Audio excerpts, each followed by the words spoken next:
Let's go. Another Kathryn Mueller trial haul video. Happy New Year. Oh no. One Wendy Sindel slash Gymshark, the final collection. Oh. Today we are reviewing the final, the last, the best Whitney Simmons x Gymshark collaboration. This is her 5th collab with Gymshark. I have reviewed all but the 4th because the 4th came out and it was just kind of like new colors of the 3rd version, so I thought I could skip it, and here we are with the last. I honestly can't believe she had 5 collections with them. I am happy about it though, because I feel like the Whitney Gymshark collections are the best collections from Gymshark. I feel like she really pushes their boundaries in the designs. While it might not be my most reached for gym stuff, I do think the designs are super cute and I'm always excited to try out her collections. Somehow we kind of saw this collection coming because I just did my best hidden scrunch leggings, and the leggings that inspired that entire video were the Whitney Gymshark V2 leggings. The first time I ever saw that little hidden scrunch, a little elastic in the back right seam. I feel like Gymshark and Whitney were the first to do it, but it's very possible that I just didn't see the very first people to do it. I feel like I'm just a little bit disappointed in this collection just because there's not the variety of stuff we've seen in her previous launches. There's only one pair of leggings, only one like bra slash top, and then there's a lot of lounge stuff. I feel like in a lot of the other collections we saw multiple leggings, a couple shorts, a bra, and more like a long line top option. So it seems like all the collections are getting just a little bit smaller. And it's a miracle we're even doing this review today because I had class when the launch was happening. Luckily it was a class I could be on my computer on because finally it was an 8 a.m. PST launch instead of like an 11 a.m. And at the 11 a.m. launches, I always had Ian, my boyfriend, shop for me because I was usually seeing patients. Luckily 8 a.m. before clinic starts, so I could do a little shopping. But placed a whole order, heart was racing because I'm used to these launches being super crazy, but actually they've done a much better job. The V1, V2 Whitney was like madness, not enough stock at all, and just like sold out within seconds.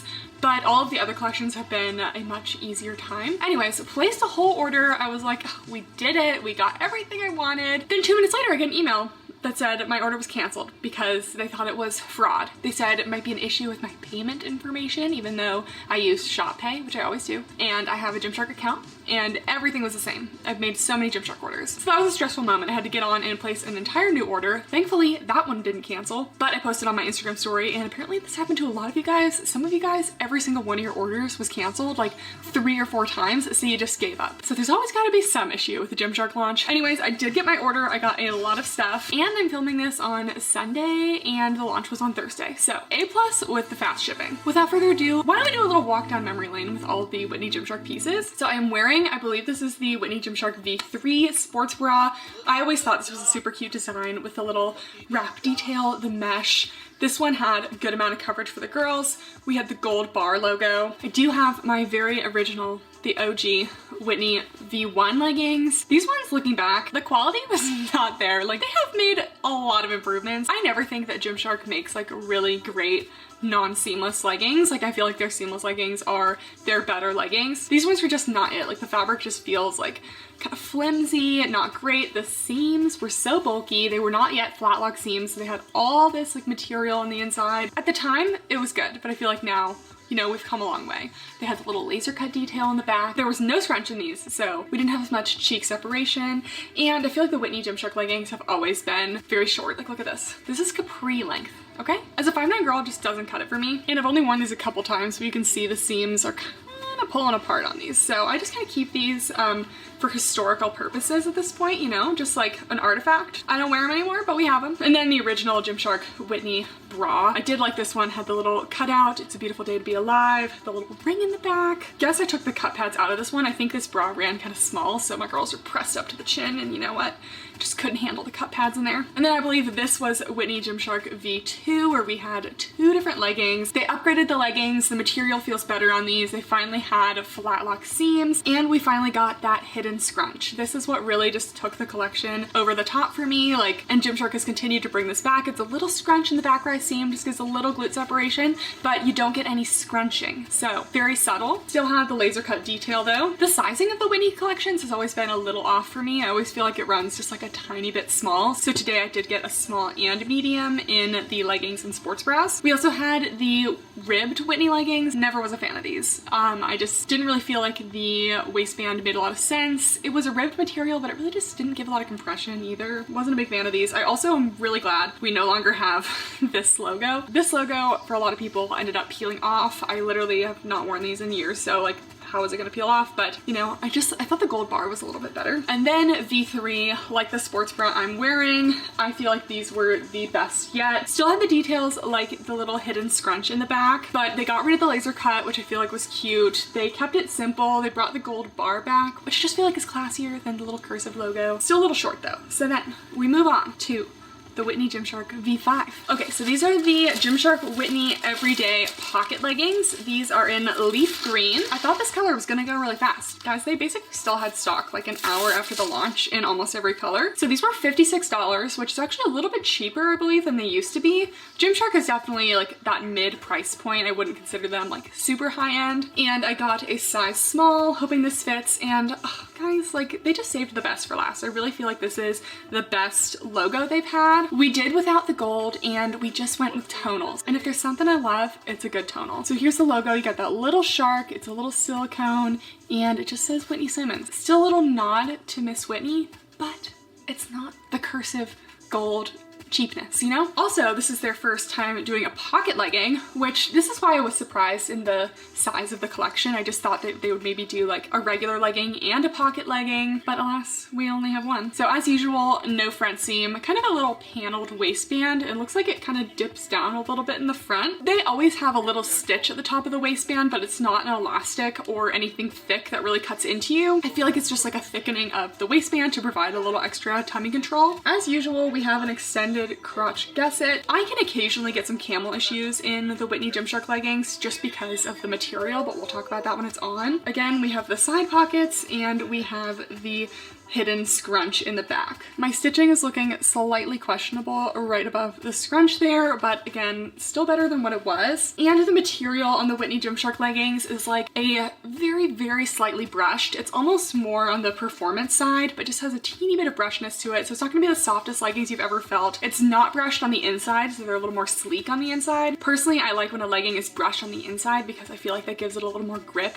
so it doesn't slide down. Definitely on like the thinner side of leggings, and we'll measure the inseam as well, but still looks maybe a little short. I would have loved for them to come out with 2 lengths just because they're always so short. Like, why are they always so short? And then just because the sizing has been a little questionable in the past, I did also get a medium in the leggings. I feel like these are probably going to be a little bit big, especially in the waist here, but I also got the cement brown. Little comparison with the taupe color I have on. Definitely a little bit darker, a little more brown leaning, but it's a very neutral brown. I always love the neutrals that she chooses. Okay, here I was thinking the medium would be my size. The small, it's actually fitting really well. Really not compressing me too much in any areas. So I would definitely stay true to size, but if you're in between sizes, I would pick the size up. So we have a nice high rise. The band at the top really does not cut in. Like, even if I wanted it to really cut in, it just doesn't like have that constricting effect. Pockets are very spacious, no front seam, and we talk about this with the mediums as well, but I don't know if it's because of the scrunch in the back or what,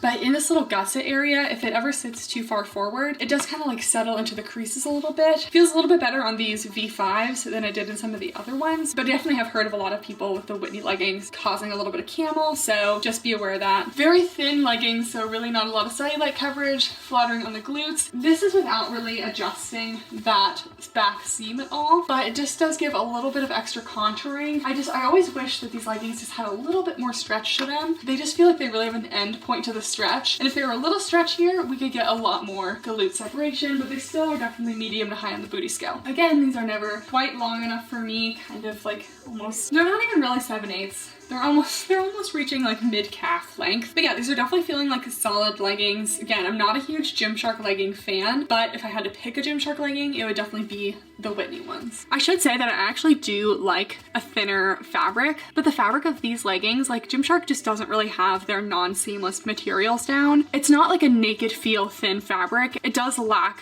a little bit of stretch, like you can't quite pull it up the glutes. It does kind of settle weirdly into the crotch area sometimes. So while I do like the design and some of the elements, the fabric could just be a little bit better. Not me thinking the mediums are gonna be like huge and then they actually might fit really well. I remember in the past, the small Whitney Gymsharks compared to other Gymshark smalls, just like were always a little snug. So here are the mediums. So definitely feeling comfortable in the leg here. Overall, these are giving like a light to medium compression. I'm sure the smalls will be more. Really not a lot of waistband compression, but that's pretty expected because my waist is usually a size small and this is a medium. So I'm liking the little dip down in the front. You're still not getting a ton of lower tummy control because it's just not going super far, but maybe a little more than the past collections. Again, it has a little seam at the top, but it's really not cutting in anywhere. We have those decently spacious side pockets, so definitely can fit a phone. A lot of seam detail. I don't usually like a seam that crosses the thigh just because I feel like it can have a chance of like cutting in, but because this is going in the front of the thigh, it's usually better than the back for me. I could definitely feel like this one would slide down a little bit because it's the medium, so we'll see how the small is. And then, okay, seams going above the glutes. I can always count on Whitney to make sure the leggings are flattering on the glutes because she loves a good glute separation moment like I do. Seams going above the glutes, we have that little scrunch, so we're gonna give a medium to high in the booty scale. Subtle logo in the back. These are pretty thin, so I really would not expect any cellulite coverage. And then the length, not only are Gymshark leggings usually like an awkward, nearly capri length on me, but because they're meant to go down lower, they kind of squish my like ankles down a little bit. Like got a little bit of meat down here still, so we're getting a little bit squished, so these could definitely be longer for me. And then they're always no front seam, but something about the fabric of the Whitney leggings, they like to create a little bit of a situation in the gusset area. So, you know, if I stand like this, you guys can kind of see. Not horrible, but you know, I don't really know how Whitney doesn't wear any underwear with these. I would just be eating things up if that were the case. Next, we have the Whitney Longline Bra. I got this one in a leaf green size small. I actually prefer shorter sports bras, so like the V3 Whitney bra that I'm wearing right now, which is why I would have wished she came out with this and a shorter sports bra, but we only have the long line in this collection. It looks super cute though. I love little detailing like this, that kind of like contouring under the bust, as long as it truly sits under the bust and doesn't creep up above, you know? This feels like it's definitely going to be more large cup size friendly than some of her bras in the past. Some of them I definitely felt like I didn't quite fit into 100%. And the cup pads on this bra look huge. Wow.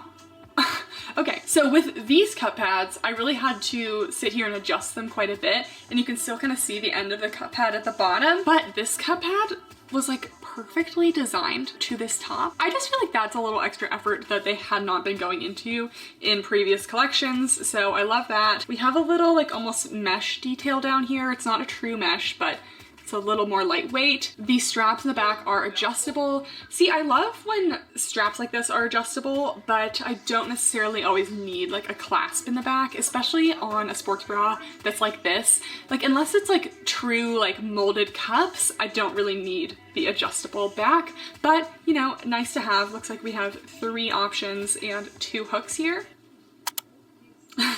Because I've never seen a warning like this on a tag before. Keep away from fire. They don't want you burning your Whitney Gymshark, guys. They don't want you burning it. Like, that's such a weird warning. And here's a close-up of the fabric. You almost wouldn't even really tell that it's brushed. It just kind of takes away some of the shine. The only thing about this cup pad is it's gonna be an interesting journey to put this back in. Okay, I was not expecting the bra to really be as large cup size friendly. A lot of the past Whitney collections, I really feel like they were a little more for the smaller cup size girlies. You know, Whitney, she loves a little cleavage moment. She's a little more small on the chest size. So just impressed with the amount of coverage with this one. So this is the small. I do prefer this to the medium. The medium just wasn't quite compressive enough. I actually would say if you're in between sizes that I would size down, because there's always a little bit of flexibility with the clasping in the back, and I'm just not feeling super compressed. Overall coverage is a medium, just a little tiny bit of side boob. We do have a little cleavage moment here, but definitely no chance of falling out. I might even be able to tighten the straps a little bit. We're getting about a medium support, but just good coverage. And with the size of these cup pads, they're not visible anywhere. A lot of times with cup pads, you just get like a little round one that goes like right over here, and then you can see the edges. But this one goes like all the way up here, all the way to the bottom, and all the way into the sides. So it's really not visible. The only thing about the cup pads is like on this side, it's doing okay. I'm not noticing anything, but this side, you can kind of see it's like wanting to poke out just like a little bit there. So I would have preferred if they like rounded the edges of the cup pads a little bit. Potentially if I adjusted this enough, that might not be a problem in the end. We have those little mesh panels on the bottom, the little curved bust detail. Again, it sits under the bust, so it's not a problem. I have this on the loosest setting. It's really not super compressive on the bottom, so I can tighten that up to the tightest setting. Very subtle logo here. Long line, but not crazy long. And then again, like we just saw, we have the adjustable straps in the back, as well as the hook closure. So I actually think it's a super cute top. I feel like generally I like the Whitney tops more than the leggings. I was just wearing the V3 bra, and it had that little seam in the corner here that would irritate me, but this one doesn't have any prominent seams that I think would cut into me, so it seems like a more comfortable style top. And just because we got a medium in the leggings, we also got a medium in the cement brown sports bra. So let's try her on. Okay, so just threw on the medium. I did put this at the tightest setting in the back here. The medium's definitely like too large for me, so I have, as you can see, like a lot of wrinkling in the fabric here. The cup pads also, since they're so big, which I feel like this would be a lot if you're like a medium but a small cup size. Like this cup pad size is just like so big, but definitely is kind of protruding out the ends here, so definitely stick true to size on this one. Coverage is still pretty good. I feel like the medium would have been okay if the cup pads weren't so large. I've never said the cup pads are too large for me before, so I'm surprised. But yeah, the little band at the bottom does help to make the bottom snug, even though this is a size too big for me. So I figured I would do a little workout test for this collection. Not really thinking anything of it. Started getting a little loose string while working out, and then it ended up like this. So the entire bottom seam of the sports bra, like all the way across the bra, has come out, and it just like keeps going. Just has completely fallen apart. Like none of my Whitney collections have ever done this, so I was definitely not expecting that. I'm always hesitant of Gymshark and the quality, and this just is the icing on the cake. I'm sure Gymshark will take care of it. Their customer service is really good, but I actually liked this top, and now I can't wear it. There's a couple other things as well, like just some little like unfinished seams kind of thing, but this is disappointing. Okay, and then we got the Whitney short sleeve crop top. I don't know if I've ever gotten my hands on one of the Whitney oversized tees, but I feel like people really loved those with past collections, so I'm kind of surprised to only see like a form-fitting crop. Personally, with the long line tank that we already have, I don't really know if like a form-fitting crop was like the best thing to complement it, because you kind of already had a top, but she's here. It looks like the same material as the leggings. We got the little Whitney Simmons very subtly on the left sleeve here, and I'm actually not a huge fan of little tops like this. I don't know, I just feel like they're so tight that if I'm gonna wear a little crop over a sports bra, I like something a little more flowy, a little bit easier to get on and off at the gym when, you know, I get a little warm. But yeah, I did get a small. This might be a little snug on the girls, so let's try it on. Okay, so here's the crop. This is a size small. Definitely a like body contouring snug fit. The short sleeves are actually a little bit longer than I expected. I feel like normally it's like a cap sleeve that goes to kind of the middle of my shoulder here, but it's almost like mid-arm length. And then here's my issue with this top. If you're wearing any other color of the Whitney tanks under this, this is where the top ends and the tank longline bra goes underneath it. So that's why I don't really understand this top as the choice for the collection, just because you can't really wear this easily over the tank. I feel like it just looks a little weird.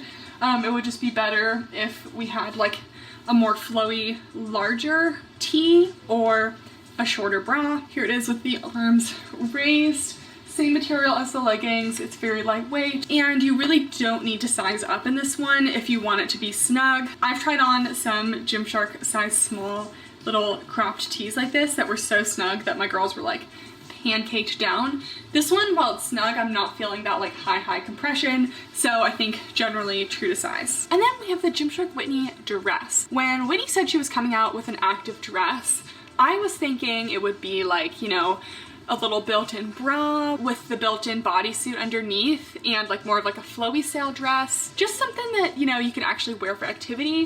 This one, it's more of an athleisure dress. So I was really hoping for more of an active dress that, you know, we could be pickleballing or something in, but no, she is a bodycon dress. So I just feel like I'm not gonna love it that much because of that, just because I never really end up wearing my like bodycon dresses very much. I don't know, especially the ones that are made out of workout material, it just never feels right. So some things I like about this dress. So it has the top structure of the long line bra. So it's got those nice cut pads in there, so you don't have to wear a bra under this, which is nice. It has adjustable straps as well, so it looks a bit more sporty on the top, but then as you go down, it has some contouring stitching to kind of, you know, accentuate a little hourglass, and then tapers a little bit at the bottom. So again, it just has that little bra on the top, but there are no shorts or anything, so it's not really something I would suggest actually working out in. I do like the little contour detailing under here. It has that same little like lighter mesh. I think that mesh is very similar to the mesh in the V3 bra right underneath there. Let's give it a try. Here is the dress. Definitely a snug little bodycon fit.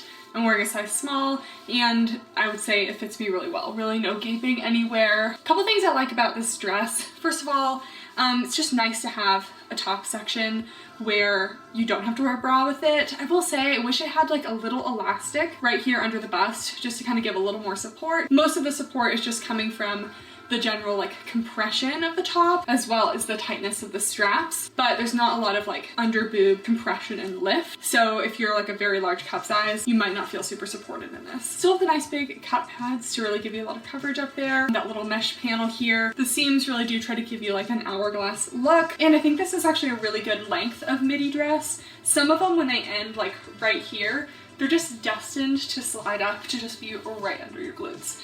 And I definitely like a little bit longer of a dress just so it doesn't move around. And kind of walking around my apartment in this dress, it is staying down very well. I think something that contributes to it staying down so well is that it's very tapered at the bottom of the dress. Like, it wants you to stand like this, you know? But because of that, it just kind of keeps it nice and like in place on the bottom. But definitely you feel a little bit of tightness when you move your legs out to the side. Again, the material of all of this is very thin. So even with my seamless underwear, in some lights, you can kind of see it. So it's definitely going to show every little detail. So if you're looking for something for a little more coverage, maybe go with like the black option. This green is not going to cover very much. And then here's the back. There really are not a lot of details. Oh yeah, okay, you do have adjustable straps in the back, so that's nice. But again, it's like workout on the top and then like party on the bottom. I would struggle to have a place to wear this, but it's cute, it's comfy. I like a lot of details about it. It's just, again, like a lot of pieces in this collection, not entirely sure where I would wear it, but I do appreciate them pushing the boundaries of Gymshark, you know, coming out with a dress. Maybe next time an active dress with some built-in shorts and a little more flowy. We'll love to see that. So that's it for the activewear pieces. Now we're making our way into the lounge, and she came out with an eyelash knit type fabric this time. So I've tried eyelash types of fabrics before, normally for like sweaters and things, like not really so much lounge, but you know, I'm always here for a cozy vibe. I feel like I heard some like mixed feelings on this one. It's probably not like my go-to choice for lounge, but I was a little worried that it would be like a super plush eyelash kind of fabric, and then when you have fabrics like that, especially in something like a short, if you sit on it a lot, it'll definitely like, you know, kind of mat down where you're sitting, but it is a more compressed eyelash than I thought. So here's the eyelash. I feel like it's almost like not fluffy enough. I know I was just saying that if it's too fluffy, it'll squish down, but it's almost like not fuzzy enough, you know? I do appreciate that it's actually very, very dense, and I'm not really seeing like a lot of light come through it, so it is super dense. So with a top like this is the halter top. You could do no bra under this and not be at risk of any like nips showing through. Personally, I don't know how I'm gonna go no bra under this because it just doesn't really have any support for me, and that's just not really something I reach for. Anyways, let's start out with the eyelash shorts. See, I just feel like if you like fold these the wrong way. Like this isn't coming out. It just leaves wrinkles like really imprinted into this, like in the front too. So I haven't reviewed a lot of the Whitney Lounge stuff because like in the past a lot of the joggers and all that had like sold out very quickly, but this I'm just not super sure. I was also worried because this is an elastic waistband, and elastic waistbands are very hard to get right fit-wise, so this is either going to be super loose and gaping on me, or it's going to be super tight and like squeezing into me. So we have the shorts. These were $46. I got a size small. Looks like this fabric is pretty stretchy, so I'm not really concerned about like too much thigh compression. There really are no seams on this. Oh, actually there definitely is a front seam. Like I feel it, but it's all covered by the eyelash. I keep saying eyelash, like Billie Eilish. No. Eyelash. It's all covered by the eyelash fabric, and then, you know, it seems like a decent length, and then people also have been wearing this kind of rolled down, so let's give it a try. Okay, so here are the shorts. I have to say, they are super cozy. Like this eyelash material is very soft. I was a little worried it could be itchy, but it's really not. I love that these are a biker length. I feel like for lounge shorts, usually I expect kind of a looser fit, but these are like a snug biker type fit. Also, the waistband is pretty good on me, so I would say generally that these are true to size, but if you're wanting a little more loungy of a fit, a little more relaxed, definitely go for a size up. Front seam here is not a problem, definitely thick thigh friendly down here, lots of stretch. I don't necessarily have like a problem with them. I'm not entirely sure where I would wear this together. In the pink, it is super like cozy, cutesy, girly vibes, so I do like that. I just, you know, like where would I really wear this? And you can roll down this waistband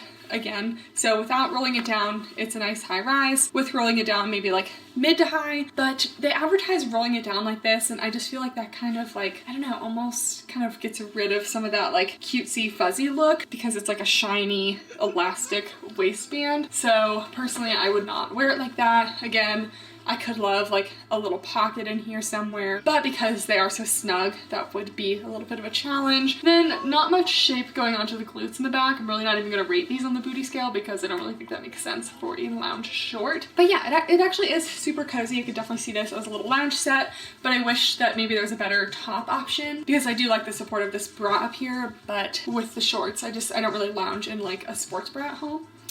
So it does not seem like the eyelash stuff has been like fuzzing off and coming off. Like it feels pretty like ingrained into the fabric. Like you're not really able to like pick off any fuzzies, which also is good. So this is the eyelash midi knit halter top. Definitely like a lifestyle rest day kind of vibe. And the logo on the back is like a sewn on little like silk logo with some silicone. So here's the logo and let's try it on. Okay, so the halter, this one is just definitely not my thing. First of all, this is a nice thick fabric and it's a more of a snug fit, but there's just no support for the girls. You can't really get much support. Maybe if I size down, it's snug, but I'm not getting a lot of compression. So we're not even gonna rate this on a support rating because there's just no support there. The straps are technically adjustable because you just tie them yourself. Oh my gosh, Gymshark is going off with the tags lately, guys. They include this little tag bouquet in like everything that they do. You can never cut it off directly to the base. So it suggests you cut it on this little cut line right there. But if you do that, then you're left with like a sharp little portion of the tags sticking right into you. Gymshark, it is 2023 now. Tear away tags, tear away tags. That's what we need. This just keeps bothering me. Like literally every piece in this collection has that. So this one is just single layered. The bandeau was actually a double layer. So this one you do have a little bit of chance for nippage. It is technically cropped, but it's a longer length crop. So with the shorts for me, and this is coming from someone with a long torso, you can look like you're wearing a bodysuit. So still gonna say that it's cropped, but it's just definitely a longer crop. Yeah, this one's just not really gonna be a go-to for me because I'm not feeling any support and you really can't wear a bra under it. And then here is the eyelash knit bandeau. This one is the most like a sports bra. So it's got some little elastic straps. Missed an opportunity to make these straps adjustable. Like they were adjustable on the sports bra, why not on the bandeau? Very thick, definitely feels like double lined. This one has an elastic at the bottom of the bandeau, much like the elastic that's in the shorts, so I feel like this one will function more as a bra. There's no cut pads or anything in this though, but honestly it's like a very, very thick fabric. Here's the thickness of the fabric, so really no need for any additional padding or anything. Okay, so here's the bandeau top. I'm actually surprised by how secure I feel in this. So I do like that it has that elastic at the bottom. The material is very thick, so again, it's a little cold in here, and we're not seeing any nippage because it's nice and thickened, but there are no cup pads. Just kind of straight up and down elastic straps. They're a little bit on the snug side for me, which gives me a little more lift, but I really just wish that the little straps were adjustable. And then the back is very plain. Overall, the coverage is about medium to full coverage.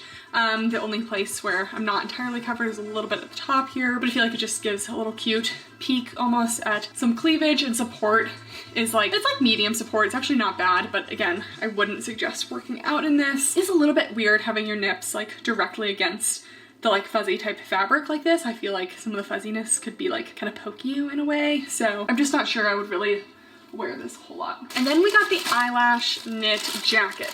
So everything in this collection I felt like was decently reasonably priced, like within $40 and $50 range. Yeah, everything in the eyelash collection so far has been like under $47, like 40 to 46. The Whitney dress was 66, which is definitely the most expensive thing. And then all of a sudden we get the Whitney eyelash jacket and it's $78. Just feels like a big jump from everything else. I don't know guys, something about this color in the jacket, it's not doing it for me. It's nice and thick, seems like kind of like a midi length, which I like. It's a full zip. I don't really love these little ring type zippers. I just feel like sometimes they can come across a little bit cheap, so I think I would have liked just like a regular zipper action going on. Do we have any pockets? There's no pockets? I'm not that big of a pocket girl, but when it comes to jackets, we need pockets. Like, where am I gonna put my hands when they're cold? Gotta have some pockets. So very disappointed to see there's no pockets. Let's give this a try. Let's get this little jacket on. So it's a pretty good match with the cement brown. So I got a small in this one, and it's looking like just like a very slightly relaxed fit, so I would say true to size, but if you wanted it to be a little bit more oversized, I would definitely size up because it's not like super baggy. I would say, you know, sometimes these fabrics can be, oh buddy, do I match Pinto in this? I think I kinda do. Oh, look, and I'm just like you, and I'm also furry because of my eyelash fabric.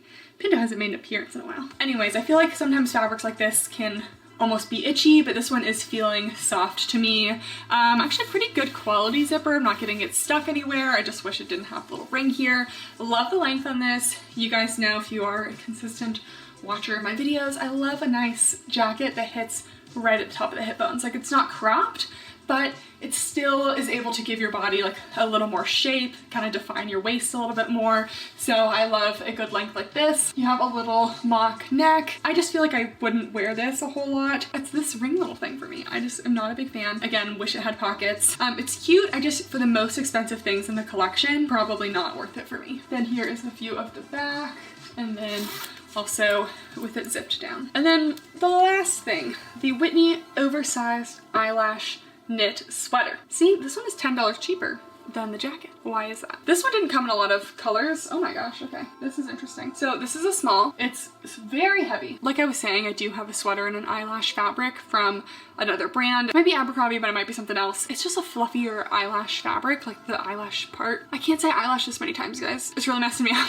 It's just fuzzier, you know? And this just seems so dense and almost a little shiny. Like, am I cosplaying a black cat? Is this Halloween? You know, I don't mind looking like a black cat because I do like cats. We have a little ribbed detail at the end of this sleeve here. This one I believe is kind of like a boat neck. I feel like Whitney loves a little off the shoulder moment, but it's very long. So I feel like this one kind of sold out pretty quickly. I don't know, something about it. It's giving, I can't quite place what this fabric kind of reminds me of, but it's almost like a doormat, you know? Like, I'm not saying it's horrible. It's giving like the material of those doormats where you like wipe your feet off on because it's like such a dense, like wiry texture. That's what I'm getting with this. Let's try it on. Guys, like, I'm not crazy, right? Like, it's looking like shiny and like kind of stiff. I don't know, especially this black color, not a big fan. So here's the oversized eyelash sweater. Just not loving the fit of this. I understand a little off the shoulder action. Not my go-to style just because you really gotta think about the straps you're wearing underneath. And it's not like that oversized. It just has kind of like an extended like batwing look kind of thing. Again, with the Halloween jokes. I don't know, guys. Nice long sleeves on this one. I just feel like this specific eyelash fabric that they chose is just better suited for like a more snug look, like with the shorts and the bandeau, because as soon as you get it into this kind of oversized shape, it just kind of like stiffens up and is not really good for that. This was also very long. Again, one of the more expensive pieces of the collection. It's not it for me. I would have much preferred like an oversized hoodie, like a more classic, like sweat lounge kind of vibe. Okay guys, that's it for the review. So in general, I just would have liked to see a couple more options in this collection, but I did think they did a good job on the pocket leggings and the long line bra. But a lot of the other pieces I don't generally see like where I would wear them. I feel a little bit out of place, but nothing was really like bad in this collection. All the other collections, I either really didn't like the logo, we had some major issues with the seams or the sports bras or something,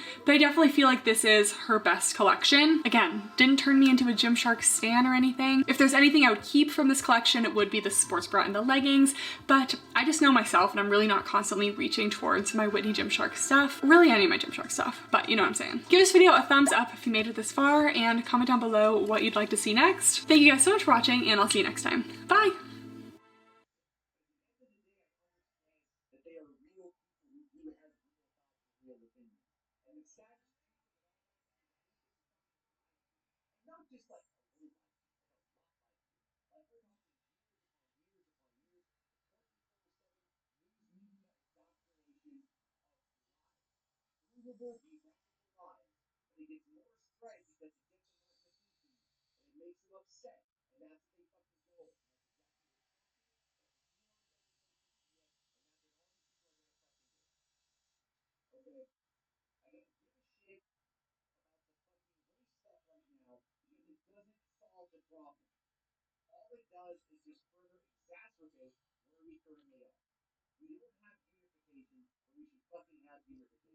Hey guys, and welcome back to my channel. And it's been about a year since we reviewed Honor Active, and they recently came out with their new Timeless collection. And I believe this is their first non-seamless collection, so think kind of like regular classic leggings, not made of that seamless material. So I bought a bunch of it. I also bought a size up in the Effortless Seamless shorts because I tried the Effortless Seamless last year, and while I really liked the leggings, the small was just like too small for me. I feel like Honor Active runs a little bit small, so I did get kind of a mix of small and medium today. If you're new to the channel, make sure to subscribe for more and give the video a thumbs up, and let's start talking about everything. So if you're unfamiliar with Honor Active, it's a brand by Chrissy Chella, an ex-Gymshark athlete, and the price range is actually very similar to Gymshark, but I think their stuff is quite a bit cuter than Gymshark just because they kind of focus more on basics, and I also really like that they continue to bring back the same collections, so this review should still be relevant even though I'm posting it a little late because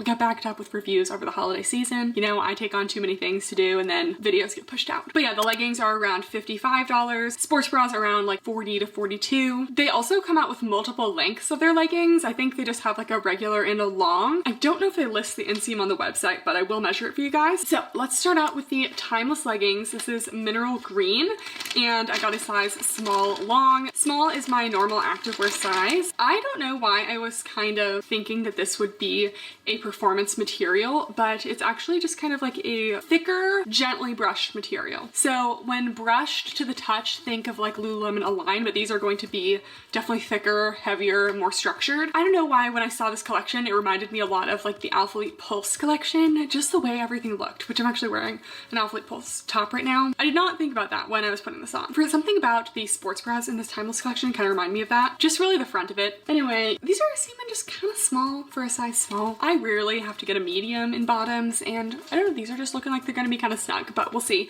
So we have a seamless waistband, love that. I feel like sometimes it's hard for brands that specialize in seamless to kind of jump into the like regular non-seamless leggings, but so far these are feeling really good. These little extra seams in the front here, and no front seam.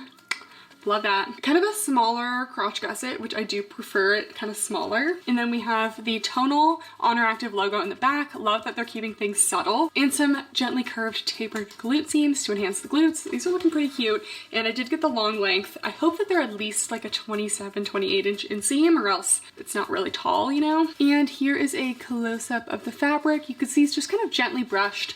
It definitely is pretty soft, but we'll see like how like naked feel it is. I don't know if that was like the goal or anything, fitting, but let's try them on. I don't understand. I follow the size chart. I should be a small. I am a small in basically every activewear brand. These are snug, and they're so snug that if I were to put my legs together right now, we'd be getting a pretty massive camel situation. Whenever I get a camel situation, it's usually because it's just like a little too snug in the crotch area. So I mean, sometimes there's other cases, but that's usually what it is for me. Like if it's a little too tight, sometimes things just want to settle, you know? So I'm bummed. And these also felt like a little bit just, I'm definitely pushing it in the glute space. Definitely pushing it. So I will just say, I mean, anyone who's tried these, I would love your opinion down below as well, just to know that it's like not just me, but I would suggest sizing up. I think a medium would be a lot more comfortable in these, and I am basically a true small. I suggest sizing up. Anyways, let's put that aside and review the leggings otherwise. The fabric is actually really nice. It's super stretchy. It really does not have an end point to the stretch. Like I hate when I like sit down like this and it's just super tight on the knees. I'm not getting that. So these have a ton of stretch to them, which I love. Just a very light layer of brushing, kind of more on the lightweight side actually. I thought that they were going to be a little bit of a heavier weight, but they're actually pretty lightweight. That being said, because they're so snug right now, they're not very naked feel. I'm having like at least a good medium compression right now. So yeah, don't expect a lot of naked feel, but I am getting some good hold in the thighs and everywhere. They're about like a mid to high rise, I would say. I think they kind of want to sit like right at the belly button level. So that's actually okay because I feel like a lot of brands do like such a high rise that it becomes overwhelming on a lot of people. So I think this rise is actually good. No top band. The waistband's kind of small up here, so you're not gonna get a ton of lower tummy control, but it's not cutting in or anything, which is nice. I don't know about the cellulite coverage. I would say like maybe cellulite friendly in darker colors, but probably not a lot because it's just not the thickest fabric. And then actually quite flattering on the glutes. These seams, they do go above the glutes, and probably especially because these are so snug on me, the seam is just going up the cheeks, you know? And actually that's a look that I like, so you can definitely pull these up into the glutes and get a little glute separation. So we're going with a definite medium high on the booty scale, very flattering. Chrissy just feels like she knows what she's doing when it comes to the glutes, except for maybe the classic seamless. Those I think are pretty unibutt. These and the effortless, we got two cheeks, we got two cheeks. Okay, let's do a full body look here. So these are the tall version. They could be nearly 28 inches. I will do a measurement, of course, and put it at the end. But yeah, I am just getting a lot of discomfort in the crotch area here. So just feel like a little small. So yeah, they're just feeling a little bit snug. I would recommend a size up, but again, let me know in the comments, guys, what you think.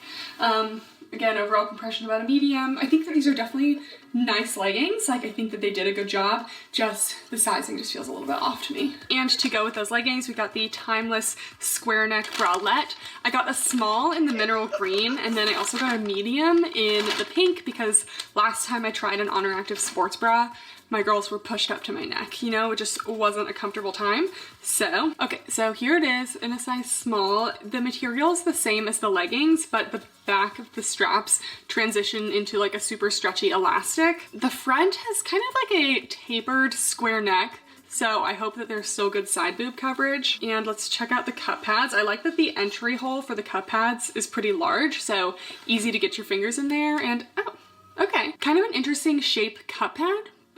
But I do generally like that it's a little bit round. Seems like it has good structure and not too padded. And again, here's a close-up of the fabric, and then here is the elastic material that the sports bra kind of transitions into. So let's try this on a small. And then as mentioned, I also got the sports bra in a medium, and this is the color fuchsia, very similar to the Athlete Pulse. The Athlete Pulse sports bra also has like a square neckline like this, but the back is very different. I don't know, looking at the front, they just give me similar vibes. Okay, so the Timeless sports bra, surprisingly feeling even more true to size than the leggings, which I was a little bit surprised by. Definitely a snug lower elastic here. So this isn't elastic, but I actually like an elastic there. It just feels like nice and secure, gives you a little bit of lift. Really good coverage. Dare I say full coverage? We actually are getting just a teeny bit of side boob. I think we're gonna go with full coverage just because I feel like everything else is basically covered. The square neckline is cute, got a little seam detail. The logo's here, very subtle. It's a teeny bit tight on my traps here, but I appreciate that it's just kind of giving a lot of lift, so it doesn't really bother me very much. And I like that you have these like elastic bottom portion of the straps here. Kind of relieves a little bit of that tension on the traps. Support, I'm getting a solid medium to high actually. So full coverage, medium high support. And this one I would say true to size. We will try on the medium, but I think my overall sizing recommendation is true to size and just size up if you're in between. Definitely a basic. I would say definitely a solid sports bra. I like the materials. And here's just one more look at the back. Okay, so here's the medium, and the band is still like snug fitting at the bottom. It's definitely not tight though, and I do have just a little bit of like a looseness up here and just generally like not quite as much hold. So I think you definitely can size up in the sports bras, especially if you are in between or have a larger bust, but in general you can probably stick true to size. It'll just give you a little bit more hold. But yeah, here's the medium. Really like that the logo is those tonal colors, and the crisscross straps in the back, they're really not bothering me, especially in this medium. Okay, then let's try on the shorts. So these are the Timeless shorts, size small. I don't know if a small is a good idea. They just look so tiny. They look so tiny. I hope they fit. Okay, so length is looking good. I like that they have a lot of like cycling shorts on the website because I love a longer short. I just think they're a little more, you know, thick thigh friendly, give the people some coverage. Same little crotch gusset, just basically same structure as the leggings. So let's give these a try. Looking at the thigh opening, looks like it should be pretty thick thigh friendly. Definitely feeling an end point to the stretch at some point, but overall pretty stretchy. So let's hope these are thick thigh friendly. Okay, I'm honestly kind of impressed. These just had like way more stretch than I thought, and the small actually feels like totally fine. So it's definitely like a snug fit, but the fabric actually feels thinner than I originally thought. It just kind of feels heavier when you hold it up. So I definitely think you can stick true to size in the shorts. I might be getting like a teeny bit of extra compression around the band at the bottom of the shorts. So if you're at all worried about a little too much thigh compression, I would choose a size up, but otherwise true to size should be fine. I still do have a little bit of space in the thigh here, but I can kind of feel like right there, the seam definitely feels a little bit tight. And in the Effortless shorts that we're going to try on, the seam just never really feels tight. So we have no front seam here. I do feel like a little bit of settling in just because it's a little bit on the snug side, like what we talked about. So I think a medium could potentially help that. Fabric is soft, but it's not like super brushed, so should maybe hold up a little bit better, but you're not gonna get like as much of a soft feel as like Lululemon Nulu fabric. I would say this is like medium to high rise. We are seeing a little peep of belly button here. No top band or anything. And overall compression is, I'd say like a medium. You definitely feel that this is like a snug fit, but it's not a super thick compressive fabric. And then the back, these are flatter than the glutes. I think that because these are so snug, I really wasn't even like pulling these up that much, but they just kind of want to sit between the glutes here. So definitely medium to high on the booty scale. Glute seams are curved, they go above the glutes, and the seam definitely can be pulled to go between the glutes because this fabric is so stretchy. So definitely flattering. The length kind of feels like a 5-inch inseam to me. I still have not measured it, but I will put it on the screen at the end. But they really shouldn't roll up. If it was like a teeny bit longer, it would be just like a little bit safer for me, but I do like this length because it's kind of a nice like mid-length, not too short, not too long. So yeah, pretty solid shorts. Wouldn't say they're anything special, but the fabric feels nice. They are flattering and they're not too pricey. So I'm happy with them. Okay, and as promised, I am revisiting the Effortless collection. I've just been seeing a lot of people in the Effortless since I reviewed it last year, and it just makes the glutes pop. I love a good two-cheek glute separation moment, so I'm hoping the medium works for me. So I got the color Evergreen in the Effortless cycling shorts in a size medium, and this just looks a lot more like a size small to me when I'm holding it up. They don't look very big. So if you're unfamiliar with the Effortless seamless, they have kind of a two-tiered seamless waistband. So here's an up close of the waistband. It gets a little, maybe a little more compressive at the top, and it's that like thick compressive seamless material.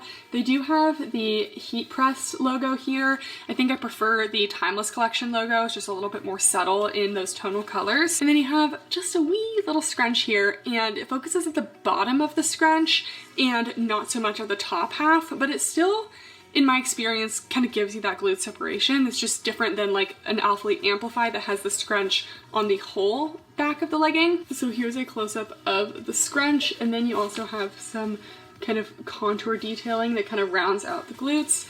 And then looks like these, oh yeah, these are gonna be nice and friendly to the thighs. Okay, let's try it on. Okay, looking at their size chart, I should definitely be a small. Like, I 100% fit into the small with my measurements. And like, even the waist is like 26.5 to 28.5, and I am like a 26 waist.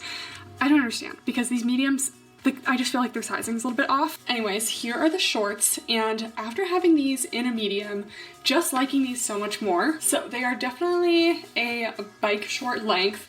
I prefer kind of like a more medium length. I would consider these maybe a little bit long, but I definitely take a little long over too short because these are going to stay put really well and not ride up, roll up during the workouts.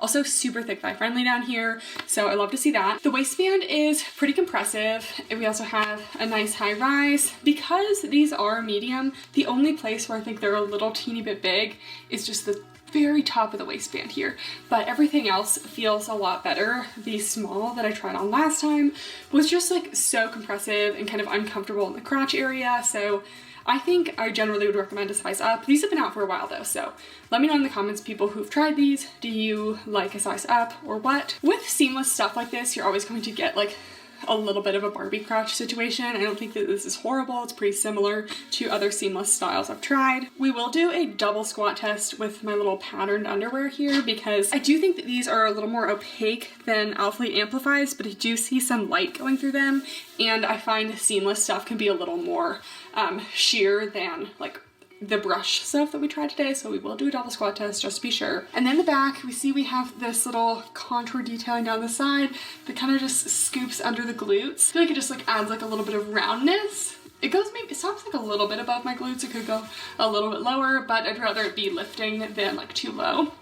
And then here we got the scrunch in the back. I still don't feel like it does quite as much as the Amplify scrunch just because it's not as long, but it is like less noticeable, I think, because it doesn't go up to the top here, and that's where I see my Amplify scrunch the most when I wear it. So I don't know. I do definitely give these a high on the booty scale though. We are getting the cheek separation, we're getting that contour because it's a seamless kind of legging. Sorry, I'm just trying to see.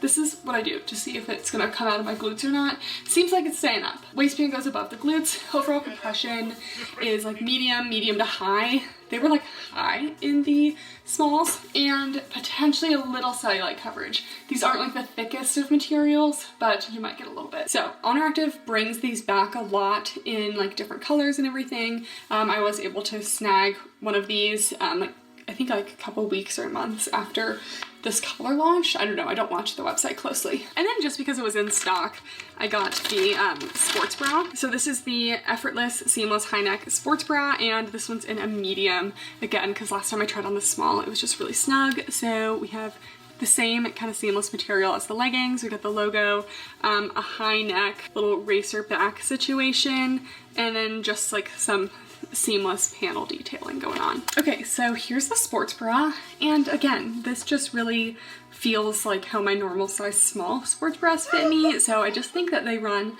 a little bit small. You could definitely stay true to size if you really like a lot of compression, and I actually do really like compression in sports bras, but I just prefer not to be like totally squeezed out of them. So here it is. The only area I get a little bit of gaping or looseness is maybe the very top of here, but it's not something that is really going to bother me. Snug in the band at the bottom here. The cup pads feel good.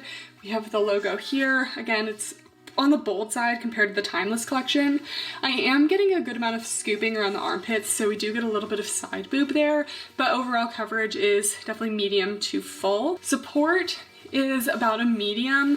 It would probably be even a little bit higher in the small just because it would really like strap me down, but I would not consider this like a low support sports bra. And another thing about the medium is that it makes these straps a lot more comfortable because they're actually pretty short straps back here. So having that small was really cutting into the traps a lot. So medium feels a lot better.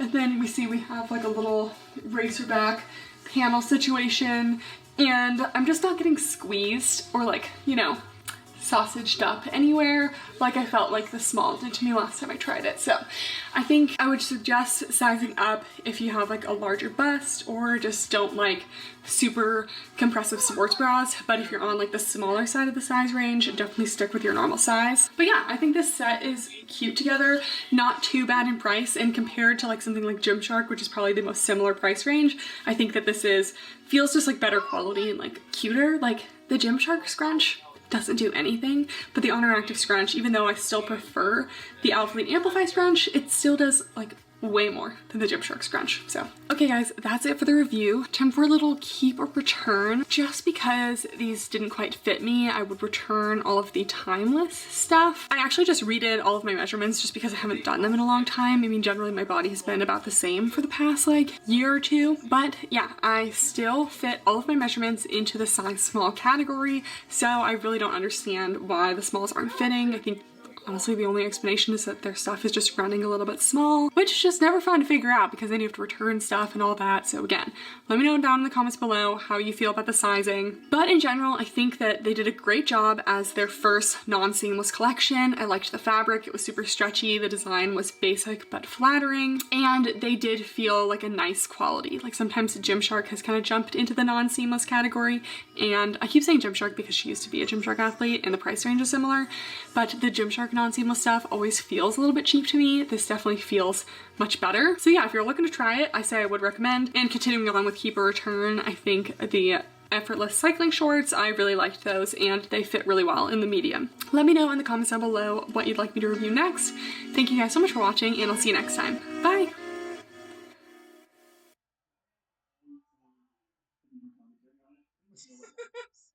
So Shayna Baszler gotta do that shit. It's like I gotta feel sorry for Shayna Baszler. It's like you could have her go out there and be a bunch of powerhouse, but she has to do dumb stuff and do that team up shit. It's like, oh my god, her career is dead. It's like dead on arrival, dude.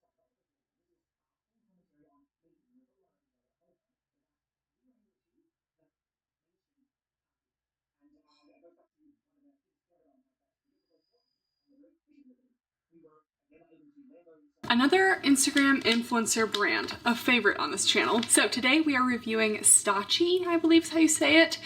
This is the brand by Swedish influencer Lynn Lowe's. So I've gotten a ton of requests to review this brand over the past couple months. I believe this was the first year that they had a launch, and I'd kind of been like following along with their Instagram, but kind of missed a bunch of the launches, and I went on the website recently and they had some stock. So we're giving it a try. So Lynn Lowe's has 3 million followers on Instagram. I didn't really know who she was. For some reason, once they're like after like 1 million, like I don't even know who they are anymore, which seems counterintuitive, but. So I don't really know much about her other than she's a cancer survivor, which is awesome. And I had this like feeling that she was like a Gymshark athlete or something, because for some reason they had like a lot of like Swedish athletes at one point. I mean, obviously like they're in Europe, so I guess it kind of makes sense.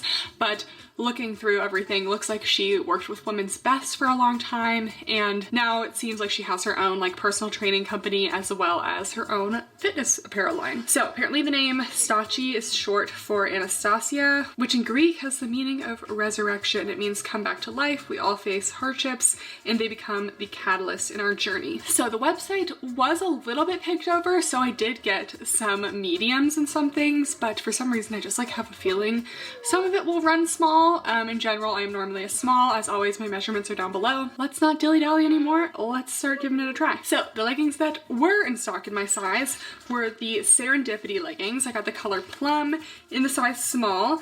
And this brand is also kind of like, I'd say like mid to high price point, kind of on par with a lot of other like Instagram activewear brands, so it was nothing shocking. And I will also say shipping was super fast. Oh, I did not look to see if there were free returns. I hope there are free returns. Let's look at that. Okay, they do accept returns within 14 days of delivery date. So it's better than Aritzia, which was 14 days of the ship date. Could be better, could be like 30 days, but still a generous return policy. Seems like they're going to give refunds, which you'd be surprised how many brands don't do that. Everything comes in little packaging like this, and it says edgy activewear with the softest touch. What actually kind of inspired this review is I'm also doing a review on hidden scrunch leggings, kind of like the Gymshark Whitney Simmons leggings that has like a little elastic in the back rise seam. It kind of like sculpts the glutes, gives you a little two cheek separation, and you guys told me that these leggings also did that. So I wanted to buy these leggings and I figured I would just do a whole review at the same time. So these are the Serendipity leggings.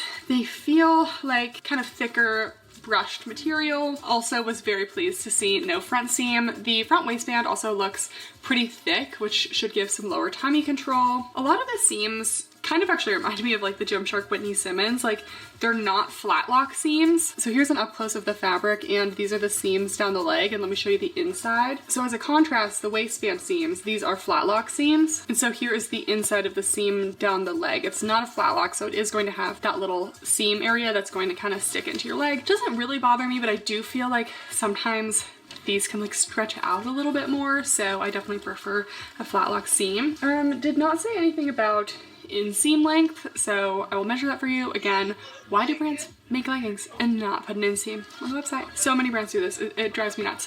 Okay, so then we have the back, and Lynn Lowe's, who I hope I say her name right. I really don't know. Anyways, the woman who created this brand, and she definitely likes things to sculpt the glutes. Me too, sis. We're on the same page. She has like these little curved glute seams. I can already just tell this is gonna be flattering, and then you can see a very slight scrunch. Definitely looks like that Gymshark Whitney Simmons. So it's not like a scrunch that has a lot of gathering, which I absolutely despise. It's the kind of scrunch that I really hope when you wear it, it stretches out to a way that goes up the glutes a little bit, sculpts the glutes, but doesn't keep that scrunchy look. So if you look on the inside of the leggings, the back rise seam is an elastic seam. So this is what I mean by a hidden scrunch. Fabric is 77% polyester, 23% spandex, designed in Sweden, made in China. Let's try it on. If these fit as good as they look, I'm gonna love these. Okay, so the leggings, I think that she's going in the right direction, but generally I find that like the first couple launches of a new activewear brand, there are just like some design things that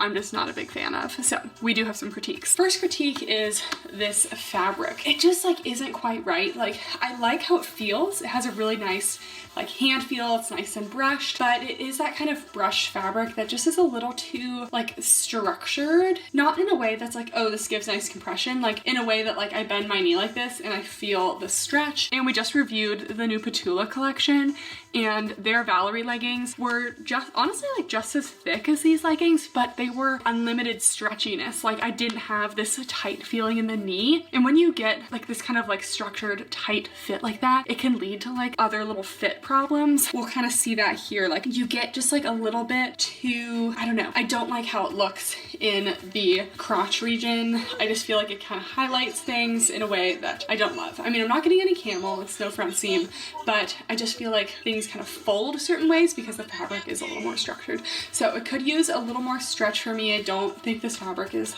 the best. We do have a high rise, no top band on this one, and definitely lower timing control. Like, this is going all the way pretty low, so that's awesome, and it's gonna come up and around in the back. So love that they're doing the lower timing control. Again, I wish this was a flat lock seam and not the seam that they have. I feel like that's kind of also why it might feel a little bit weird in the crotch area, because there's like a bunch of extra seams in there. Compression actually isn't a ton. I did feel like these were a little bit snug to get on, but I'm only gonna go with like maybe medium. Yeah, let's do medium compression, because the only time I really feel super compressed is when I bend my leg because it doesn't have enough stretch to it. I would say that these are true to size. Although they felt a teeny bit snug getting on, overall they do feel good now, so stick with your normal size. If you're in between, I would size up though, just because you might feel a little bit restricted. And then let's move on to the back. We have a nice high waist in the back. Again, the logo is just a little too much for me. The seams do go above the glutes, love that. But, you know, and I know that they have the hidden little scrunch seam, but because this fabric, like, it just doesn't like contour the body in the way that like the Paragon like sculpt seam leggings did. Like, those were like so thin and stretchy. Like, we're definitely still getting medium high on the booty scale. Like, don't get me wrong, but I feel like if I walked around, it wouldn't really stay up the glutes very well. So I'm really glad they have this little seam because the fabric is not going to be the most contouring. They kind of need that seam, but I feel like if this fabric was a little stretchier, it would be all that much better for the glutes. Like, I'm not saying this looks bad. I think that these are very flattering, you know what I mean? These will definitely be cellulite friendly because of that thickness as well. They will collect pet fur because they are brushed, and the length is actually like pretty long, longer than I expected. So here is the full length view. I'm 5'9", and these, if I had to guess, these would be like 26, 27 inch inseam. So yeah, overall good leggings. They're just definitely not going to be a favorite for me and could definitely use a little improvement. I will also say, when I just squatted for the squat test, I just felt a lot of like movement and all those little extra seams in the crotch. Kind of unsettling. Then I got the Serendipity wrap bra. This one also was available in a size small, so we went for it. This one was $39, so not too bad for a sports bra. So just a classic wrap bra. See, this is also very Gymshark. I do worry about this little seam right here cutting off left boob over here, but we'll see. I do think a wrap bra can be very flattering, gives you a little cleavage, but still some good coverage. And then in the back, it comes into a little twist with just a band at the bottom. I will say, not loving the logo. Here's the logo here. It's like a silver kind of reflective logo with a CC. It's kind of giving Amazon. There are a ton of Amazon activewear brands that have logos that look just like that. I don't know, I wish like it was maybe like the CC and not the circle, but we're really nitpicking. But if that's not what this channel is for, then I don't know. We have a white mesh on the inside of the sports bra as well as removable cups. We have some extra thickness of the cup pad at the bottom. I'm not really interested in like extra padded cups. For me, I like just like one uniform thickness, and I just prefer like a round cup pad usually as well. This is not as bad as like the triangle for me. Actually, sometimes the triangle's okay. We'll see how this is. It is a little bit thick for me, but it's not as thick as like the Cleo Harper pads, which I think are just like ridiculously thick. And the white mesh is okay, but I do worry that if the strap ever rolls a little bit, you get a flash of white. So I hope that we don't have that problem. Let's try it on. Okay, so here's the sports bra. Better coverage than I expected, actually. We have basically full side boob coverage, maybe like a teeny bit peeping out, but I wouldn't ding it for that. And then a little cleavage in the front. So I'm gonna actually go with medium to full coverage. I don't think there's any chance of me falling out of this. Support is about a medium support as well. I feel like my bust shape does better with like a more like triangular kind of shaped sports bra rather than a bandeau shape. It is pretty snug though, so I'm wearing a size small. That's my normal sports bra size, and it's definitely pretty snug along the band here. So I would say true to size, but if you're in between, I would definitely go with the size up. It's made of that same kind of soft material. It just has a little bit of a smell to it. I recognize this smell. I feel like it's like what a lot of like AliExpress, Amazon, and like I want to say TLF, but I don't know if that's the right brand. But I've definitely had other brands that have had kind of like thicker brush fabrics like this that just have this exact scent, and if you know what I'm talking about, you just know. It has that smell. Anyways, it would go away with a wash, but still there. Here is the side view. Again, just like a teeny bit of side boob, but really not much. And then we just have a crisscross back, so lots of, you know, flexibility here. And yeah, the bottom band is an elastic, so it can dig in a little bit. It does feel secure, but you know, it may be tight. I don't know if we already did support, but I think it's about a medium. But yeah, I think this could be large cup size friendly.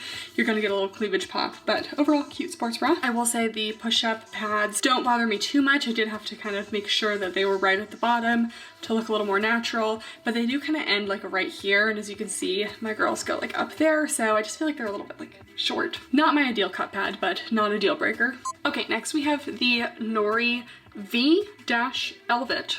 We're just gonna call it velvet. Anyways, these are a size medium, so sometimes I can wear a medium in shorts anyway. They did not have a small, so I was like, okay, we'll just go for the medium. But these are little shorts. Love the fabric. So far, I'm loving her fabric choices.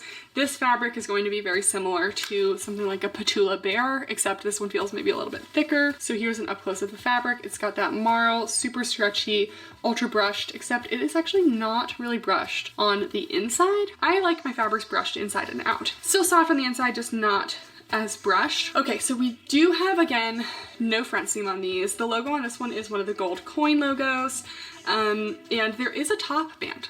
which I'm not very pleased to see. Glad I have this in the medium, because if it was the small and it was taken into me, it wouldn't be cute. So I don't love a top band. I also don't really love booty pockets on shorts, and it also looks like there's going to be kind of a V dip down in the back. Like something like the Alphalete Amplifies kind of do that sometimes, and I don't really love a dip down. This one's at least an intentional dip down, but we'll see what I think of it. Let's try it on. Here are the shorts, and these are just, well, I mean, first of all, they're medium, so actually they fit pretty well, but I would say they could probably be a little bit snugger in some areas.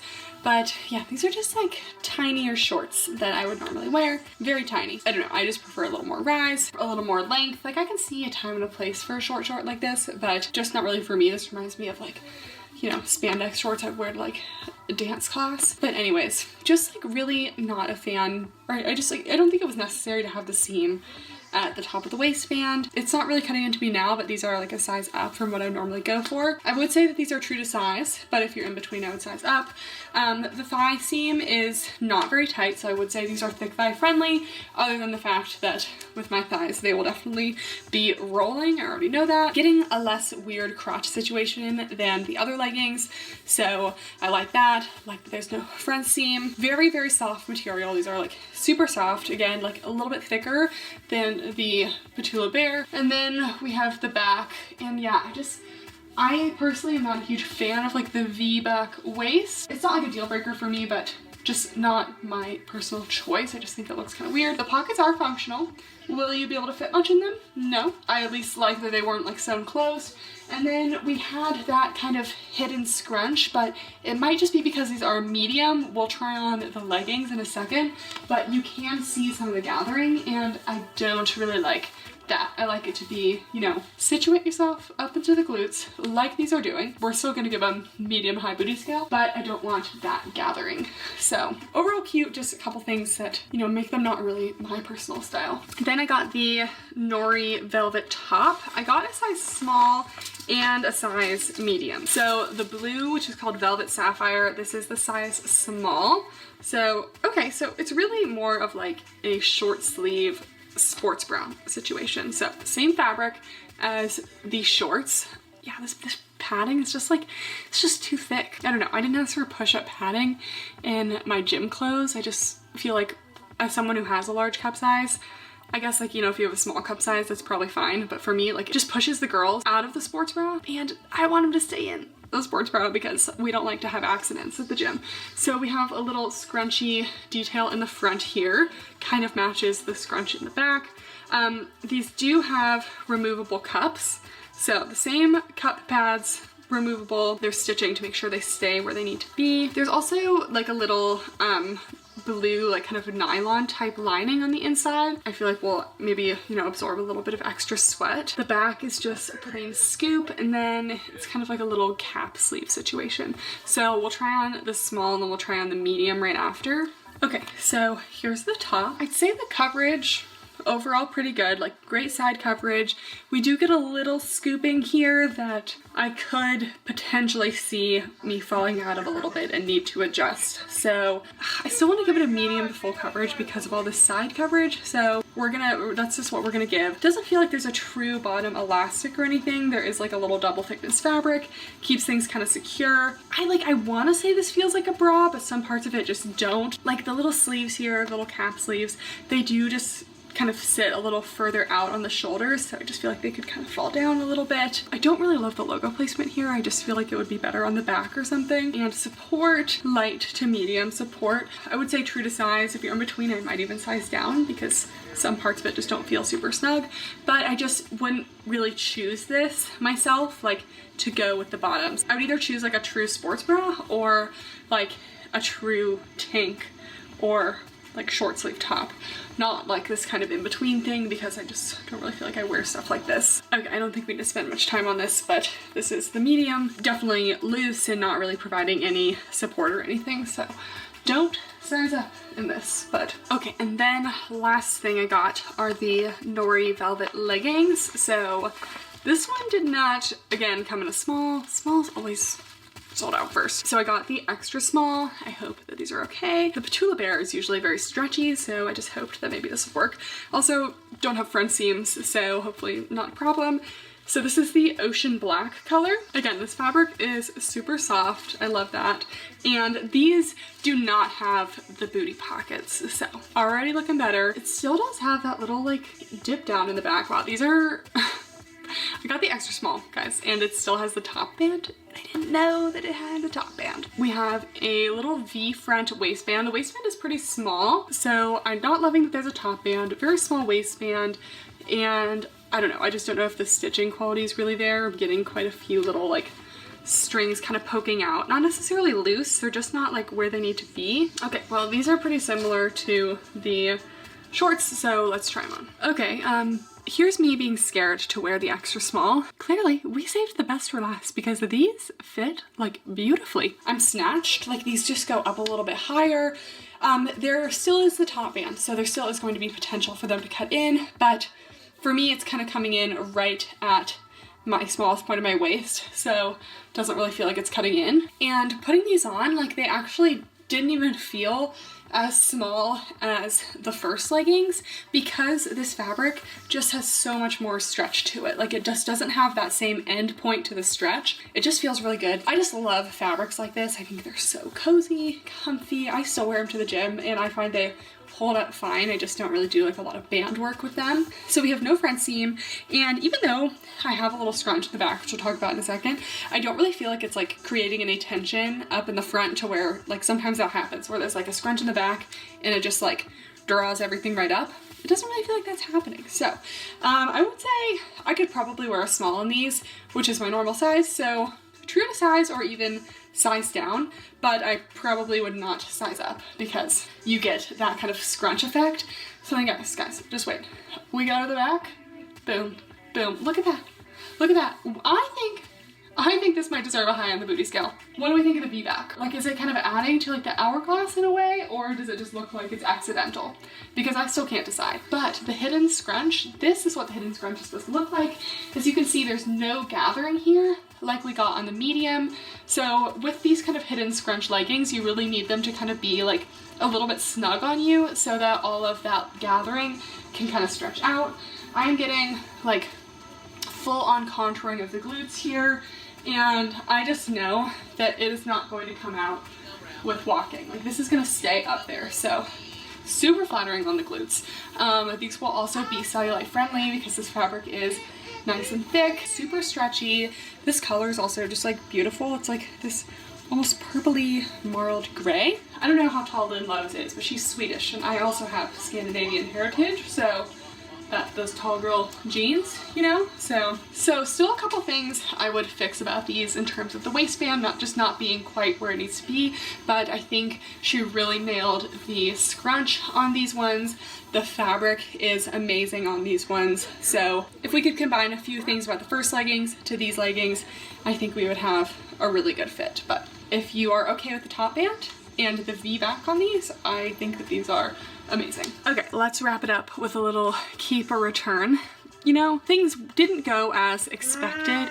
I still definitely feel like this brand has a little ways to go. Nothing was like quite where I felt like the quality or like some of the design needed to be, but if I was going to keep one thing, it would be those velvet leggings. The black ocean ones, the extra smalls, they actually did better than I thought. The Serendipity, just wasn't a big fan of the fabric. The velvet tops, didn't really like those. The velvet shorts, didn't really love the pockets, but the velvet leggings, they didn't have the pockets and they sculpted the glutes just like I like to see them. And they were super, super soft and stretchy. So if you haven't already seen my video on the hidden scrunch leggings, which may be posted before this, I haven't decided yet, go ahead and watch that or stay tuned. If you're not yet subscribed and you made it this far, make sure to give this video a thumbs up and subscribe. It's free, I promise. You'll love it here. Thank you guys so much for watching, and I'll see you next time. Bye!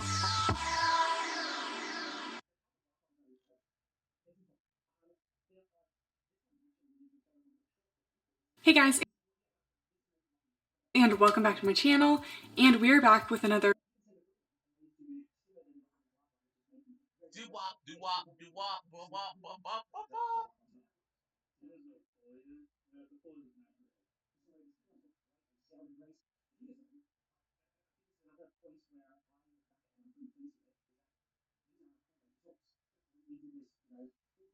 Hey guys, and welcome back to my channel. And today we are going over everything launching for the Alphalete birthday sale. Their 8th birthday sale is happening on Saturday, February 18th at 12 p.m. CST. The sale will last from Saturday the 18th until Monday the 20th. Pretty similar to the old style of their Black Friday sales, where everything on the website, including everything that will also be new launching on the 18th, will be on sale from 10 to 80% off. And my 10% discount code, Kathryn, will still apply. So we figured this out for the last Black Friday sale, but when my 10% discount code applies, if something is 20% off on the website, you'll take 10% off of whatever that sale amount is at checkout. So it's not necessarily like 20 plus 10 equals 30% off. It's a little bit different than that. All orders over $80 US will qualify for free shipping, and all items that are 30% off or more will be final sale. So we got a little mix of things launching today. We have Amplify that is restocking. We have new colors for that. We also have 6.5-inch Amplify shorts. That is an all new length of the short and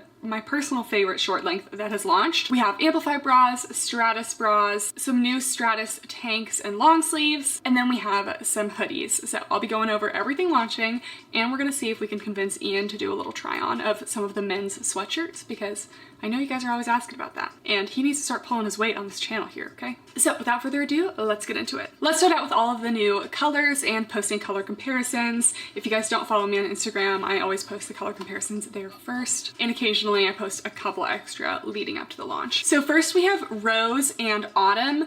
These are two different colors. You can kind of mix and match a lot of the colors in the launch today because they kind of have a tonal situation. So there will be like a lighter version and a darker version of a very similar color, but these are definitely the closest. Like I would not buy both Rose and Autumn. I keep getting these confused. They are so close. But yes, the shorts are Autumn, the leggings are Rose, ever so slightly darker. Then we have some nudes. We have Linen, which is a little bit lighter, Chai, which is slightly darker. We have Willow and Oak, both kind of neutral greens. Willow's a little lighter, Oak's a little darker. Ocean and Midnight. And then I got Shadow, which is a darker brown. The only color I did not get is Smoke, which is like more of a neutral gray. The Shadow is like a little more blue leaning. All right, and now we'll insert the double squat test. I always squat test my Amplifies with a nude seamless thong and a patterned cheeky style underwear, just so you can really see if these are truly squat proof. Basically all of the colors today are totally fine with nude underwear. That's what I always wear with my Amplifies, but some of the colors definitely wouldn't be wearing any dark underwear underneath.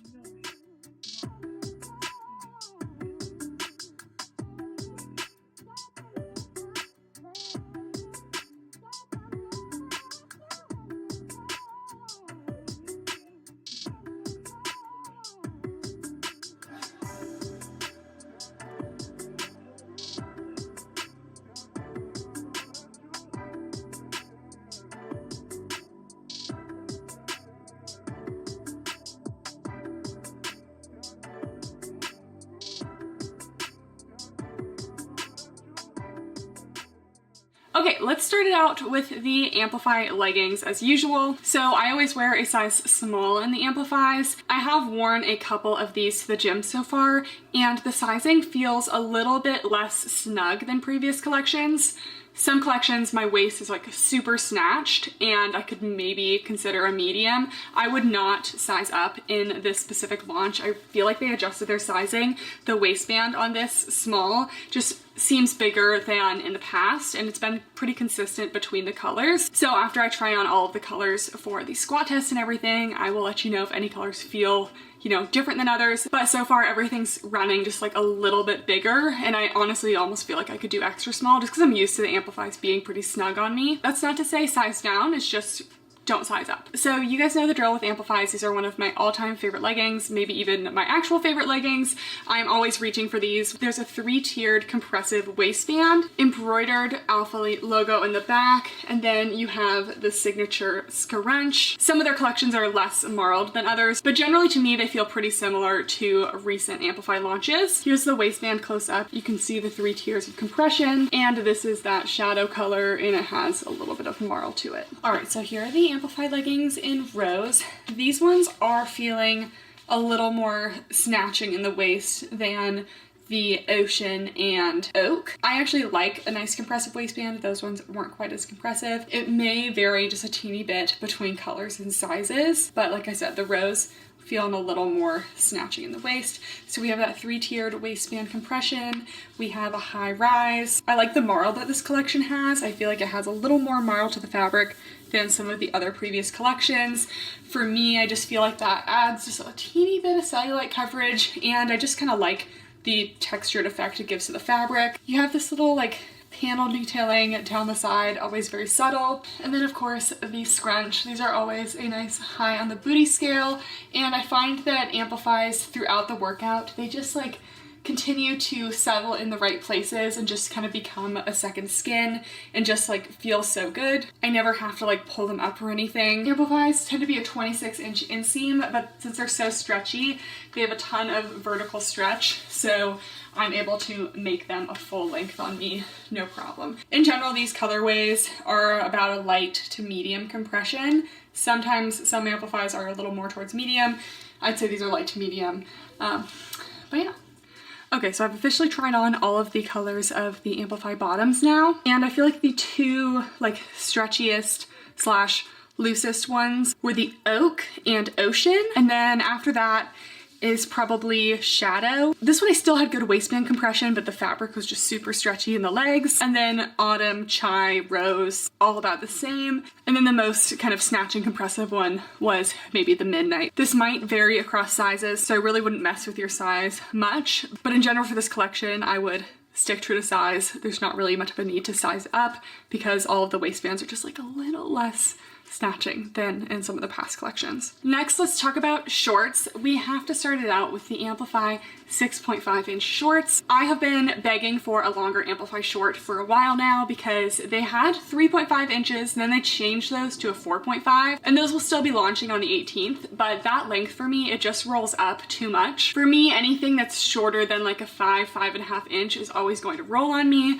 so having this 6.5 inch is perfect, especially for Amplifies where you really can gather a lot of fabric around the glutes to like settle in that scrunch. They don't always look as long as maybe another type of short that's 6 inches. So I'm a big fan of this length. We'll do a side-by-side of the 4.5 inch, the 6.5 inch, and the old Amplify Bikers. The old Amplify Bikers, I believe, were a 7.5 inch inseam, so these are a little bit shorter than that. For me, I liked the old Amplify Bikers, but I do kind of like that like middle length, not super long biker, not super, super short. So I hope they continue to bring back this 6.5 inch because it is just, it's just a great length. So we've kind of already gone over everything for Amplify. It's got that same waistband. All the details are the same on the shorts than on the leggings. We just have shorts instead of leggings. All right, here are the Amplify 6.5 inch shorts. I know what you're thinking. You're like, Kathryn, these look so long. That is because we have not yet situated them. So I just wanted to share how you get on, you know, generally leggings or scrunch type shorts like this. So I bring the length up on the leg a little bit, so then we have more fabric here, and then you bring the fabric up and around into the back. Oh, Pinto wants to leave. And then you bring them up the scrunch as well. So then here we are. So now a little bit shorter, a little more of a mid-length. This is kind of what we're going for, and way more flattering on the glutes. So that's your little crash course on how to get the shorts on. So anyways, these are the 6.5 inch shorts, size small in the color Autumn. So I have already worn these for a workout and they did stay put really well on me. Honestly, I could even do like a teeny tiny bit shorter. I wouldn't want to push it, but they definitely feel like a big jump from that 4.5 inch length. But you know what? I'll take it. A little bit shorter than the original biker, which I like. Similar to the other shorts, I would say that these also feel pretty similar in waistband compression to the Rose leggings. So Autumn and Rose maybe a little more similar to past sizing. So we got a compressive waistband. Overall, these ones are giving more of a medium compression. I do feel a little bit of compression at the bottom of the thigh area here. Seamless front. I still would say these are thick thigh friendly because I'm not getting any cutting in, just like a little extra compression down there. Obviously high on the booty scale. This is just the perfect length short for me because I know they're going to stay put throughout my workouts. It's still cute, they're not like overwhelmingly long. And we'll do a little test here although I've already worn them. They're staying put really well, so I really hope they continue to bring these back. These ones are giving more of like a medium compression. I'm not sure if I already mentioned that. They unfortunately don't have every color coming in these shorts. Fingers crossed for later on. Just popping in with the original amplified biker shorts. The biggest difference I'm seeing with these is that the bottom of the short, when adjusting it the same way that I do with all my other shorts, for me this one goes pretty well beyond the bulk of my thigh, where the 6.5-inch shorts were a little bit more like right here. So still kind of out where my thigh is tapering. So these ones to me definitely look like a complete biker length. And the other ones are definitely a little more on the mid-length side. And then as mentioned, the 4.5-inch shorts will be back. Short lovers, don't be upset. You have not been forgotten. So 4.5-inch, again, I can wear these. I still do wear them occasionally, but I just get a little rolling, so it's not my fave. So these are the Amplify 4.5-inch shorts. So this has been the length that they've launched for about the past year. Very similar to the leggings, high rise, seamless. This length, while I still find it to be pretty thick thigh friendly because the way they do their seams is just very stretchy, they just do roll on me. Even if I can't get them to roll like right now, whenever I do like hip thrusts and stuff in the gym, you can see the beginning of rolling. So that's why they tend not to be my favorite. High on the booty scale, super flattering. I'm glad they're still keeping this length around for the people who like the shorter shorts, but now there's options for longer shorts as well. I'd say that these ones, this is the Willow, are still feeling about like light to medium compression, maybe a little extra compression around the thighs. That just tends to happen with the seam there, but I would still say that these are true to size. I wouldn't want to size up or anything. So definitely stick with your normal size, no need to size up. We're moving on to seamless tops and sports bras. So we're going to start out with a new sports bra. This is the ribbed seamless bra. So this one is not coming in very many colors. They just kind of stuck to the neutrals, but it's made of a similar seamless material to the Amplify. Like the colors still match, still feel similar, but the material is just like a teeny bit different. So this one is kind of like a bralette type shape. It has like triangle-ish shaped bust area, a pretty long line section, and then just little spaghetti straps. It does have removable cups. The cups are just little triangles. I will say the material on the seamless bras sometimes can be kind of thin, so I feel like sometimes the cup pads, they just really stand out, or at least like the edges of them. So in lighter colors like this linen, sometimes it can be hard to hide. I was super excited to see adjustable straps on this one. That was great. But the logo on this is not embroidered. It is just a vinyl logo and not woven into the fabric. So I prefer when it's woven in, but sometimes with their tops, the fabric is like a little bit thinner, so they can't do that. Let's try it on. Okay, so here is the seamless ribbed bra. This is in the color linen. And the more I try this one on and wear it, I think the less I like it. It's definitely going to be a little more flattering for small cup sizes, but let's just go over it, then I will say my thoughts. So we have this pretty thick long line section down here. So true to size, this is not too snug on me, but I think I would honestly size down if in between, because some of the other parts feel like they could be a little bit big. You have a little bit of this like kind of raised pseudo seam situation over each of the cup areas. We do have those removable cups in here. I feel like you can kind of see them a little bit in this color. We have these adjustable straps. They are on the thinner side of adjustable straps, and they're not like super stretchy in the strap itself. So if you do tie it too tight, you will get a little bit of a mark, some pain on the shoulders there. And then we have the back. We got the logo back there. So this is definitely more of a loungy bra. Obviously no one is expecting a lot of support and coverage with this one. I would give it low to medium coverage and low support. We don't even need to really jog to figure that one out. I did wear this one for a workout, and at first I would say, I was like, okay, it's actually pretty good. Because just looking right here, I am contained, but throughout the workout I was doing my TRX core work, and I was, you know, horizontal, and I felt like I was about to lose a nip any moment there. So I definitely don't stay contained in this one. So wouldn't recommend it for my large cup sizes. Also, it is a pretty different material from the leggings. It's made of like a modal spandex, and I just feel like it snags a little bit easier. Like I wore this black one, and I don't know, maybe it doesn't really snag, but it definitely has more of like a cottony type feel instead of the regular like seamless knit. So just definitely more of like a loungy type bra. It's not bad, it just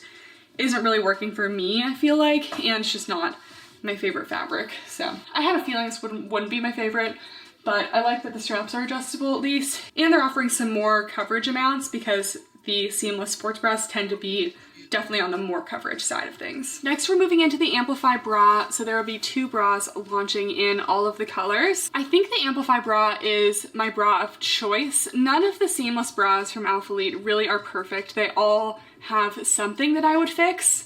Like the Amplify bra, I tend to get a little bit of side boob, but I still do feel contained in this one, and I feel like it's the most flattering shape on me. So we have pretty good coverage in the front, and you have that little scrunch detail similar to what's on the back of the leggings, just a little bit in the front of the top, creates a little gathering. And then you have pretty wide, thick straps, so nothing really cuts in, and then we do have that embroidered logo at the bottom here. This one I would definitely say true to size. Some of the Amplify bras I suggest sizing down in. This is not one of them. I have sized down in this one before, but all I got was a little too much compression and even more side boob. So overall pretty good coverage in the front area, but I do just get a little peak of side boob on both sides. So I'm gonna go with medium to full coverage because that's really like the only spot. That being said, I never fall out of it. I stay really well contained. I like the little detail here. The bottom band goes below my bust, so it's not creeping up or anything. Nice thick straps, so it never cuts into the traps or anything. And then here is the back. The straps just kind of crisscross. You got that embroidery down there. And then the support is about a light to medium. Sometimes these fabrics are just so stretchy that they just don't give a ton of support. So I wouldn't do anything like super high impact in them, but I do just like having the matching set. So I often wear the Amplify bra because of that. And then we have the Stratus bra. This is also coming in all of the colors. So the Stratus bra is made of a slightly thinner material than the Amplify bra. The Amplify bra has a little bit of a thicker, denser material, and the Stratus bra feels a little bit thinner in general. So this one I have reviewed in the past, of course, but people were saying like to size up in this one. I would definitely not recommend sizing up in this one. The medium was way too big on me. This bottom band is a little bit snug to get on, but once it's on, it's perfect. And I actually really like the coverage of the cups here. I don't get the same side boob that I get in the Amplify bra. But like I said, there's always something I would fix about the Alphalete seamless bras, and this one I just feel like the band can be a little hard to get on sometimes. But you have that cute like cut out detail. The Amplify logo on the back, again, is a vinyl, not embroidered. And they also kind of have a little scrunch in the front on this one, as well as some just little fabric details woven in. Okay, so here is the Stratus bra. The small in this one fits me really well. Like I said, this little bottom band area, it's really not too tight on me anywhere. It's not creating any like back rolls or anything for me, but it definitely is a little more snug than the rest of the bra to get on. So just keep that in mind. Everything else, like I would give this one a medium to full coverage. You just have a little peak of cleavage here, but you can see compared to the Amplify bra, I have full side boob coverage on this one. This one I don't get any cutting in, but I feel like there's a higher chance of a little irritation right back there just because the seams here are just a little bit more stiff than on the Amplify bra. Just some tiny little fabric detailing in this bra, kind of similar to the tank and long sleeve. And then here's the back. It has a racer back and then this cutout. If you do carry a little more weight in your back here, I would just be aware that, you know, you might get a little bit of squeezing out in that area. So this might not be the most flattering bra if you are looking to avoid that. And you can kind of wear it a little like higher up like this so that there's not as much skin showing, or you can bring it down a little more for a little more exaggerated of a cutout there. And then the support on this one actually feels more like a medium. So just a little bit more support than the Amplify bra, which is kind of surprising. This fabric just feels like a teeny bit more structured. And one thing I don't like about this bra though, is the cut pads enter on the top of the bra here, and I just find that so hard to get the cut pads in and out. I take out all of my cut pads before I wash my sports bras so they don't like crinkle up in there and then they're never the same. So having a bra like this makes it a little bit difficult. But I really love how this bra looks. I feel like it fits my personal shape the best out of all of the Alphalete seamless bras. Now onto some new pieces. We have the Stratus crop tank. So feels very similar to the Stratus bra, a very lightweight, thin, seamless material. This one's got a high neck, seems pretty cropped, and like the Stratus bra, it has a couple little like details in the fabric. So in the front here, we have this little like triangle type detail. In the back, you have some details as well as kind of curving along the front. And then the logo in the back is vinyl as well. All right, so here is the crop tank.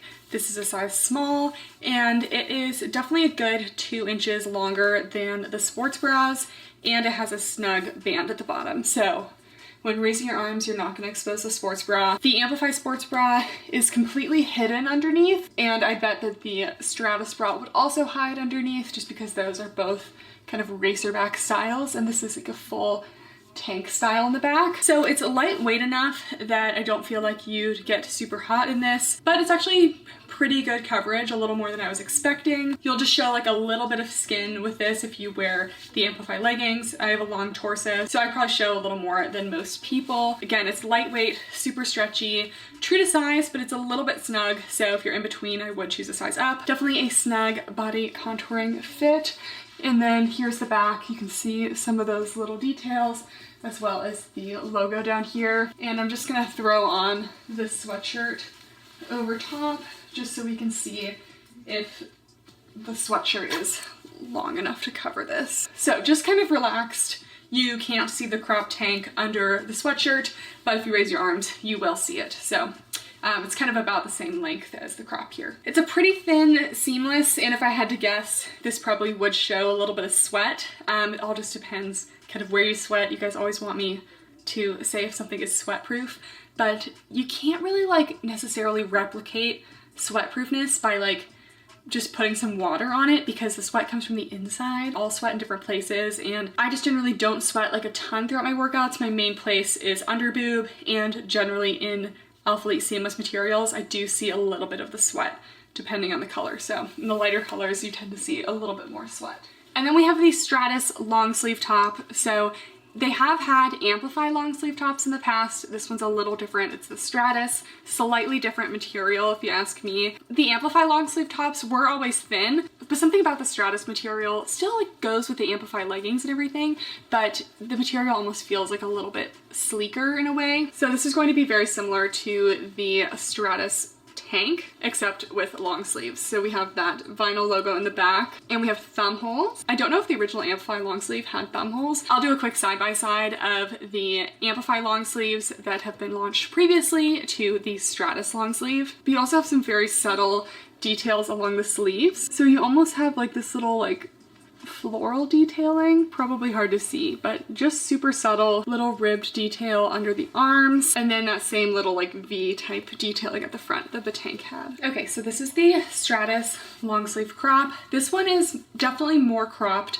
than the tank. The tank went down, I think, like an extra inch. This one is ending just right below where the Amplify sports bra is hitting, so a little bit more cropped, gonna show a little more skin. I also feel like the neck on this one is a little bit wider. You can see the sports bra peek through just a little bit. The fabric on this one though feels great. While it is definitely snug, so true to size for a very snug fit, size up if you want it just a little bit looser or if you're in between, but it is very stretchy. So I feel like this one almost has a little more stretch than the tank, even though they're the same material. The band on the bottom of this one is a little bit smaller than the tank as well, so I'm not getting quite as much compression there. And these ones I checked on the Amplify long sleeve that used to launch. The old one did not have a thumb hole. So these, they now have thumb holes. If there's an opportunity for a thumb hole, I want you to take it. You know, I always want a thumb hole. Love it. You don't obviously have to use the thumb hole, but I like it. So the sleeves are super long. And here's the back, a little bit of detailing. You have the vinyl logo again there. And then just this super subtle detailing along the sleeve, just like woven into the fabric. I like this one more than I was expecting. Definitely better than the original Amplify long sleeve top. About the same in thinness, but I just like the little extra details that this one has. So that's it for all the seamless stuff launching. Now we're moving on to performance, which is the hoodies. I don't really know why they call this the performance collection, because when you say performance, I think like sleek performance leggings, not sweatshirts and hoodies, but we digress. Let's start out with the classic full zip crop hoodie. I feel like this was meant to be named like the Capital full zip hoodie, but that is not what it says here. So this is new. I believe around Black Friday sale time, they launched the Capital crop hoodie, and that one was just a half zip crop. This one comes fully unzipped, which I think I like a little bit better just because it's easier to get on and off. These are super cropped. I do wish that they were just a little bit longer so that I could wear them more for lifestyle as well, but I don't mind a super cropped look to the gym, so that's primarily where I wear these. So this is the willow color. It looks very similar to oak, just a little bit different, but you're gonna get a little bit of color differences when it comes to the sweatshirts versus like the seamless leggings. So it's a cotton polyester blend. It's a slight oversized fit, so I wear a small and I think it's perfect. I wouldn't size up, but you can if you want it like super oversized.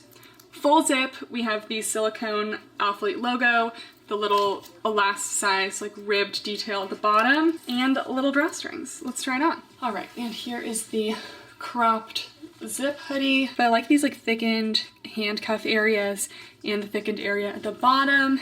And as you can see, this is it open. So previous ones were not full zip, so you couldn't kind of wear them just open like this. But this one I've been kind of wearing like mostly zipped up, and it's just a little bit of extra space here, so no need to size up. It is a little bit oversized, but not too much space in other places, just a little bit of space in the sleeves. You got that classic kind of like medium weight fleece material, and it's definitely super cropped. You will be showing skin with high-waisted leggings with these, so keep that in mind. You will see your sports bra when you raise your arms and things like that. Again, I really only wear these as a little warm-up at the gym. And then here's the back. We got a big oversized hood, and then we also have the little drawstrings, and they always do their drawstrings kind of like dipped the end in like this wax. So. And the last women's item we'll be going over today is the women's classic crew. So I have reviewed these in the past. These are a full-length, oversized crew neck. It's a classic sweatshirt material like the last one. It's got that classic sweatshirt material on the outside, then fleece on the inside. Might as well show you. Here's the outside, and we got fleece on the inside, and we have the Athlete raised silicone logo here. I wear a small. It's pretty oversized. Let's try it on. So here's the classic crew in a small. You can see it is pretty oversized, so generally no need to size up. If you even wanted it to be not quite as kind of baggy oversized, you could probably even size down, but I don't mind a little bit of an oversized look. I love the soft fleece on the inside here. The sleeves are a good length for me.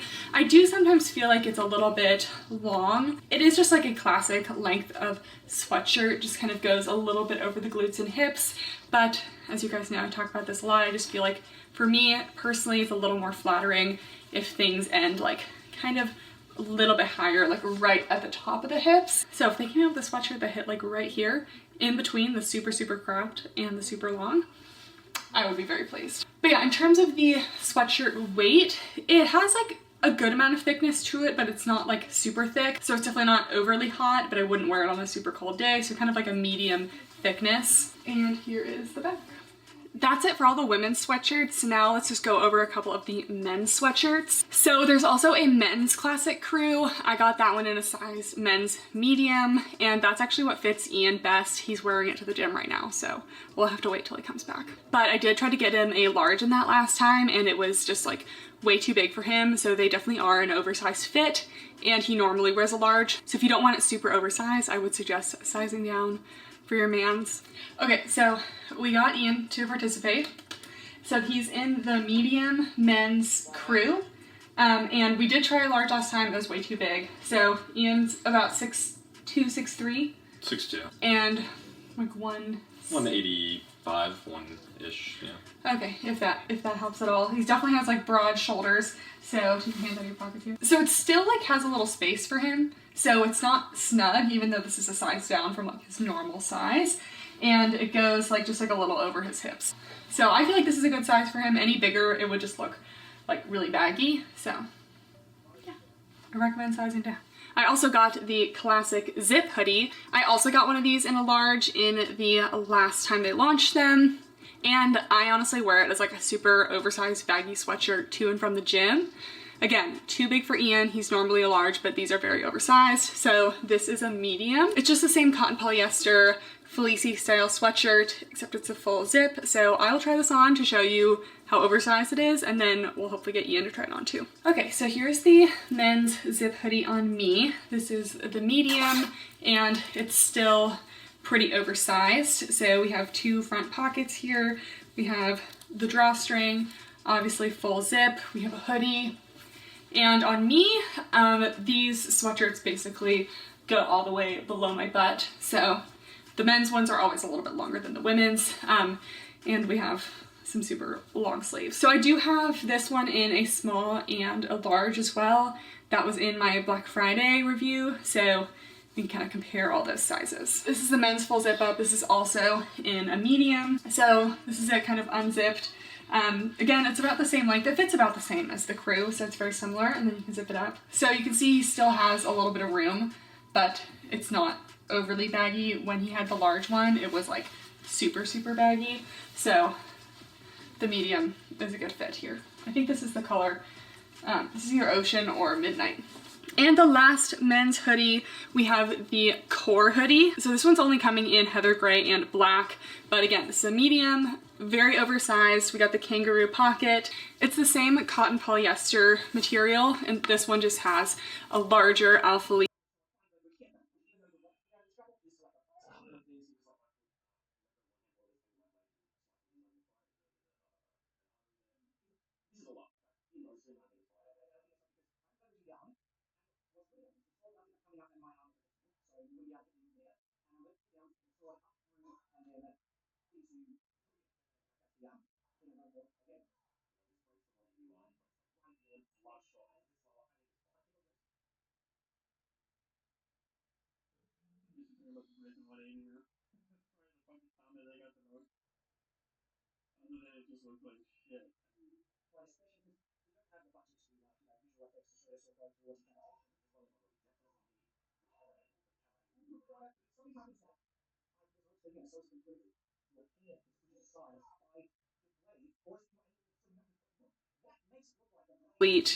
Kind of printed logo on the front instead of the raised silicone. Okay, so I lied. This one is actually a large, and as you can see, it is just super, super huge. Again, this is a men's sweatshirt, but you know, women like to wear them as well, just for like oversized, you know, warm-ups and stuff. So super long, goes way over the glutes. The sleeves are also super long, even for me. Again, all of the sweatshirts today are kind of a medium weight. They're not super thick, but they still have that fleece lining.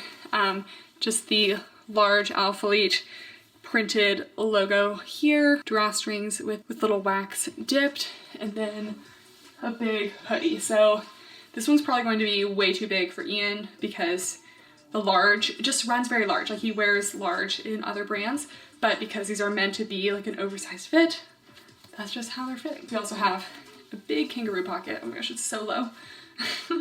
It's like all the way down like at my hips. Okay, so this one is a large. So you can see that it's just like super long, like turn around. It's going like over your butt even. So would you say that this is like too big for you? Yeah, it's, I would size down. Okay, so then just put your arms out. So yeah, this one has quite a bit more space. I still think it looks fine, like if you just wanted like a baggier fit, but it's comfortable, but it's too big for me. Yeah, like he wouldn't, like knowing Ian, he would not wear this out of the house. Like he would think that it's too big. And then accessories. So they are bringing back the 3-pack seamless thongs. I don't know if these are different than what previously launched, but I got the nude. It's a nylon spandex, super sleek, raw cut edge. So here it is. You do have that raw cut edge, and there's also a cotton gusset that is like glued down on the inside so it can't like roll up or anything. I have to say, I kind of have my gym underwear figured out. I really like the Voexney ones. I don't really know if that's how you say it, but that's the brand I like from Amazon. That's like the only thing I wear under my leggings at this point. These were pretty good. I will show a clip of me wearing these underneath a light color of the Amplify just so you can see. But I still feel like you do get a little bit of chance for rolling with a raw cut edge like this. And with the gusset area, I was just getting some kind of like a little bit of settling into the parts, you know? So I will still absolutely wear these to the gym and, you know, for everyday life, but they definitely don't beat my current favorite Amazon seamless underwear. And lastly, guys, it's 2023 and I have my first Hydro Jug. Athlete is doing a collab with Hydro Jug. If you don't know what Hydro Jug is, they make these giant water bottles. So for a while I was a Hydro Jug hater because they only had like the plastic water bottles, and I remember like I was just starting out as my fitness influencer career, and they were just messaging everyone to like give out these hydro jugs, and so many people I knew, like the plastic ones, they just like, you could drop it from like 2 inches above the ground and it would just like shatter. So I was like, who would want these? Like, they just are cheap plastic water bottles. POPFLEX is doing a collab with them for the plastic version of the water bottle, which I assume at this point it's probably better. Again, I have never personally tried that one myself, but I saw that they had the stainless steel ones, and I love a good stainless steel water bottle. They're insulated so they keep your drinks at like a reasonable temperature. This would be great for hikes because I am always coming back to the car from my hike, and I usually bring a water bottle with me. But when your water bottle is sitting in the car in like the blazing heat, you don't want to be drinking warm water when you come back from that. So I think this is going to be perfect. Also just like a ton of water. This is 64 ounces. This is my current hydro flask and it is only 32 ounces. So this is double. This is the linen ombre color. It's also coming in black. So it's kind of matte throughout the water bottle, and then has this little like shiny POPFLEX logo situation. It has a little silicone on the bottom so that it doesn't slip around. Has this nice handle. Apparently you can also buy like a carrying strap for this. I don't know, it just seems like it's gonna be really heavy against you. The lid pops open and it has a straw on the inside, so I guess you can just kind of like drink it as a straw. So it's got this thick straw, huge capacity. You can tell that it's double layered and insulated. Oh, this is triple layer vacuum insulated. Nice. But yeah, I think this is definitely like a step up from the plastic hydro jugs. Alright guys, that is it for the review. Like I said, everything on February 18th, including what is launching that day, will be 10 to 80% off, and you use my code Kathryn for 10% off on top of that at checkout. Again, when you're using my code, make sure to go to my website to get your extra entries in my giveaway. You can always enter my giveaway, I have one every month, but when you place an order with my code, you get additional entries as well. I don't currently have a list of what the sales are. I just know 10 to 80% off, so I will probably get more information about that closer to the actual sale time, so stay tuned on my Instagram. I'll try to post and pin a comment if I get any more information on that to the top of this video. But in general, things that have been on the website the longest tend to be closer to that 80% off, and then things that are fresh and new, like what is launching on the 18th, will probably be closer to that 10% off range. Top picks for the launch for me probably would be the Amplify 6.5 inch shorts. I always love the leggings, so those are always going to be a top pick, but I'm just super excited to have that extra length of short. And then I always like the Amplify bra to go with that. And then I think the classic full zip cropped hoodie, just because I love a little layering piece like that for the gym. So those would be my picks. There's really not a ton launching this collection. As always, leave your comments and questions down below and I'll do my best to get back to them all as soon as I can. Thank you guys so much for watching, and I'll see you next time. Bye!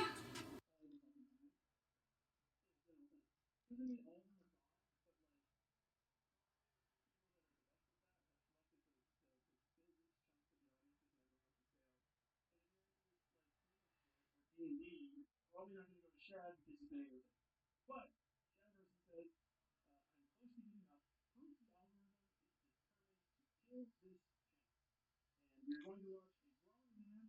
Hey guys, and welcome back to my channel. And today we're reviewing a new Camo Fitness collection. It's been a while since I've reviewed one of their collections on my channel. Oftentimes I don't get a lot of time to film and edit a review. You guys know I'm in dental school full time, so I usually need like a weekend and then like a little time after that. We're gonna try to speed edit this video because I just felt like a YouTube review would be the most helpful. Anyways, the launch is happening on Valentine's Day, February 14th at 1 p.m. CST, which is probably like tomorrow or today by the time I post this video. But super exciting announcement, what you guys have been begging for. I always feel guilty about posting about Camo Fitness for my non-United States people, but I don't have a ton of details on this, but they did tell me this is the first launch that all of these pieces will be available for purchase worldwide. So I'm so excited. They have finally listened. You guys have been begging for international shipping. So if we get any more details on what exactly that means for you guys, I will post it in the comments as usual, but I am so excited. So just a little mini launch for today. We got some cute colors though, and some new pieces that I just wanted to touch on. If you guys are new to Camo Fitness, all of their stuff is super affordable. I think they're by far the best affordable brand because they still come out with really high quality pieces that I compare to some of my more high-end brands,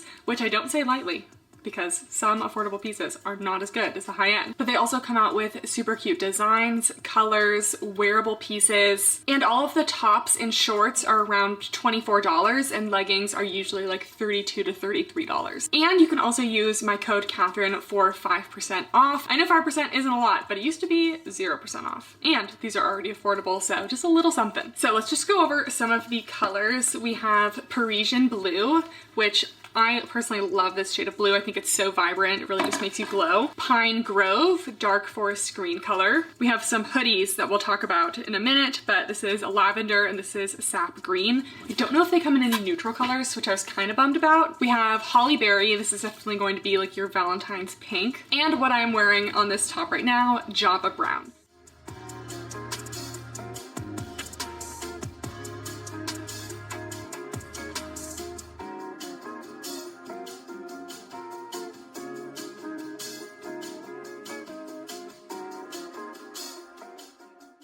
So let's start out with the new items, which are the sports bras. So as soon as I get my packages, usually I just like open everything up and then like throw all like the trash away.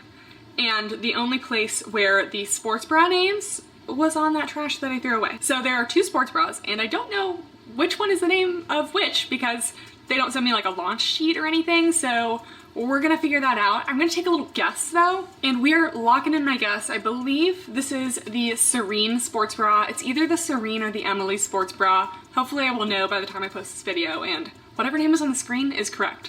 So if I keep saying the wrong name, that's why. I will say these bras are super, super cute. Like, love the details, everything. Not gonna be for my large cup size girlies. So we have two kind of more small cup size sports bra options for today. So it has a twist detail, so you're supposed to wear it twisted in the front. It does have removable cup pads. Personally, I did have to remove the cup pads because there just wasn't enough space for the girls. And then there's this super cute back detail. So you have this strap that is like sewn in, and then you have this extra cute little braided strap that you can tie around to create this little like twisted back detail, or you can take off this strap entirely and just have a halter. So I love that you have the options. Also, all of the fabrics today are the Camo Fitness Classic Serenity legging fabric. So it's kind of like a denser brushed material around a medium compression. Soft to the touch, but not like quite as soft as like a Lululemon Align. It has a little more denseness and compression to that, and everything is 75% nylon, 25% spandex, super stretchy. So here is a close-up of the fabric, just very slightly brushed.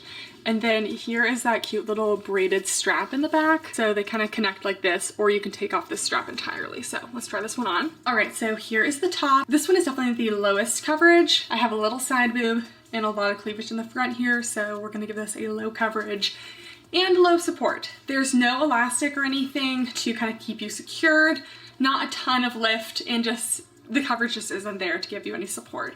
Not every sports bra has to be the most supportive, and this is definitely a super cute style, but I thought that I could wear this to the gym and be okay. But even in my apartment gym all by myself, I was like very concerned for the opportunity for a nip slip, so I just don't think that this is something I could wear again.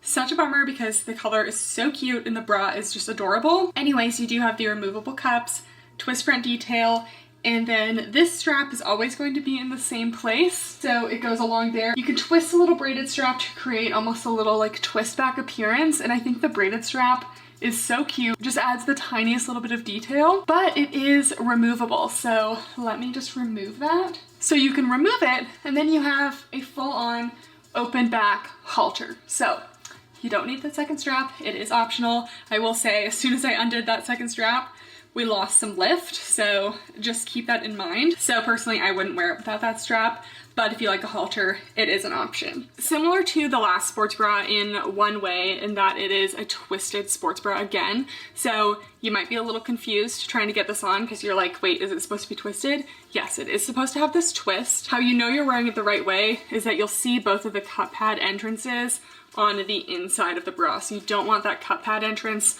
one on the inside, one on the outside, then you're not wearing it right. Also, that wouldn't work because you would be wearing the sports bra one strap up, one strap down. So you just gotta flip it so that they are the same. This one also has that twist in the back. This one is just 2 straight up and down straps. This one has a little more coverage than the last one, but still, again, not a super secure full coverage bra. I honestly just don't even know if I could really wear these to the gym comfortably. It just for me is like kind of a larger cup size. But again, same material, comes in all the colors. Let's try it on. I love how this launch has 2 really bright fun colors and then 2 kind of more muted neutral tones. I mean, if you call green a neutral. Okay, so here's this bra. This one definitely works a little bit better for me, a little bit more coverage, but it's still overall definitely a low coverage. I definitely have good side boob coverage, full under boob coverage as well. I didn't have to like situate myself in the same way as the other one, but the deep V in the cleavage is definitely a lot. So I just know if I'm leaning over at the gym, yeah,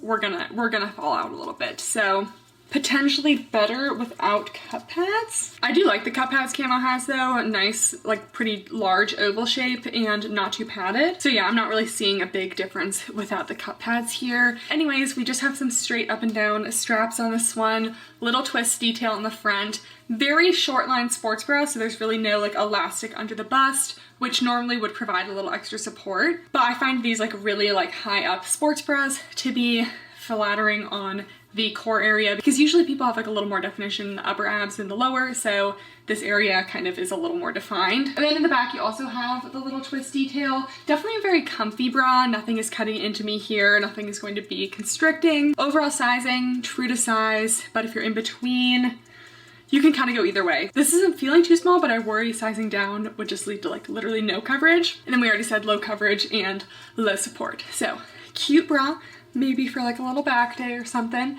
but for me, I probably can't wear this to the gym because I already tried once with the other one. It didn't go so well. So I had a 50-50 chance of getting the sports bra names right, and I got them wrong. So the one with little braid is the Emily sports bra, and the straight up and down tank straps is the Serene. I also will say I always love Camo Fitness bottoms, like the Serenity leggings, Serenity shorts, like literally not a single problem with them, but I feel like they've never been like quite perfect in the bra department. And while these ones are super cute, I would have loved to see a better coverage option for my larger cup sizes, just so we could have something to wear, because I am dying to live in this color. Like, I just feel like this is the most beautiful blue, and just feel like I can't really wear a full set with it. So then super quick, we have some return items. So we have the 6-inch Serenity shorts. There's only the 6-inch ones this time, no 4-inch. Personally, the 6-inch is my favorite. I love this length. These are like my #1 like go-to basic shorts. You just can't go wrong with them. They have a nice tapered waistband, no top band, no front seam, super thick thigh friendly. They even have like a little bit of a flare to the end of the thigh so that it really doesn't squish into your thighs, give you a sausage thigh look. They also made the logos, I think, like a little more subtle in this collection. The logos are now, there's still that like silicone very slightly raised logo, but they're now in tonal colors. So originally Camo Fitness had no logos. Then they had like a really huge K logo that was just like black on every single color. In this launch, they made it into the tonals. So I think the tonal is much cuter. Like, you know it's there, but you don't really see it in some lights. And then the signature curved glute seams, super flattering on the glutes. Get about a medium compression in these. Medium to high on the booty scale, very flattering. I would say you get some cellulite coverage in like the darker colors, but not always the lighter colors. The fabric isn't super thin, so you do get a teeny bit, but again, not full. And then you have just a slightly extended crotch gusset down the legs here. And you guys know I love these shorts. I think these made it into my best activewear of the year in 2022 and 2021. So just a classic short. Just like these Serenity shorts, the Serenity leggings are back. These are always a 25-inch inseam, and the structure is the same as the Serenity shorts. I definitely find these true to size. If you're in between, you can kind of do either way. They're stretchy, where like maybe you could do the size down if you don't mind a little extra compression, but you could also size up if you don't want them, if you want them on the lighter compression side. I wear a size small. That's my normal size with them. You have no front seam, you have no top band, and then we still have that tonal logo there and the curved glute seams. Again, I get about a medium compression in these usually. I'll also insert squat tests for all these colors, but I expect most of them to be pretty good. Usually their fabrics are nice and dense. Most affordable leggings that I see these days still have a front seam. Like if you go on Amazon and you're looking for affordable non-seamless leggings, so ones like this that have like seams like this, they still have a front seam. Like Colorful Koala, love them, but they were my favorite when front seams still were a thing. But yes, we got rid of the front seam years ago. They still have a front seam.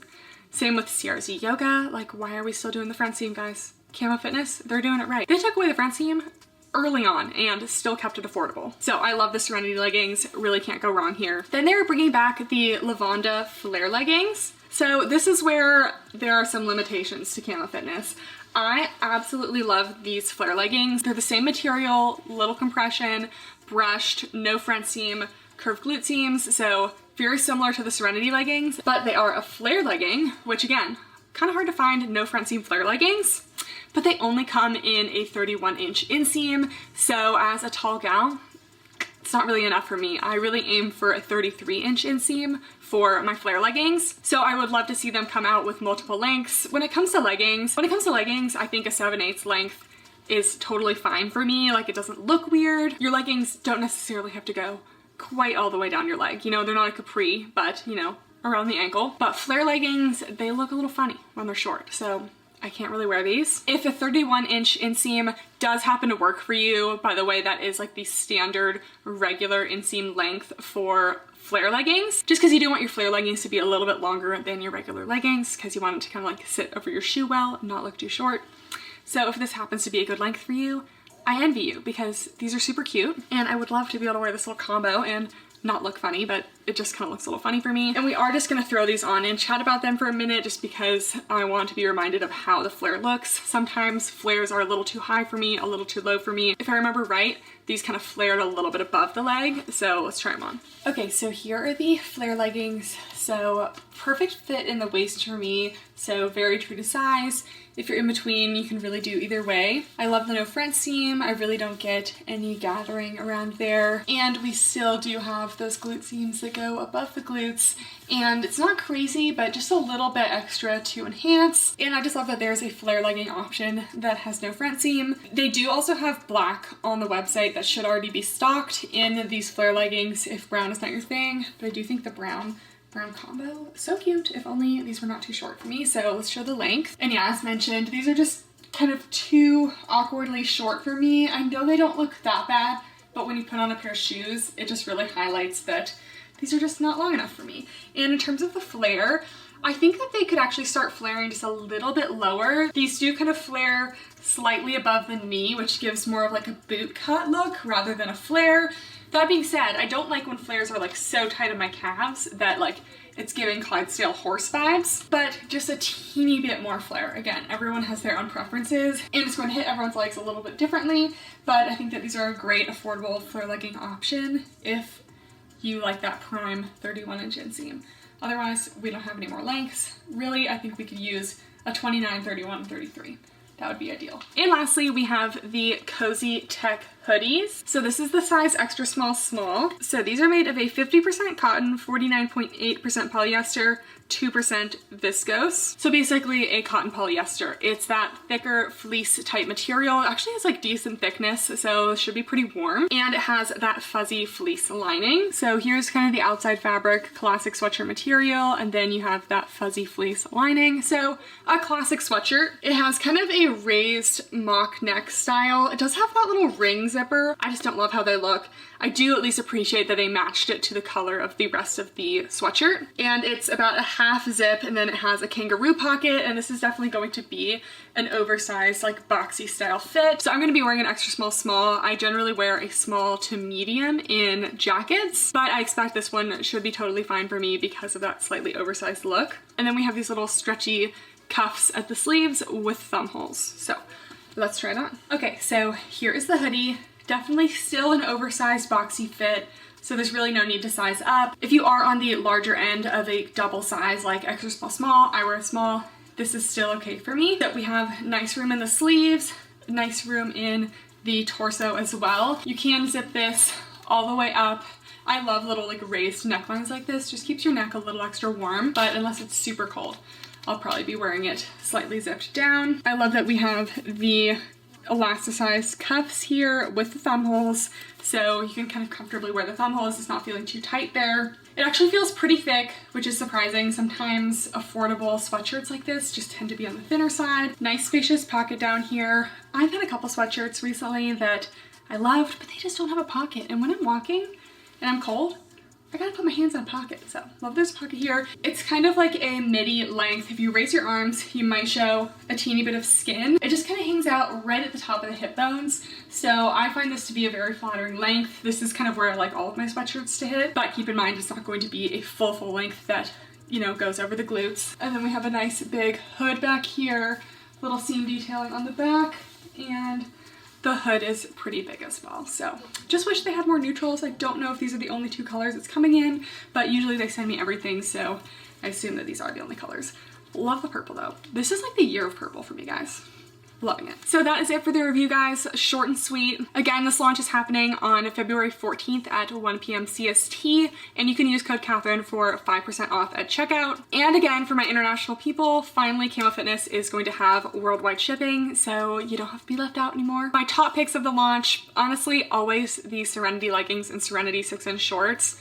You really can't go wrong if you like the color of those. I think that these are such quality pieces for an affordable price. The sports bras are super cute. They're just not something that I'm really going to be able to wear, so for my smaller cup size ladies, live your best life. And the sweatshirts are super cute too. I just kind of wish that they had more neutral colors. That is it, guys. Thank you guys so much for watching, and I'll see you next time. Bye!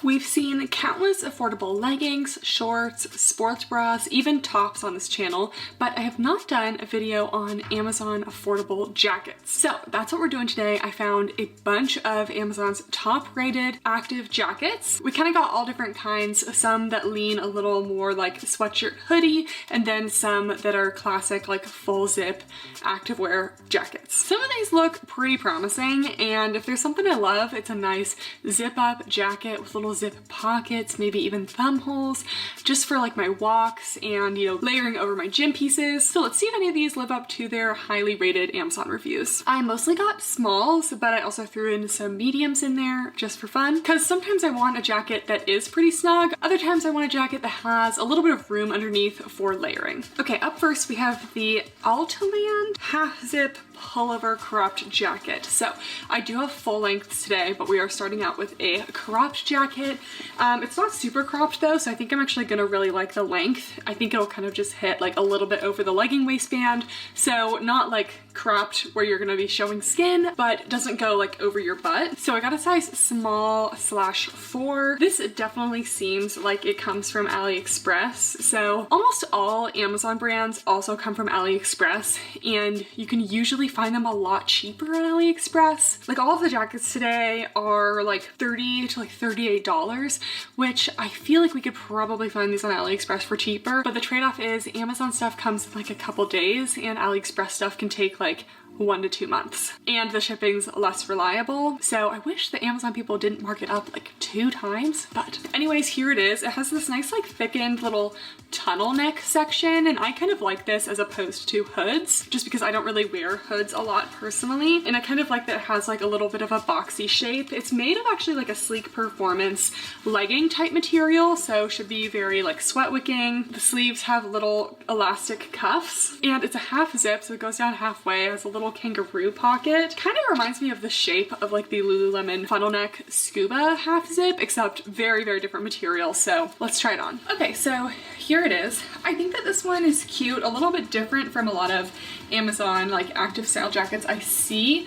So this one is a small. It's got like a pretty boxy shape, and it's about like a midi crop length, so if you lift your arms you'll see some skin, but it's not so cropped that you're walking around showing skin without even like trying. Oh, I didn't even notice, but there's a little draw cord here, so you can actually do the drawstring and make it like a little more of like a kind of bubbly type look here. Got a kangaroo pocket. It's not super secure, so things could fall out. Nice to have the pocket option. The ends of the sleeves are little like bungee elastics, which I feel like kind of goes with like the little poofiness when you do the bungee cord here. And you have a pretty high collar, so I would probably wear it like maybe mostly zipped up or just a little bit down like this. I would probably consider this like a half zip, but you could do a full zip here if you're really feeling like you want some coverage. Zipper quality is pretty good. It's like one of those kind of plastic zippers, not getting any catching. Here is the back, and I like that this one is like a sleek performance material. You don't see that a lot in jackets, and it's just nice and lightweight. And this one was $37.99, so definitely not the cheapest, but not bad, and so far the quality feels pretty good. Filming this a little bit later in the day than usual, so I am having an energy drink, and Alani New just came out with the Juicy Peach. So good, and you know, anything that's called peach I have to get because of my girl Peach. That's my cat, if you guys didn't know. A lot of people try to call her Peaches. Really irks me, especially when people like at the vet call her that too, because in her chart it says Peach. Like, that is not her name. Her name is Peach. She's one peach. She is not multiple peaches. Let's pop in with a 90 Degree. So 90 Degree by Reflex is a pretty popular Amazon brand. I've tried a lot of their stuff before. I'd say their stuff is like pretty decent quality. I'm not a huge fan of their leggings because they have like top bands and front seams, but this jacket is looking pretty good. So this is the women's lightweight full zip track jacket. I got a size medium in this one just to kind of see how a bigger size would be, if it'd be a little bit better for layering. It's $38.49, and it's made definitely of like an active material. Wouldn't really call it brush, kind of like a Lululemon Luon. Here's a close-up, so it's kind of like that in between the brushed soft and sleek performance, which I actually think is a good material for jackets. So it's got that little mock neck, which I love. It has a full zip. It looked like it would have a ventilated back, but it's actually not. It's just kind of laid over. We have zip front pockets and thumb holes, and it's looking good. I think this color is also really nice as well. Let's try it on. So I did order this in a medium just because sometimes I like a little room in my jacket. So definitely feeling like this one's a little more oversized for me. It's obviously not like baggy or huge, but sometimes it's just nice to have a little space, especially if you're trying to wear a long sleeve underneath or something. So this material definitely feels most like a Lululemon Luon or something. It's not super brushed, not as like soft to the touch as the CRZ Iuga one. We have another full length going over the hips, so super long. More zipped pockets on these, so pretty spacious zip pockets. We also have the kind of drop pockets on the inside. The zipper feels really nice, and it has that little like emergency hair tie thing on the zipper, so you can actually like take this off and it becomes a little emergency hair tie, but then you don't have as fun of a zipper. Same mock neck. I would suggest true to size on this one. Again, size up or down depending on your fit preferences. In the medium, I do just have a little more space in the arms, which is nice. It's not quite as tight. And again, we have the classic thumb holes, lots of little like vertical seam detailing on this one. And here's the back, and again, this is not like a real vent, just kind of a little overlay detail. Next, we have the Gym Rainbow workout jacket. This one is $38.99, got a size small. Some of the Amazon names just really get to me, but I saw Gym Rainbow, it reminded me of Reading Rainbow. I don't know, not liking the material so far. No.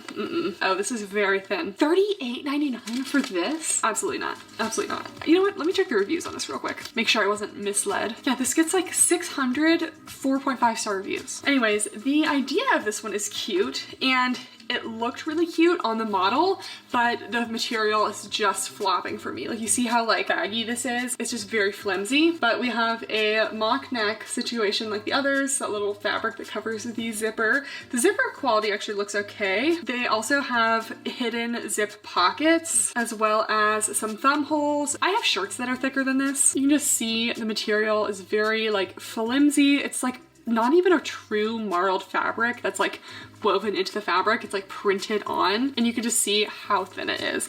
Like, this is a jacket. You shouldn't be able to see me through the jacket. So we'll try it on, but I'm not thinking that I'm gonna recommend this one. Okay, this jacket, this is why you can't trust Amazon photos sometimes, because this clearly was like a photoshopped or just stolen image, which is very common with Amazon. I can't even tell you how many times they've stolen images of me. Either it was like a copy of something that I was wearing that they were selling that definitely wasn't the exact thing I was wearing, or they've just taken my body and just photoshopped things onto it. So don't trust everything that you see on Amazon. This just feels super cheap.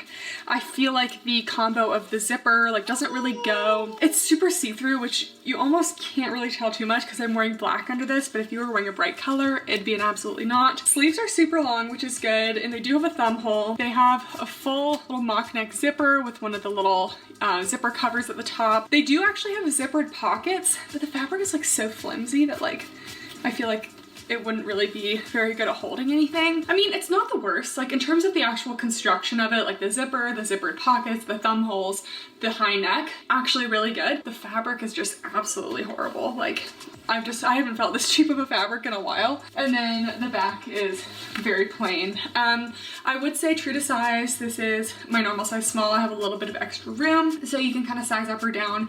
This is if you're interested in this one at all. I like to always give sizing recommendations. Like people will comment like, why do you even bother like giving sizing recommendations if you don't recommend something? I don't know what's gonna pique your interest, you know? Like, I don't like this fabric. If you wanna give it a try, who am I to tell you? Who am I to tell you to stop? So yeah, also very full length, goes over the hips, covers most of my butt. All right, we got another cropped one. I think this is the right brand. It's always confusing ordering from Amazon because they'll be in these packages. It doesn't say the brand anywhere, so this is the Zenway women's cropped workout jacket, half zip pullover. So this one's on the cheaper side. It's $29.99. I think this one was on sale when I looked at it, and size small. So this one is another cropped one, obviously, and it's kind of similar to the first one, except I think this one is going to be more fitted and the first one's more boxy. So we have that same little neckline. A lot of these are very similar. Half zip and thumb holes. This one definitely feels better quality than the last one, and this one is also made of a sleek performance type material. So here's the fabric, lightweight, sleek performance. Just like add a little layer but not be too thick and heavy. So let's give this a try. I also like how this one has like, you know, some little seam lines just to like, I don't know, I feel like the seam lines add a little something. Okay, so here's this one. Very similar length to that first one, except this one is more of a snug fit. I do just have like a teeny bit of looseness at the bottom, but generally I would say true to size because it's pretty snug everywhere else. Snug along the bust, snug in the arms. So I'd consider this like a midi crop length with a high-waisted short here. I'm getting full coverage, but if I lift my arm, we do show a little bit of skin, so definitely not a full length, but I really do love when jackets and tops hit around here. I just think it's a flattering point because you're not like layering too much. So this one's another half zip. We have a little bit of like contour detailing. This one is also like a sleek performance material, so it's definitely lightweight, just gives you a little extra warmth. So you can wear it zipped open, a little halfway, or full send, you know. This one is definitely snug on the arms, so if you don't want it quite as snug, definitely consider a size up, but generally true to size. And the sleeves definitely feel long enough, and I also have the thumb holes. And then here is the back. So no pockets on this one. It's almost more like a shirt than a true jacket, but I think it's cute and good to have like, you know, some length alternatives. Up next, CRZ Yoga. So CRZ Yoga consistently just has like really nice quality basics on Amazon. I'm liking it. Seems like it's gonna be a little warmer. Here's the material, kind of like a brushed, almost kind of like a thin, like sweatshirt type material. Size small, this one's $40. CRZ Yoga is one of those brands that I think charges a little bit too much. Like, are we trying to be affordable on Amazon? But I thought this one was a little bit different and cute. So it is a full length jacket and it has a hoodie, but I really liked that it had this little like raised, like almost mock neck section with the hoodie, kind of keep your neck warm. It's got little hoodie drawstrings. It has thumb holes. So far, we don't have any hand pockets on any of these. Kind of a bummer. And is this a little hidden pocket in the back? That would be nice. It is, it's a hidden pocket in the back, okay. And it's a zippered hidden pocket. That's really nice. Also, I take it back. It does kind of feel like more like a brushed legging material, so not quite hoodie weight. Okay, this one is feeling nice.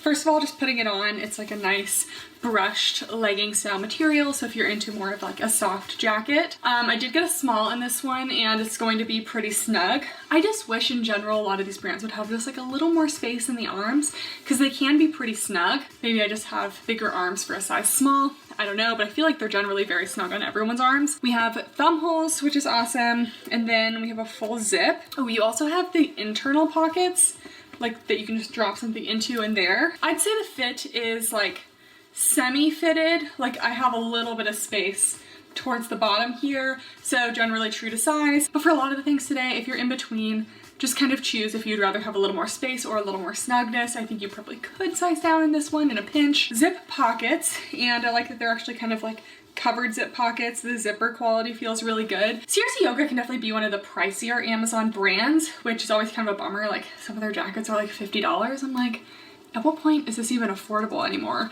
But they do have good quality. I love a zip pocket. We even have like a little hidden like mini pocket inside of these. And then we have a hood. Is the hood detachable? No, hood is not detachable. Okay, here's the back. I feel like finding a hooded jacket like this can be kind of tough. And then if we zip it up all the way, I really liked that it had this like higher kind of like mock neck in addition to the hood. It has the little drawstrings. And here's the hood on. Not the largest hood.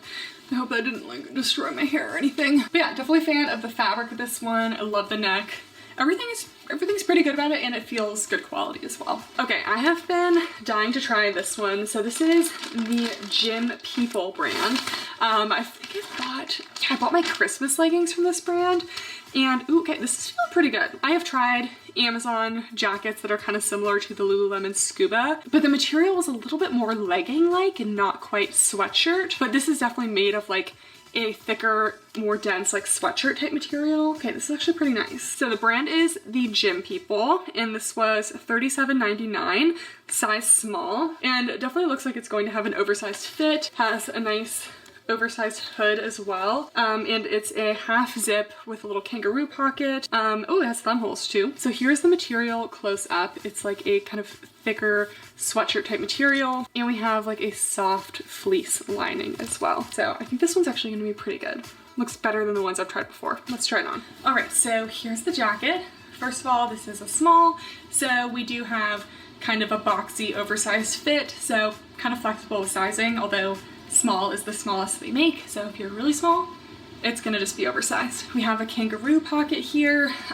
This material is made of a 50% cotton, 50% polyester, so there's no stretch to it, so you really wanna make sure that you do have a little bit of space in the sizing, just so it's not snug anywhere. That being said, it is actually a pretty thick, warm material. Sometimes sweatshirts can be like a little bit thin, but they definitely did a good job making this one feel like a classic sweatshirt material with like the brushed fleece lining. So there are thumb holes on this one, but for me the sleeves just about reach my wrists and they don't have any stretch. So to wear the thumb holes, it definitely pulls the sleeves down quite a bit and feels a little bit tight. So if you have really long arms, just keep that in mind. The thumb holes are also like, I don't know, they just feel pretty small. So it's just a little tight on the thumbs. So if I were to wear this, which I still think everything else about it is cute, I probably wouldn't wear the thumb holes because this section, the wrist, doesn't have any stretch to accommodate that. It would have been nice to see like a ribbed kind of stretchier portion at the wrist. So it is a half zip, so you can wear it open like this, and you have the hoodie in the back, or you can zip it kind of most of the way. This is probably how I would wear it, just for a little extra warmth, or you could zip it all the way, and the neck does go up pretty high here. We're getting a little turtleneck situation, so I don't know, just for comfort's sake, I probably would leave this open so the collar kind of flaps like this. But yeah, cute, a little oversized, just would be maybe a little bit better if it added a little stretch. And lastly, we have the Geekwo women's athletic full zip workout jacket. Oh, this one's the cheapest one yet. This is $23.90, size small. This one, it definitely feels a lot more lightweight than the other ones, and I don't know, just seemed like very small in the package. So, I mean, the quality feels better than that one that we tried. So this one also seems like semi-cropped, a little bit on the longer side. We have a full zip, little mock neck, and it's definitely like that Lululemon Luon type material, like not quite brushed, not quite sleek performance. So here it is, kind of a more lightweight, pretty thin material. This is the last one of the day. We still don't have hand pockets, just thumb holes. It's like affordable brands cannot make hand pockets, so disappointing.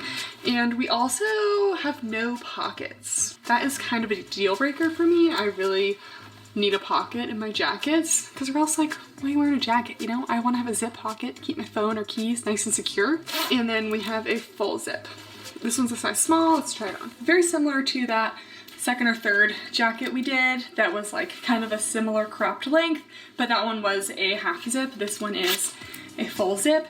So this is a size small. Material is different as well. This one is a little more similar to the 90 degree, a little more like a Lululemon Luon type fabric, not a Sleek Performance and not super brushed. So a little warmer than a Sleek Performance, but it's still definitely a light layer. So we have kind of a midi crop length, not showing any skin, just relaxed, but you do show a little skin when you raise your arms. And I would say generally a pretty snug fit. So this is a small and it's pretty snug everywhere. So true to size if you want it to be snug, but if you're in between, I would choose a size up. A mock neck with no hood. I honestly don't wear hoods that much, so I prefer my things without hoods. And I think the length of this mock neck is good. Some of the other ones today were like all the way up to like my chin. I like just, you know, a little bit here. But again, no pockets on this one, so kind of a bummer. Sleeves are long and very stretchy. We do have thumb holes. They're a little snug on the thumb holes, but it's stretchy, so little scoop detail on the sides, so it's a little bit longer in the front and a little bit in the back. But I was worried this one would feel kind of cheap, but it actually feels pretty nice. In some lighting though, I feel like the color match of the zipper isn't quite right. Okay guys, that is it for the video. I hope you guys enjoyed. Definitely can be hit or misses with Amazon. Usually I'm pretty good at looking at a website description and knowing if something is going to be good or not, but that little white marl jacket fooled me. I was fooled. I thought that was going to be decent. Fabric, absolutely not good. I feel like everything else is actually really nice. Probably my favorite one was that Sears Iuga one. I just liked that little high neck. I'm not necessarily always a fan of the hood, but the way the neckline went, I just really liked it. So probably would recommend most of these. Give this video a thumbs up if you made it this far, and if you have any suggestions of other things you'd like me to review, as always, comment down below. Thank you guys so much for watching, and I'll see you next time. Bye!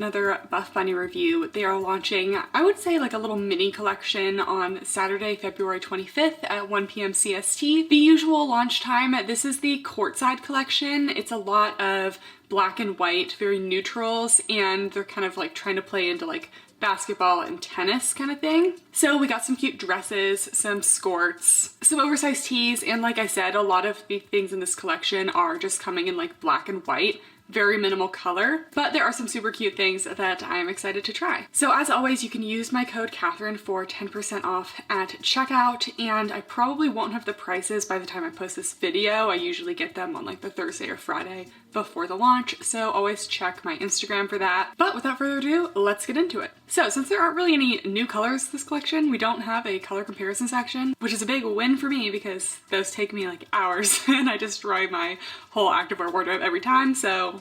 And for squat tests, I'm just gonna insert it for each item because there's really only black leggings, so you know it's gonna be pretty good. So we're going to start it off with leggings, and the Rebel leggings are back. The Rebel leggings have been one of my favorite, just like go-to black leggings that just have like a little bit of something to them. They obviously usually come in more than just black, but the original Rebel leggings were just that black leopard print. This time we have the Rebel leggings in black bossy print, but it's the same type of like embossing fabric style as the black leopard. So it's going to feel similar to the black leopard, kind of sleek performance, but it's gonna be like a subtle bossy print. So here it is close up, almost just kind of like slightly reflective. From afar, almost gives kind of a faux leather look, but I still do like wearing these for workouts. They're still breathable. They're only coming in this black bossy pattern, and I'm just gonna throw these on for a quick chat. But we have a double layered waistband, no top band. I don't think any of the leggings today have a top band. A slight little V in the front, no front seam, just a slightly extended crotch gusset, and the Rebel leggings always have these super flattering curved glute seams. And the Buffbunny logo is silver. I think it would have been nice to like have it in like the black of the bossy print itself, just to kind of blend in. And then I think all of the leggings today are 26-inch inseam. Okay guys, here are the Rebel leggings. I just love these. They feel so good on. They're super stretchy, but they still have a little compression to them. These are about about a medium compression. They have made a couple updates to these since they first launched, and I do like the improvements. First of all, the waistband is a slight V dip down, and that was not how it was like 3 years ago when it first launched. It was flat across at that point. I like the slight V. Still no front seam, there never was. And they also feel more true to size. I originally got a size small back in the day and it was too big, so I exchanged it for an extra small and that was the best fit for me. But these are a small and they fit perfectly. No waistband gaping, not too tight anywhere, just perfect. I love the little waistband compression. They're a high rise. So you have these curved glute seams. They're super flattering. These are medium high on the booty scale. Sometimes I even think they could be a high. You're also getting good cellulite coverage with this little pattern here. And these are just definitely my top black legging of the launch. I think they're super fun. Their performance, they're gonna be good for running, things like that. It really feels like these are going to stay up nicely because they have a little waist snatching to them. And they're still breathable and stretchy. So these are also, I believe, a 26-inch inseam, but for some reason they always just like can feel a little bit longer to me. I think because these are so stretchy, they get a lot of vertical stretch and basically look like a full length on me. So they also have legacy leggings just in the color black. I do have a pair of black legacy leggings just because these are my favorite Buffbunny leggings. So you gotta have them in black. So these are made of the Nubri fabric. They are a brushed soft material, very stretchy. Here is the up close, brushed soft.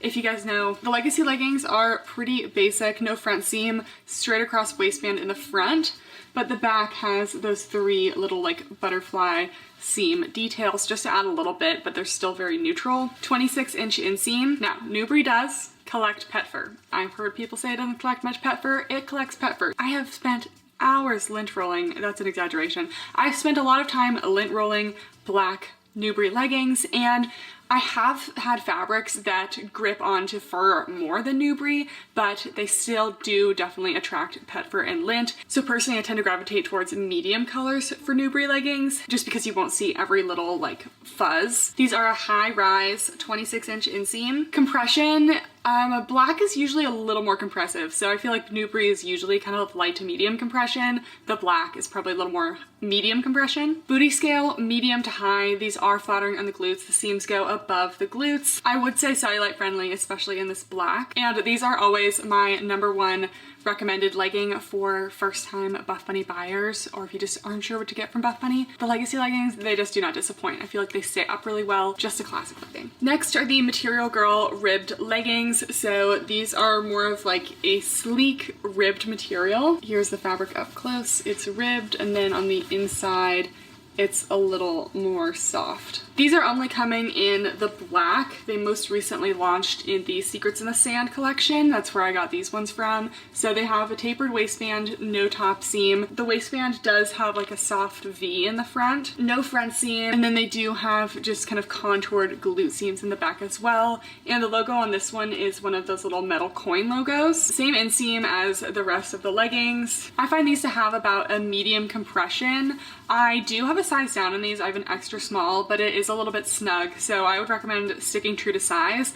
Only size down if you're in between sizes. But compared to the legacy leggings, I just feel like these have a slight more tendency to slide down a little bit. They have fixed the sizing a little bit on these from when they very first launched, so it's not as bad, but I just feel like this material lends itself to a little more sliding down than the Nubri, which I feel like kind of grips onto you a little more. These are definitely cellulite friendly. That ribbed texture really hides cellulite well, and these are black, so that also helps. And they are also very flattering on the glutes, medium high booty scale. These seams are very flattering. They're also those like thinner style seams, kind of more similar to the Rosa leggings instead of the legacy leggings. But yeah, these aren't my top choice. I'm just not a huge ribbed legging fan, but they definitely have their pros with being, you know, cellulite proof and maybe a little more lifestyle. Now on to shorts and skirts. We're starting off with the legacy 4-inch shorts. There's only 4-inch shorts in this collection. I would be more upset about it, but there's literally only one pair of shorts anyway in one color, so not a huge loss. I have these in the Secret Garden teal just because that's what I have, but this color is not launching. So the legacy shorts, they have a slightly lower rise than the legacy leggings. The legacy leggings are usually about a 10-inch rise. These are a 9-inch, so they don't overwhelm you as much if you're a little on the shorter side. So slightly shorter waistband, no front seam, and you still have those little tri-seam details in the back. I would say true to size, but if you're in between, especially because these are only coming in black, I would choose the size up. Black just tends to be a little more compressive in the Newbury. Again, about a medium compression, medium high on the booty scale, and because this is Newbury, it will collect some pet fur and lint. And I do find these to be pretty thick thigh friendly, but because they are a 4-inch short, for me that length, it's just gonna roll. So that's why I tend to gravitate towards like a longer short, but if you like a 4-inch short, they're coming in black. Next we have our first kind of basketball inspired item. We have the pump shorts. So you guys probably remember the Level Up shorts from, I believe it was the Blooming collection. Those were like longer basketball style, like jersey mesh shorts. So these are similar material and everything, but they are shorter. So they're made of a stretchy kind of jersey mesh. Think like old school, like high school, middle school gym shorts. So here they are. This is the pink. This is one of the only ones coming in an actual color, but they're very stretchy, very lightweight. This isn't really the style of short I would wear to work out. I would probably more like lounge in this. I also don't play basketball, so I don't know if this is something they would wear, but it's a nylon spandex material. We have the gold coin logo here. The inseam on the shorts is 2 inches. It sounds really short, but 2 inches just goes a longer way in like a looser short than it does a super tight short. We have 2 front pockets, an elastic waistband with a drawstring. The drawstring is on the inside, but I think you're kind of meant to like roll it so it can be on the outside. Just depends how short you want the short. So let's try it on. All right, so here are the pump shorts. This is a size small. So they're definitely like slightly relaxed fit in your normal size. So I would stick true to size. We have 2 pretty decently spacious front pockets here. I can fit my phone in them. It's definitely a little bit stretchy, so it's gonna move around a little bit. 2-inch inseam, but there are no slits or anything. So I feel comfortable that I'm not really gonna flash anyone with these. Little logo here, and the waistband is pretty high on its own, so let's try flipping it outside. So I feel like a lot of people will wear it this way. First of all, this drawstring, it is one of the stretchy drawstrings, much like the flow shorts and the Lifesaver shorts. So you can flip the waistband out like this, makes them a little bit shorter, just keep that in mind, and then obviously brings the waistband height down a little bit, but I think that this way is super cute. Gives a little more compression to the waist as well. And yeah, I probably mostly wear these as a lounge short. I definitely could see myself kind of wearing these around the house. But kind of depends on what the price is. I feel like this is going to be an item that doesn't really sell super quickly, so this may be a thing that I recommend like snagging on sale in a while if you're not like totally sure about them. Next we have our first skort. This is the Court pleated skort. So Buffbunny launched some skorts again back in the Blooming collection, and I loved those. They ran a little small, so the ones I currently have are a little tight for me, but I loved the length of them because so many skorts are like really short. This one is definitely going to be a little bit short, but we're hoping that it's still okay. I have been wearing more active skirts and dresses. Definitely a lot for lifestyle, you know, just going out to grab a coffee, brunch, things like that. But not as much because it's been winter and it's been cold. But this summer, Ian and I played a lot of pickleball. We're trying to get into pickleball, and I just feel like skirts and dresses are just very fun for that. So I was wearing a lot of skirts. Anyways, a rant over. This is the Court pleated skort. It's coming in black, and this is Stardust. You guys will remember Stardust from that 70s collection. It came out then. It's kind of just like an ivory, kind of like off-white. So we have this kind of lightweight outer material, almost kind of like crepey in feel. It's a 97% polyester, 3% spandex. The waistband is just an elastic, and you guys know I don't necessarily love elastics like this, but it's just kind of that like ribbon elastic almost, so you really have to get the fit right on these to make sure it's not gaping or it's not cutting into you. And then there are shorts underneath. We have side pockets on the underside shorts. This underneath material feels kind of more sleek performance, and the inner inseam is a 4-inch inseam, so kind of their typical short inseam, and the full length of the skirt is 12 inches. And there's a little coin logo sewn in right here. All right guys, here is the Court pleated skort.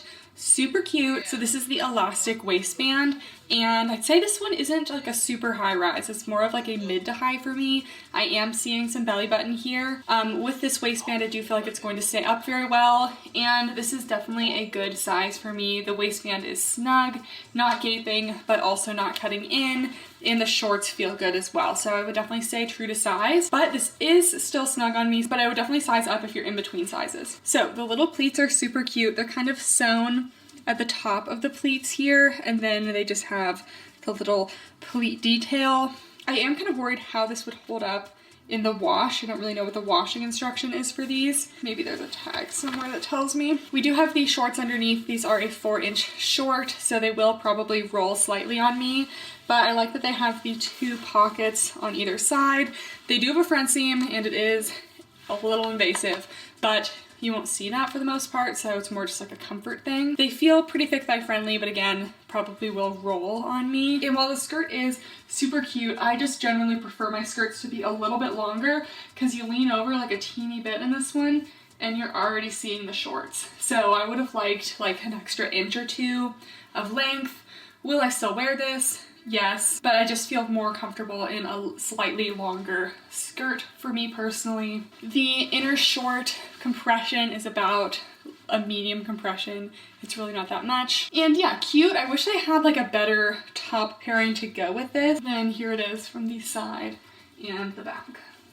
Next, we're going to move on to sports bras, and we're going to start it out with the Rosa V2 sports bra. We've had a lot of renditions of the Rosa V2 sports bra. Basically, it is just the Rosa sports bra, but in the Elysium fabric. So this is going to be your matching set with the Rebel leggings. The Rosa V2 has a good like medium to full coverage. I feel like I get full coverage in this top section, occasionally just like a teeny bit of side boob, but I've never been at risk for falling out in this one, and the support is pretty good as well. About a medium to high support. The regular Rosa might be more medium, but the Elysium really like holds you in, so definitely medium to high support. I would say true to size. I wear my normal size small, but if you're in between on this one, because the Elysium fabric, a little more compression, I would definitely pick the size up. So yeah, more compressive than the original Rosa bra. You also have removable cut pads as usual. They do enter from the top area, like the top strap, and I don't like that as much because you can't like reach in and adjust the cut pad once it's on. So that's kind of my one thing with the Rosa bra. I love this bra. It's like always a go-to, very safe bra choice for me, but it's just hard to adjust the cut pad, and the cut pads need to be in the right area when I'm wearing them. So another thing about the Rosa V2 bra, instead of the bra straps just kind of like laying 2 on top of 2 like they do on the Rosa bra, these ones intertwine. So you can see the straps are fully intertwined here. They kind of twist together. So we have 2 crisscrossing straps in the back.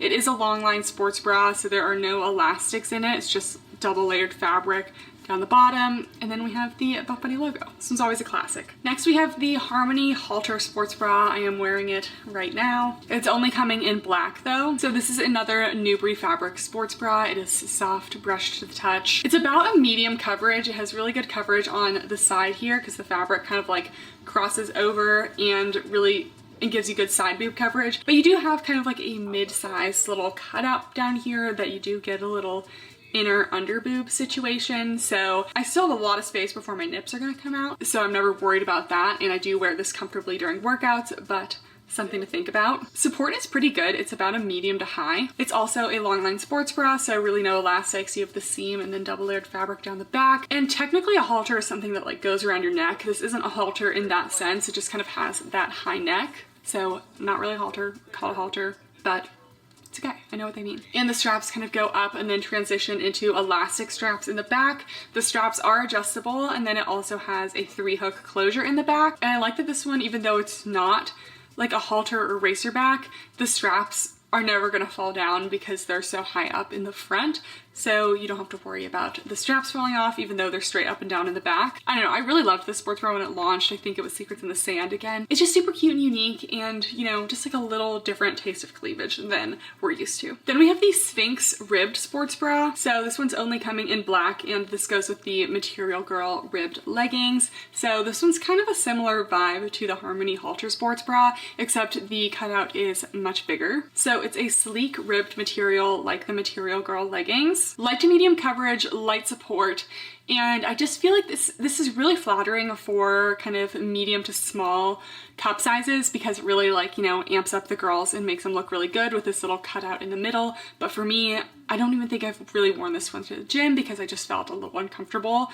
I don't feel like I'd really fall out in it, but it's just a lot of cleavage for me. And don't get me wrong, I love a cleavage moment. I think it's cute. It's just a little bit too much. So this one is also long line, true to size, but if you're in between, I would size up. The straps kind of come together much like the Harmony halter, and then in the back they do go into a racer back. This one's from Secrets in the Sand, which all of the logoing was a gold, and I think in this collection it's just going to be a silver bar in the back. And they did make the inside of this one really soft. So here is the inner fabric. It is like slightly brushed, very soft against your skin, and then the outer fabric is just the ribbed material. So this one's cute. It's just not really my favorite for the large cup sizes. Next we have the reversible sports bra. So this is the same as the high roller sports bra from that 70s collection. So that's the one I have here, but the reversible sports bra is coming in black and white. So it's going to be white with black straps, and then if you flip it inside out, it's going to be fully black. So this one's another Newbury sports bra, very soft to the touch. And most Newbury sports bras are long line, but this one just has a thin elastic at the bottom and is a shorter sports bra. So if you have a shorter torso, I feel like this takes up less of it. Surprisingly good coverage, but still definitely a light support. It just has these little spaghetti straps, and the strap kind of comes into a Y back situation, and you can also like kind of like pull and adjust these a little bit. But for me, I almost always need a cup pad in a sports bra, and these ones do not have any bust pads. So I feel like because it is a reversible sports bra, they didn't want to have that little cup pad hole anywhere. So just keep in mind, you might be prone to some nippage in this one. It is double thickness, but it's not as thick as if there were to be cup pads in it. So even though I do have coverage in this one and I can wear it, I feel like it's probably a little more towards these smaller cup sizes because it's not the most supportive. It is super cute though. I love the contrasting detail. They changed the name to just the reversible sports bra instead of the high roller. I thought the high roller was kind of cute, but it was a very long name. So next we are moving on to tops. The first top is the Scarab Jacquard top. I do not have this one, but it comes in black and white. It's made of a jacquard knit fabric. So jacquard is just when the print is woven into the fabric instead of printed on. It does have a shelf bra with removable cup pads. If you guys remember the Material Girl crop, this is a very similar structure, almost kind of like tube top in shape. And then it has these two little skinny adjustable straps, two as in two on each side. So I never tried this one. For me, the straps just looked like they would kind of cut in because they were so skinny and small. So I wasn't so sure I would really like this one, but I do like that it has the shelf bra with removable cup pads. Probably about like a medium coverage, but I would guess a light support. And I would probably stick true to size on this one, whatever your normal sports bra size is. Then we have the Crystal Crop V2. I love this top. So it's another Newbury top from them, and it is a built-in bra tank. I live in this style of tank for lifestyle over the summer. Lifestyle, walks, pickleball, all those things. Don't really normally wear this type to the gym, but you definitely can. So this is just coming in black and white. And like I said, it's made of the Newbury fabric. Really great coverage, like full coverage. I really don't get side boob. I really don't get any cleavage. Like I really stay in this top. Has these cute little like contouring seam details, kind of like contours the waist. Nice thick straps so it doesn't cut into you. And then it also just scoops up and down in the back, has more of those seams. This one's from Secrets in the Sand, so it has the gold coin logo, but this collection will be silver. And it has a full-on shelf lining with removable cup pads inside. So it's a full coverage, but really more of like maybe like a medium support. I'd go with your normal sports bra size on this one. And actually I like that this one's coming in just the black and white because I feel like that's what I'd wear the most. Just like a classic white or black little crop like this. It is a crop though, and for me, I do still see some skin when I'm wearing this with leggings, so it doesn't quite hit the top of my legging waistband, so still a little bit cropped. Next we have the Transcend tee. I never got to try this one. This is my first time trying a Buffbunny like oversized tee. This one first launched in the Journey collection a year ago. So it's made of the Nimbus fabric, which is normally like a lightweight, stretchy material that they make a lot of their flowy tops out of, but when you add the printing to the Nimbus, I feel like it's not really brushed. So if you're used to the Nimbus fabric of like the rainforest crop, some of the other longer tanks, this one does not feel quite the same. So here it is. It has that little like quartz type print to it, but it is not really brushed. It is a print, so the inside is white, but it does have a really nice flow to it, where a lot of other tees maybe have a little more stiffness. So this is a size small. It definitely is just naturally going to be oversized, but let's just try this on so we can see. All right, here's the Transcend tee. So this is a size small, and I'd say it's kind of like medium oversized in the actual body, but the length, this is going well over my butt, and I am tall. So it's going to be a very long fit. I generally don't wear tops that are this long. I love the flowiness of the material. As you can see, it just kind of like moves with your body. It's also super, super stretchy, so lots of space. You can stick true to size. This is my normal size small and it's still very oversized, or you could size down if you don't want it quite as oversized, size up if you just want it much more oversized. You're just kind of going to have like a random kind of quartz tie-dye print to this. I got the darker one, and you can also kind of wear it different ways. Like if you wanted to tie like a little knot in the front, you still kind of get that oversized top situation, but not quite as long. So it's definitely enough room for you to be able to do that.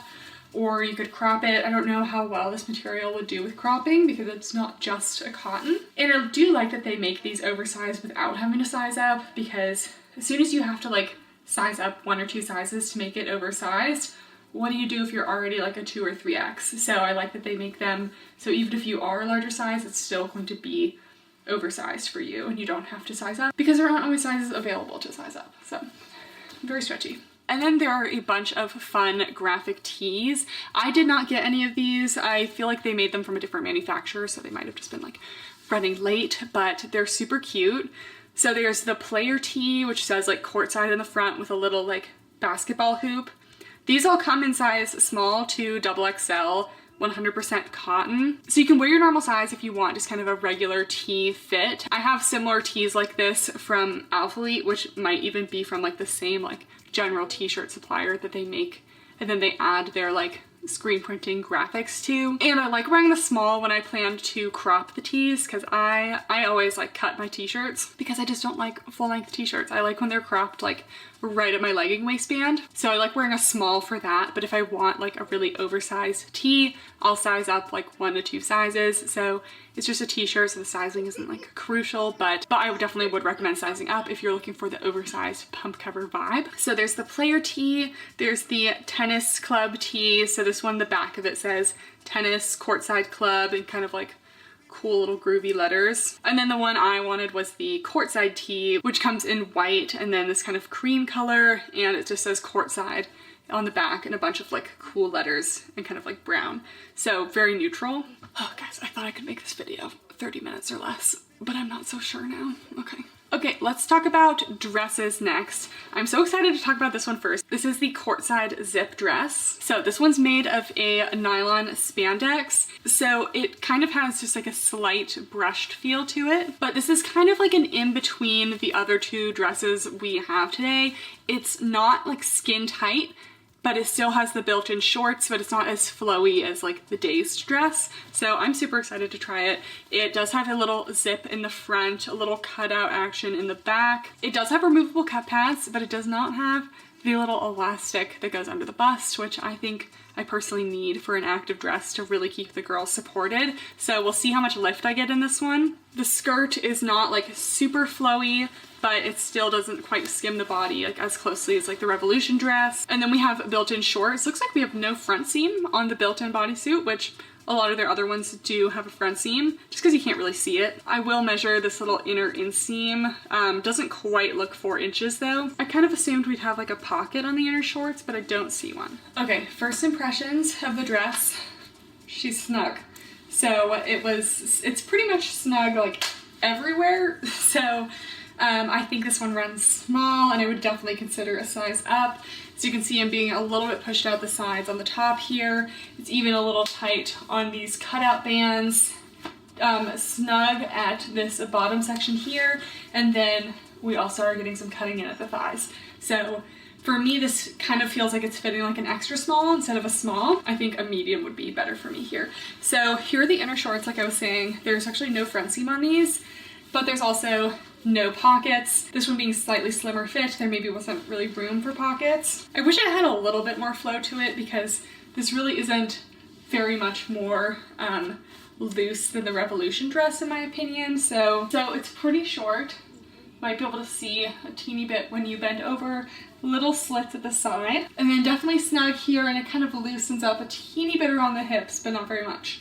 So I wonder if this would like ride up, you know, while you're moving around. Seems to be staying put pretty good. I feel like this fabric kind of like grips the shorts below it to kind of stay put there, but it kind of looks like I'm wearing a bodycon dress and I didn't really want that. Okay, then let's take a look at the cutout section. So the cutout section is kind of nice because you feel like you have this like sports bra up here, and then you can almost make this like a little more long torso friendly because you have like a little more flexibility with the vertical here. So it's not too short for my long torso. In general, the Buffbunny bodysuits, active dresses, have been totally fine for my long torso because they've been pretty stretchy, so I haven't had an issue. Then let's talk about the top. So we have a little zipper action here. There's a little bit of a vinyl situation kind of around the zipper, and there's also a hook and eye closure at the top. So you can kind of hook and eye closure the top. You can zip it open if you want a cleavage moment. You can kind of zip it halfway. This is probably how I'd kind of wear it. And it is like a locking zipper, so it does stay put. Or you can zip it fully up to the top. Again, this one does not have an elastic in it, but because I'm being so compressed, I'm actually getting pretty good support. So we're gonna give it a medium support. Honestly, it might even be higher because I'm so compressed, but in reality, probably a medium. And coverage, I'm also going to give a medium just because I am getting a decent amount of side boob. The straps do kind of come in a more narrow direction here and kind of like a medium neckline, enough to cover all the cleavage, but you're not quite up at the collarbones. And then the back is a full racer back. So let me know in the comments what you think of this dress. Is it flowy enough? Is this cute? Does it look too bodycon? I love that they put the shorts under it at least. And I'm gonna give it a try. I feel like it could be a little flowier, but that also just could be my preferences, liking a little more flowiness. Next we have the Dazed dress. This one is only coming in black, and this is kind of a more classic active dress. I tried the Dazed mesh dress back in the That 70s collection, and this is the Dazed dress that is not mesh. So it's made of a nylon spandex. This one is more sleek performance material. The front and back of it, like the top, is basically the shape of Rosa V2. And then you have a full-on bodysuit, a kind of flowy style dress. And the bodysuit does have a pocket on the left side and then a little tennis ball pocket on the right side. Some updates they said they made to this one. They said they made it 1 inch shorter. I personally didn't feel like it was too long last time, but I'm also very tall. And they said they made the bust area more supportive. They still have the removable cup pads, but there's still no elastic. And I really would like that elastic in there. Just give the girls some lift, because if you're gonna be bouncing around, you know, I need a little elastic to keep me lifted up. So we'll try it on and see. Okay guys, to be fair, I never tried the Dazed dress. I only tried the Dazed mesh dress. So they are slightly different materials, but this one's feeling much better. So even though it doesn't have this elastic in here, I think they just made the whole bust area just a little more snug. And you can see the girls, They're slightly perked, they're not hanging low. As someone with an unenhanced chest, you know, they don't support themselves. We need a little bit of lift. So I'm feeling pretty good in this one actually. It's still snug below the bust, and even though I don't have that elastic, I'm feeling okay. Would I like the elastic? Yes. But I would actually wear this one for a little pickleballing, you know? Like I could be wearing it. So instead of a light support in the past, we're actually gonna go with a medium support. So definitely feeling more secure. We have that typical Rosa V2 bra shape up here. So it's not full coverage, but I'm gonna give it a medium to full coverage, teeny peek of side boob and a little peek of cleavage here. So not absolutely full coverage, but definitely not going to fall out of it.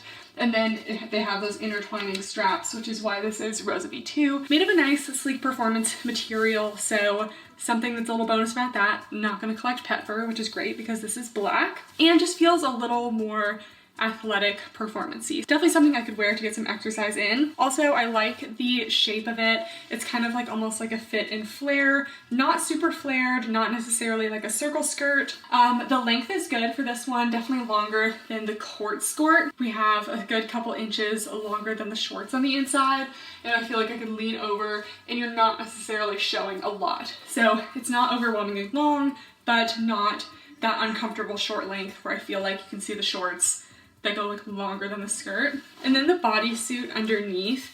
I will say, so we do have the front seam down here. This one not causing me as many problems as the court skirt. We have the phone pocket on the one side here, and then you have the tuckable little tennis ball pocket on the right side here. So my only thing is that the shorts down here, you can see they are cutting in just a teeny bit. I would care more if they were just regular shorts, but since it's the skirt, you can't really see that. But I will say definitely size up if you're in between, because this does feel a little bit on the snug side. Keep in mind, maybe not the most thick thigh friendly down here. The seams at the bottom are just a little bit more snug than I would like. But everything else is super cute. I'm actually really excited about this one as the weather starts getting a little bit warmer. And lastly, we have the Revolution dress. So this one I would not consider an active dress because it's like bodycon, there's no built-in shorts or anything, so kind of more of a lifestyle dress. I kind of struggle like on where to wear this one. I feel like I don't really wear my like athleisure bodycon dresses very much. So this one's true to size, made of the Nubri fabric, so extra soft and brushed. And if you're familiar with the Revolution bra, this one has that square neckline and that cute little strappy back detail. So this one does have a full-on built-in bra with the elastic. See, I don't know why they put the one with elastic in the non-active dress, because I don't need as much support in this one. Not mad about it. I just want to see this style of bra in the Dazed dress. So we have those removable cup pads. There's no lining to this one, and it is bodycon. I still found that this one did ride up a little bit on me. It has these little silicone strips on the inside. These little silicone strips are kind of to prevent the riding up. But for me, like even when these little silicone strips are put on like shorts, gravity, I guess it's the opposite of gravity, but movement is just gonna do what it wants to do to these things. So I just don't really feel like this does anything. This is the older version of the Revolution dress. They did say that the new version, they removed the slit at the side. So the previous one, the one that I have, has a slit. Now it is not going to have a slit, which I feel like is kind of nice because the slit kind of made it like pop up occasionally. And they made it more tapered in fit to help prevent that riding up. So it's going to be a little more snug at the very bottom of the dress to kind of keep it from riding up. So I bet it will be a little bit better in terms of the riding up. I still just don't really know where I would wear this. It's probably not going to be my top choice dress. I think I would wear the other dresses a little bit more. And it looks like the Game Changer belt bags will be back. I love the Game Changer belt bag. I've had mine for quite a while now. It's actually a pretty spacious belt bag. You can kind of wear them crossbody or as an actual belt bag. I have worn mine on hikes, like, you know, as a regular belt bag, but lifestyle, I usually wear it more crossbody. It's a water resistant material, and it's really just kind of like one giant space in the bag, not a lot of little compartments. I think there might be like some tiny little compartments in there, but in general, just kind of a smaller little bag. Okay guys, that is it for the review. Again, this is launching on Saturday, February 25th at 1 p.m. CST. And you can use code Kathryn for 10% off your order. If I had to choose my top picks, I think I would pick the embossed bossy rebel print set. I just feel like those like subtle black prints just are super wearable, but a little more unique than just plain black. I think the tees are super cute. I obviously haven't really tried the graphic ones myself, but I love a good graphic tee. I crop it myself, wear it to the gym. Just a fun moment. And if you're feeling a girly moment, either the court pleated skirt or the Dazed or Courtside zip dress, I feel like those are all super cute. Maybe not a ton of bra support in them, there's a little bit of something, but if you're on like the medium to smaller cup sizes, probably wouldn't be a problem for you. And then I also love the Harmony halter top and the crystal crop. Thank you guys so much for watching, and I'll see you next time. Bye!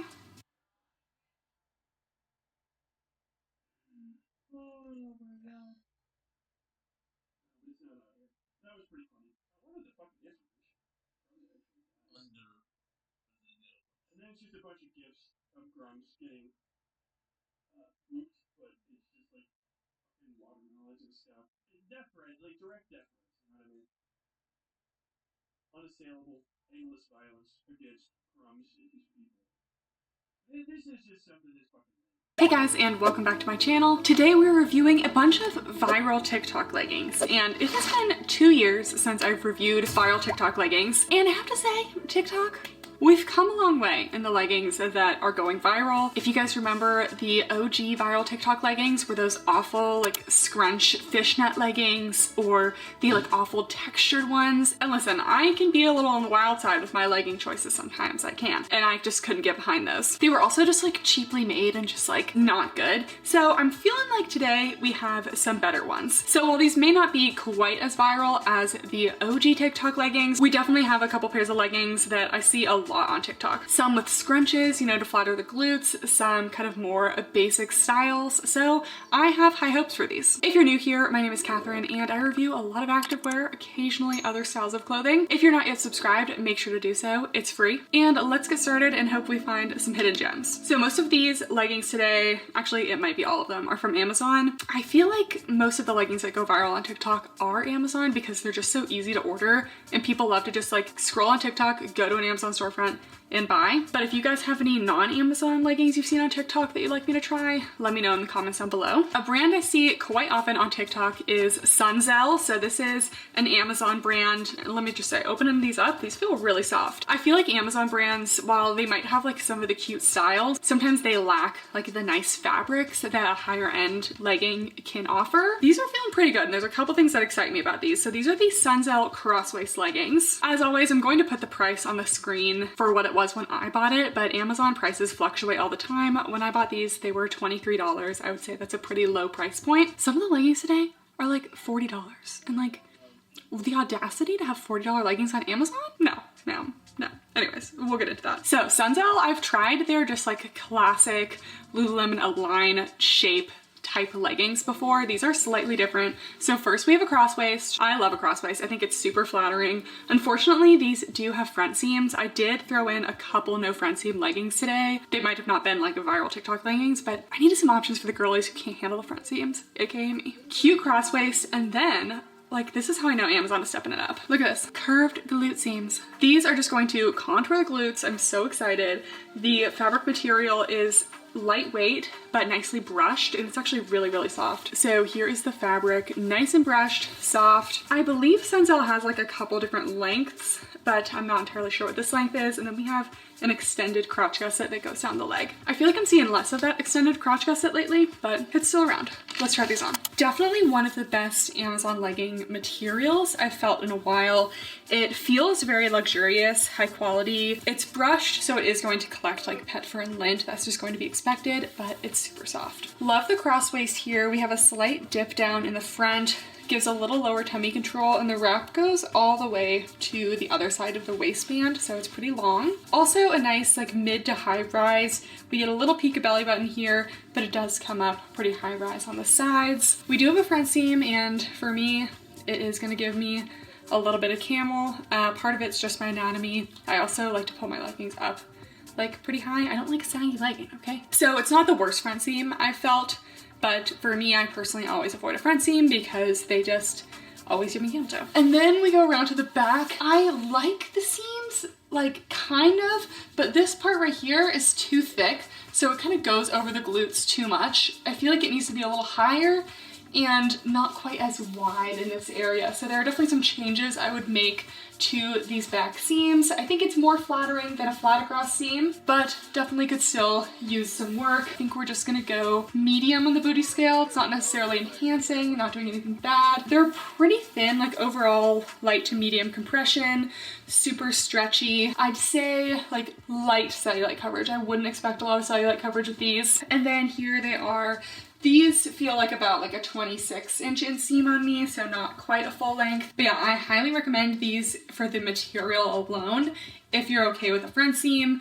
Personally, I don't love a front seam, so I don't know how much use I'd get out of these, but if you're okay with it, these are definitely one of the best Amazon legging materials I've felt in a while. Next, we're gonna go to a pair of seamless leggings. So these are the Cellar Chemistry Seamless Scrunch Leggings. Got a size small in basically everything today. This is pretty like sturdy packaging. It even says, please remember to reuse me. I don't really think anyone's reusing this packaging. So, I don't know. These are $31.99, so definitely like hiking up there for Amazon leggings. I get a lot of emails like daily from people to review stuff. Seller is one of those brands who just bombarded me with emails like probably like last year mostly, but especially for like affordable leggings, Amazon leggings. Sometimes I just like to try things myself, buying them with my own money. All of this was bought with my own money. So there are lots of scrunch seamless leggings becoming popular on Amazon these days. So these are one of them. So these are the Seller leggings. I loved this little like periwinkle blue. We have like a 3-tiered compressive waistband. The brand name is embroidered into the fabric. And then we have kind of a slight marl, a pretty thin looking scrunch back here. So here's the waistband, and then here is the scrunch. It's definitely on the thin side, feels stiff. So many more affordable brands are starting to come out with these kind of seamless leggings, but sometimes they kind of flop when you put them on. So let's give these a try. Okay, so here they are. They're definitely super stretchy, but I still get a nice amount of compression in the waistband. For these, I'd stay true to size, but they're pretty compressive in the waist, so if you're in between, I would size up. In these lighter colors, in a seamless fabric like this, I would definitely stick to light colored underwear, nude, because there is a chance that it is sheer. We will do a quick squat test of these, but personally, I'm okay wearing something that's not fully squat proof as long as I'm wearing a nude underwear. So true to size, very stretchy. Compression, it's pretty like light compression, but the waist is more like medium. And then we go to the back, so definitely high on the booty scale, flattering scrunch detail. I love leggings like this. I feel like they're super flattering. The waistband sits above the hip bones.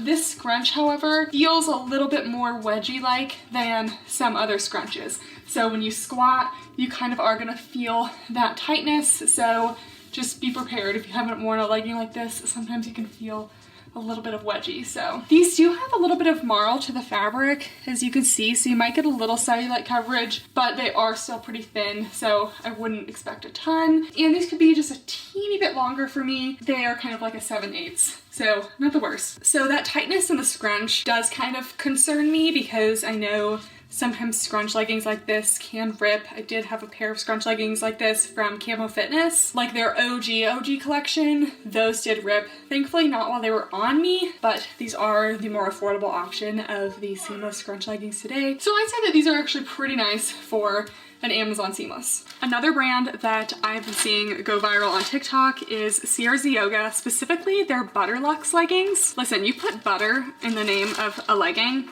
and people are gonna go crazy. Personally, I see through it a little bit. I will say, these are soft. The Sunzells were softer. These almost have more of a performance feel to them, so wouldn't be calling this Butterlux, but I didn't name them. So here's the fabric. It's very, very slightly brushed. Does feel lightweight, but it's definitely not the same like, wow, that soft feel that the Sunzell ones had. Iuga is another brand that can kind of hike up there in price. These were $32, so not too bad. And I will say, I always put the size range at the end of each item that everything comes in, so you can know before even clicking on it if it's going to come in your size. Because I will say a lot of Amazon brands don't have a very inclusive size range. Iuga comes in extra, extra small to extra large. So not great. I would like to see like at least like a 2 to 3XL, but they also come in multiple inseams. They have 25 and 28 inch. So these are just the classic Butterlux leggings. They have a seamless waistband, feels pretty stretchy.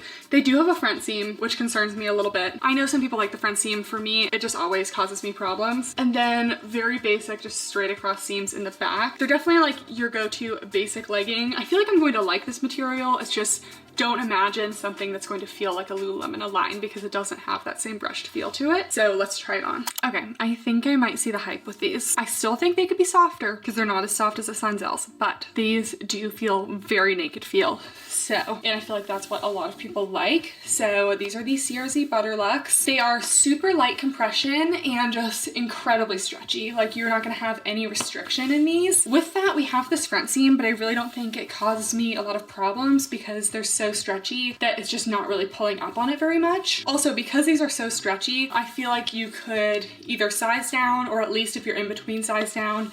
This is a small, kind of my normal size, but I probably could do an extra small. So if you tend to run in between sizes, I would definitely choose the size down because these are very stretchy. We have a pretty thick waistband, so we get a little bit of lower tummy control here. Like I said, overall light compression. And then the back, I still think these only deserve a medium on the booty scale. They're not doing anything to really enhance the glutes. And this seam could go just a teeny bit higher. We could hike these up. Then you're like, wow, these look good, but they have a front seam.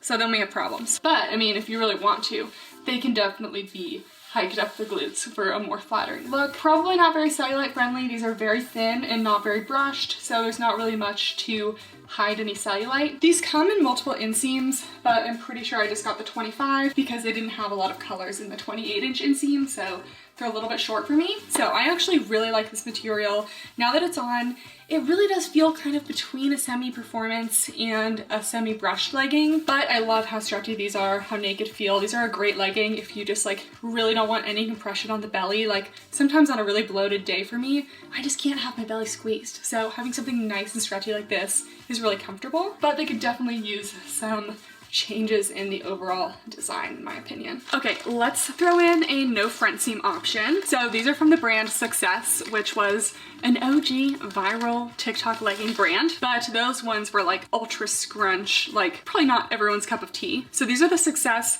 no front seam ruched leggings, $23.95, got a size small. Yeah, something with Success, I just always feel like I like some things about them, but then I feel like they have a lot of cheap waistbands. Like you'll see a cheap elastic just like floating inside the waistband randomly. Here we do have a top band at the top, and I just don't really like the top band, but I had to try these because there's not that many no front seam leggings on Amazon. So these have no front seam, they have this little ruched detailing at the front. They have a little hidden pocket in the back of the waistband, good for my runners or anyone who likes that. And these also do have that curved glute seam action in the back. And these kind of have a sleek performance feel. So here is the legging up close. They are not rushed, they're just definitely sleek performance. Little crotch gusset. Let's try them on. Okay, here these are, and kind of as suspected, there are things I like about them, but overall they're just kind of falling short. First of all, just not a huge fan of the ruched detail. It kind of stretches out so it barely looks like anything. Love that it's no front seam, that's great. Kind of ruins it with the top band for me. Oh, they're trying to do like a hidden elastic waistband in this, but it kind of just feels like it's, oh my gosh, are you serious? I'm pretty sure the elastic waistband is literally only from here to here. So what is that supposed to do? It's not gonna do anything. I literally can barely, this is as much as I can pull it out. So it's literally useless. Okay, another L for Success. The rest of the waistband does have that little top seam, so if you lean over to the side, it will kind of cut in. I'd say mostly true to size. If in between, kind of leaning towards size up because of this top band, it's already pretty snug on me. Everything else is about a light to medium compression. It's that sleek performance material. You probably won't get a ton of cellulite coverage. I'm giving it a mid to high rise because this does feel like it's gonna wanna slide down a little bit and sit to where it's right below the belly button. So I could pull it up to a high rise, but realistically, when I'm actually wearing it, it's gonna wanna sit here. And the glute seams, I think that this one is the first one to actually deserve a medium to high. These glute seams are really nice. They do contour the glutes, they do go above the glutes, so this is pretty flattering on the glutes. Not going to get a lot of cellulite coverage, and the length is definitely more like a 7/8 on me, so these are probably like a 25-inch inseam. So yeah, I'm just never super impressed with Success leggings. There's always something I would fix. So they have a couple things going for them. Definitely not bad leggings.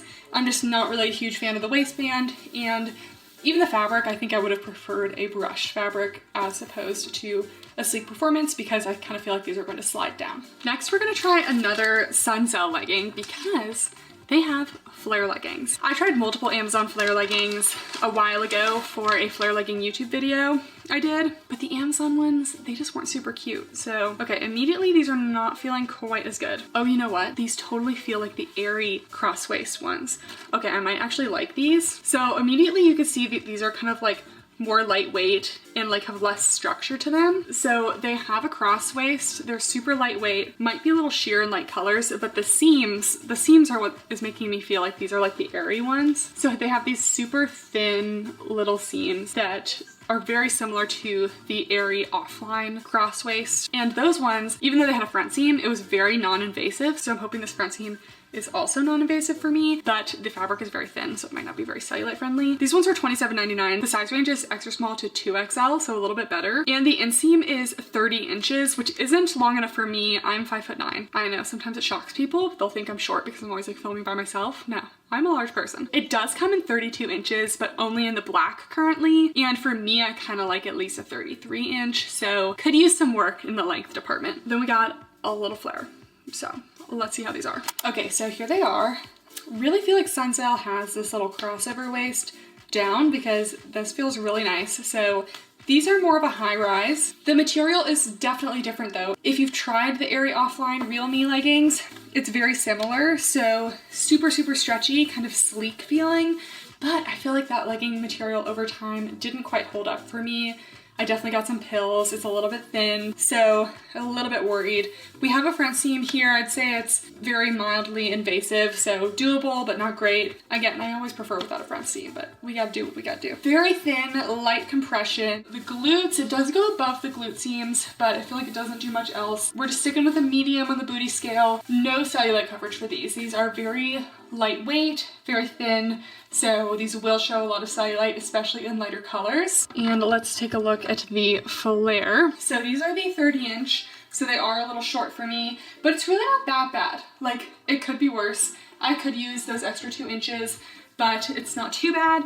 And I do like how these flares go. They're tight all the way to about mid-calf, and then they kind of flare. It's not too dramatic, it's not too skinny. I think this is a nice flare. Sometimes they flare too high, sometimes it's too low. I think this is pretty good overall. So I'm a little worried about this material. I feel like I would have liked it better in their other super soft material. I also wish they had more lengths in more of the colors because they only have black in the longer length. They could probably use a shorter length as well for my short girlies. But overall pretty good, and I'm happy to see more actually cute flare leggings on Amazon. Next, people on TikTok are always talking about the Arola seamless leggings. I have tried these, but it's been a while, so we're trying them again. So these are the ones that are $39.99. Like, that's not even like affordable anymore. For me, for it to be like a good Amazon legging, it has to be like good quality. Like, I don't want anyone looking at me and being like, those leggings are cheap. And they need to be affordable enough that it's worth it buying these over buying something that's high end, because for these to be $40, it would be something that I would want to wait for it to be on sale, and I feel like I have seen these on sale and they're still like $32. I really like the Amazon price range to be like within the 20 to 30, not really much above. Occasionally if it's like 32, like okay, you know, but if it's $40, it's kind of a lot for an Amazon legging. I need these Amazon brands to like step back a little bit, because if we're just gonna end up being the same price as like mid-price athletic wear brands, it kind of loses the appeal of shopping on Amazon. I don't know. Like, are we gonna have to start going back to AliExpress? AliExpress, we used to have $10 leggings back in the day. That wasn't even that long ago. Like, literally I could buy like almost any legging for like $12 there. It was wild. It did take like 2 months to come, but anyways, Arola seamless scrunch leggings. These come in extra small to extra large. Kind of similar to the Seller leggings. The scrunch looks a little bit wider though. So here's the scrunch on the Arolas. It's got a little more stretch to it than the Seller ones. The Seller one was really tight. We have that 3-tiered waistband, embroidered logo, and just a very stretchy seamless. I have been told to size down in these, but I don't know. I feel like I didn't last time and it was okay. So let's try this on. Okay, so here are the Arola leggings. I am kind of surprised. These like don't feel like how I remembered them to be. I almost might like the Seller leggings more. We'll go over it. So first of all, definitely do not need to size down. They must have fixed their sizing from before. They feel more compressive than before too. Like these are feeling medium compression as opposed to the Seller ones, which were light compression. Getting a nice like snatched waistband. So if you're in between sizes, I would definitely choose the size up. And I felt like the Seller ones, I really liked the marl of the fabric and they were soft. I'm getting kind of an itchy seamless on these. And if there's something I don't like in a legging, it's when they're like itchy and it kind of like feels like, I don't know, like your butt just feels itchy throughout the day. I'm kind of getting a little bit of itchy seamless feel with these, which I don't remember having that in the past. So for like $10, $15 more than the Seller leggings, I don't know. I will say the scrunch is super flattering. It really sits up between the cheeks there, high on the booty scale. These are a little bit thicker than the Seller leggings as well, more of a medium compression, thicker, so you will get a teeny bit more cellulite coverage. Still very stretchy, shouldn't feel any restrictions.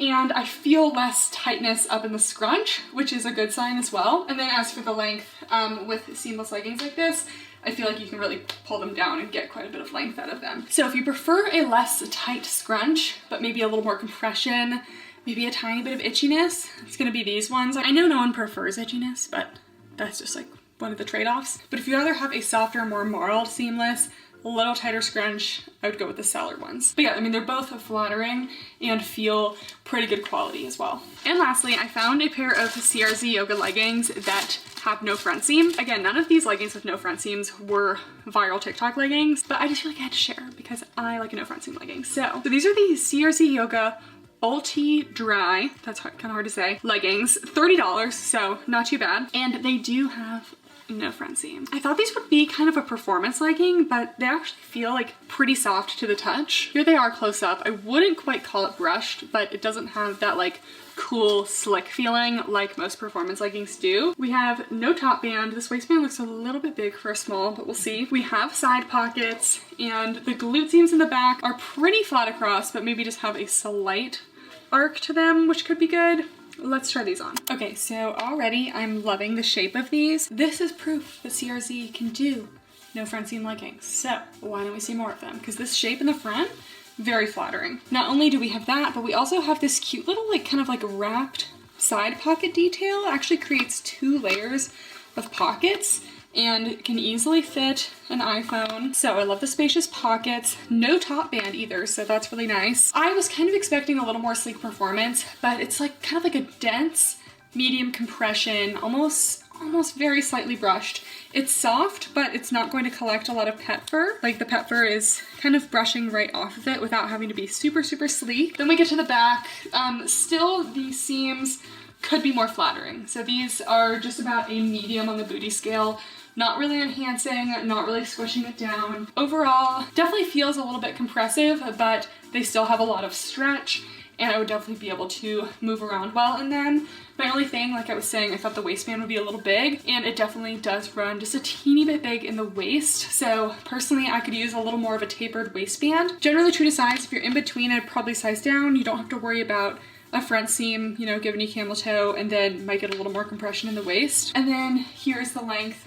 Again, these are probably like a 25-inch inseam. Could be a little longer for me, but these are really nice. For an Amazon legging, the fabric feels good quality. I love the no front seam, and I love the pockets. So only thing I would really change is the seams in the back. I don't always really care. So I could just use a little more compression in the waist. I feel like that would help them stay up more, because these might slide down just a little bit, but it's hard to say. Okay guys, that is it for all of the Amazon leggings. I will say most of them today did pretty good. Like maybe with the exception of the Success leggings, I think I would recommend basically all of these. As mentioned, with basically all of them, there are like a couple things I would fix, but overall for like TikTok viral leggings, we're doing much better than we were 2 years ago. So if I missed any leggings that you'd like me to try, make sure to comment them down below. See if I need to make a part 2. Thank you guys so much for watching, and I'll see you next time. Bye!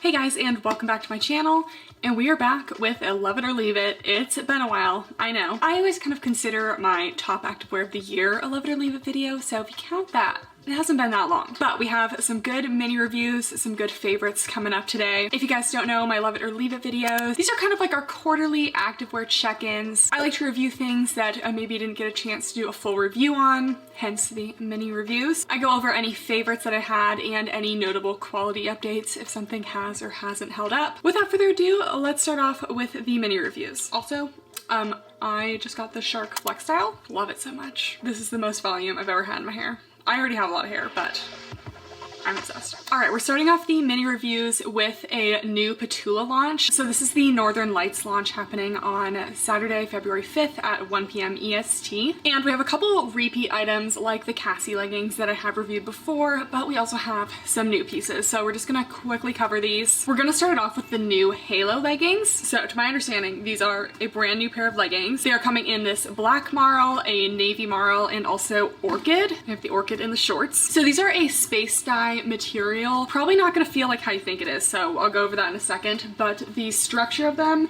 is very similar to the Cassie leggings. We have a thick, double thickness waistband and just some very slightly tapered glute seams that go above the hips. Petula seams are always right where they need to be, but they're not like a super dramatic V taper if you don't like that look. Personally, I can go either way, but I do like this. So it's this space dye material, and it's kind of like a thicker brushed material, but definitely more durable than like the Peak or the Bear, but you don't get that same naked feeling. This was definitely more compressive than I expected.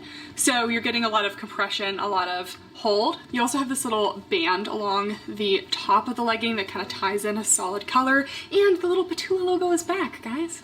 I thought that they had taken this away, but the little, I think it's a little sweat drop. I've never quite understood what it is. I should probably know. Glad to see this is back because the whole Petula logo was getting a little big. Wasn't a big fan. So the Halo leggings are coming in a 25-inch inseam, and let's try them on. All right, here are the Halo leggings. So these are just a 25-inch inseam. I wish they came out with 23 and 26 as they usually do. So immediately I put these on for the gym today, and I was surprised at the amount of compression they had.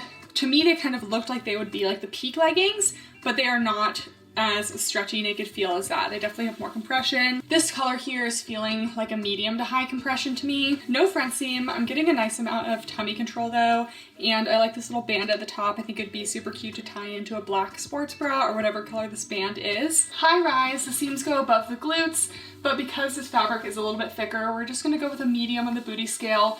They're not really enhancing, they're not squishing down. I mean, it is like flattening slightly, but because you have the seams above to kind of lift, I feel like it kind of counteracts it. And these are definitely going to be nice and cellulite friendly, sweat friendly. These pattern type leggings are really good for hiding things like that, if that's something you like to do. They are still slightly brushed on the outside, so they're still soft to the touch, but they feel more performance. But with the compression and thickness, they just feel like a more like sturdy legging. They're also definitely a little bit on the warmer side because they're a little bit thicker, so this is not something I would wear during the summer. Next we have the Halo short. So I got these in the orchid color, and the little top band really stands out in this one. So it's that same compressive space dye material. Let me show a close up. So here's the material. It is brushed, soft to the touch, but it's definitely thicker and not as naked feel as the Bear or the Peak leggings. This fabric is also much thicker and feels more durable than even the Cassie leggings and the Valerie leggings, so you're definitely getting a more compressive fit. And the Halo shorts are just coming in a 6-inch. That's my preferred length.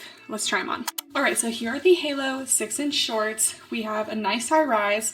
I love that these match. It matches the solid colors of the bra, and actually if you bend over the waistband, it's the full color of the solid. So we're getting about a medium compression throughout the shorts. I feel like it's a little less in the leggings. That could be due to the colors as well, but we have no front seam, not getting any gathering. I still feel nice and held in, especially in the waistband. I feel like it's a thicker waistband, it's giving you some good tummy control. It's pretty thick thigh friendly as well, not as much as like the Bear or the Peak shorts, but I still really don't feel like I'm cut in anywhere. I think the space dye is super cute.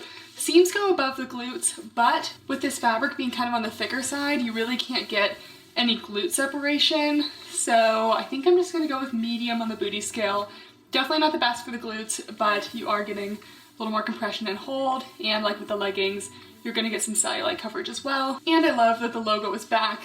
It's subtle. So these kind of feel like more of a performance feel because they're a little thicker and more compressive, but they still are soft and brushed to the touch. The Cassie leggings and shorts are back. They come in black, magenta, navy, and viola. And they also come in 23-inch inseam, 26-inch inseam, and 28-inch inseam. So I love all the lengths these are coming in. I honestly don't even know what length I got. I hope I got a 28. Okay, I got 26. That's fine. I can still do a 26, but I am a tall gal. Sometimes people forget because I don't look tall when I'm just filming here by myself, but I'm 5'9". So the Cassie leggings are made of an ultra thin brushed material, very lightweight. Here is a close-up, and I'm just gonna do a quick try on of both the Cassie leggings and the shorts. The shorts are coming in 4-inch and 6-inch, and they're also coming in 8-inch, but the 8-inch only comes in the color black. The 4 and 6-inch come in all of the same colors as the leggings. So let's try them on. All right, so these are the Cassie 6-inch shorts. These are feeling a little more snug today, so I don't know if it's just this color or this launch, but I would definitely consider a size up if in between. I still think this small is fine for me, but we can see I'm just getting a little more compression in the thighs and a little more compression in the waist as well. So 6-inch is kind of my ideal short length. I just like that they never seem to roll up on me. They're just a comfortable length, go past most of the bulk of my thighs. Super high rise on these Cassies, no front seam, and the glute seams go above the glutes in the back. So these are not my favorite of the Petula shorts, just because I'm not 100% in love with the material, but I do love the shape of them, and I think they're a great basic short, and they are very soft. I just wish this fabric had like a teeny bit more stretch. All right, so here are the Cassie leggings. They're a super high rise. This part of the waistband is very high, so for my shorties, this might be a little bit high. No front seam, ultra soft to the touch, and I would say overall these have about a light compression, but something about this fabric, like I definitely feel like I get a little bit of a stopping point to the stretch when I bend my knees like this. So I kind of like the fabric of the Valerie leggings just a little bit more for that reason. Those just have like so much more stretch to them. These ones, I will say, even though they have this high waist and thick waistband, don't feel like they have a ton of tummy control, and they're also very thin, so they won't have a lot of cellulite coverage either. So if you're looking to hide cellulite, the halos will definitely be better. We do have the seams go above the glutes, and again, because they're not like the maximum stretch, I don't feel like I can get a ton of glute separation. So I feel like at the end of the day, I mean, the seams still do go above the glutes. So these could be, they're kind of between a medium and a medium to high on the booty scale. And I love that these come in multiple lengths. So I do like these leggings. There's something about it that they're just not a favorite for me. I think it's just the fabric. Like if I tried these like 2 years ago, I think I would be over the moon obsessed with them. But because I've tried so many just amazing fabrics at this point, I feel like this fabric just doesn't quite hit all of the marks for me. They are also coming out with the Cassie maternity leggings. Obviously I did not get those because I am not currently with child. But basically same material as the Cassie leggings, but an extra high rise to cover your little bump if that is where you are in life. We also got the Cecily sports bra. I think I need to switch my size to a small. Sometimes Petula bras run small, so I prefer a medium, but I'd say they've kind of shifted to being a little more true to size, so I've been feeling like small is my size. That's kind of my normal sports bra size. So coming in the same colors as the leggings, and the magenta matches the little top band of the Orchid Halo leggings, and same with the navy and everything. So I like that you can kind of pair these with a solid, and these also feel like a brushed material similar to the Cassie leggings. So let's try it on. Okay, so here's the bra. In general, it's not like huge. The only place where I feel like it is a little bit big is just a teeny bit of like extra space around the shoulder area here. Other than that, this one's a nice like medium to full coverage, long line. We have removable cups, a little scoop neck here, and some crisscross straps in the back. Very basic. I would say that this one is pretty large cup size friendly. Generally Petula I feel like is like not always the most large cup size friendly. This one feels pretty good. So if you're in between, I would definitely go with the size up. But in general, I would stick true to size. I think I could do a small in this one. I would just get a little more compression. Right now, I am about at a light to medium support. I also forgot to mention with this top, it is a double layered fabric for the long line portion, but the back has a small little band at the bottom. So it doesn't really cut into you, and it's not all the way around, but there is a little band in the back. Then we have a couple tops. So versus the flow crop, I think this one's super fun. So I just wore this to the gym today, but it's this super boxy oversized crop with kind of longer sleeves. So it's made of a kind of like French terry fabric, and the sleeve is flipped inside out. So it's super soft. This is like the body of the shirt, and then the sleeve is the kind of flipped loop terry fabric, and the neck is kind of wide to be worn off the shoulder as well. Petula does a lot of really oversized stuff, so this is a small, but it's going to fit very oversized, so just keep in mind I probably wouldn't really size up in these unless that's your thing. Some people like to size up even when it's oversized. All right, here's the tee. So this one is definitely a little more my style. Still like cute, slouchy, oversized, but a little more cropped, not full length. So you can see kind of the difference in textures in the arms. The terry is turned inside out on the sleeves. So it's a seam, but also a raw cut edge on the bottom. So just kind of slightly undone. So you can wear this like kind of over the shoulder. It just has a wider shoulder. It's not gonna come like completely off the shoulder unless you really pull it over there. The sleeves are like longer than the crop. It's actually quite cropped, but it's so boxy that it gives you like a little bit more length. I feel like this one is kind of like lifestyle, but also something I'd wear just, you know, over my sports bra leggings at the gym. That's what I did today, just kind of as a little loungy piece. I would stick true to size for this one. It's just going to be a nice amount of oversized and flowiness. Then there's the premium tee. This is just kind of a slightly oversized tee made of, feels like the same material as their men's long sleeves, which I love to lounge in this material. It's super lightweight, super stretchy, very soft. Here's that material close up. So this is a size small and it will be kind of oversized, so you can size up or down as needed. And this one just has the Petula logo kind of repeated 3 times in the middle of the chest. I think this looks a little bit awkwardly small, if you ask me. I don't know, I'm very picky with my logos, and I just feel like I don't totally love this. This still would be something I wear because I like the feel of it, but I probably wouldn't go out of my way to purchase it because I'm just not a big fan of the logoing. All right, so here it is. I think this is super cute with the viola bottoms. And this is a size small. I think this is unisex. I did have a man wearing this as well as a woman in their little launch PDF, but it is super long, like over the glutes. So definitely like could be oversized pump cover vibes. You can kind of tuck it in to the front of your top. And it's just like a very drapey, flowy fabric. So as far as oversized tees go, I love this material. I think it's nice and flowy. I just reviewed the Buffbunny Transcend tee, and that one is really flowy, but this one has a lot more softness to the actual touch. So super cozy. I think I actually would wear this one to the gym like this together. People like to tuck either the front or the back of their shirts into their bras. So this is the small. It feels about like 2 sizes too big for me. So if you want a more snug fit, I would size down about 2 sizes. But if you just want it to be oversized, relaxed, stick true to size. Again, not a big fan of the logos, but the material is kind of winning me over. Wish it was a little bit more plain, but I still do like it. And then the back is very plain. And Pinto just ran his way in here, so he's gonna get a forced feature. Isn't that right, buddy? You're just too cute. And then I also got the casual long sleeve. This is that same kind of like French terry material and looks like the same overall shape as the men's long sleeve. So I love these for lounging at home. They're going to be super oversized. This is a size small and it's definitely going to be big. Let's just try it on. Okay, so here's the tee. Again, very long and oversized. So it's going over my butt, oversized. We know the drill. Size down if you don't want it this large, but it's still always going to be long. It still has kind of that soft to the touch that the old men's long sleeve had, except it's like more of a terry material. Sometimes terry materials can be itchy.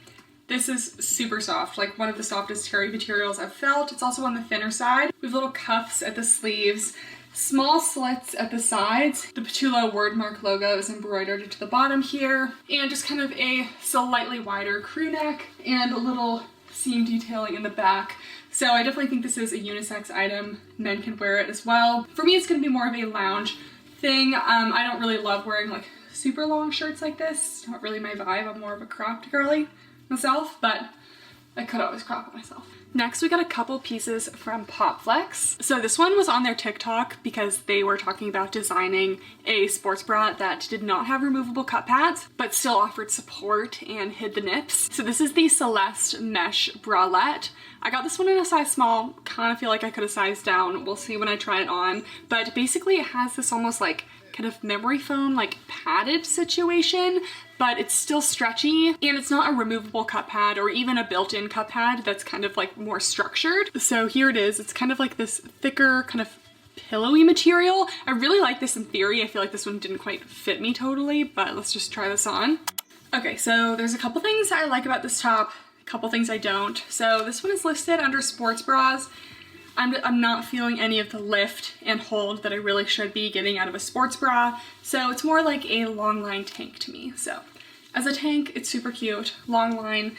The material on this one I'm liking a little bit better than some of the leggings. It's slightly brushed. I like the little rounded bust area here. I think it's really flattering, subtle, and cute. And then a pretty scooped neckline. So this one's a small, and I just feel like I'm not getting enough compression in the girls to the point where like I'm getting a light support. I really cannot do like any movement in this without jiggling around too much, which is why I just don't really feel like it's really like a bra. I really don't feel like I'm getting any nipping in this, and I like the thickness of the material here. I think it's a really innovative idea, so I like that instead of the removable cups, but I feel like there could have been an elastic somewhere in here. Maybe the point was to not be restrictive and not have an elastic, I don't know. And then the back is just a little crisscross strappy detail. So I would say size down if you're in between, or even if you just want a more compressive fit. Overall, really not getting any side boob, and this area is pretty well covered, even not with the mesh. So I'd say it's a nice medium to full coverage. And it's kind of large cup size friendly. I'm spilling out of it a little bit around here and at the bottom,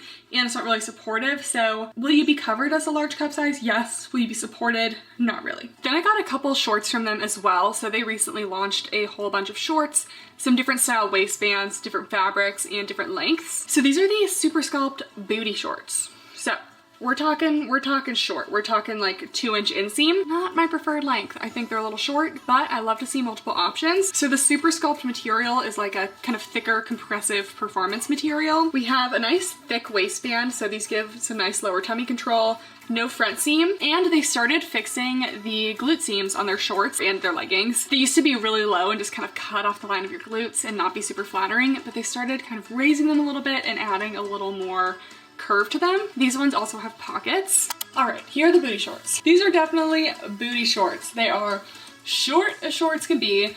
You guys know this is not a length that I personally enjoy. I like that they're offering multiple lengths, but if you look on the website, it definitely seems that they have like the bike short, like 7-8 inch, and then they have the 2-inch and nothing in between. And I feel like people kind of like that in between, like the 4, 5, even 6, you know, 4 to 6. I feel like that's a prime length, and I feel like they just skipped that over with these. But if you love a super short short, I'm definitely cheeking out a little bit on this one. So it's a little short for me, but they are true to size. I would size up if in between. Love the lower tummy control in the waistband here. They're really good about having that tummy control. This is like a medium high compression fabric. Little pockets at the side here, and the seams do go just barely above the glutes. But because this fabric is kind of compressing and you know, you can't really separate the glutes at all, just a medium on the booty scale, I think, for these. So this fabric and this length is not my top pick. I think my personal favorite new short from theirs are the cargo biker shorts. So something about a legging with a drawstring, I've just been into it lately. I think it's cute. I also think it helps shorts and leggings stay up a little better, and I like that it's in the middle of the waistband and not at the top, because it's not going to create like a muffin top cutting in. Just right in the middle, kind of snatches you in and still allows the waistband to be compressive. We have that cute little drawstring. We have about a 7-inch inseam on these shorts. They have side pockets, and then they still have those kind of curved glute seams. These have quite a few seams in the back. I feel like it could have been minimized a little bit, but I get it to have the drawstring. You kind of needed to have all of those. These are also like a performance material. So here are the cargo bike shorts. These are definitely my favorite out of the shorts. I love that they have a little drawstring here. The drawstring is also more of a stiff drawstring, which I think does a better job at holding up leggings and shorts. Cute little plastic POPFLEX aglets here. Nice spacious pockets. They go all the way down the leg again. These are nice, but yeah, you might lose your phone down here with how much space there is. But so often women's shorts are shortchanged in terms of the pockets that I'm not mad about it. So these are pretty high rise, so just be careful of that if you have a shorter torso. Like I said, I like that the drawstring is kind of in the middle of the short, not at the top, so you don't get that like cutting in muffin topping that you do if you had like a top band or a drawstring at the top. I'd say these are pretty thick thigh friendly. This material is a sleek performance. It's feeling a little bit better than some of the other ones that we're gonna try today. I feel like it's squishing down the glutes a little bit less. So these ones still might be a medium on the booty scale, but I definitely like the fabric, the fit, and the style of this short the best. Might get a little bit of cellulite coverage, but I wouldn't expect a ton because this is performance. You know, you just never know. But I think this design is super cute,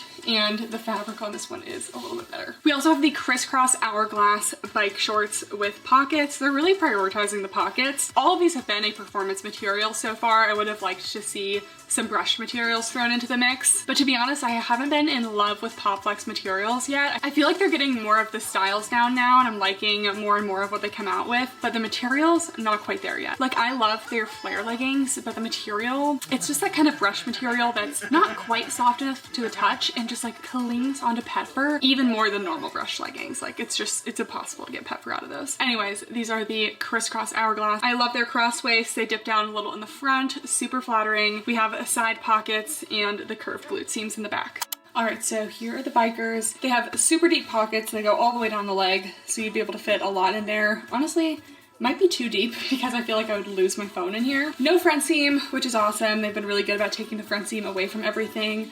We have a nice dip down in the front of the waist here for a little lower tummy control and quite a high crossover waist. I'm a little worried about this being too high for some of my shorter girlies. This goes up super high in the back. I do love that the seams, they now sit above the glutes. This fabric is a little bit of a squisher though. So we're giving a lot of mediums on the booty scale today. These are a medium. They're not really gonna enhance much. Love the seams, but the fabric, I just feel like they need to work on their fabrics. This really has like an end point to the stretch. I feel like you can really feel it in the glute area, in the bottom of the shorts. So I love that it's a performance, but I wish it had just a little bit more stretch. The inside of the pockets actually feels slightly brushed though. So I think these are super cute. These are going to definitely be a nice little summer bike short. I will still wear them, definitely on walks and things. I just wish the fabric had a little more stretch because I feel like I'm getting a little pancake butt right now. And lastly, for the mini reviews, a couple Amazon picks. So I recently got these cute little ribbed tops from an Amazon store called Vantonia. So I feel like these would be really good for lifestyle as well as gym. They're kind of like almost this like mineral wash ribbed material. So here's the close-up. It's got this ribbing, super stretchy. We have little racer back in the back, and these do come with cup pads built in. So it does have a cup pad area, removable cups, but there's no elastic, so it just needs to be kind of compressive enough to hold the girls. So let's try this one on. Okay, I'm liking this. I'm liking the length. It's like a longer cropped length, super stretchy. It's like a double thickness as well. We have those cup pads in there, so I'm not gonna have any nipping problems. There's no elastic at the bottom, but because this is so like ribbed and I don't know, like stretchy, I feel like it's kind of just holding the girls up well. So I would definitely say true to size. If you're in between, I'd probably go size down though. It's just so stretchy that it shouldn't be an issue. The straps come into a racer back in the back, so kind of gives us a more active vibe, but I think I would wear this more as a lifestyle, especially because it doesn't have any sort of elastic under the bust. It doesn't feel as much like a gym top to me, but you could absolutely wear this to the gym. This kind of like washed rib is kind of giving me like Free People vibes. It's much more affordable,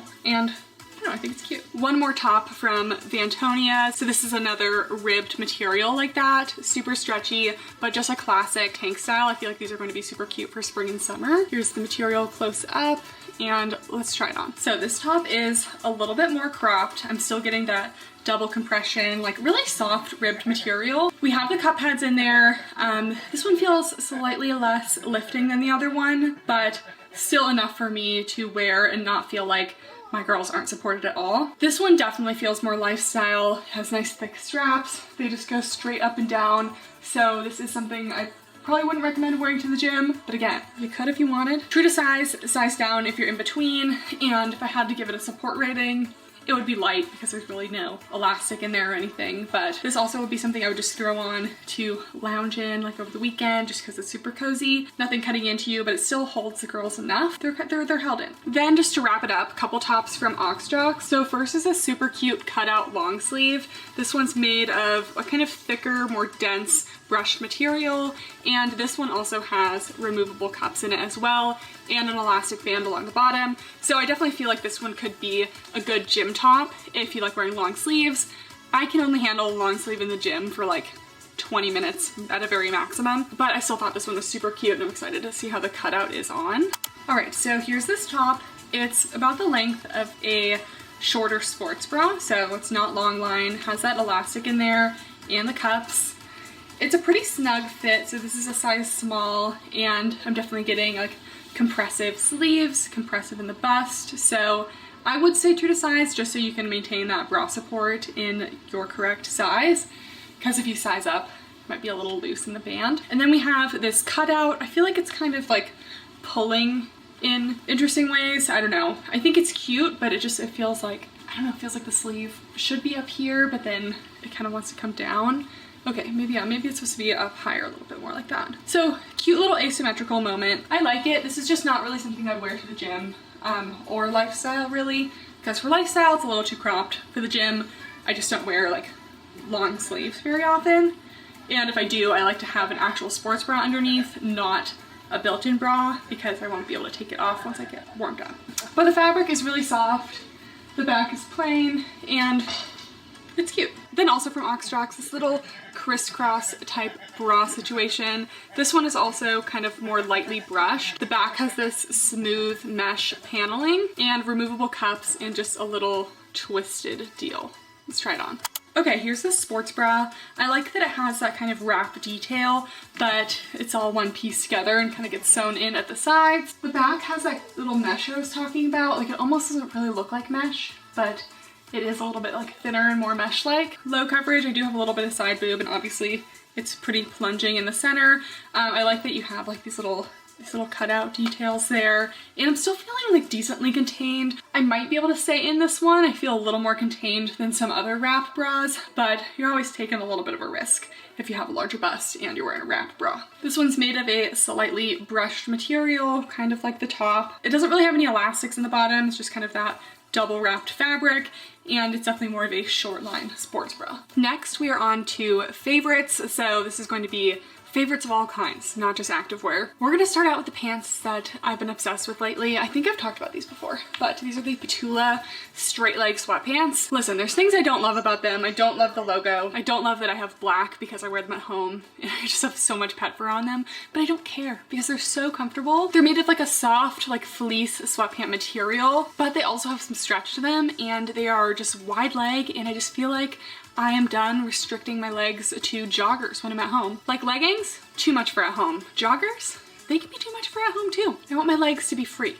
So I love having these wide leg pants. They're just so comfy, so cozy. And I need more brands to start coming out with straight leg sweatpants because that's just where I'm at right now. I'm just liking the straight leg. But yeah, I don't love the logoing on this one. It's just so bold and so in your face, and I just feel like it's too much. A shoe favorite. So mostly I post like gym videos and stuff on my Instagram and occasionally on here. And for the gym, I've talked about my favorite gym shoes, but I generally wear Nike Metcons or Noble trainers. Kind of liking the Nike Metcons better lately. But for school and walking around, listen, I'm a Hoka girl. These are so comfortable, especially if you have a wider foot. Like, I do have a pretty wide like toe box area, and listen, as an ex-dancer, I still have some corns between some of my toes. They don't like to be squished. When they get squished like that, it hurts so much. Like, it just is incredibly painful, and these are just nice and wide. They never hurt. They never squish my toes. They're super cushiony, and they just have so many fun little colors. So I can't attest to how these are for running or anything because I just don't run, but I have worn them on little walks and stuff. I love them. Mine do have some chew marks on them. We still don't quite know who the culprit is on these. I kind of think it was Pinto though. We were quick to blame Peach on this, but I don't think it was her. I think she's innocent. Next is the Say Glowy Super Gel in Star Glow. Listen, I don't like to wear a lot of makeup to school because I'm wearing my loops and a mask all day and it would just rub off anyway. Just no point for me. But I do have like a little 3-minute little something routine where I do my sunscreen, this, and just a teeny bit of eyebrows. And I just love this stuff. It is so lightweight. It's such a natural highlight that I just kind of put it on like the high points of my cheekbones, inner corner of my eye, and under my brow bone. And it's just such a natural glow, especially for my super pale girlies. This one actually works for us. Listen, this is me with a dark self tanner on right now. I'm still pale. So I will just show you guys. It's kind of something you can also wear like under your makeup, but it's so subtle. It's not really a sparkle.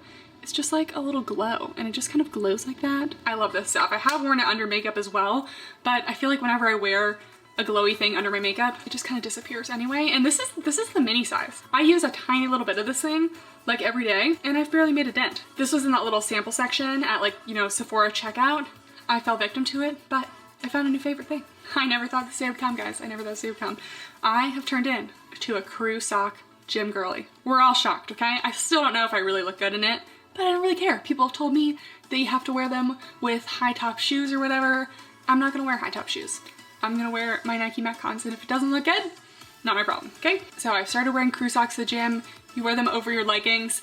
Solves a lot of problems if you aren't quite the perfect height for every pair of leggings. Like for me, kind of hides when my leggings are a little bit too short for me. If you're short, it kind of hides that your leggings are too long for you because you just pop these right over. These ones are from Alphalete. I think they're more like quarter socks. I don't know. These ones seem kind of shorter. You can't really scrunch them up very much. The crew sock gym girl experts have told me that you need to scrunch the socks up a little bit. So that's what we've been doing. We've been scrunching them up a little. I think it looks super cute. I also have a pair from Gymshark that are way longer that I can scrunch up a lot more. Listen, I didn't purchase any of these myself. I was just sent these ones. I was sent the Gymshark ones, not by Gymshark, by someone else. I kind of forgot who sent those to me. But I just think it's been a super cute gym look for me lately. So that's what I've been doing. In the last section for quality updates, I honestly don't have any quality updates that are bad. Everything has held up pretty well since we last talked. But I just wanted to give a quick shout out for my OG Buffbunny Game Changer tote. This thing is still looking like brand new. And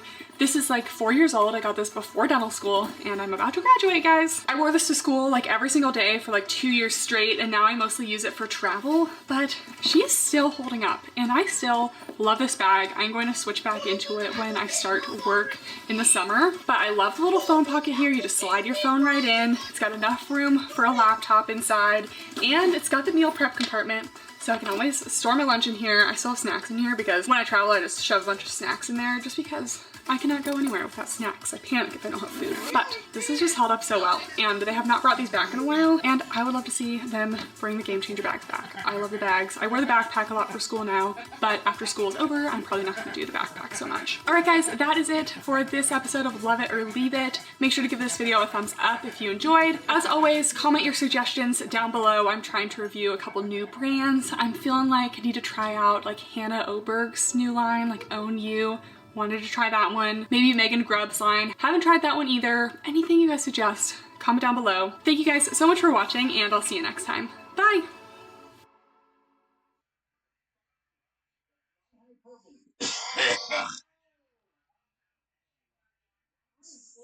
He's graduating. Motherfucker, shut the fuck up. Shut the fuck up.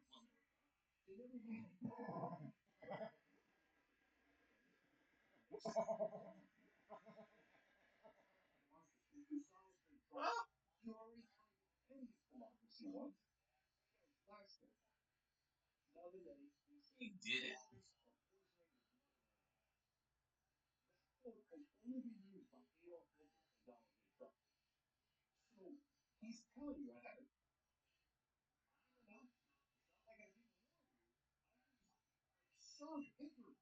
Yep. Besties, wake up.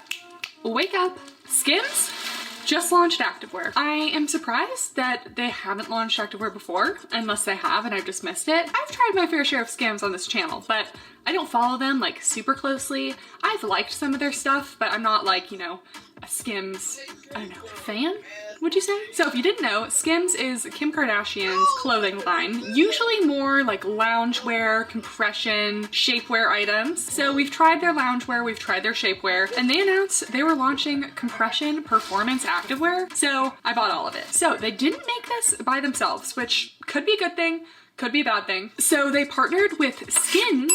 So the brand is Skims with an M, but they partnered with Skins with an N. So I've never heard of this, but apparently it is a compression brand, compression technology. So they say it is powered by Skins compression, which claims to wick away moisture. There's a lot of claims. Get ready for these claims. I don't like when we see all these claims when it's literally just clothing. But anyway, wick away moisture, accelerate circulation with compression, reduce muscle fatigue and vibration, keep you running longer, regulate temperature, and UV protection. So compression does increase blood flow. That's why some people wear those long compression socks when they're walking around a lot. If they have like varicose veins, or if they're on like a long flight or something, people wear compression socks. So I'm expecting to be squeezed in this collection. And if you're regulars on this channel, that's not like my go-to activewear, but I do definitely see a purpose.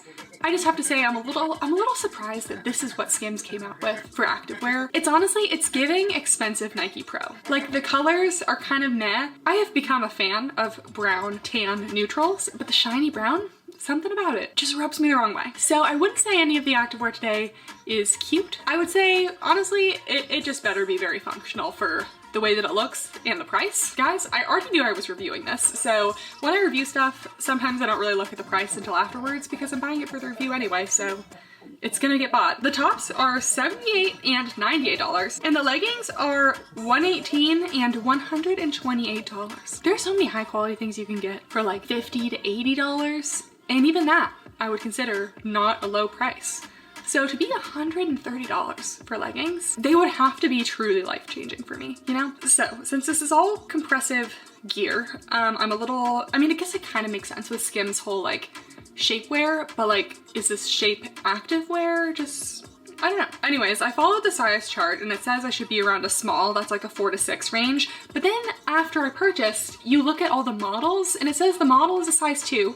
Which on their size chart should be an extra small, but she's wearing a small. So I guess I followed the size chart, but Skims did not. So I'm a little concerned. Like, why put a size chart for you to post like one model on the website and that they're not even following the size chart?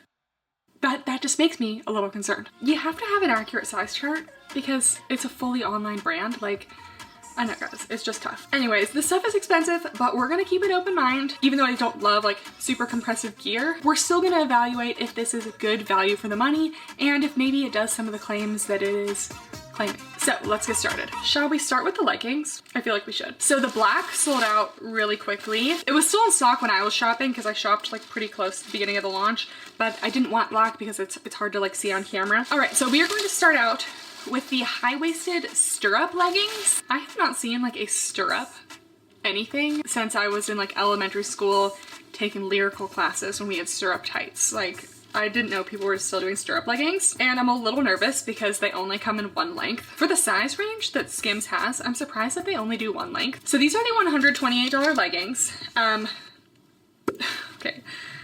Okay, so first of all, the fabric feels pretty thin and it's like a different fabric on the waistband. I just am not anticipating that these will be flattering at all. And there are quite a few strings hanging out, which normally like a string or two, I kind of just brush it off, like whatever. But if I'm paying $128 for leggings, potentially the most expensive leggings I've ever purchased, I don't want to see this. The quality control needs to be on point. And this is why I don't love Skims, guys. I have had so many issues with Skims quality. I had a pair of their underwear just rip like the second I put it on.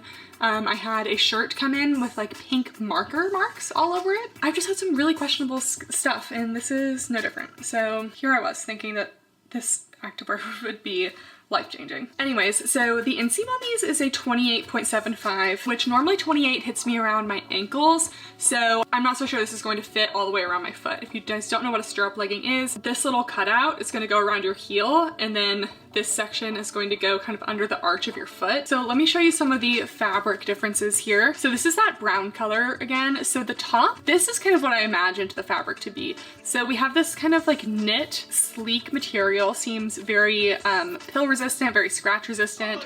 This is super compressive and nice and thick. So this is what I imagine. We are not having sheer leggings for $128.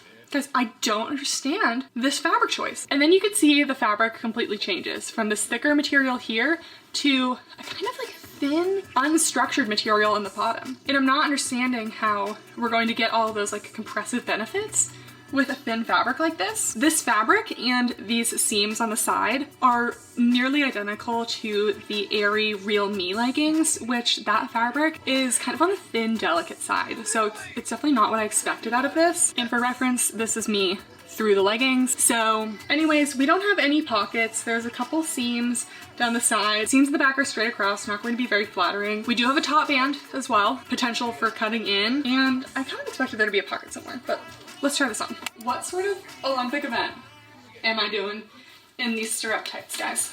What am I doing? This is a look. It's a look. I just can't believe they came out with only 2 pairs of leggings, and one of them is a stirrup and one of them is a capri. That is not what the activewear market is these days. Kimberly? Okay, first of all, these leggings, atrocious, okay? I know some people like mid to low rise leggings. Most people don't. Most people don't. Most people like a little bit of a higher rise. I am most people. Oh, and they're gaping like heck in the back. Oh my gosh. Okay. I was worried this would all be too tight because the size 2 model was wearing a size small, and I am not a size 2, yet here I am with an incredibly gaping waistband. If I'm a little out of breath, it's because I just tried on a bunch of things and sprinted in place. So we're gonna ignore that, all right? Okay, I'm gonna roll this up so we can fully appreciate the low rise of these leggings. It's been a minute since we've gotten a low rise legging here, but that's what we have today. We have a low rise. We have a band at the top, but because these are a little bit big on me back here, the band is not cutting in. I'd say these are not running too small. I really thought this would be too small on me. I'd say pretty true to size. You can kind of go either way. I feel like I honestly might size down if in between because I'm really not getting much compression. The only thing I'm getting here is a pancake butt because there's just no contouring happening to the glutes here. But the rest of the legging, these are not compressive. Like if there's one thing I expected out of this collection, it was compression in the legs. And guys, I'm getting like a light to medium compression at the max. The waistband isn't even compressive. We do get a little dip down in the waist here, little lower tummy control because this area is a double thickness. And then we have the back. I've seen worse. I've seen worse. Let me go look in the mirror. Okay, so I'll give it that the waistband is going above the glutes, but there's nothing else to flatter the glutes. So we're gonna give, I don't know, I'm gonna say a low to medium on the booty scale, maybe a medium, could be worse. These are not going to be cellulite friendly. This fabric is incredibly thin. Any little thing shows on these leggings. So it's thin and it's shiny, and that is a recipe for highlighting cellulite. So would not consider these cellulite friendly. They have a good amount of vertical stretch, so I was able to get the stirrup on just fine. I mean, I see the point in a stirrup. I actually don't really see the point in a stirrup. I mean, I guess if you just want to like put your socks on, put your shoes on, and look like the leggings are just going into the shoe, then sure. But I don't know if I've ever tried a stirrup legging before. I think I've only had stirrup tights. Okay, anyone who danced as a kid is gonna know exactly what I'm talking about. But the sun-kissed color of those like shiny, oh, what's the brand? Were they Capezio tights? The sun-kissed stirrup tights, the tan stirrup tights, let's see. They were like these awful shiny brown stirrup tights. Yes, the Capezio shimmer stirrup tights. I'll post a picture on the screen. Oh my gosh, it's literally what these are. The brown, the shiny brown. These are, oh my god, that's why I hate these so much. I hated those tights. First of all, like I'm pale and they all made us wear like the same color brown tights, which like, you know, there's people with different skin tones. We need different skin tone tights, like from dark to light. We need them all. Not just like this orangey brown shiny tight that just like looked awful in our dance costumes. That is what these are. Bad memories, okay. Also, we have a front seam. The crotch isn't even all the way up on me in these tights. Like I'm calling them tights, they're leggings. The crotch isn't even all the way up on these leggings for me. We're still getting a little camel action. So these are gonna be an absolutely not for me. All right, let's try out the long sleeve top. Okay, so the Performance long sleeve top, size small, $98. So the set of the stirrup leggings and this together is over $200 for an activewear set. I don't even think Lululemon is that expensive. So here's the top. The very top part is that thinner material, the more sleek material, and then the bottom part is that denser, more compressive fit. This is pretty sheer too. Everything is sheer. With the thickness of the fabric, I'm just really surprised. Like again, like this is me through the thicker fabric, and I feel like that's actually even more see-through.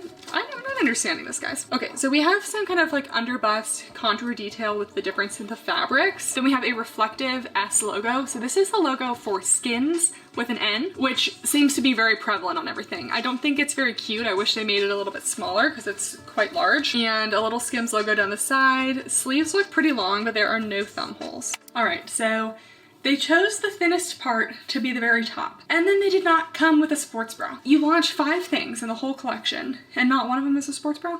So I'm just gonna throw some cup pads in so we can hide any nippage that might go on, because this is thin fabric. Like, so much as a cold breeze passes by me, headlights are on. Okay, so that's the best we're gonna do here. I just feel like I really struggle to find anything good to say. This is probably the worst Skim stuff I've tried so far. Just by looks alone. Like, it's not cute. I really am not a fan of this fabric. I feel like, especially on the leggings, you'll see like there will just be like little dirt marks and just like little like weird texture things in the fabric that I feel like it would not hold up well to wear, because it looks like I already have some like pilling on the elbow pit area, which I just put this on. I have not worn this for a workout. I was gonna wear this stuff for a workout test, but I honestly don't know if I can do it. Anyways, the sleeves are very long, which makes me think, why is there no thumb hole? Because I am tall, I have long arms. There should be a thumb hole here because it goes all the way to my fingers. So if you're not going to do that, then it just kind of gets a little bit baggy at the wrists. You have the Skims logo here. I'm really not feeling very compressed anywhere except for like my arms. Like it's definitely snug in the arm area. Seems pretty stretchy. I feel like this fabric is not going to hold up well to sweat. That's just like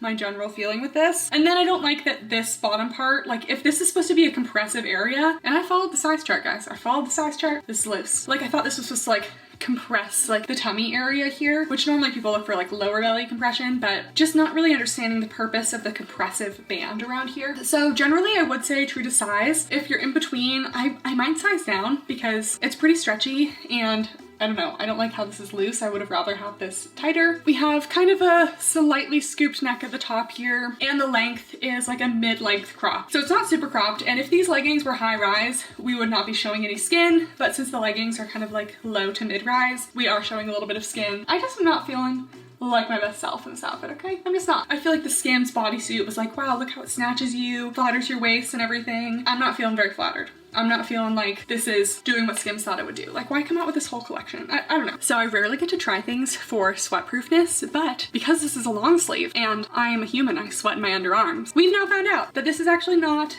very sweat wicking. Like it's normal to see a little underarm sweat in a long sleeve for me, but I'm not even working out. This is more than I would normally see. So it's also not sweat friendly. I thought the whole point of this was to be like sweat wicking. Like I thought sweat wicking would mean that you maybe like wouldn't see every little bit of sweat. Apparently not. Okay, let's try on some bike shorts. So there were only 5 things that launched in this entire collection and I got all of them. So these are the bike shorts. Like just tell me this waistband is not gonna be unflattering in the back.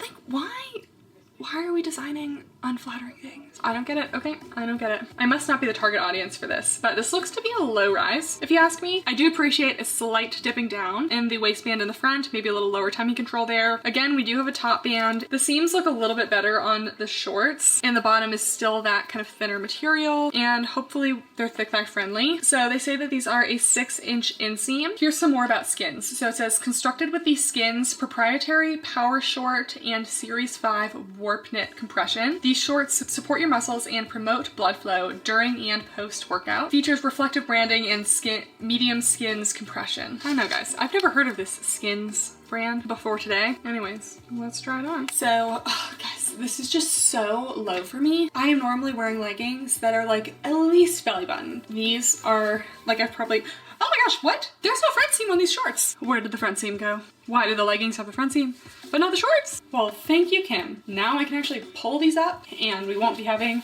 a raging camel situation. So, okay, no front seam on the shorts. That's a little plus. I still really don't like them. They're still definitely a mid to low rise. Again, we have that band on the top. These ones, like they just like if you watch when I squat, the waistband just slides right down and dips down in the back. Like they just are not staying up well. These ones have more compression, I think because they're just squishing my poor little thighs. So these are not thick thigh friendly. I'm feeling pretty sausaged up in this thigh area. Yeah, there's just not quite enough space down there. So this is the first piece that I felt compressed in, but I don't feel compressed up here. I just feel compressed right at the bottom of my thighs where people aren't really asking for compression. Like we see them be a little squished out of these. So not thick thigh friendly. Overall compression on these, medium to high, potentially. Still, not really flattering on the glutes. We have that giant logo on the back. I think they deserve a medium on the booty scale. Correct me if I'm wrong, but they're going above the glutes there. I'm not really getting squished down, but this fabric is just not really like gonna contour or hug your shape at all. And again, not really cellulite friendly. These are supposed to be a 6-inch short, so they probably will stay put on me. We'll might as well do our squat test. And yeah, it seems like they're staying put well. This is just not what I expect out of $100 shorts. Like if I'm gonna spend $100 on shorts, it wouldn't be these. I was gonna say maybe Lululemon, but they also have front seams and I don't like that either, so I don't really buy from there. And again, the waistband that should be offering compression is not really compressing. So maybe that's a good thing because it would squish into the sides a lot here, but you know what guys, like be honest. This is not my best look. I'm not looking my best. And I'm feeling like they're getting closer and closer to my underwear every time I squat there, so it's gonna be a no. And this collection is small, so we have one more pair of leggings. These are just the regular leggings. So these are the Performance high-waisted 7/8 legging. These are only a 23.5-inch inseam. So these are capris. These are not 7/8, these are capris. So not excited about that. I got the I got the gray color. Everything looks about the same except for some slight details at the bottom. I feel like mine has like a little stain. Like it's very subtle, and I know I'm nitpicking, but I feel like there's a slight little dark stain right there, and it's not there on the other side. It's very subtle, but these are $100 leggings, $120. Let's try it on. Okay, the regular leggings, better than expected. Did they call these high-rise leggings? These are all called high-waisted strap leggings. They call these all high-waisted. Do we need to learn what a high waist is? That makes everything so much worse. This is the lowest rise I've tried in months. Like, what? Oh my god, okay, that's wild. Anyways, low rise on these. Maybe low to medium. We could do low to medium rise, okay? We'll give her that. Top band, again, not a lot of compression. Overall compression for these, I just am not really feeling much compression, so I'm gonna give them like light to medium compression. Again, this fabric, like I just feel like there's like little like marks on the fabric that I did not make. And because this fabric is shiny, it like just shows everything, that it's just gonna show every little detail. So we got the seams that are also pretty shiny. Big logoing. Like it's very industrial. That's my feel with this, industrial. Front seam causing, you know, minor problems, not the worst, not the best. I don't know, like the back, it would be worse if this went lower, but it's just, I feel like it's not contouring the glutes well. So again, medium, low to medium booty scale. These only come in one length, and it's a 23.5-inch inseam. It's appearing longer on me than I thought. I just would like if they came out with multiple lengths. And then these still just feel like there's nothing really holding them up. So I just don't feel like they would really stay up very well, you know? Yeah, I mean, all of these are really gonna be a no for me. Not a big fan. So all these are really gonna be a no for me. Not only are they not compressive, which is shocking, because the way they talk about compression in this collection, I expected these to be like the most compressive leggings I've ever had. This thin material is just not going to be compressive. And the waistband didn't really provide any compression. Something is up. Something's up. So not much else to say other than I'm disappointed. Okay, the last item is the Performance Racerback tank, and this is a size small, $78. The cheapest thing by far. I think it's a little surprising that there's no sports bra in this collection. This top, I can just tell you right now, is not going to be enough support for me to not wear a sports bra underneath. It's a thin fabric at the top, so for sure gonna get nippage. There's no cut pads or anything. I'm gonna flip it inside out. It's literally a single lined tank top for $80. I feel like a fool buying these things. So we have the bold Skims and Skins logo in the back. Thinner fabric up at the top, and like the long sleeve, we have the thicker fabric. This one has a little more of a scooped kind of bust detail there, give you a little more shape. I'm feeling more confident about the sizing now. Let's try it on. Before I throw on the cut pads, I just wanted to show you how thin this fabric was. So we're getting some nippage. It's actually hot in my apartment. It's not even cold. And we're getting nippage, so I'm gonna pop these in so we can review these. Okay, so we're having the same little flaring issue that I had on the long sleeve top. This is something that really bothers me with tops like this. Especially if this is the compressive area, this should be snug, you know? I just don't think an extra small is my size for tops. Like if anything, I'm more of like a small to medium, and I bought a small. A little confused about that. I do like the little scooping detail. I think that's cute. Again, it's just like too shiny for me. I think shiny often looks cheap, and I do feel like this is giving cheap. There's no support going on in this top area. Not only is there no built-in bra, but it's also way thinner than any other part of the top. So I just don't know why you would make a top and then make the bra area like super thin when they didn't even come out with a sports bra to wear under it. Like that just doesn't seem like a very comprehensive activewear collection for me. And then we have the back. It's just like, it's giving Nike. Like if I'm gonna wear a huge logo, might as well have Nike Pro back there, because that's what this feels like. Nike Pro you can get for cheap at like Marshall's, TJ Maxx. I wouldn't be spending the $80 it is on this top. So generally true to size down if in between, especially if you have a smaller waist, because you're gonna get some gaping here, and really no support to be offered here. It's generally a very basic top. There's nothing special. You know, there's something special, and I wanted something special out of Skims activewear. Okay guys, that's it for the review. We would do a keep or return section, but clearly all of this is going back. I haven't had the best history with Skims. I really did expect this to maybe not be my cup of tea, but at least be like a good line of compression activewear, but none of it was staying up. It was just all sliding down. It shows a lot of sweat. They called it a high rise, and it's literally a low rise, and the fabric is just very unflattering. So to be disappointed is an understatement. I don't know if any of you guys have tried this line and liked it or didn't like it. Comment down below. I love to get multiple opinions. Also comment down below any requests for future reviews. If you made it this far, make sure to thumbs up, and if you're not yet subscribed, make sure to do it. It's free. Thank you guys so much for watching, and I'll see you next time. Bye!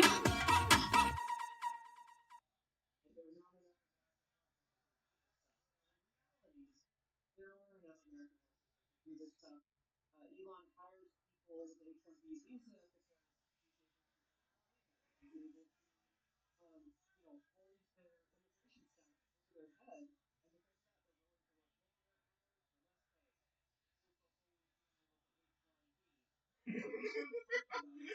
this dumbass is said it. January 6th. I'm like, what?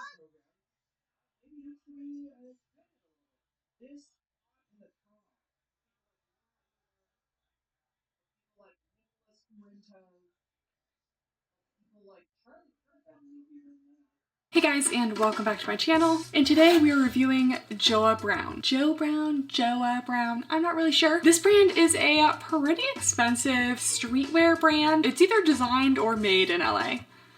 Let's see. All right, it's made in LA. The first time I heard of this brand was when I was doing my sweatpant review a while back, and I noticed a lot of websites and other influencers and people were recommending this brand for their sweatpants, and I elected to not include them in the review because I wasn't going to pay $148 for one pair of sweatpants. But I didn't really give it too much thought at that point, and then I've gotten a couple other requests to review this brand. They definitely try to portray themselves as a very high-end brand. They're very expensive, very simple designs. There are a couple designs of theirs that I definitely feel like a lot of other brands are kind of doing similar things. At least I think they're the first one to do this design. We'll get into that later. But they are very expensive, and I almost didn't do this review because I was looking on the website a couple weeks ago to, you know, add things to my cart. They have one of the worst size ranges that I've ever seen. So generally I like to see at the very least an extra small, preferably a double extra small, to up to at least a 1 or 2 XL. Honestly, the more the merrier. Why not make your brand size inclusive? More people get to enjoy your brand, and why wouldn't you want people of all body types and sizes wearing your brand, right? That would be my assumption. I guess not all brands think that way, and a lot of smaller brands who are just starting maybe don't have the large size range they want at first. As the brand grows, the size range gets larger. But this brand has been around for a while, and they charge outrageous prices for their clothing, so you would expect a big size range, right? Wrong. There are 3 sizes that come in any of the items, only 3 sizes, and to make it worse, they are literally half sizes. And what I mean by that, they have an extra small, a small medium, or a medium large. To me, that's like a fake way of saying you only have 3 sizes, but you can extend it a little bit to the extra small, extend it a little bit to the large, but will it ever fit anyone quite right? Who knows? So I was just so surprised that in 2023, we still have brands that are just having absolutely trash sizing, not inclusive at all, just clearly not wanting to accept larger bodies into their brand, which as someone who wears a size small, I am fortunate that almost all brands do carry my size. It just gives me a bad vibe when you're only going to go up to a size large or barely down to an extra small. Anyways, I posted it on my Instagram stories that I wasn't going to review them because their size range was so awful and their prices were so high, but you guys all said, no, we have to know if it's worth it. So here we are, doing the review. These pieces have to be absolutely incredible for me to even deem them somewhat worth it at this point, just because when you have this high of a price point, like, you have to justify that price. But as always, we review things objectively on this channel, so let's see if Joa Brown is really worth it. If you're new here, make sure to subscribe if you're not already and give the video a thumbs up, and let's get into it. Shall we start with the sweatpants or the activewear? Let's start with the activewear. So the selection on the website was pretty slim, just like a couple sports bras, a couple bottoms, and mostly in very neutral colors. So we're going to start out with the contour bra. So the contour bra, I got this in a size small medium. That's where they put me at in the size chart. And this one little bra is $84. And again, it only comes in 3 sizes. So you may have seen this bra design around places. In fact, I am wearing a very similar one right now, and I have another similar one right here. So a lot of brands have been doing sports bras like this. I'm like 90% sure Joa Brown was the first one to do it, but I honestly can't be certain. So the contour bra is just a simple double layered bra with no cup padding or anything. The one I have on right now is from Butter.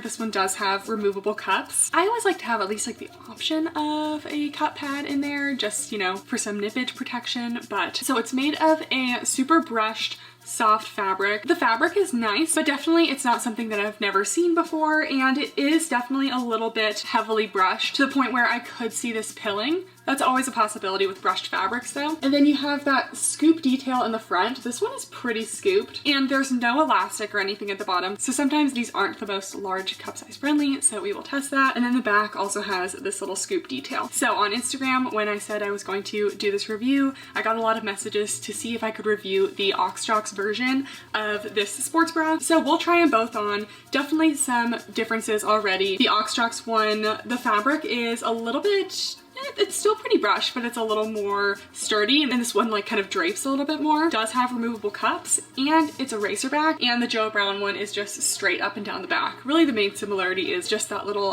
thing along the bust. Oxjox, this is a brand you can find on Amazon. This sports bra is $26.99, and the Oxjox size range, I only found this out recently because sometimes affordable Amazon brands don't have the best size range. They have size range extra small to 3XL. That's an incredible size range. So if you can't wear the Joe Brown, the Oxjox one will probably have your size. Let's try these on. All right, this is the bra, and like I was warned, it's just not a large cup size friendly bra. First of all, very scooped along the top, and I am falling right out of it. Definitely not something that could be fixed with sizing. If it was any bigger, it wouldn't fit me at all, and if it was any smaller, I would be falling out of it even more. Another thing about this style of bra is when you have this little like scoop detail, I feel like sometimes like throughout the workout, the girls can kind of like eat up that section to the point where it looks like just a regular bra. So unless you are just like super flat chested where you can kind of see like the outline of the bra kind of contouring, I don't really think this is a bra that makes much sense. I've noticed that with the other versions from different brands that I've had of this style of bra, it doesn't really look quite right on me. Also, this fabric is very thin and it's only double thickness. There are no cup pads, so immediately when I put it on, we were having a nippage problem, so just something to be warned about. And then the straps are also pretty wide. They might not fall down, but sometimes with super wide straps, I'm just a little more cautious in my workouts to make sure I don't lose a strap because you don't have any racer back or anything like that to hold them up. Overall coverage, I would say low to medium just because it is quite scooped, and support is a light support. So a cute bra, just not super functional. Otherwise feels well made and everything, but if you don't have the right bust for this bra, it doesn't quite look the way it's supposed to, I feel like. And then here's the back again. All right, so here's the Oxjox bra. Actually not tried this one on before, but this one for a larger cup size feels much better than the Joe Brown, and it feels better than the butter I was wearing in the seated portion of the video. This is a bra that I would actually wear. Because the fabric, like I was saying, is just a little more stiff, just kind of gives you a little bit more support just from the fabric alone. It also just feels like it has a more snug fit as well, which is definitely contributing to me feeling nice and secure. And we have cup pads in there as well. So all those things together, I'm getting more of a medium support instead of a light. Getting a little bit more coverage. I would give this a medium coverage. We have pretty good side boob, but it is a little bit scooped, so medium coverage. I don't feel like I would fall out of this one. Feels more secure. And I also feel like with the cup pads, it kind of holds this little contour section out more, so I don't have to worry about it like tucking in like I was talking about with the Joe Brown one. Also, we do have a racer back instead of these straight up and down straps, so it makes it a little more functional. It's not as likely to slide off the strap. In fact, it's impossible for the straps to slide down because they're right there. Personally, I've been liking a lot of Oxjox sports bras, and this one's no different. I would say this is a really solid option, and it has like twice the sizes that the Joe Brown one has, and for a large cup size, it's actually supportive. It's maybe not quite as soft as the Joe Brown one, but the fabric just holds you in a little bit better. All right, next we have the Second Skin leggings. So I also got these in a size small medium, and these ones are $108. Actually not too off from Lululemon pricing, which I also don't really buy from Lululemon, so there's that. But if you do, you might not be shocked at a $108 pair of leggings. So these are the Second Skin leggings. They also only come in one length, while something like Lululemon would come in multiple lengths. I'm definitely seeing that this is a thin, lightweight material that's very brushed. Forgot to show a close-up of the first sports bra, but this is the same material. Here is an up close of the fabric. You can see it's very heavily brushed. Definitely has almost a fuzzy look to it. So we have no top band, which is nice. We have maybe a slight dip down in the front of the waist. We do have a front seam though. And if you guys are familiar with the channel, I tend to never wear front seams because you just don't have to anymore. And for my anatomy, a front seam just doesn't work. So hopefully this one won't be invasive. Sometimes they're not. A little triangle gusset in the bottom. And then the seams in the back, maybe just ever so slightly curve around the glutes, but definitely not a unique pair of leggings by any means. Fabric composition is a 76% polyester, 24% spandex. Let's try it on. All right, here are the leggings. The fit, I would say, is good. These fit kind of like a classic small. I really wouldn't put them at a small medium. We have a tapered waistband with no top seam, and this one compared to the bike shorts, these actually have a slight dip down in the front for a little more lower tummy control. We also have the front seam, which causes a little bit of a problem for me, nothing crazy, but just something that I try to avoid because it does kind of settle. Definitely a soft fabric, light to medium compression for sure. When you first put them on and just kind of feel them, you might think, okay, these are kind of like a Lululemon Align, the new Lulu fabric, but when you bend your knee like this, I definitely get a little bit of tightness at the end of it that I feel like I don't get in a Lululemon Align. So in terms of fabric, it's not my favorite because of that. I prefer fabric that has just like a little bit more stretch, especially when you're going for a naked feel like this. Having that kind of end point to the stretch where you kind of feel it when you bend into your knees a little bit just kind of takes away from the naked feel. It's definitely not the worst I've seen, really not too bad, but I've definitely felt more naked feel soft fabrics out there. Moving on to the back, so no seams along the side or anything. And then in the back, we do have the seams that go above the glutes. Because they go above the glutes and this fabric isn't really squishing me down, I think these could deserve a medium to high on the booty scale. Definitely flattering without being too crazy. And this fabric, it's definitely a little bit on the thinner side, so potentially not the most cellulite coverage. Might be okay in some of the darker colors, but in any of the medium to lighter colors, I wouldn't expect a lot of coverage. All right, and then taking a look at the full length, I will put the inseam on the end of the screen, of course, but they only come in one length, and it's looking like more of a 7/8 on me. These are kind of shorter than I feel like most, so these might even be like a 24, 25 inch inseam. So it would be nice to see them come out with multiple inseams. Overall, the seam quality looks really good. I'm not noticing any like loose stitching, anything like that. So at least the construction is there. But again, nothing groundbreaking. They really don't have a lot of unique legging designs on the website. It's all a lot of basics. Something to note is that the inside of the legging is actually not brushed. Here's the inside of the legging. It's more of a sleek feel, and then you can see the waistband, because it is double thickness, it's brushed. So I don't like when brands do this because I personally,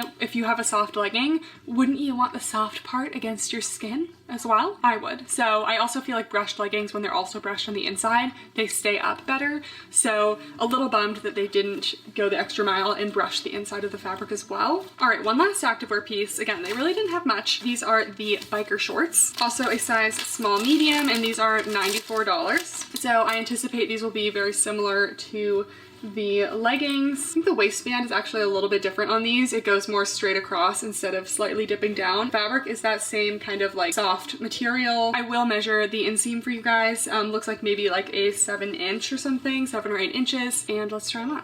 All right, so here are the biker shorts. This color is definitely a little more on the sheer side, as to be expected with a super light color like this. Fabric is definitely super thin. The compression levels are kind of confusing me right now because it is super compressive on the bottom of my thighs. While I was getting these on, it was actually a little bit even snug on my calves down there. So definitely could be opened up in the thighs. I would not consider these the most thick thigh friendly, but definitely a nice biker short length. We do have the front seam. It is causing some minor problems for me. You know, it's still a front seam, so for me, not my favorite. We have the little waistband up here, double thickness, high rise. And these do feel like they would stay up pretty well. The waistband has a little bit of a snatching effect. You definitely feel the seam at the end of the stretch here. So again, you know, be careful, my thick thigh girlies. But otherwise, about a light to medium compression. Definitely a very soft fabric. And in the back, the seams do actually go above the glutes, which can be hard to find sometimes. And the fabric is stretchy enough that it should not squish down the glutes. So we're gonna go with medium high on the booty scale, maybe medium. I think we'll go with medium to high for now because it does go above the glutes. And then in this lighter color, and the fabric is very thin, probably not super cellulite friendly. So first thing that comes to mind when I tried these on, they feel very similar to the Aritzia TNA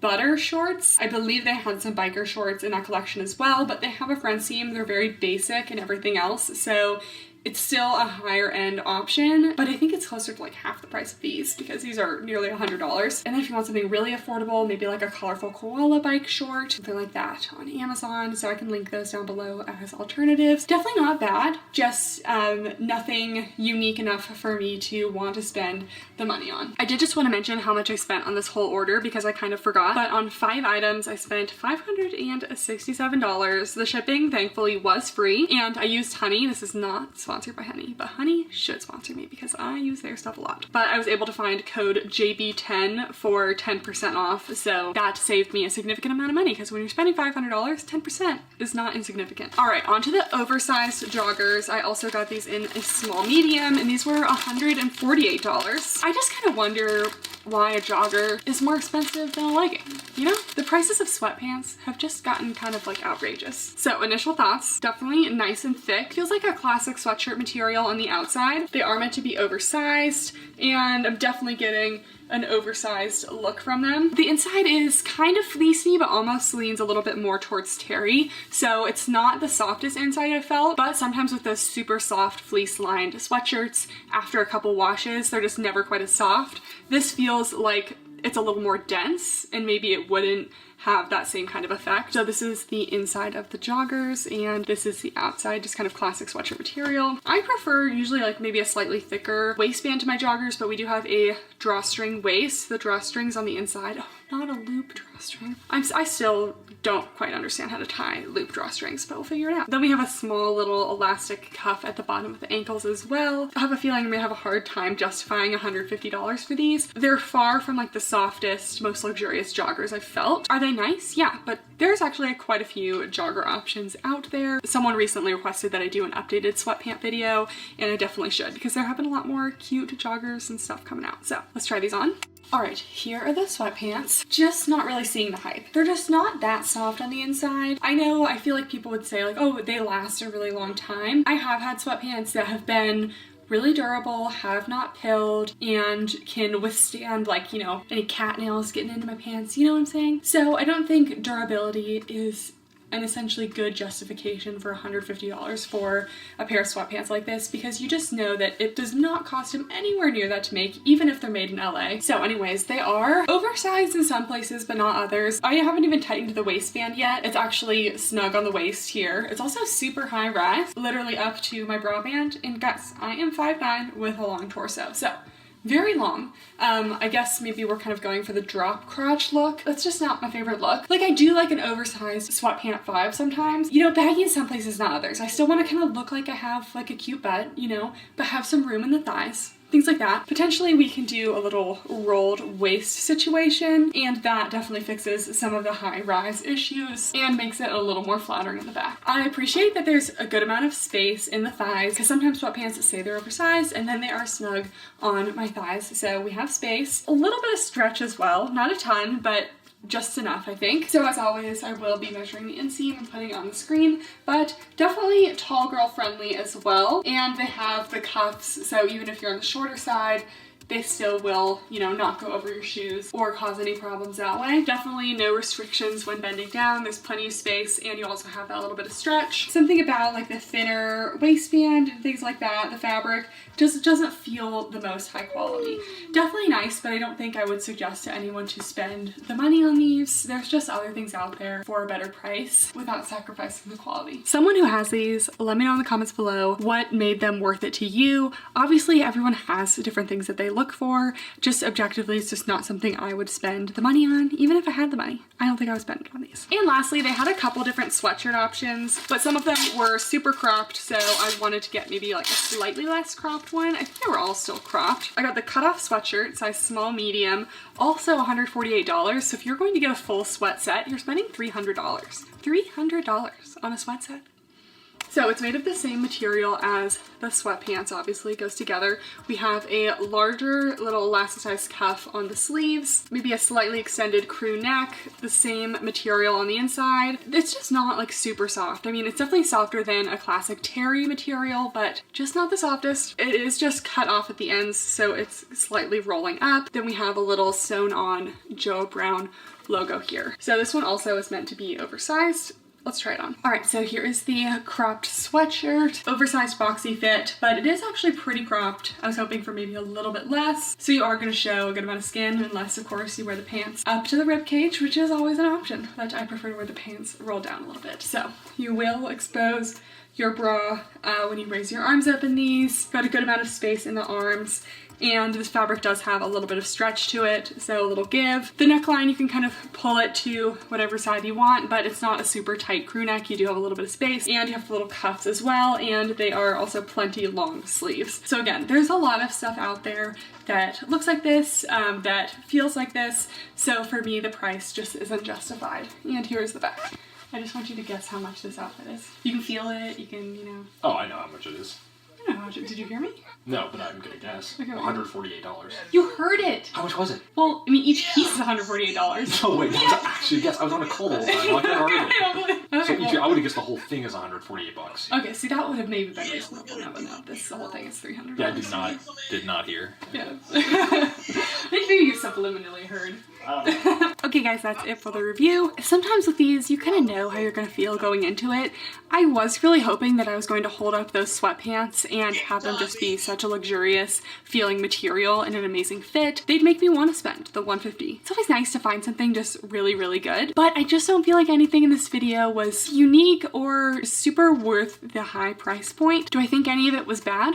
No, none of it was really bad. I mean, do I love a front seam legging? No, but they were definitely far from a bad pair of leggings. So yeah, let me know in the comments down below. Have you tried any of these? Would you try any of these? Am I being too harsh? I don't think I'm being too harsh. You know, it's $150 for a pair of sweatpants. They have to be amazing. Anyways, those are my thoughts. As always, leave your suggestions for other reviews in the comments down below. And if you made it this far, make sure to give the video a thumbs up. Thank you so much for watching, and I'll see you next time. Bye!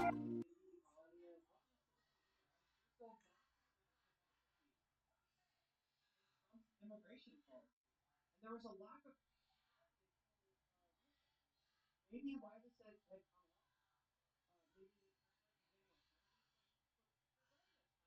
Maybe there was someone that has been Hey guys, and welcome back to my channel. And today we are doing another comprehensive scrub review. We have 5 different scrub brands today, all of which we have not tried on the channel before. We have a brand that has incredibly inclusive sizing, a brand that is basically legging material in scrub form, and a couple more brands that I have not yet tried, including a brand that is supposed to be made for athletic bodies. So I'm excited. If you're new here, my name is Kathryn. I do a lot of activewear reviews, but at least once a year I try to do a comprehensive scrub review of a bunch of different brands because there are not enough people doing scrub reviews on YouTube. If you have any questions about other scrub brands, I'll link my past scrub reviews in the description below because we've reviewed a bunch of brands like Figs, Janu, Mediclo, Mandala, all the popular scrub brands I have tried before, so make sure to check those out. And without further ado, let's get into it. I feel like we have to start out with the Scope scrub because these have been super highly requested. So a lot of these scrubs are gray because that was my dental school class color, and I say was because I am now done with dental school and I am a dentist. I am licensed, I have passed all the things, I have graduated, so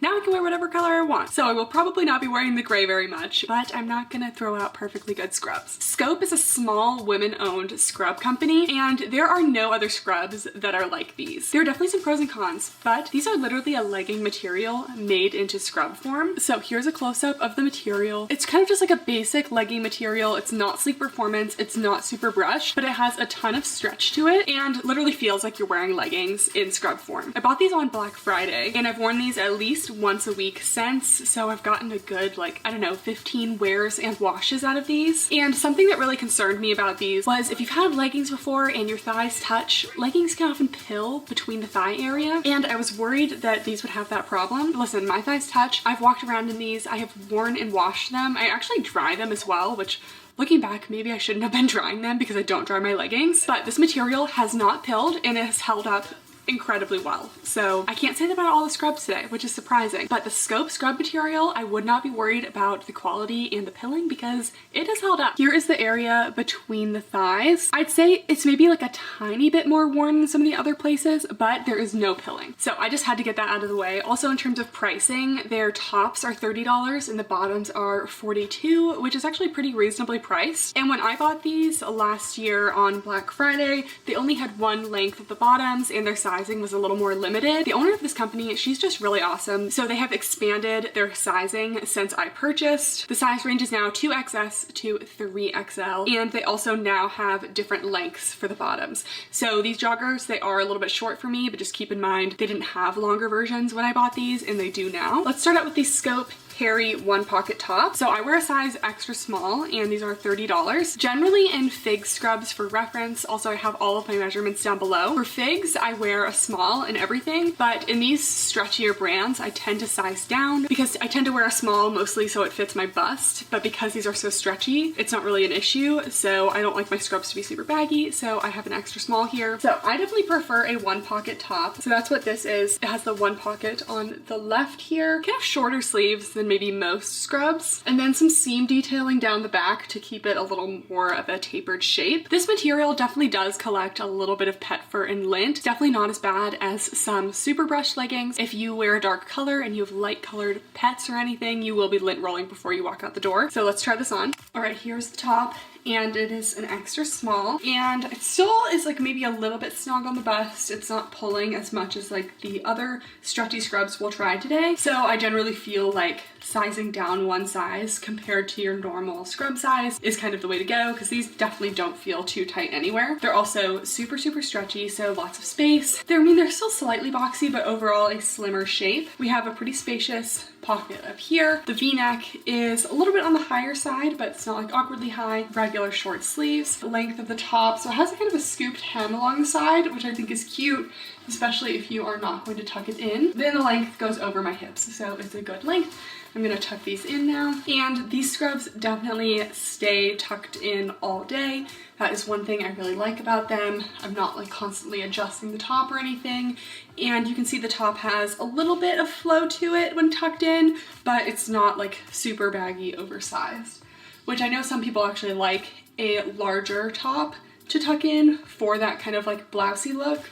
This one's definitely not going to be that. And then here's the back. Just overall a super comfortable scrub top to wear, has a ton of stretch. Then we have the Thea 8 pocket jogger. So I went with the joggers because the other pants, they didn't come in the long version when I was buying these, and joggers I feel like are allowed to be like a little bit shorter than regular pants, or not like allowed as if there are really rules, but I just feel like it looks more normal if your joggers are a little bit above the ankle than your straight leg pants. So I also got a size extra small in these. I was between the small and extra small, but I'm glad I went with the extra small. So we have an elastic waistband with a drawstring. I will say a quality issue I did notice was that the drawstrings initially had little metal aglets on them, and on the first day I wore them, they just fell right off. So it's not an issue because there are still these little plastic aglets, so you still have little plastic at the end of the drawstring, but it did kind of make me concerned for the rest of the quality. I will say everything else is held up, but that was a little bit of a concern on day one, the aglets just falling off. So we'll talk about some issues I have with the pants when they're on, but we have some pockets up at the front here that I don't love the style of, and then we do have side pockets, which I do like, and then we have kind of a slimmer cuff at the bottom, and these do get pretty snug at the bottom for me, so they almost look like leggings at the bottom, and then the back just has one pocket as well. So let's try these on. All right, here are the bottoms. So they actually go quite a bit above my belly button, and they're not even labeled as high rise. So these are a super high rise, just regularly. The white drawstring, I feel like I would have maybe chosen a slightly different color, but at least it's neutral. You can wear any shoes with it. Sometimes when the drawstring is a certain color, I feel pressured to like match my shoes to the drawstring. All right, then let's get into some things I don't love about these scrubs. So first of all, I really don't like these pockets. They are constantly all like bagged up on the inside. You really have to make an effort to make sure that they're all smooth, because or else like if you just put them on, you're not really paying attention throughout the day, you can get little situations like this, or it just looks very bulky. And when the pants themselves are a very slim fit, you see a lot of that bulk. And then the side pockets, very spacious side pockets. I really like these. So the left side is just one pocket. The right, it has a couple different layers, but there are no zippers or anything. And then the back, I wish they had just regular kind of sewn on pockets like this in the back, because we have no pocket here, which makes you able to see the tucked shirt quite a bit. And then here again is a pocket that I really don't like, because it does things like this. It just like tries to stick out. I feel like especially on back pockets, the tucked pockets don't really stay, and then you just kind of have a lumpy butt, and I don't like lumpy butt. So I hope they change these pockets, because I'm just not a fan of the style of them. And something that I've noticed after wearing these for months and wearing them throughout the day is that the crotch kind of likes to stay low. Like the crotch is definitely not at my crotch. These aren't gym leggings. I'm not trying to pull them up my butt, you know?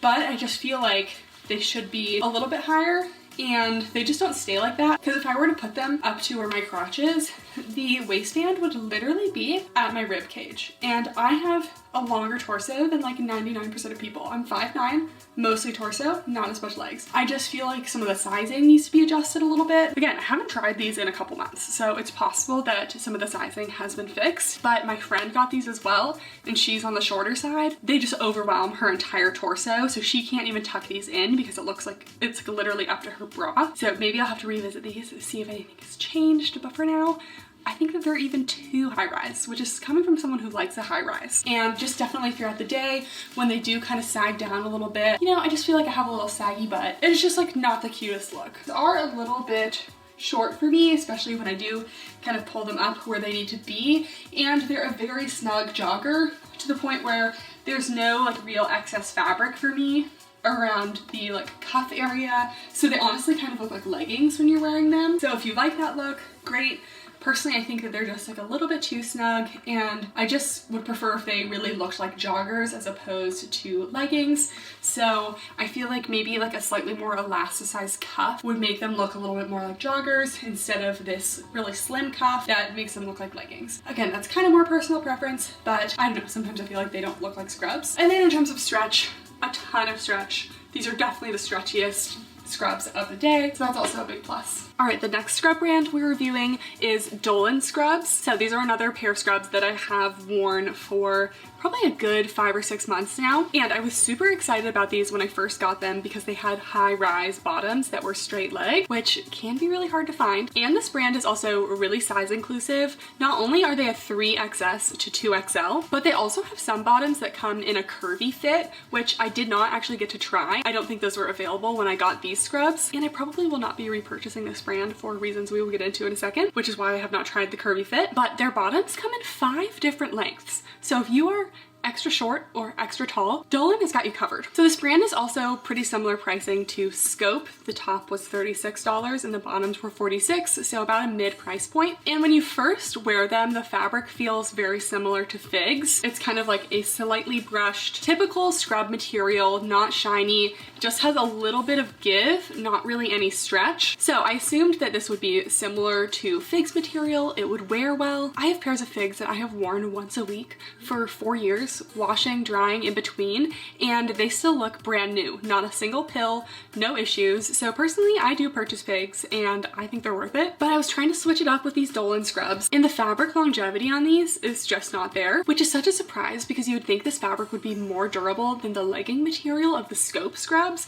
But just on this top, I don't even know how I got this pilling here, but I have pilling across the entire front of the top, and for me it just looks like kind of unpolished. And if I want to be a professional, I do like wearing scrubs, wearing dentistry as opposed to like business attire, because you can't tell me that you're dry cleaning your clothes every single day, and that's just gross. Anyways, I do like to look polished in my scrubs, and I feel like when you have this pilling going on, it's just not looking very polished. So you can see all of the pilling going on the front of this top here. At least I hope you can see on camera, but you can definitely see it in person, and it's just not good. So for that reason, I just don't really trust the Dolan material, and I will not be repurchasing. But we're still gonna review the rest of the scrubs. So this is the Dolan Mayfair V-neck 2-pocket scrub top. I got a size extra small, but I definitely could also wear a small, so I would say it's pretty similar to Fig's sizing. It does have a pretty boxy overall fit. We have a V-neck at the top, and then I don't know why it's called 2 pockets, I guess because this front pocket has like a little pen pocket there, and then it doesn't have any tapered stitching or anything to make it a little more of a tapered fit. It's just kind of your typical boxy scrub top, so let's try it on.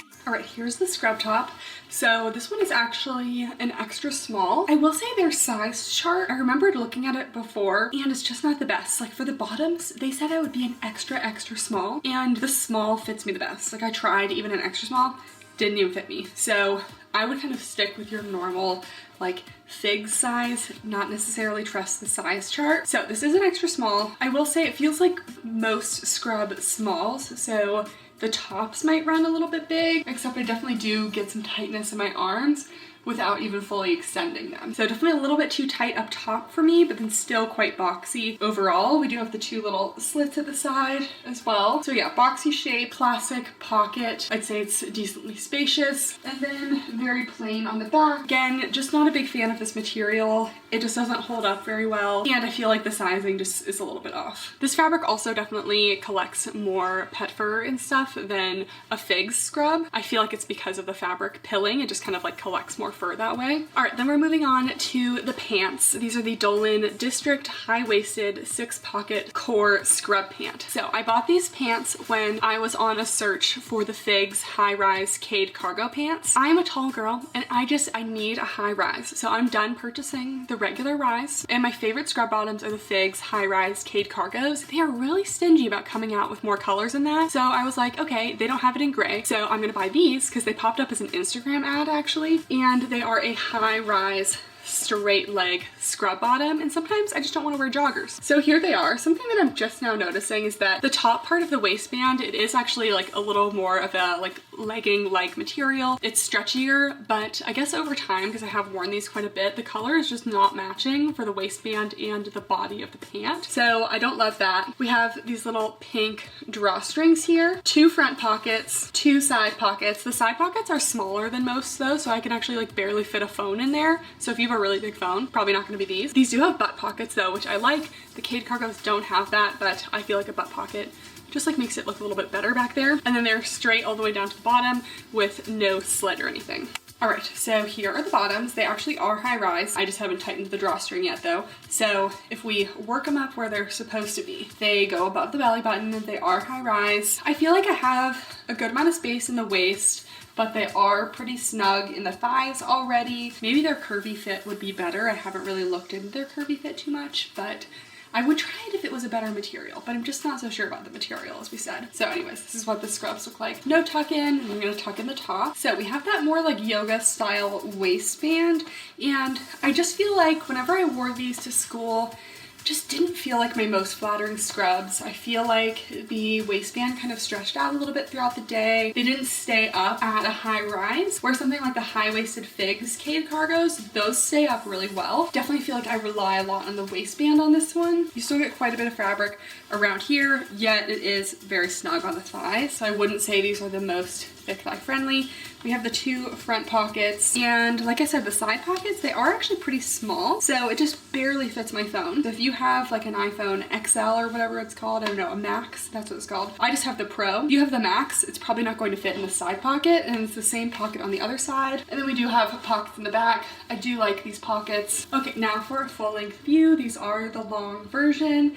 They hit a pretty good place on me. They could be maybe even an inch longer, but overall they are not like too long. They're not dragging on the ground, but they still don't look like floods. They are a straight leg, and they don't have any sort of slits on the bottom or anything, so they're just straight up and down. They're not a skinny leg or anything, just kind of a more wide straight leg. So I do like the leg shape of these as well. The fabric really doesn't have very much stretch, but because it is a more wide leg and not a super snug fit, I don't really have an issue moving around in these. So I liked these at first.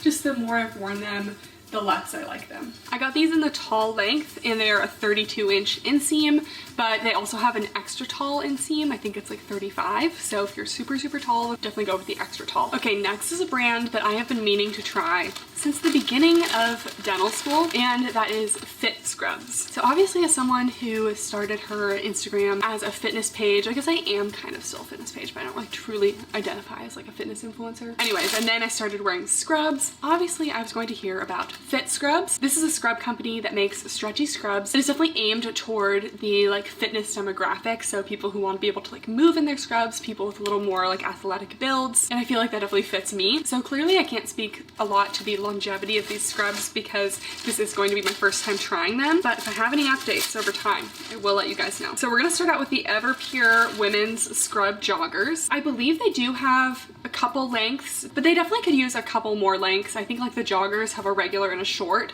and then the straight leg pants have a regular and a long. They don't have all three short, medium, long options for every pant style. The size range is also extra, extra small to extra, extra large, so that's pretty good. And the pants, they start at $53.99, but this is a website where you can always find a discount code. I think I used code like mobile15 or something and just got like 15% off, so I saved a little money. So they're advertised as having pure thread antimicrobial technology. A lot of scrubs will advertise this. I have not done my own tests to see if bacteria truly don't grow on these, but as always, wash your scrubs every time you wear them. And it says they also have anti-odor protection, moisture wicking, and a 4-way stretch. So these don't feel like a legging material like the scope scrubs, but I assume they will have good stretch. So definitely not as much stretch as the scope scrubs, but I'm still getting some horizontal and vertical stretch, so holds true to their 4-way stretch, and much stretchier than most scrub brands. So I got a size extra small in the joggers. Sometimes when they are extra stretchy scrub brands,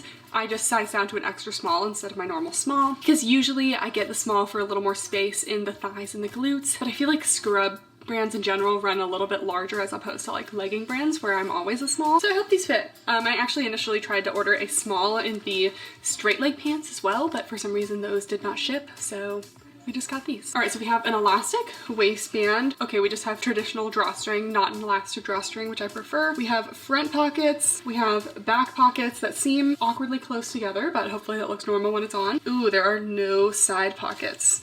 I need that side pocket for either, oh wait, just kidding. There is a side pocket, it's just a little bit strangely shaped. I like to use this side pocket for either my loop light or my phone, and then we have little cuffs at the bottom. And here is the fabric up close. It's more like a typical jogger material than a legging material, has a little bit of stretch to it, almost slightly sleek performance. So these should be good for pet fur resistance as well. All right, so here are the bottoms.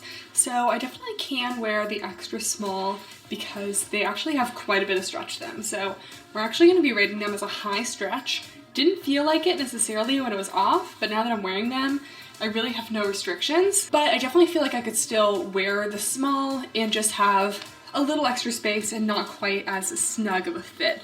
So I originally planned on ordering small and extra small, but like I said, the smalls didn't arrive. So I feel like I might prefer a small just for a slightly less snug fit. So the rise is a mid-rise. Again, I prefer a high, but not a lot of brands have really nailed the high rise at this point. And then we also have the drawstring waist, but with this extra small, it's actually perfectly snug on my waist as is. We have two front pockets lined with a slightly different material. Let me just quickly tuck the top in. Okay, so top is tucked. I like how the waistband feels on this one.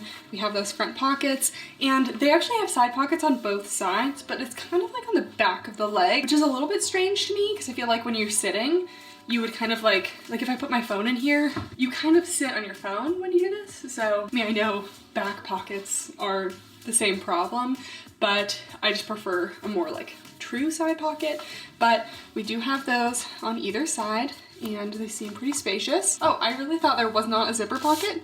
There actually is one right here, a little bit smaller. Oh, just kidding, it actually fits a full thumb. So again, kind of weird placement, but at least we do have a zippered pocket there. And we have the back pockets. Again, I feel like they're kind of close together, but that's just where they are. And that zipper pocket is just on the one side. And let's do a full length view. All right, so this is the regular length on me. Goes right above my ankles. They definitely are a skinnier fit down the leg. They almost look like a legging fit. There's really no looseness. Usually with jogger scrubs, they're snug on my calves and they get a little bit of looseness before the cuff, but these are just kind of tight all the way down. So just a more snug like fit, but it's not really a problem because these are super stretchy, so I have lots of freedom of movement. So if you're in a job that you need to be moving around a lot, maybe like, I don't know, like a physical therapist, occupational therapist, someone like that, where you are moving around a lot, need to be bending down a lot too, I feel like a nice stretchy scrub like this is good. Yeah, they're definitely comfy. I think I would prefer a size up, even though these aren't necessarily too tight anywhere. I just maybe prefer a slightly more relaxed fit, and I would love a high rise. But I also love that these would also be pet fur resistant, so they just feel like a nice material for every day. Okay, and then I got the Everpure women's scrub top. I also got a size extra small in this. So same material as the leggings. We do have those little seams in the back to make it a little more of a tapered fit instead of a typical like super oversized boxy scrub top. Looks like the top is going to be kind of a higher up v-neck, which is nice because you don't want to be like leaning over and like risk showing your bra or anything. One little pocket up there, which is my preferred scrub style. Let's try this on. All right, so here's the top. This is the extra small. As you can see, it definitely is a little bit snug on the chest, but I feel like all of the models on the website tend to wear their scrubs on the tighter side, so I feel like that's something that Fit Scrubs kind of advertises. It does feel just a little bit tight in the armpits for me, so for that reason, I might actually choose the small. So this is just a quick look at it tucked in right now.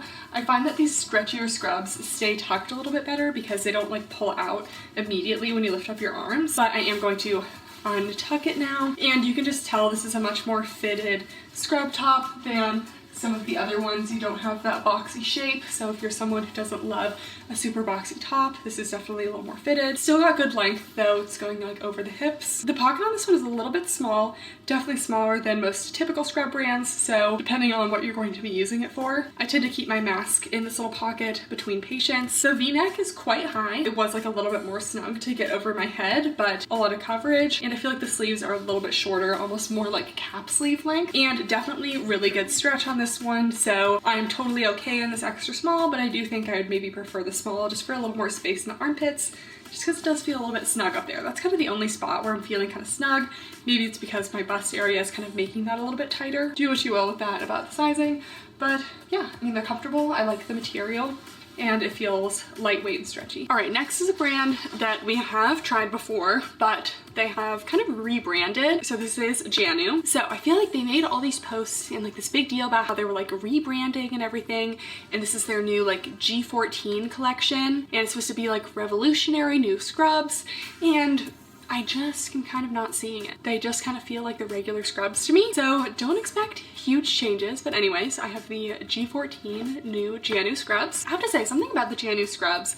They just are never a favorite for me. I have a couple pairs and I really just don't reach for them. These ones are a little bit better though because they're made of kind of that classic scrub fabric, which I feel like I prefer from them. I have a pair of their super stretchy ones, but the joggers, it's like a 3-pocket top, which I can't tuck in, and I like to tuck in my scrub tops. I don't know. So we'll start out with the Janu Neo Classic Scrub Jogger, size small, $46. Feels like all these brands are pretty similar in pricing today. So these are the joggers. The material feels like a classic scrub material. Here's the material close up. Really not a lot of stretch. So think like the classic Figs material. This is their Fused Ricks fabric. So it's a polyester rayon spandex, which is a similar breakdown to the Dolan scrubs. Comes in size 2 extra small to 3XL and 3 different lengths for all of the bottoms. So we have this kind of more scrunchy style elastic waistband. We have little drawstrings, cute little aglets. This is a nice little touch. Can we see that? Okay, well, these are the aglets. They look a little more elevated. We have a side zipper pocket, a regular side pocket, and 2 back pockets, and I do get regular length in the joggers. All right, here are the bottoms. So they're a mid-rise. They go below my belly button. They have an elastic waistband and a typical drawstring. We have 2 front pockets. They are lined with, feels like slightly lighter weight material. We have 2 side pockets. We have this one that kind of splits into 2 here. You can fit a phone, but that's really more like on the back of your leg, so I probably wouldn't put it there. And then we have the zippered side pocket on the right side, which would fit a phone. Then we have 2 back pockets. These are my preferred style of back pockets. They're sewn. You don't have to worry about them getting all like crumpled up on the inside. I would say true to size. These ones are definitely not a super slim fit, kind of just like a classic like medium relaxed scrub fit, which I do like for my scrubs. We have a little room in the hips here, a little room around the knees, and then here's the full view. Here's a full view. This is the regular length, goes right about to my ankles. I do like the little cuffs down here. They are snug on my calves, but they don't feel too tight. And yeah, they definitely have a little bit of give to them. They're not gonna be the stretchiest scrubs, but I still would feel comfortable moving in these.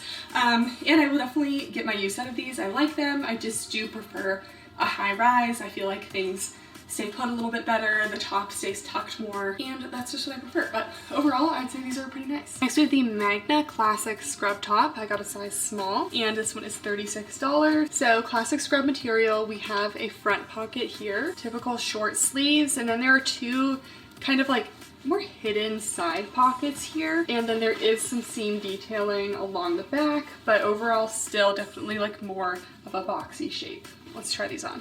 All right, so here's the top. Classic scrub material, definitely a little bit on the thicker side, slightly brushed so it's a little bit soft to the touch. We have a classic V-neck. I feel like this is good placement, not too low, not too high. We do have the pocket here. It is an internal pocket, so you're not seeing the stitching on the outside, it just kind of internally tucks, which isn't always my favorite style of pocket, but I am okay with it on tops. Mid-length sleeves here. We have the Janu logo on that pocket, and I guess on the right sleeve as well. And this top has that front pocket, but it also has these two more hidden side pockets. They have other styles that are just a single pocket, the ones that have more front facing bottom pockets, or they have these ones with the side pockets. This feels like a convenient location, but I don't tend to need to carry too much stuff around. I know in some jobs where you wear scrubs, you definitely do have to hold more stuff, but for me, these pockets will really go unused. Overall, definitely a boxy fit, but I am happy with the size small because I definitely feel like it would get a little bit tight in the arms if I sized down. Overall, the stretch is very minimal, really just a little bit of give. Then the back is very plain as well, and I'll just quickly tuck it in. All right, so here's the top tucked in. I definitely feel like a single pocket top is the best for tucking in. Here, like, why would you buy a top with pockets if you're just gonna tuck it in and you can't even use the pockets? And with the pockets, they have a little bit of extra material, so it makes them harder to tuck, obviously. So just keep that in mind. I still think you could tuck it in, you're just gonna run into that, like a little extra poofiness because of the pockets. Okay, and lastly is a brand that actually reached out to me and just wanted to send me a pair of scrubs. So their website really isn't even established at this point, so I'll have to keep you guys updated on when these actually launch and everything. But they reached out to me and they were like, hey, we're starting a scrub brand, and we'd love to get your honest feedback. And I was like, okay, overnight me a box because I am filming a scrub review tomorrow. I only film these like once a year, so they reached out at the right time. So the brand is Create Amore, and this is the Essentials collection, and this is literally my first time even seeing these. First impressions, definitely feeling like a classic scrub material, potentially a little bit more lightweight. So this is the Rose one pocket top, women's royal blue. Again, in this kind of typical scrub material, I'm almost always a size small. The material is a polyester rayon spandex, which is basically the same kind of material as the Janu, the Dolan, Figs, but it feels a little bit more on the lightweight, sleek side, so hopefully a little bit more pill prone than like the Dolan scrubs. All right, here is the close-up of the material. A little bit of give to it, maybe a little bit more stretch than some of the other ones, but not going to be nearly as stretchy as like the Fit scrubs or the Scope. And I told them that I prefer a one pocket top. And we do actually have some little seams down the back to maybe give it a little bit more of a tapered shape and not quite so oversized boxy. So let's try these on. All right, here's the top. So I have it tucked in currently, and because the bottoms are just a mid-rise, sometimes the tops don't stay tucked in super well for me, just because I have a very long torso. Just keep that in mind. Definitely would say that the small is true to size, just kind of skims my bust area. It's not too tight anywhere. This fabric is a little bit more lightweight than typical scrub brands, but still has that like same scrub feel. So I actually like the fabric a lot. It's not too hot or anything, and I tend to always be warm when I am doing my dentistry and everything, so I like things to be a little bit cooler. I feel like the V-neck is placed nicely.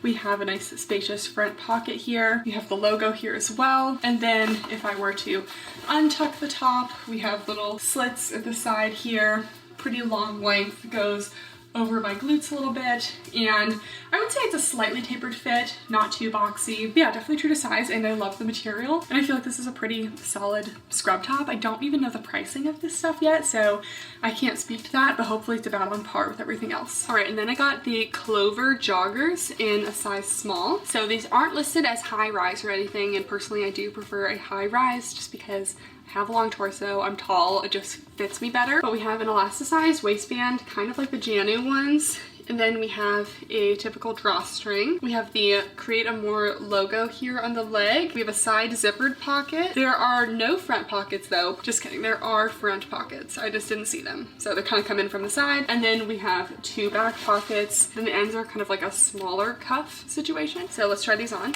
All right, so here are the Clover joggers. They're definitely a mid-rise. I wouldn't consider a high-rise until they sit over the belly button. For me, I prefer my scrubs to be a little higher. Overall, the fit is actually really good. I would definitely say true to size, pretty on par with other scrub brands. This is untucked, and I will tuck it in a second. Pretty typical drawstring. I would say the waist fits pretty good. It's definitely a snug fit, but I almost feel like these have maybe just a little more stretch than a typical scrub material like this. Definitely wouldn't call them stretchy, but I'm really not feeling too restricted. Pretty spacious front pockets here. We do have a side zipper pocket, and that will fit a full phone. And then we have the back pockets. These are a pair of figs. I prefer my back pockets to be like this, where they're kind of sewn on in the back, because sometimes with pockets like this, they can be a little bit scrunched up like that, and you really have to make sure that they're all spread out, which I just feel like is something I don't really love to worry about. So these kind of internal pockets are not my #1 fave. No pocket on the left side, just the right. Okay, so this is the full length view on me. Measurements are down below, but I'm 5'9", and these hit around where I like a jogger scrub to fit, kind of right above the ankles. They are a little bit snug throughout the calves, but again, this fabric feels snug, but it doesn't feel too restricting. I still feel like I can bend down. I have a little knee tightness, but it's really not that bad. So yeah, overall, I would prefer a higher rise, but I actually really like the material of these. It's a little bit more lightweight than a typical scrub material, so it's good for summer. And I feel like the fit and style is all pretty consistent. Sometimes with new brands, they don't really have the fit down quite yet, but I feel like these fit pretty well. And the jogger inseam in the regular length is 28 inches. And then we also got the Ivy joggers. So 2 different styles of joggers. The main difference I'm noticing is definitely the waistband. So this is the waistband of the Clover jogger. It's just kind of like a more scrunched up material of the body of the joggers. And then these are the Ivy joggers. It's more of like a sweater type material, so maybe more of like a yoga style waistband, a lot of brands call it. So we do have those 2 front pockets. We still have the zippered side pocket, and the back pockets are more like an internal pocket than sewn onto the outside. And then the cuffs at the bottom also differ between the Clover and Ivy. So these are the Clover joggers. It's got a little elastic inside, just kind of scrunched up material. And then this is the Ivy jogger, kind of like a more classic, like almost like sweatpant jogger style material. Let's try these on. All right, and here are the Ivy jogger bottoms. So I feel like the fit is almost identical to the Clover bottoms. We just have that different waistband. So this waistband is a little bit softer, but I feel like if you are in an environment where there's a lot of liquids and everything, this is going to hold on to water a little more. So I feel like for me, I prefer the Clover ones, and I've not tightened the waistband or anything yet. So I'm gonna tuck these in, tighten up the waistband. All right, so again, these fit very similar to the last ones. I feel like they fit very well. I'm actually liking the waistband now that it's nice and tightened. I feel like it might keep the top tucked in better. We have those same front pockets, the same side zipper pockets, and then the same back pockets that again are not my favorite style of pockets, but I'm still glad to have a back pocket. Again, just a little bit of give to them, but I would say that they're stretchier than like the Janu ones. Really, I would not say that they are super stretchy, so let's just get that out of the way. But they do have a little bit more stretch than those. All right, full length view. They hit to basically the same place as the other joggers, except we have a slightly different cuff at the bottom. I feel like this is more similar to like a Figs Zamora jogger style cuff. But yeah, I do believe that they have long options, but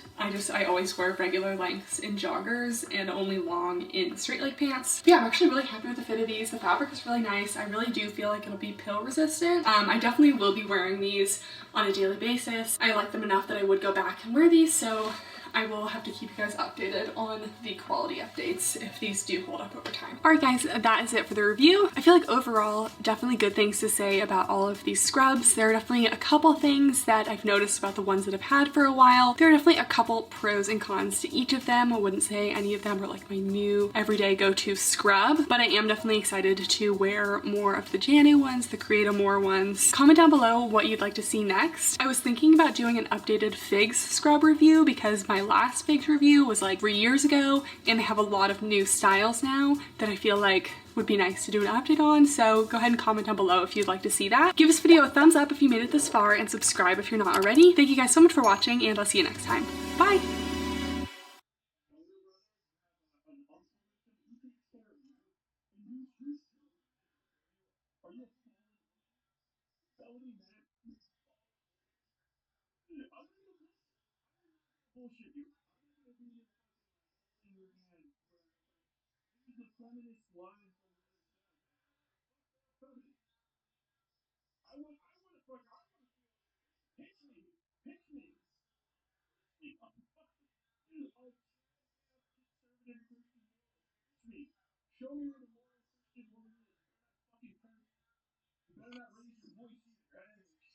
Hey guys, and welcome back to my channel. And today we are filming a review of the new Buffbunny collection, the Naked launch. This launch is a purely neutrals launch. It's very different from the last collection, which was hot pinks, neons, etc. But I have been all about the browns and just like very wearable neutral colors lately, so I am super excited about this. It's called the Naked collection. This whole launch is supposed to be about just loving yourself, your quote-unquote imperfections, things that we can embrace about our body. So I just love the whole message.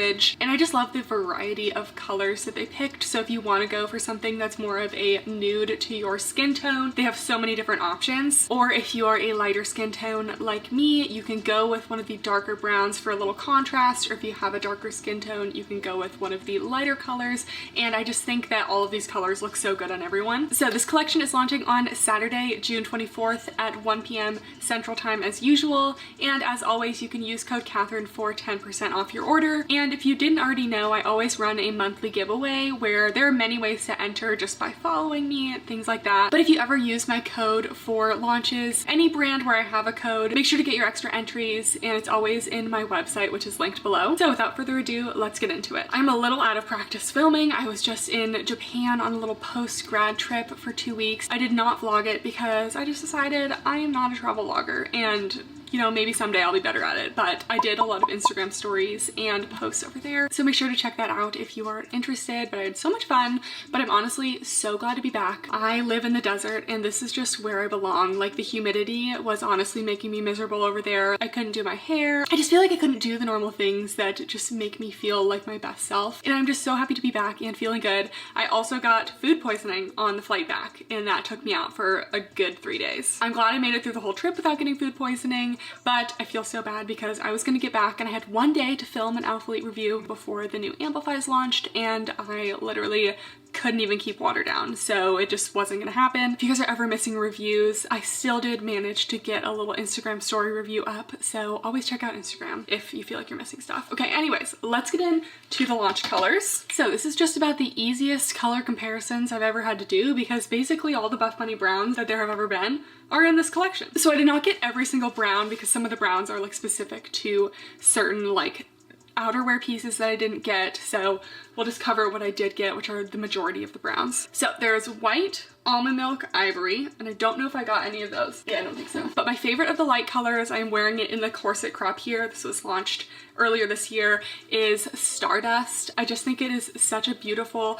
off-white color. It's a very neutral off-white. It's not too green, it's not too orangey, and I just think it looks beautiful on like all skin tones. I am pale. This is me with a dark self-tan on, and it's looking pretty different. So even if you are the palest of the pale, which I am when I'm not self-tanned, this color just looks amazing. I guess let's just talk about the ones that I do have out here. So we have Journey Dark Brown, kind of a cooler toned, very dark brown. We have Mocha, which is also a cooler brown, but it's a lighter shade. We have Cocoa, which is a cooler, lighter brown. We have Brady Brown, which is definitely one of the warmer shades. And we have Mocha, which is also a little bit warmer leaning, but one of the like medium to darker shades. There are some other colors like Nutmeg, Hazelnut, and Black, of course. I did get some black pieces, but I don't need to show you that. But anyways, as usual, every piece that's launching, I will list what colors it comes in, and you will see some of these colors pop up. Next, we're moving on to squat tests. Sometimes I do squat test by color, but this launch I feel like there are a lot of different materials that I'm actually just going to be putting the squat test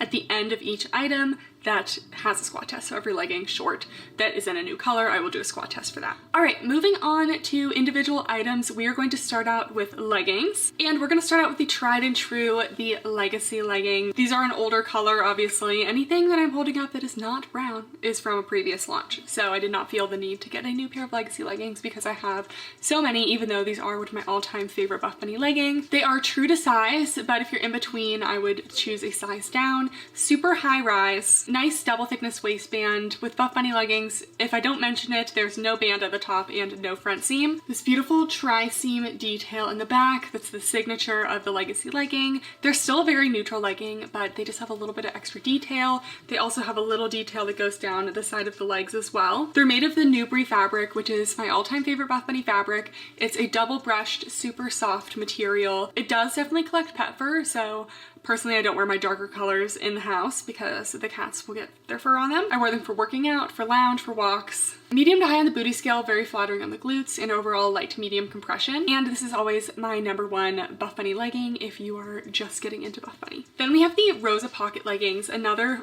favorite Buffbunny legging of mine. I actually probably wear these a little bit more than the Legacy leggings, at least outside of the gym. These are like my go-to travel legging, walking legging, errands. That is, if I choose to wear leggings for those things. I'm usually more of a joggers girly. Another ultra high rise legging, no top band, no front seam, also made of the Newbury fabric, but these are always a little bit more compressive feeling than the Legacy leggings because they have those side pockets. So you have 2 spacious side pockets on either side to fit your phone or whatever else you need.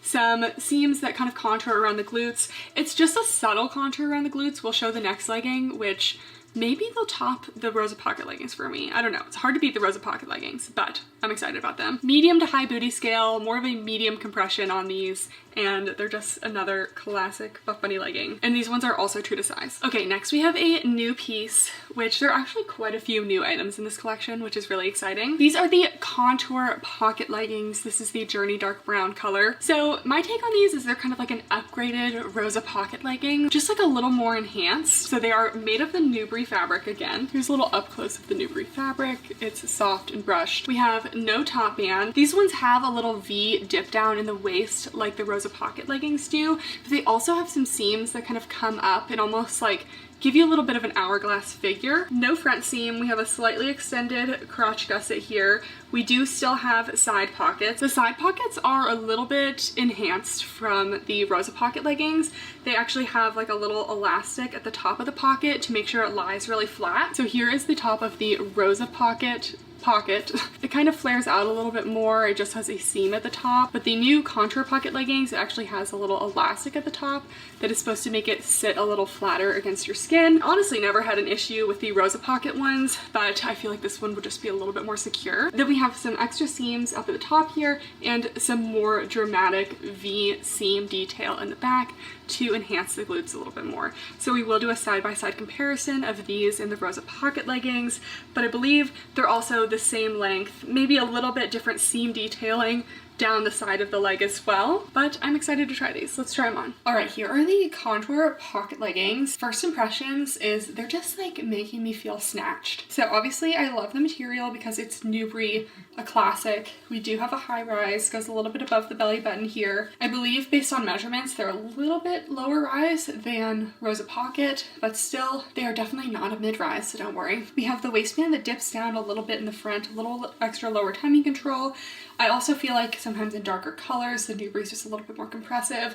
So I'd say overall, definitely a solid medium compression on these. We have that little elasticized pocket situation here. The pocket seems narrower. It's definitely a little bit more of a snug fit than Rosa Pocket, although the Rosa Pocket does taper a little bit more. It's just barely fitting entirely in the pocket. If you have an iPhone Max, you might struggle to fit it in here. No front seam. The gusset seems to be sitting back in a place that's not really showing. And then the back, we have those curved glute seams, just a little bit more enhanced than Rosa Pocket, which I like. I still think it's very subtle. It's not anything huge. I say you would definitely get some cellulite coverage in these darker colors. So this brown would definitely be really good. Booty scale, it's not quite high, so we're gonna give it a medium to high. The highs I generally reserve for like scrunch leggings. These are, I believe, probably a 26-inch inseam. We have that seam that splits all the way down the side and then kind of wraps around here. So a little extra seam detail going on.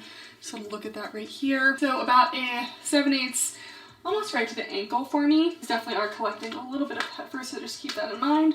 But I would say definitely like these, and if you love a pocket legging and you've had enough Rosa Pockets, I would definitely give these a try. Oh, we also have that little contour seam detailing up here, which I feel like slims the waist a little bit, and it's in the back as well. I also want to apologize. I usually try to have more workout tests throughout the video where I get to try like as many of the pieces in the gym and share my thoughts. But because I was traveling and then had food poisoning, I'm still not really 100% there, and I'm not back at the gym yet. So just bear with me. If I do get a chance to work out in any of these, I will update you guys. But I am sorry. I'm trying to do my best. sometimes we can only do so much. All right, next we have a legging that I am very excited about. I hope this lives up to the hype, but these are the ribbed seamless leggings. So Buffbunny has done a couple seamless leggings and they're getting better. I feel like they didn't really used to do a lot of seamless. They kind of brought it back last year with the inline seamless. Those were pretty itchy, so I wasn't a big fan of them. Then they started coming out with the BBL seamless. I was a big fan of those. And they're always trying to like go kind of unique ways with the seamless, not just like your typical like Amplify style scrunch that everyone seems to be doing. Amplify's did it first. Anyways, these are the ribbed seamless legging and they do have a scrunch in the back, but first let's just talk about them. So first of all, they're a 92% nylon, 8% spandex.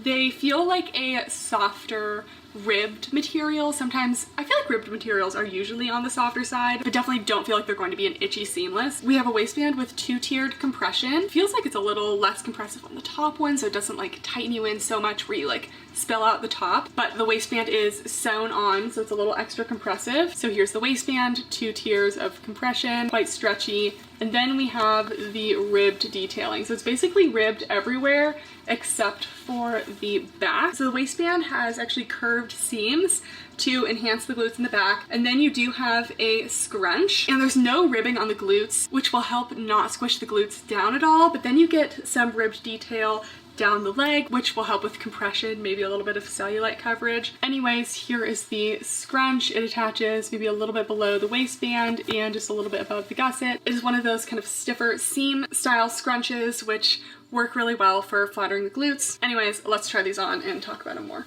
Okay, so we have the ribbed detailing that goes all the way down the front of the leggings. So they might just look like a basic ribbed legging from the front. Overall compression is about a light to medium. I do get a little bit more in the waist with that extra compressive waistband, but it has enough stretch at the top that it's not giving you that muffin top effect. So it's not quite as compressive as like the BBL seamless, but these are super stretchy, like lots of stretch.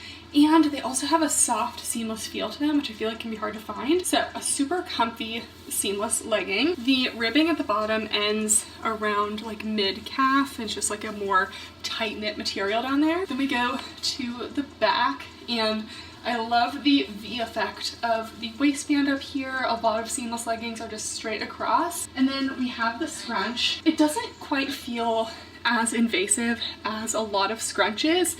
And for that reason, I feel like it's not quite going up the glutes as much as maybe like an Amplify. It's still giving that scrunch effect though, but I'd really have to wear it for a workout to see if it goes up the glutes more or if it kind of falls down over time. But definitely still feel like I'm getting high on the booty scale, glute separation. I feel like it would have been nice to have the ribbed contour detailing right underneath the glutes here. The ribbed detailing kind of goes from the side straight down instead of down and around, so it's not really a glute contour. And then you get the rib detail in the thighs for a little cellulite coverage as well, and full length view. These have quite a bit of vertical stretch, so I'm able to get them to be basically a full length. So I'd say they're a little bit more tall girl friendly. And yeah, they're super comfy, super soft. I'll probably put this video out after this, but I recently filmed a review with the Saatchi Talia contour leggings, and those give like very similar vibes to these. The material is very stretchy like this, but I feel like Buffbunny did a better job on the scrunch, and I definitely prefer the way these are fitting, so. Okay, next we have the ribbed booty pant, and I'm feeling mixed about these. I thought I was gonna be super excited about them, but I just don't know. The ribbed booty pant, they come in 2 inseams. They come in a regular and a short, which at first I was like offended because I was like, where's the long? But the short is 32 inches and the regular is 34. And 34 is generally like a taller inseam, so I feel like it's really more of a medium and a long. I requested the 34. I'm not really sure how long these are looking. Let's get out the measuring tape. Also, I would like everyone to know that this is the Naked collection. It is also the Pinto Bean collection because literally all of these colors match him. He's literally all of the colors in one. Okay, I am measuring a 34-inch inseam. When they listed the ribbed booty pant right after the ribbed seamless legging, I assumed it was going to be the same fabric, but it is definitely not the same fabric. So holding these up, they honestly feel a little bit cheaper and flimsier as opposed to like a nice like high quality Buffbunny fabric that I'm used to. So they're made of a 94% viscose, 6% spandex, and they're basically a super lightweight flowy ribbed material with a thick elastic in the waistband.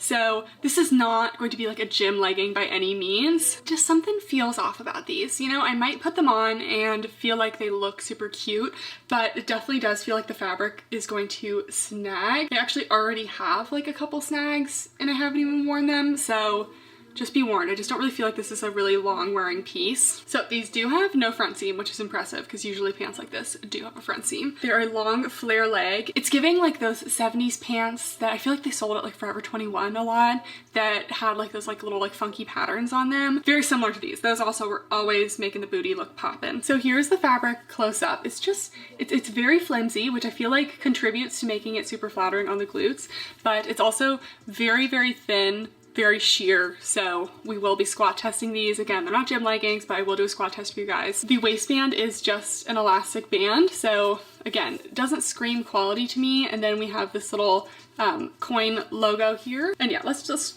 try these on. These are just, they're not working. First of all, I don't understand how these are possibly a 34-inch inseam. I've never looked worse. Oh my god, this is not how I want it to look in these pants. I don't know how there's no front seam, but I'm getting like quite a bit of camel action on them. I don't know if we can really tell. Oh my gosh, that's why. Oh my gosh, I don't think there's a gusset on these. Okay, these confuse me so much because there's just like certain standards that we always get in Buffbunny clothes. Like we always get no front seam, we always get a gusset to avoid camel. We always get like a nice waistband with no cheap elastics inside. We get a flat lock seam. We have none of that in these pants. And the fabric catches like crazy, and I already have some loose strings. Let's just take a moment. First of all, we have thick elastic in the waistband. Not a fan because it kind of just like pinches you in and it's not very flattering. No flat lock seams. These are those internal seams that kind of like stick out like this. There's no gusset, which means the back seam is going from there literally to like here. I'm just eating it right up. So, and the fabric is just not it. Like, I know in behind the designs, like Heidi really wanted like a booty pant like this, but I just feel like these weren't the ones. These really want to be more of a mid-rise. So, you know, just keep that in mind. Really more of a mid-rise. The crotch is uncomfortable. We have the little coin logo here that just not really feeling it. They're so much shorter than I thought. And they're also like not quite, I feel like they should be more flared. Maybe it's because they're such a weird length on me. That's the issue. And they said to like kind of pull the seam up your glutes to make them more of like, you know, a booty pant. And they're definitely not squishing the glutes down. But I don't know if these really deserve like a high booty scale. Like I just don't know. When I pull them up the back like that, they just give the worst camel in the world. Okay, I mean, if we had to rate a few other things, they're not really gym leggings, but definitely a light compression. So they are ribbed, so they might have a little cellulite coverage, but they're still very thin, so I don't know how much I would expect. I really can't say I recommend these ones. I would have loved them to make like the ribbed leggings in a flare, like that would be cute. They definitely also have like a limit to their stretch. Like squatting there, like felt very tight. The last legging is the Queen Bee legging, and if you guys are OG Buffbunny girlies, you will know that these are not a new legging. They launched like 4 years ago. I remember they were part of one of the collections when I first started working with Buffbunny. Literally 4 years ago. It was crazy. 4 years ago when I was just starting dental school, and here we are now, graduated, now a dentist, and still working with them. Okay, so these are the Queen Bee leggings. They're made of a 75% nylon, 25% lycra. So this is a performance sleek material, but it is not Elysium. It is a little bit different. It is a nylon, and it is not brushed on the inside. So almost like to the touch, it maybe feels a little bit like the Loch Ness leggings, but it feels like it's going to be a little bit more durable than those. Those ones I felt like honestly weren't the most durable, but these ones are feeling a little bit better, but they are still a nylon spandex. So the Queen Bee leggings, first thought I had when holding these up, are these truly a small? Because look how tiny the waistband is. I thought I was being crazy. I have lined them up on this side, and we have like an extra inch on the waistband in the contour pocket leggings. So these definitely are running small. I don't know if they were like mislabeled or something, or if they are just gonna be super, super tiny like this, but I guess we will see. So we have no top band. We have a V-front waist. So definitely an enhanced Queen Bee legging. I believe the first ones was back when Buffbunny was still doing front seams, so we also have no front seam. Slightly extended gusset, curved glute seams in the back. Not quite as curved as a Rebel, but still a little something. And then we have some mesh panel details down the side, and some mesh panel details at the bottom of the leg as well. These are going to be a legging that are going to be a little bit difficult to wear underwear underneath with hiding this, so you might have to opt for going commando, or I will show you how I kind of hide my underwear under these in a minute. Okay, I definitely was concerned about the waistband. Really not a problem. It really doesn't even feel that tight. So I guess this fabric is just like super stretchy because I still have like plenty of room in the waistband. Even though we had that little scare with the waistband being super small, I still would say that this is true to size. And so I am wearing my normal nude underwear. This is the best underwear for under leggings, by the way. It's from Amazon. I have 15 pairs and I literally don't wear anything else to the gym, so I will link them down below. You can see them. You can see them very, very well. So you have these mesh panel details. They're super cute, but obviously that's a problem. So what I will usually do is I always wear a thong anyway, so it's kind of easy to adjust. So you just kind of pull it up into the space of the waistband. Then generally it stays. My only issue is this part here is very far forward, so it might fall down a little bit in there, in which case I probably would just have to go commando in these in the end. But yeah, super cute little cutout detail. This comes in brown as well. I love this material. Generally I am a nylon spandex girly. I just feel like it just is a little bit softer of a performance material. Also definitely pet fur friendly, which is super nice. We have that V dip down at the waistband, which I love. And then we have, oh, these are pretty nice glute seams. They go a little bit higher than some of the other ones in this launch. So medium to high on the booty scale. Nothing crazy going on in the glutes, but we do just have those little seams. Okay, here's the full length. They are about a 7/8 on me. We also have this little cutout. Yeah, overall compression is about a medium compression. Because it's that nylon spandex, it's not quite as compressive as like Elysium. So definitely not the most compressive performance legging, but with that snatched waist, I feel like it'll help them stay up, which is nice as well. And then they're not the thickest, and I generally feel like performance leggings, unless they're like super compressive, don't always have the most cellulite coverage. So they're probably not the most cellulite friendly, unless of course you're going with black, which is always a little bit more cellulite friendly. Okay, next we're moving on to shorts. So first we have the contour pocket shorts. They're basically the contour pocket leggings in a 4-inch short form. 4-inch, not my fave, but we're gonna give them a try. Seems like they have a slightly flared leg opening, so hopefully they're thick thigh friendly. We have that dip down waist, the contour seam detailing, which kind of gives you a little bit of an hourglass illusion, and an enhanced V contour seam in the back. Let's try these on. Okay, we have the contour pocket shorts, and now that I think about it, it has been a minute since we've seen a pocket short from Buffbunny. Like, we don't really get a lot of pocket shorts, mostly just pocket leggings. I wish that they made the pocket just a little bit wider, because it is a tight squeeze for sure. I feel like it's a tighter squeeze on the shorts than it was the legging. You can still get your phone in there, but it is a little bit tight. So still a high rise. We still have that flattering seam detail, the little V dip down in the front, which I love. These are a 4-inch inseam, so they're going to be a little bit short for me. And we get a little bit of compression in the thigh area, but it's not feeling like really a lot of digging in. I honestly love this color. Such a nice neutral brown. Then in the back we have that enhanced glute seam and those little seams that go up there. And since these are 4-inch, probably will roll on me at the gym, but they might be okay for something like a walk or something of that nature.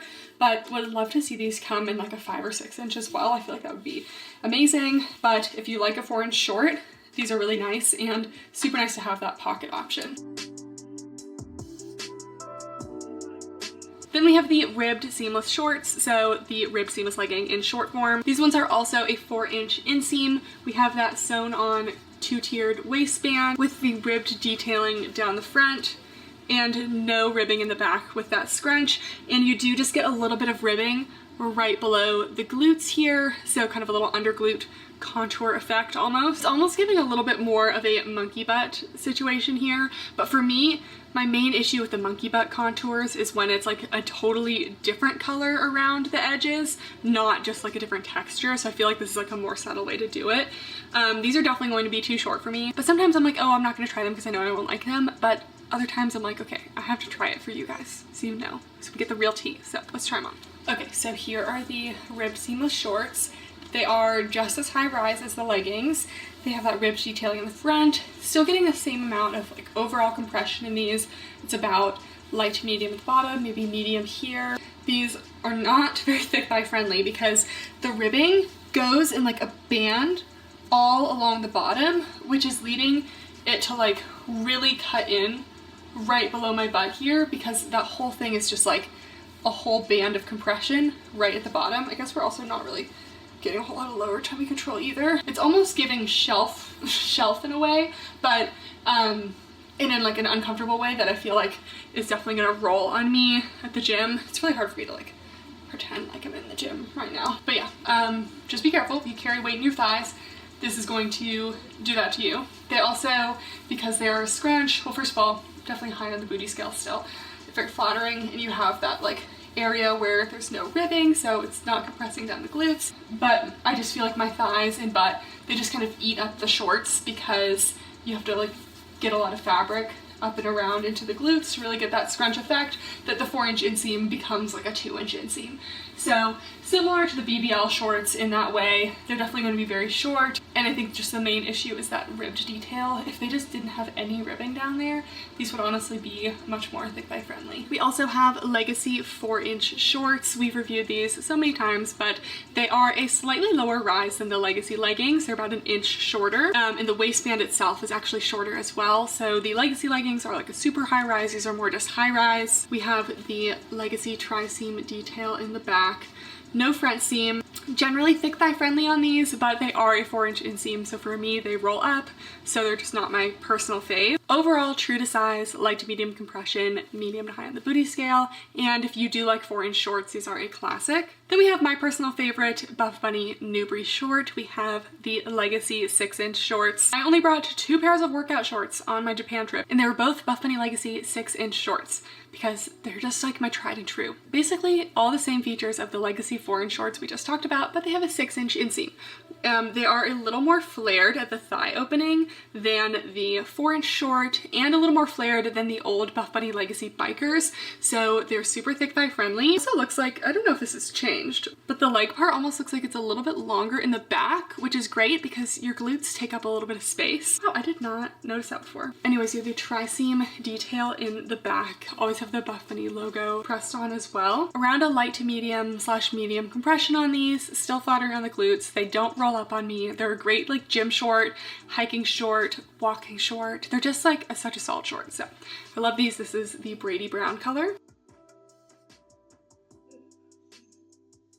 The last short are the Lifesaver short. They first launched in the Sugar Rush collection last year. I have just been wearing them all the time ever since. So they're my absolute favorite looser short. I got them in Stardust this time because I just love this color. So they are a flowy style short. They are shorter than the old flow shorts, which I loved the flow shorts, but sometimes the length on them was just like a little bit much for me. So these ones are just a little bit shorter. They're actually quite short on the inner inseam. It's about a 2-inch inseam on the inside, which I know normally I am anti 2-inch inseam, but when it comes to the flowy shorts with a little bit of flow on the outside, it makes up for it. So they do have a front seam on the inside, so I find that this material is pretty stretchy, so it doesn't really bother me. Plus you have the shorts on the outside, so it's not as big of a deal. We do have an inner pocket on one of the sides that has this little flap over it for your phone. And the outer inseam is 1.5 inches, but again, a little goes a long way when it is a flowier short. And in the last collection they launched these, they adjusted the sizing a little bit, and now I believe the larger sizes are a little bit more true to size. This should still be fine for me. The small was fine in the past. And in the larger sizes, the inseam does get a little bit longer. And we haven't tried these on in a while, so let's try them on. All right, here are the Lifesaver shorts. So they are a nice flowy material. Then they also have this little like tulip detail at the side where you kind of see the inner shorts poke through. The inner shorts are definitely short, but for a short like this, where I mostly wear like on walks and things like that, it doesn't really bother me, the length, but it definitely is on the shorter side, but you do get a little extra length from the outer short. On the left side here, we do have that inner pocket that fits a phone nicely and even has a little cover pocket here there too. It does have a front seam in the front, but it really doesn't bother me too much. These are a very high rise and they have an elastic drawstring. I believe they shortened the drawstring as well because it used to be like super long. These are just like my all-time favorite flowy shorts. They just did such a good job of these. And yeah, I obviously can't speak to the sizing adjustment for the like large, extra large sizing because I have only ever had the smalls, but for me the waist fits just fine. I do tighten the drawstring a little bit and that's it. All right, next we're moving on to sports bras. I am so excited that the Foxy sports bra is finally coming out in Stardust. I got this one in that 70s collection, but it actually never made it into the full launch. I don't know what happened with it, but we're finally getting a Stardust Foxy bra. So I can finally wear it and not feel bad that you guys can't have it. So this is the Foxy sports bra, a high neck, almost like halter style shape, but it's not like a true halter. We have removable cup pads, we have adjustable straps, and then they also have this cute little strappy detail in the back. And I haven't tried this one on in a while, so we're just gonna pop it on and discuss it a little bit more. Okay, we have the Foxy sports bra. I love this one in Stardust. I feel like it's such a good, like, almost like statement sports bra, but still very easily paired with like any color bottom. I almost feel like the Stardust goes better with browns than something like a harsh white. Okay, anyways, we have reviewed this one before. We do have cup pads, we do have a long line portion here, and two little straps that come in pretty dramatically. The coverage overall is actually a solid medium coverage. You're getting full coverage of this front area. The only thing is side boob is definitely possible in this bra, and I have worn it to work out plenty of times because I do have this in actually two colors, and I do notice that I do kind of pull the sides up a little bit over time just because the strap is really only holding up this front area. So I've never had like an emergency in the gym. I've never truly felt like I was falling out of this bra, but it is a bra that I pull up the sides a little bit. So for my larger cup sizes, just be aware you might be, you know, feeling the need to fidget with this bra a little bit. And then in the back, we do have those adjustable straps. I wish the adjustable portion was maybe in the front, but I guess that would kind of ruin the look of this. And then you have this super cute strappy detail. This is a super cute bra on the front and back, which I feel like is unique. And then it's long line as well. So support on this one is about actually like maybe light to medium support. Super cute, just probably more aimed as like a low impact day. Next we have the Revolution bra. This one is a Buffbunny classic. Tends to not be my favorite. I feel like everyone loves it. I'm more of a candy wrap Rosa Alpha sports bra girly, but honestly this collection, I feel like there were not a ton of bras.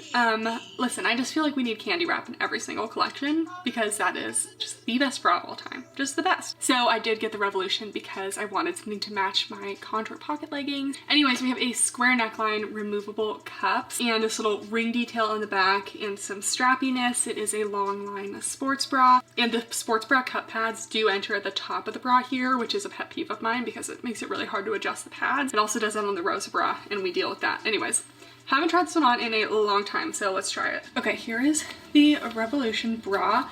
So when it was first launched like years ago, it definitely lacked a little bit of coverage. They have since increased the coverage a little bit. So it has this square neckline and it's decently long line, and I have a long torso and I'm tall, so when I show this much torso in a set like this that is high rise and long line, just keep in mind most people will show a lot less skin. So we have removable cups. People love the Revolution bra because these straps go really far into the armpit, so it kind of hides that little armpit bulge. Obviously there's never any need to cover anything up, but everyone has preferences, so this does cover that. For me, I still find the Revolution bra, it is a bra that I find myself kind of tucking my girls back into throughout my workout. And this is going to vary based on body shape. I know people who have larger cup sizes who don't have that issue. I just do have that issue. And then you have some really cute strappy detail in the back. The logo here. Overall coverage is about a, I'd say medium coverage. We still do get a little bit of cleavage kind of at the top here, and support is about a medium as well. I always want to love this bra, and you know, maybe I'll give it another try because I love how it looks and I love how it feels right now. Just sometimes during my workouts it doesn't quite perform how I want it to. There's also the ribbed seamless sports bra. I also did not get this one. I did want to try it for you guys, but it's maybe one of those that is just not coming in time. But the ribbed seamless sports bra, so it is meant to go with the ribbed seamless leggings. It's that same nylon spandex, and it is a one shoulder bra. So it looks like the strap goes over the right side. They said this one has good coverage on the model. On the PDF, she is definitely more like fuller chested, and it's covering her up well. So there are no cup pads, which I always question the support when there's no cup pads, so I would have wanted there to be pads in there. It's also a long line performance material, and it says it's recommended for all cup sizes, so should be large cup size friendly. Next we have the naked sports bra. This one is meant to go with the Queen Bee leggings.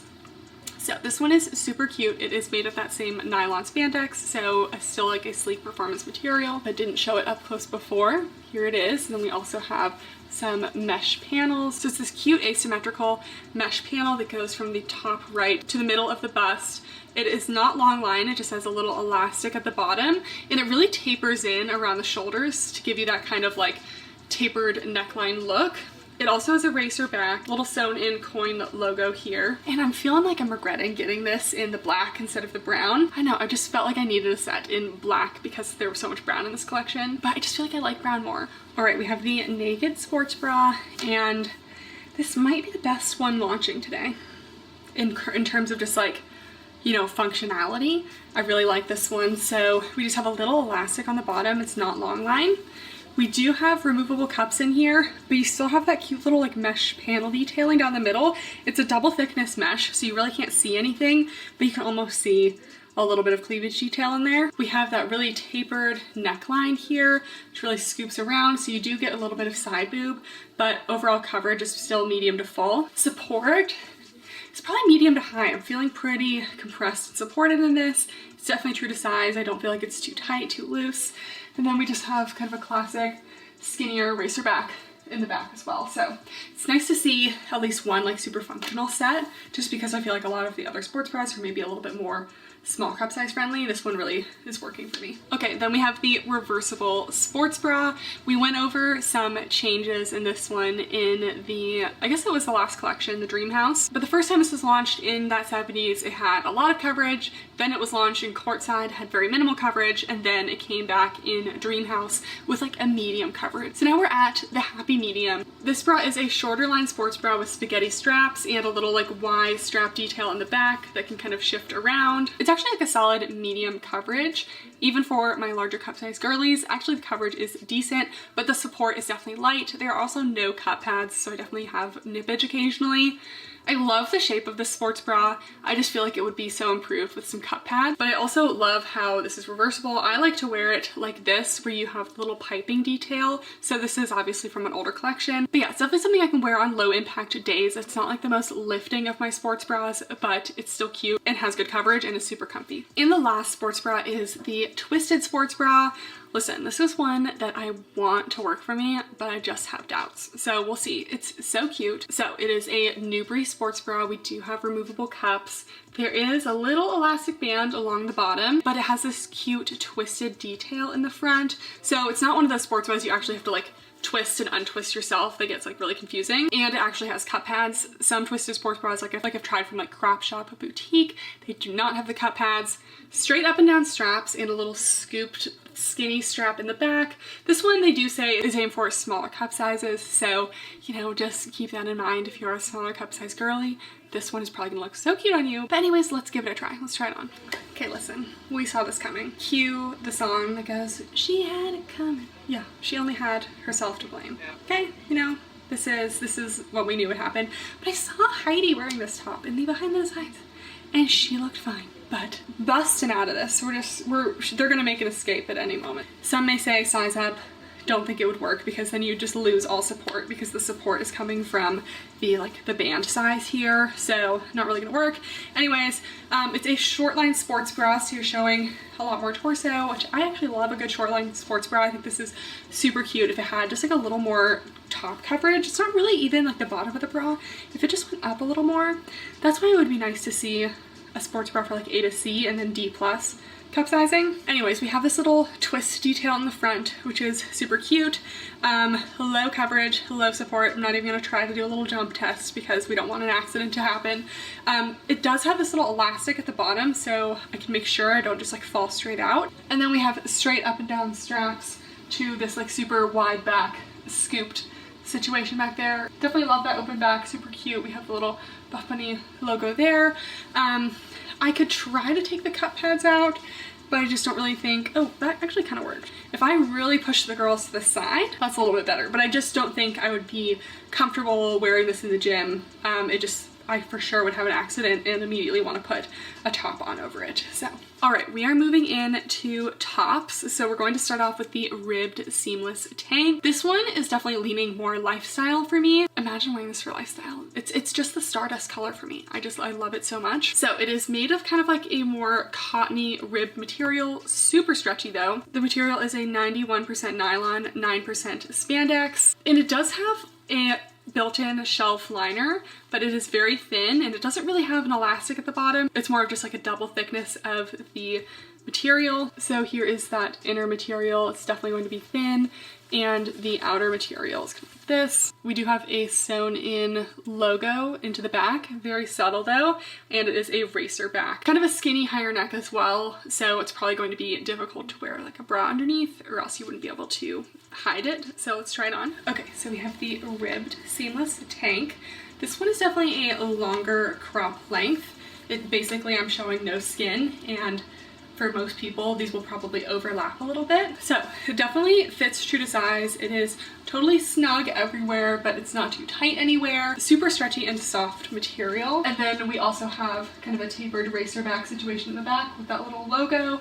And honestly, like, if it's really cold, we probably will get some nippage going on. I'm more covered than I expected with this little liner. I'm not gonna pull them up all the way. I feel like it's not quite full coverage there, but we have that little double thickened area here, and then this inner liner. It is very thin, but it provides just enough to where I feel like my girls are gonna stay within that region at least. And this is not a workout top, but you know, if we had to rate the support, it'd be low. But I feel like it's enough where I could wear this without a bra and feel okay, but I am not a go braless kind of girly, so I feel like I still would have preferred maybe a little bit more structure of a built-in bra with some cut pads to just have like a little bit more shape, but still is something I'd wear. Just personally, I do prefer a little bit more structure and support. Next, this is not a top, but I didn't want to create a whole category for this. So this is the Ivy bodysuit. So I did get this in black because, listen, I will wear a black bodysuit. I will. I honestly probably should have gotten it in brown because I do already have a black bodysuit. Something about a little black bodysuit with a little button-up shirt over it with like some sunglasses. It's just such a cute outfit, and you didn't even have to think about it. Listen, I wish I was a fashion girly. I wish I could come up with cute outfits, and I just can't. I just can't. It's not in my brain to come up with those things. So we have to take inspiration from other people, and it's just a super easy way to wear something cute. Anyways, I'm getting sidetracked. The Ivy bodysuit. So it is the Ivy crop in bodysuit form. So we might remember her, the Ivy crop, super popular Buffbunny top. It wasn't my favorite mostly for one reason. So we all know I love these built-in bra style tops. I think they're super cute. I loved the cage back, but the original Ivy crop just had removable cups. It didn't have an elastic, so I never really felt lifted or supported. But the Ivy bodysuit is that girl. She has a full-on built-in elastic bra.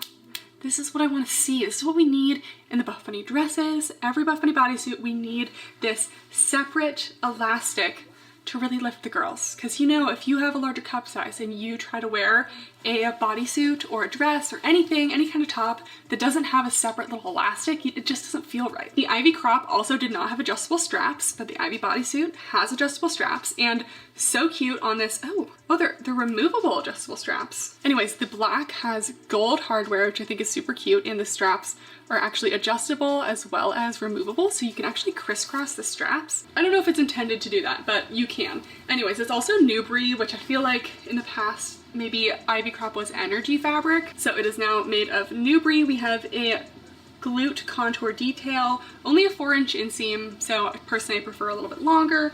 Let's try it on.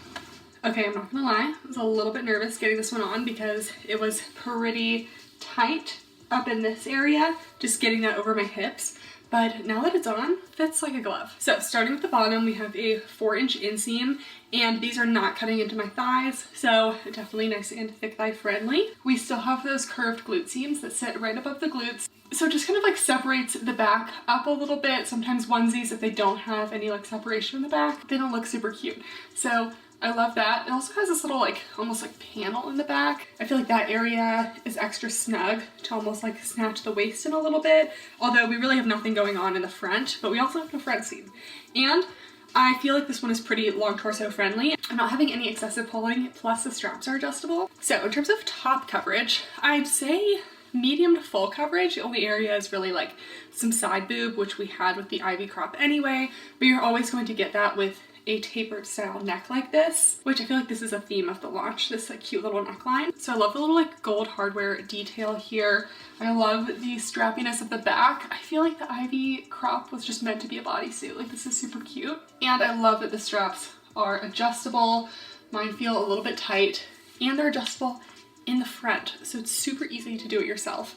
I am not good at adjusting straps that are like behind me, so that was so easy. I think the strap is twisted because when I took it off, I probably twisted it, but yeah, that feels so much better. This with the Stardust little like mesh jacket would be so cute. I always feel like with a bodysuit, they always look a little bit better with a little jacket over top. I would probably go with whichever size of yours is bigger. I feel like if anything, this runs a teeny bit small. I'm size small top and bottom, so it's easy for me. I just got a small, but if I was like a medium top, I would get the whole thing in a medium.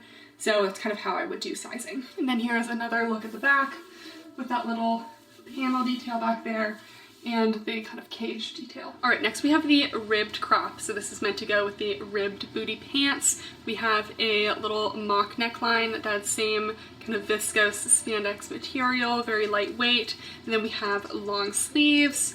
We do not have thumb holes, which I guess on a non-workout top. Coin logo detail in the back. Okay, so here is the ribbed long sleeve crop. So this one is definitely a shorter crop. I did have to roll up my long line sports bra, so it's about the length of a long line sports bra. We have a little mock neck situation here, almost more of a crew neck. I thought it would be a little more mock neck. It's really kind of giving crew.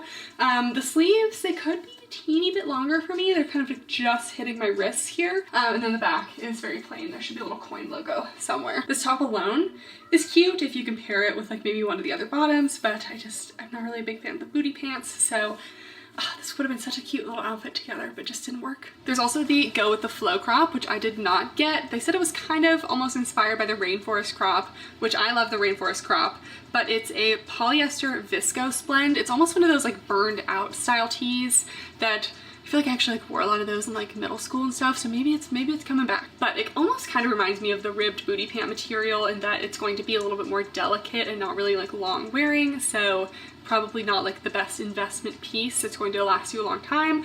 Normally Buffbunny stuff like the Nubri fabric, the leggings, the sports bras, everything lasts me a long time. Like I've worn my pieces so much, but certain pieces like this, I can just tell probably not going to hold up the best over time. It has a high scooped neckline and a draping back detail with a little strap across to kind of help it not fall off the shoulder. And they say it's reversible as well. Best to be layered over a sports bra because it is see-through. And just a good layering piece for the summer. I can definitely see that because it definitely is hot, so you don't want to wear like a super heavy tee all the time. There's also the long sleeve graphic tee. I also did not get this one, but this one also has that like Move Buffbunny branding on it. It comes in Stardust, Cocoa, and Onyx. It's a long sleeve 100% cotton kind of a pump cover, so definitely size up if you're looking for a super oversized pump cover style fit, but it is going to be 100% cotton, so a little bit more of a kind of stiffer material as opposed to a super flowy like Nimbus. Then we have outerwear and accessories. So first outerwear piece, I'll just start off with the one I did not get, which is the ribbed seamless zip jacket. So this goes with the ribbed seamless leggings, ribbed seamless sports bra. It is that nylon spandex, kind of thicker ribbed material. It is a pretty cropped length, a quarter zip, has thumb holes, long sleeves, and it looks like it is a mock style neck. So that's super cute. Sometimes I just don't want to wear like a super cropped jacket though. And then we have a jacket, which is super cute. I almost wish I got this one in Stardust instead of black. Again, just don't let me order black. So this is the exposed mesh jacket. So it's kind of like an elevated Escandala pullover. We have a cropped fit. The sleeves are kind of like ruched. It's going to be much easier to see when they're on, but it has this little like ruching detail. It is made of a semi-stretchy mesh. It does have front pockets. Wow, front zip pockets. That's impressive. This is already better than the Escandala pullover. It also has this little performance material collar detail, and it's just really hard to see materials like this holding them up, so let's just try it on. Okay, here it is. So it is a cropped fit. It is going below the long line sports bras though, so like a mid to longer crop length. Not quite as long as the ribbed tank. So this is the little ruche detail I was talking about. It has this little like sewn in ruche detailing as well as these little folds to create kind of like some folds in the fabric. And when the fabric is double thickness like that, because it's mesh, it really like stands out. So just like a little extra detail there. The bottom band here is just skimming my waist, but it is not compressive on it. But if you really want something that is not going to touch the waist here, definitely size up. We can fully zip this, and we have that little mock neck collar here, but I feel like I'd probably wear it maybe more of like a half zip. And we have zippered pockets here, which is just amazing. You probably wouldn't want to put too much here. I don't know if a phone can fit. Okay, I mean, it's not like you could see it and it's like too lightweight of a fabric to really like hold it structurally, but it's there for some keys or something.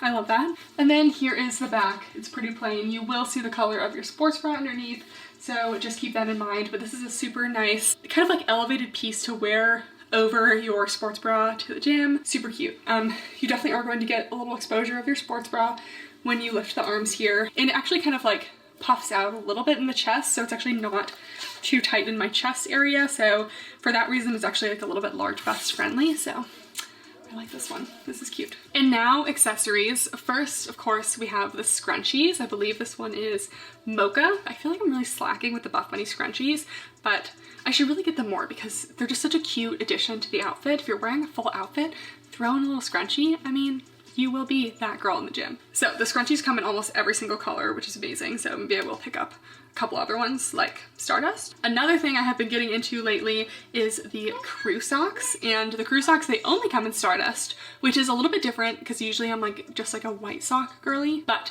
they have full crew socks, which is what I got, and they're also half crew socks. I'm tall, so I feel like the full length crew socks is going to be a little bit better for me. They come in extra small, small, and medium large. I believe I got the extra small, small. It's women's 5 to 8. I wear a size 8 in shoes, but they're actually a pretty cushioned little sock down here.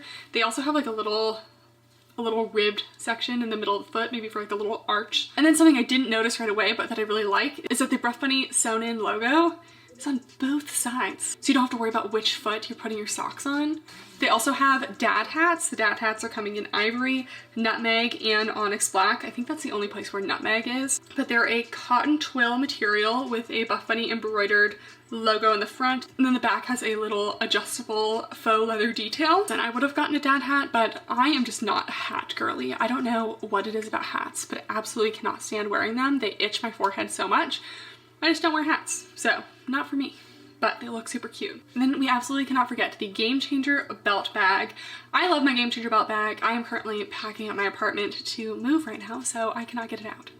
But I love it. It's actually a really spacious belt bag. It's much bigger than like my little ones from Amazon that I wear a lot, which are good for every day, but if you want to hold a little more stuff, the Buffbunny one has a lot in it. It's also water resistant, has a gold zipper detail. The buckle is also gold, but so cute, especially in addition to like a full neutrals outfit, just a little neutral belt bag. So cute. And then the Game Changer backpack. I love my Game Changer backpack. I basically exclusively used that for an entire 3 years of dental school. The first year I was mostly a Game Changer tote bag girly, and then we switched to the Game Changer backpack. But it's just the perfect kind of like medium-sized backpack. It has that laptop compartment in the back, has little side pockets, tons of pockets on the inside as well, and then it also has the meal prep compartment where I put my lunch in every single day. I got multiple other girls in my dental school to be wearing the Game Changer backpack, and listen, we were like a little club. It was great. Everyone loved him. Everyone was always so surprised when I pulled my lunch out of the backpack. They were like, "Your lunch is in there?" I'm like, "Yeah, it is." Anyways, I'm done with school now, so I am now going to be more transitioning back into like a tote bag girly era, so I probably won't be using my backpack as much, but it's great for travel. I got one for my mom as well. She almost always uses it as her like airplane carry-on. So anyways, we love the Game Changer backpack. Okay guys, that is it for the video. This is a long one, so thank you for sticking around. I really hope you enjoyed. The launch again is on Saturday, June 24th at 1 p.m. Central Time. The other times will be listed on the screen as always, and you can use code Kathryn for 10% off your order. I always appreciate it so much. I'm gonna be popping in with my top picks now because I haven't tried them all on yet. I feel like there were a lot of good leggings in this launch. Like I loved the contour pocket leggings, definitely a new favorite. And I was a big fan of the ribbed seamless legging. I felt like those were very flattering, but also super soft and stretchy. And actually the Queen Bee leggings, if you like a performance legging and you don't mind the commando situation, that's the only thing holding me back from those, is the underwear situation is a little bit tricky. The shorts, I would love to say that I recommend like the shorter shorts, but really for me it's the Legacy 6-inch and the Lifesaver shorts. The sports bras, I just feel like we're kind of lacking in the sports bras in this collection and the last collection as well. I just feel like there weren't a ton of options for me that I really felt like were good coverage and support. So this launch, I think my favorite sports bra is the naked sports bra. The reversible sports bra is good coverage too, but I just wish it had a little bit better support. And Revolution, I still am getting there on Revolution. It's a great bra. It's just not my top pick. Then I also loved the mesh jacket and of course the scrunchies and the Game Changer belt bag and backpack. Thank you guys so much for watching, and I'll see you next time. Bye!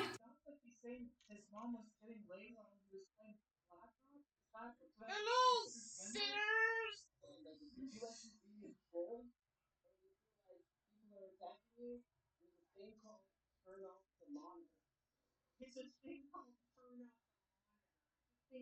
out for what?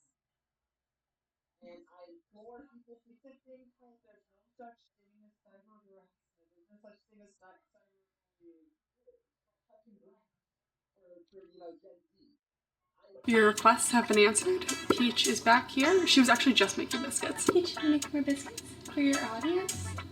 They love you. We have an exciting video today because I have a bunch of super popular leggings that all sold out like right away, which I know is very frustrating, but these will be back because we're reviewing super popular flattering scrunch leggings. So these will all be high on the booty scale, super flattering, seamless scrunch leggings to make you look your best in the gym. So if you are a regular on the channel, you know one of my all-time favorite leggings are the Alphalete Amplify leggings. Oh, Peach. I was never a fan of the old school type of scrunch leggings that were a regular legging with just a really intense, very gathered looking scrunch that was often very uncomfortable and just super obvious. I'm more into the seamless type of scrunch legging where you almost don't even see that there's a scrunch, but you just get a lot of glute separation. I love to see a little 1-2 cheek action. Honestly, once you get used to wearing scrunch leggings, it's hard to go back. Sometimes I look at myself in gym videos where I'm not wearing amplifies or a pair of like scrunch leggings and I'm like, what is she doing without the 2 cheeks? You know what I'm saying? So we know I love the amplifies, but today we have 4 other brands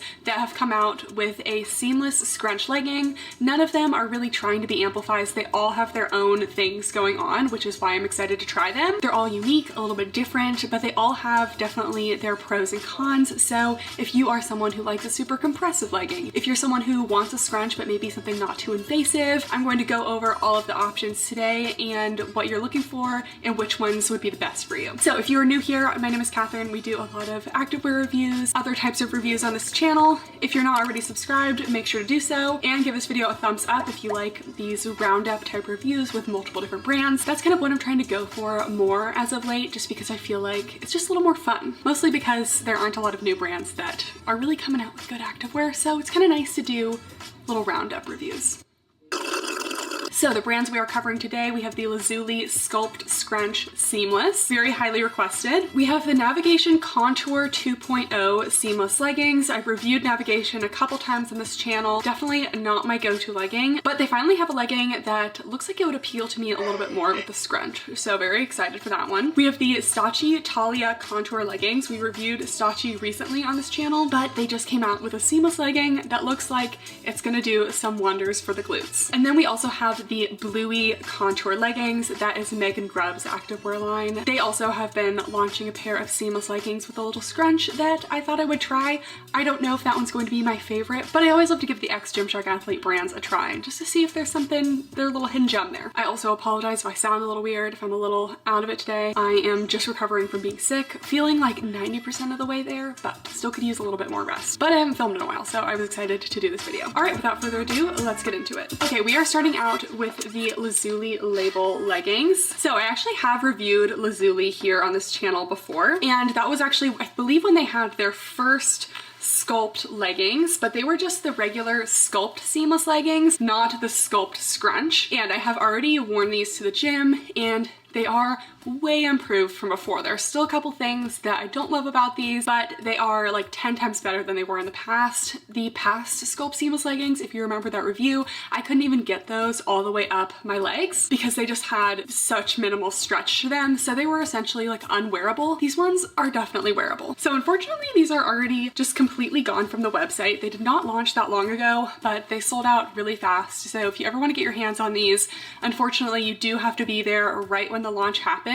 Something about a scrunch seamless legging just makes people go absolutely wild. Like, I have never seen leggings sell out faster. This is across all of the brands today. So I have both the biker shorts in this chocolate color and then the leggings in this beautiful periwinkle blue. Nothing I love more than a periwinkle blue. So since these are gone from the website, I don't have the exact price, but their prices seem to be pretty reasonable at around $50. Size range could definitely be improved. These are only an extra small to large. Honestly, none of the brands today have a great size range. I believe the largest we see is an extra large. So as opposed to the Alphalete Amplifies come in 2XS to 2XL, and that is a much better size range than any of the other brands today. So if you're looking for more of a 2X situation, Alphalete is really the way to go. So these are made of a 93% polyamide, 7% elastane. They are a marled, a little bit on the stiffer side, sleek, seamless. So they don't have that itchy feeling at all. And they have these panels of compression. So let's go over some of the details. First of all, I absolutely love how subtle they've made the logos. I believe when I first tried these,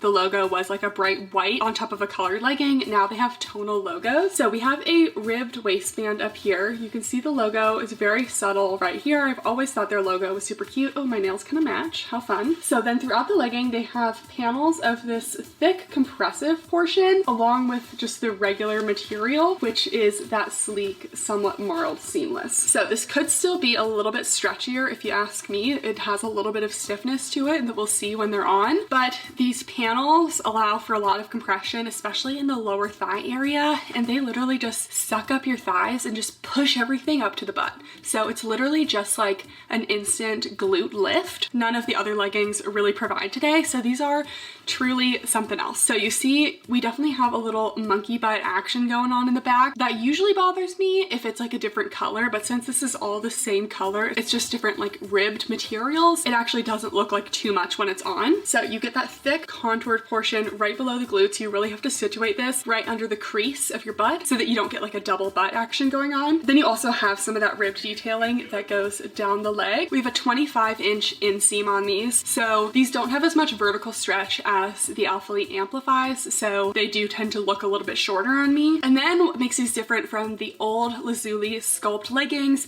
is that these do have the scrunch. So we have a little bit of a widow's peak detailing down there, so a little bit of the ribbed goes down there, gives you a little bit of a rounder glute look. It is definitely a thinner scrunch. So it is a seam style scrunch similar to Alphalete. Really just a tiny bit of give, attaches a little bit away from the gusset in the back, and it's definitely on the thinner side and doesn't quite go up the glutes as much as the Alphalete amplifies. So talked about these as much as I can while they're off. Let's try them on. All right, we're in the middle of getting these on, and clearly we have a ways to go. I just wanted to share that these are not an easy legging to get on. So if you are just like running to the gym, you need to be out the door quickly, don't go with these because they take honestly like a solid 5 minutes of adjusting. So I'm gonna get these on, then catch my breath again, and then I'll be back.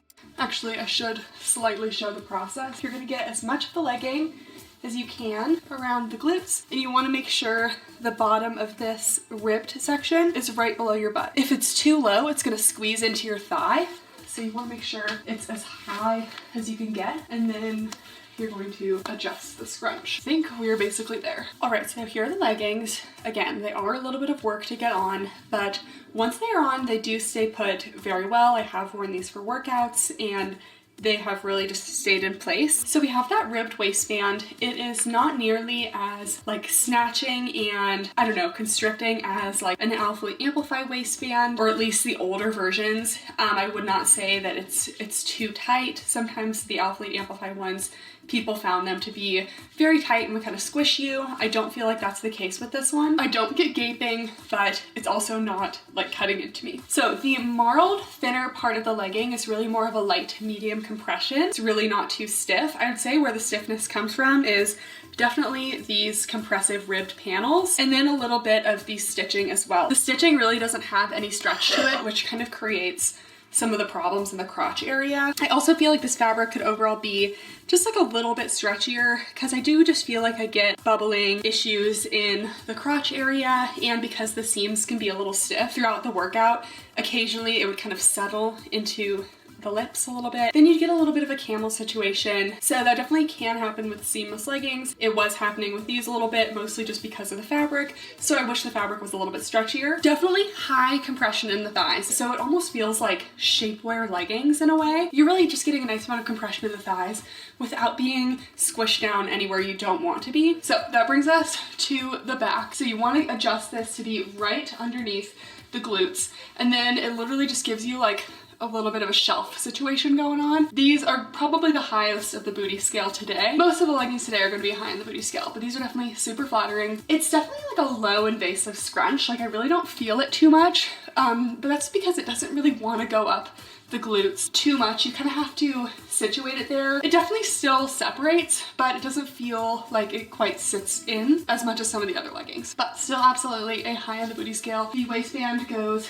above the glutes. I do almost get a little bit of extra fabric like right at the top here because they're made with like literally like an out pouch of fabric that if you don't have like massive glutes, it can be hard to fill this all the way. And I definitely don't have like the most glutes like right at the top. I'm more of like a, you know, middle to bottom kind of situation. So I feel like I get a little bit of extra fabric here. So just keep in mind if that would bother you. Definitely cellulite friendly. These are absolutely going to hide cellulite because of this thick ribbed material. Love the subtle logo. Again here, we have a high rise. They stay put really well, but you definitely do feel a little bit of restriction, especially in those seams around the inner thighs. So if you've ever had like a more stiff seamless legging, sometimes that happens. So they don't feel quite as like easy to move in as an Alphalete Amplify. You're definitely a little bit of restriction.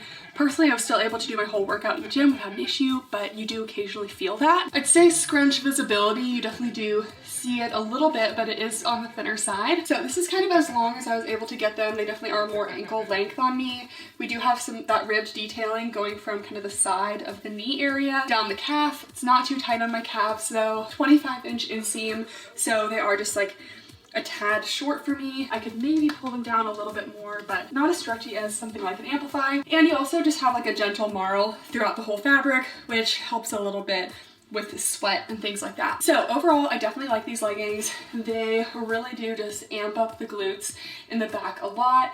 Definitely not like an everyday legging for me, but definitely make me feel good. Sizing, definitely true to size if you're in between, size up. And yeah, I think that's it. We also have the Scrunch Sculpt Seamless bike shorts, and these are an 8-inch inseam. Let's just pop these on. So here are the bike shorts. Everything is basically the same as the legging. High rise, compressive in the thigh area. So these are an 8-inch inseam, but you do have to kind of get them up quite a bit, so they might feel like more of a like 7-inch. Since they're so compressive in the thigh area, you may feel a little bit squished at the bottom. Doesn't necessarily dig in because it's not like a seam that's the issue, it's just they're overall very compressive, so keep that in mind. It actually kind of felt better throughout my workout. I feel like the shorts are actually easier to get on than the leggings and just easier to situate this rib section right below the glutes, and I also feel like it stays in place slightly better. I did kind of notice when filming with the blue leggings, they did slide down just a little bit, so I was getting a little bit of that double butt situation.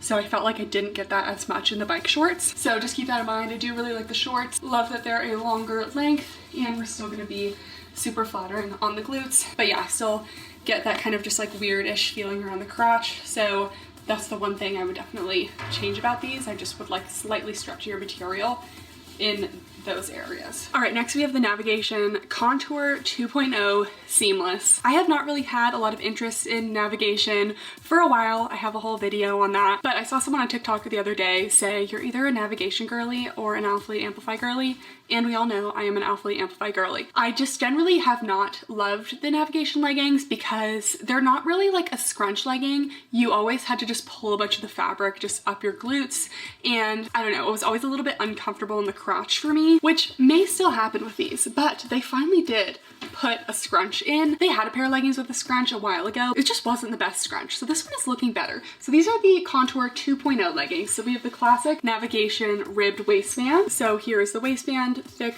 ribbed, and we have Navigation embroidered into the back. We have the classic shading that goes all the way down the leg. That is pretty signature of Navigation. Not a lot of colors in this one. They definitely stuck to the more neutral colors. We also have the signature smile under glute contour. Not my favorite as well. You really have to get it situated right into the exact place, and sometimes it can just look like butt sweat. It can bring your glutes down a little bit. Not my favorite, but I will say it's not looking too bold. And then this one also has kind of around the glutes, almost monkey butt as well. It's a little bit more, I don't know, a little bit more subtle. And then we have the scrunch. So this one is 5 levels of stitching, looks pretty similar in thickness to an Alphalete Amplify, but the back rise is definitely very short. We're gonna be expecting to pull this up the glutes. So here is the scrunch on the Navigation.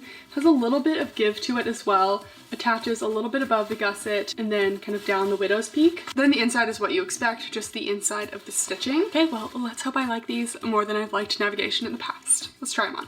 Okay, I'm not gonna lie guys, I really expected these to be a little bit better, but I should have known that something about the way the navigation seamless feels is just not my thing. Don't think these are bad. They're just like, if you didn't like previous navigation leggings, probably not going to like these. Overall, the navigation leggings are just like more compressive than I remember. They have incredible stretch, like endless amounts of stretch, but they just feel more compressive than you'd expect. So I'm actually getting like a solid, like a good medium compression. Medium to high in the waistband, definitely a pretty snug waistband. So overall, if you're in between sizes, size up. I'm still getting that kind of like intense Barbie crotch that I've always gotten in navigation seamless. It bothers me less than it used to, just because like I wear more seamless leggings now and it's just like kind of what happens. But I always feel like there's a good amount of gathering and it's just like more obvious in navigation seamless than other seamless leggings. So everything always feels a teeny bit uncomfortable in the crotch area in navigation leggings. So when I wear them over long periods of time, just like a little uncomfortable in those regions. So we have that shading detail down the side. It's always a little bit thinner than the rest of the leggings, but it's not really an issue with sheerness because it's down the side. These are super stretchy, so you will get a lot of vertical stretch to make them into a more full-length legging if you're tall. And then we go along to the back, and I honestly just don't feel like they are making my glutes look super good. I feel like it's because they're more compressive than I thought, that they might even be squishing my glutes down a little bit. I don't know. Maybe it's because I was just wearing the lazuli leggings and those were just so flattering, but I'm just not feeling like these are doing much for my glutes. I don't know. Correct me if I'm wrong, guys, but I tried these on, I adjusted them for a good 5 minutes. I even walked around in them, around the apartment, just to like kind of make sure they got to where they needed to be, and I'm just still not really feeling it. So we have that shaded detail around the glutes there to give a little bit of roundness. I like how subtle the under glute contour is. Honestly, you barely even see it. It wasn't too difficult to get right underneath the glutes. A medium invasiveness, it's really not too bad. Not the worst I've tried, but a little bit more invasive than the lazuli. We're still gonna go with a high on the booty scale just because they are a scrunch legging. I'm still getting that glute separation, so I really don't feel like it's bad, but they're not quite as good as the lazulis. Maybe we should do medium to high. I don't know. Definitely not very cellulite friendly. These are definitely a thinner legging. They have a little bit of marl to them, but navigation leggings are always a little bit on the thin side, so I would be careful of that. And I would say the scrunch is definitely a little bit visible, but not too bad. I just like really don't feel like these are that flattering for me, and even just wearing these for maybe like 10 minutes so far, definitely getting a lot of discomfort in the crotch area. So these are just not going to be for me personally, but if you like navigation leggings and you were kind of waiting for a scrunch, I definitely think that these are a step up from the original navigation contour seamless. Quick full length view. These have more vertical stretch, so you can make them a little bit longer. This is before I stretched them down, and this is after. Next, we have the Saatchi Talia contour leggings. These were $69, so the most expensive out of the newer leggings we're trying today. And the size range is not great on these. So again, something about seamless leggings, brands just kind of like don't care about the size range, which just like, can we do a little bit better? So this one only comes in 3 different sizes. Extra small, small, which is what the size chart put me at. I always am a little bit scared of going down to an extra small because I want to be able to get these on, but that's what they put me at. There's also a small medium and a large extra large. So what that tells me is that there's no true extra small and then there's no true extra large. You just kind of have these like in-between sizes, and everyone hates an in-between size. It's just not great. So followed the size chart to the best of my ability, and it put me at an extra small small. So I wasn't super impressed with Saatchi in my review of them. I definitely see a lot of potential, a lot of cute designs, definitely a lot of designs that are going for that kind of hidden scrunch detail. So that's why I was initially intrigued. But then they came out with the seamless leggings and I just had to try them. So I'm noticing some things that are kind of interesting on these that we will discuss in a second, but we have a 2-tiered seamless ribbed waistband, classic. So here's the 2 levels of ribbing. It's like a little bit more compressive along the top. I'm not a big fan of this tag logo that is sewn onto there. That could definitely be itchy because you are getting that on the inside of the waistband. So it's definitely made of a thicker type seamless material. Feels like it has a good amount of stretch to it, but sometimes they get a little bit stiff in places. Not a lot of details in the front. We have some ribbed details that go down the side of the leg. And then we also have a little ribbed smile contour at the bottom. I prefer this kind of like under glute contour to the shading that Navigation has. So here we are, it's just a little bit of ribbing right underneath the glute. So it's not super dark or anything, just a little bit of detail right below the glute to kind of round them out. We also have a widow's peak detail, and then this is kind of an unusual scrunch for a seamless legging. Everything else is kind of similar to the Elite Amplify, but this one, first of all, I don't like how it goes up onto the rest of the legging. I feel like that looks a little bit unfinished. And then it's actually more of a stretchy elastic than a seam type scrunch like the rest of these have. So it's actually the same type of detail they had in their like hidden scrunch leggings. So this is what it looks like on the inside. It's actually a sewn elastic that goes up the back rise seam. So it's kind of in between a hidden scrunch and a classic seamless scrunch. Makes me kind of excited about this one. I feel like that'll give you some lasting glute separation. It's really gonna stay there. So I don't know, this seems promising. Don't love that seam. Let's see how they are.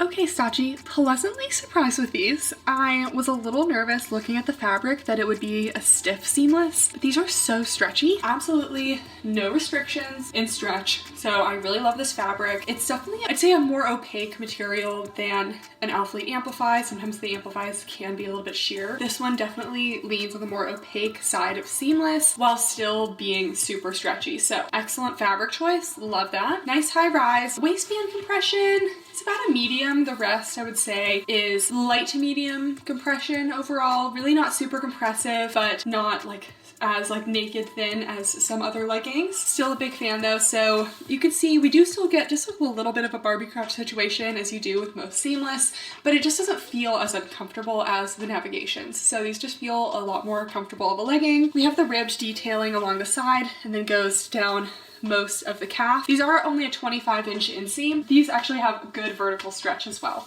So I'm able to get good length out of them. And then the details in the back as well. I really love this little under glute contour detail that's in the ribbed material. It's just a more subtle way to do an under glute contour. They also have some shading detail that kind of goes around the glutes here, gives a little bit more roundness, and then you have the scrunch. So a couple things about the scrunch. It really does feel like more of a stretchy elastic up the glutes than a typical seamless scrunch. So with that, really not invasive at all. So it really doesn't feel like you're wearing a scrunch. I mean, obviously you have fabric up the glutes, so it will feel a little bit like you're wearing a scrunch, but it's a much less invasive feeling because it has a lot of stretch to it with that elastic. That being said, I don't feel like it stays between the glutes quite as well as some of the other ones. Kind of a give and take. I still feel like it's going to sit between the glutes and be flattering, but it might not stay quite as well as some of the other ones. Still definitely deserves a high on the booty scale though. This fabric, the ribbing almost kind of goes onto the back of the thighs a little bit, but I wouldn't say it's totally cellulite friendly. This fabric is a little bit thicker than the Navigation, so a little more than that, but not as much as the Lazulis. The seams go above the glutes, just generally very flattering, very stretchy. I also feel like the scrunch, it's not as like shiny and noticeable as some of the other scrunches. I feel like this is kind of like almost a good like transition into scrunch seamless leggings. It's not super intense, it's not super noticeable, but it's still there, and the leggings themselves are just nice and stretchy. This little seam has not bothered me so far. It might bother me, or I should call it a tag. The looks kind of bother me because it just looks kind of like, I don't know, that it should be cut off, but it's not uncomfortable. And then the full length view, you can see some of the ribbing that goes around the calves, but it doesn't go on the inside portion here. And then just a super stretchy legging. So these are definitely the best Stachi leggings I've tried so far. Way better than the other ones. I love how the waistband feels. It feels like it's going to stay up really well. And just a great fabric choice. And I do wish the seam didn't go up as high because it feels a little bit unfinished. But overall, I definitely am a fan of these. And in terms of sizing, the extra small fits really well. I would not say these are too small. So I would say their size chart is reliable, and that's what I followed to get to these. And lastly, we have the bluey contour leggings. I had to get these in a size extra small. Listen, this is Megan Grubb's brand. She's based, I believe, in the UK. What time did these launch? 4 a.m. Pacific time. I was not going to wake up at 4 a.m. I just simply wasn't. So when did I get on? Like 7 a.m. Then by 7 a.m., of course, the only size left was an extra small. So we went with an extra small. So these are $59, the mid-range of the leggings today. Not the most expensive, not the most affordable. Extra small to extra large. Would love to see maybe be a little bit of extended sizing, but not bad, but not the worst today. All right, we have a ribbed waistband. These are looking better than Own You, which is Hannah Oberg's activewear line. Another Gymshark athlete turned, you know, having their own brand. So Megan Grubb, I always liked her. I didn't really watch her very closely, but in terms of how Gymshark athletes were, I always felt like she seemed really nice and very real. And I believe this is named after her dog. The website is Move with Bluey. It might just be Blue, but there's two E's, so I've been saying Bluey, which I also believe is the name of a kids TV show. I had seen some pictures of the scrunch and I wasn't sure, but this is looking better. It's looking less like a sphincter scrunch and more like a seamless scrunch like we've been dealing with today. So we all know from my own You Fit review, I'm not a big fan of the sphincter scrunch. That's like a signature Gymshark kind of look. Just a scrunch that's like this small in the middle of the glutes. Doesn't really provide any glute separation, just literally looks like a sphincter. So that's not my thing. This is looking better. So we have more of a thinner feel seamless, feeling stretchy, a little more similar to Alphalete Amplify than any of the others today. The others are feeling a little bit thicker. So the logo itself is fine, like I don't mind the bluey thing, but I wish it was a tonal logo instead of the white. This is giving Gymshark vinyl. We have a little bit of contour detailing down the side of the leg, and then we have the scrunch. So here is the scrunch. We have a little bit of widow's peak detailing down into the scrunch, and then attaches a little bit above the gusset. This one is definitely reminding me most of Alphalete Amplify here. So I hope I'm able to get these on because they are going to be a size too small. I can already tell the waistband is going to be squishing me a little bit. So don't be surprised if that's happening. That is just because I had to get these in a size down. Let's try these on. All right, here are the Bluey leggings. So I am still able to get them on in the extra small. Wouldn't recommend sizing down just because they were a little bit difficult to get on and I do feel a couple tight spaces. So overall compression is light to medium waistband compression. I thought it would be worse in this extra small. It's actually not too bad. It's just about a medium compression. Definitely compared to the Stotchy leggings and the navigation leggings, I do get a lot of tightness in the knees here. So the fabric definitely lacks a little bit of stretch. Kind of what I was worried about with these, so that's not really a sizing issue because I could probably put on any size in like the navigation leggings and they would still have stretch just because that's how the fabric is. We're definitely getting a little bit of tightness there, and that's knee tightness. Everything else, like due to the size extra small, I'm not really judging on. Definitely a little bit of tightness in the crotch, similar to the navigation, so I'm not getting as much gathering, but the seams, again, they do lack stretch. So I would have liked a slightly stretchier seam, just makes it a little more comfortable in the gusset area. And then the back, we have that scrunch. So because the fabric lacks a little bit of stretch, I wanted to get them up the glutes a little bit more. I also feel like this has a little bit more gathering than maybe something like an Alphalete Amplify, so a little more sphincter looking than I would prefer. I prefer a little less gathering, just a little more scrunch action. I am getting a little bit of a wedgie feeling, so I'm gonna give it about a medium wedgie feel. Overall length, you can't make it super long because it doesn't have as much vertical stretch, so keep that in mind if you're on the taller side. We have some ribbed detail that goes kind of along the thigh here, and then also down the calf there. So definitely not bad leggings in terms of a scrunch seamless. I just prefer a slightly stretchier fabric and maybe a slightly more discreet scrunch. I honestly was expecting these to be a little bit worse, so really not bad. Probably not great cellulite coverage though. It's a little bit on the shiny side and not a super thick fabric. There's also no marl to the fabric, so no marl means everything's just like a little bit more visible. Yeah, really not bad.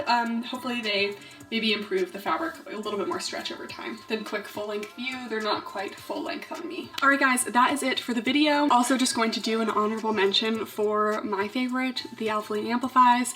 They are definitely the most expensive today, but they always have 10% discount codes. My code is Kathryn, gives you 10% off, which actually makes it more affordable than the Stotchy leggings, so not the most expensive. Also always a good one to buy on sales, but they have a 3-tiered waistband. They have the scrunch in the back, and these are by far the stretchiest leggings today. Have a lot of vertical stretch, just like endless stretch, very comfortable at the gym. And these are one of the only leggings that I wear to the gym where I actually feel like they just continue to fit better and better throughout my workout. Like they don't slide down, they stay put.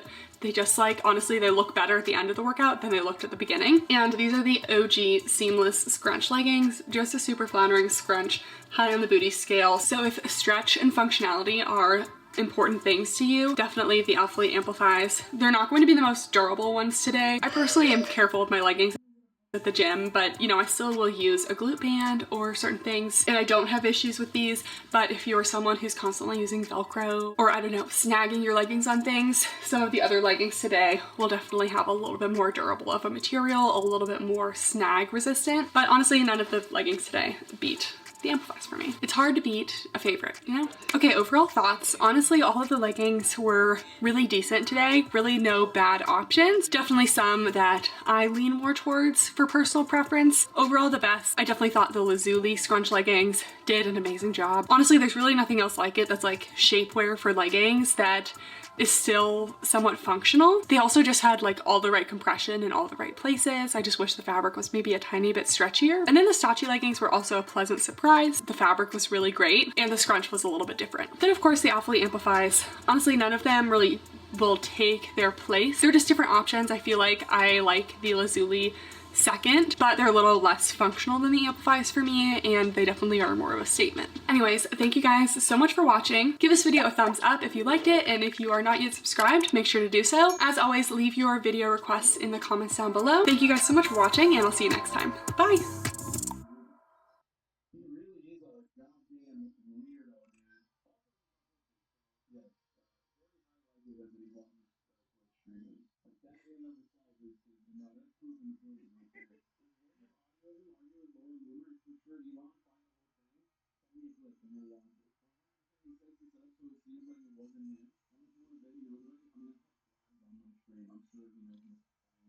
Hey guys, and welcome back to my channel. So today we're reviewing the Camo Fitness Sizzle Capsule Collection. This is launching on July 7th at 1 p.m. Central Time. And this is kind of a continuation of the last camo launch that I reviewed in a Love It or Leave It video with the new Featherlight Enhanced shorts, and we had a couple different tops as well. But this collection, we have a couple more tops, mostly in the same color scheme. We have a top, we have a sports bra, we have the Featherlight Enhanced leggings, which I'm a huge fan of. We have a pair of cargo pants, and then we actually have some seamless scrunch shorts that have made their way back. So we have a good mix of things. I do also have a discount code with Camo Fitness. It's just my name, Kathryn. So make sure to enter that at checkout to get a little bit of a discount. And if you're wondering what's new, everything is new. So we're in my new filming setup and I'm so excited. So as you guys know, I graduated dental school and I was doing dental school in Nevada. And now that I am done with school, we have moved to Arizona and we're renting a house with a little bit more space. So I finally have my own room to do my filming and my YouTube and all that exciting stuff. And I've made this place super cute. I got this super cute couch, got these little pillows. I have a super cute little cat tree in the corner because Peach needed her own little space here. And I finally have one of these little racks. I've always wanted one of these. They're not expensive. Like I could have gotten one before, but I just, you know, we upgraded things now that we are in a new place. So it feels so good to have a little bit more space, a little better lighting and video quality for you guys. So let me know what your thoughts are down below. We're still kind of rearranging the space. I'm hoping to maybe get some, you know, stuff to put on the walls, but we are retiring the lights. The lights were very controversial for you guys. Some people loved them, some people hated them. They're like, what is on your wall and why is it changing colors? Those honestly just like were really hard to put up and everything, so we're not doing it again. Anyways, I will have a whole YouTube video on my whole office setup, all my activewear organization because we did reorganize a lot of things, as well as a Q&A video going over all my life changes, what's next for me and all that, because I'm in a very big transition point in my life right now, so there are a lot of changes. And let's get into the colors. All right, so of course we have black, which is, you know, nothing special, but almost everything comes in black. We have dark iris, which is a navy blue. We have Java brown. Brown has been like, honestly, like the color of the summer. There have been so many brands doing a lot of brown. Loden frost. Gardenia, which is like a warmish off-white. Peach bud, which is only coming in tops this collection, and then Skyway. And then for the colors of the EOS seamless shorts, there are also some additional colors of that. We have strong blue, Persian jewel, paradise pink, and then peach bud, which is the same as up there.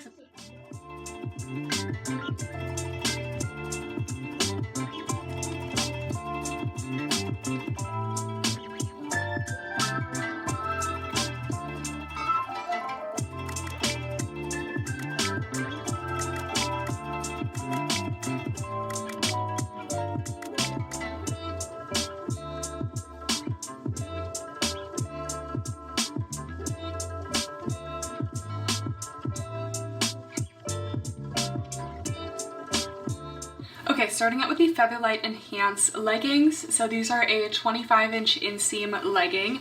They're made of a super lightweight, stretchy, naked feel fabric. So they're definitely on the thinner side of fabrics. So compared to these Serenity leggings, they're stretchier, a little bit thinner, and they're a little bit softer as well. I think this is one of my new favorite camo fabrics, and I'm actually liking the Featherlight Enhanced leggings a little bit more than the shorts. So we have actually a pretty thick waistband, as well as no top seam and then no front seam. There's also just a small triangle gusset, which is actually my favorite style of gusset. It still has that gusset there to prevent too much like discomfort in the crotch, but it's never visible from the front, and that's like a pet peeve of mine. Then we have these slightly curved seams in the back. We have the silicone tonal camo logo. Really glad they started going the tonal direction. Then they have the back rise seam with a hidden elastic up it. So we have a hidden scrunch. And guys, hidden scrunches are becoming much more popular now. And I will just say, I said at the beginning of the year in my hidden scrunch legging video, I would love to see more brands doing it.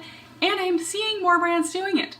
It's like I predicted it, okay? Petula just did this in their Sierra shorts and leggings, camo. They had this in their last launch, but I love this little aspect. It just provides a little bit of glute separation without looking at all like a scrunch. Like you wouldn't even know it's a scrunch legging. And yeah, I will say that these are maybe not the highest rise leggings. You'll see when I try them on, but I did wear them to the gym today, and they were more mid to high rise for me, but I still really liked how they fit and performed. So let's try them on. All right, so here are the Featherlight Enhance leggings.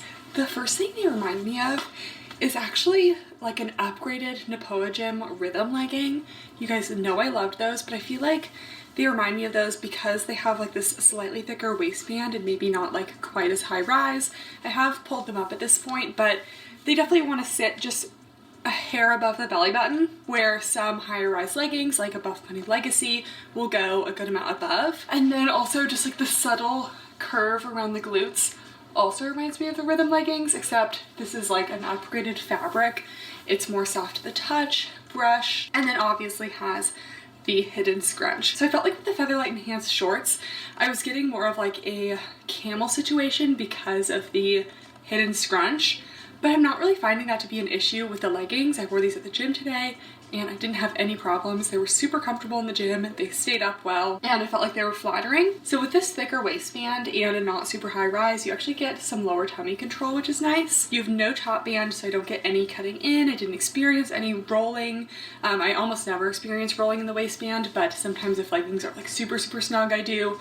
These ones I feel like are true to size, but if you're in between, I would pick the size up. Since we have that little triangle gusset, it's not visible from the front. These are not going to be your most cellulite friendly leggings because they are on the thinner side. These are going to be very naked feel. They still are brushed, so they don't have that shiny look. And then you have the back, like these are definitely at least a medium to high on the booty scale. I feel like I wouldn't give them a high because of the thicker waistband. They could just be a hair above the glutes for me. Like I'm happy with they are here, but if they were a little bit higher, I think they might be a high on the booty scale, but they're still super flattering, and this hidden scrunch stays put really well. It doesn't like fall down over time like I felt like with like the Paragon Sculpt seam. Those didn't have enough structure. Overall compression is about a medium compression, and then these are a 25-inch inseam. I'm still getting the hang of my new camera, so I hope we can see the full length view here. It's a little harder to change the height of my filming, so also, you know, give me any feedback down below if you think it's too bright or like anything like that. Let me know. I've been reaching for a lot of seamless leggings lately, but I feel like these just like felt so good at the gym, like, and I really loved how they look that honestly, like, these are the best camo leggings that they've launched in a while. The waistband for me could be raised a little bit, but I don't think for most people it's going to be an issue. And I love how there's no seam along the outside, and I'm just a fan. I'm just a fan. Let's get into the Clio corset top next. Camo does a really good job of not always coming out with like the shortest of crops. Like we have a longer crop length, so if you wear this with a pair of leggings, you honestly might not show any skin. I don't even think I would show any skin if wearing these with the Featherlight Enhanced leggings, and I have a long torso, so you will be fully covered even though it's still technically a crop. It has that little sculpted detail that I believe it was the Iuga crop last launch had. Instead of just being a bra, it is a top, and the straps are also adjustable, and the bra in the last collection that had this little design, the straps were way too long on me and I just like honestly couldn't wear it. So the adjustable straps are huge. I am wearing it here. Unfortunately, there are no cup pads, which I just like, I don't really reach for things that don't have cup pads very often just because you do get that nippage problem. So I would have loved to see the option for some cup pads here. And then we also have like a little limitation of the bust space that we'll talk about as well, but let's try it on. Okay, so this is the Clio corset top without doing any adjustments up here. So it's essentially just a little mid-length cropped tank.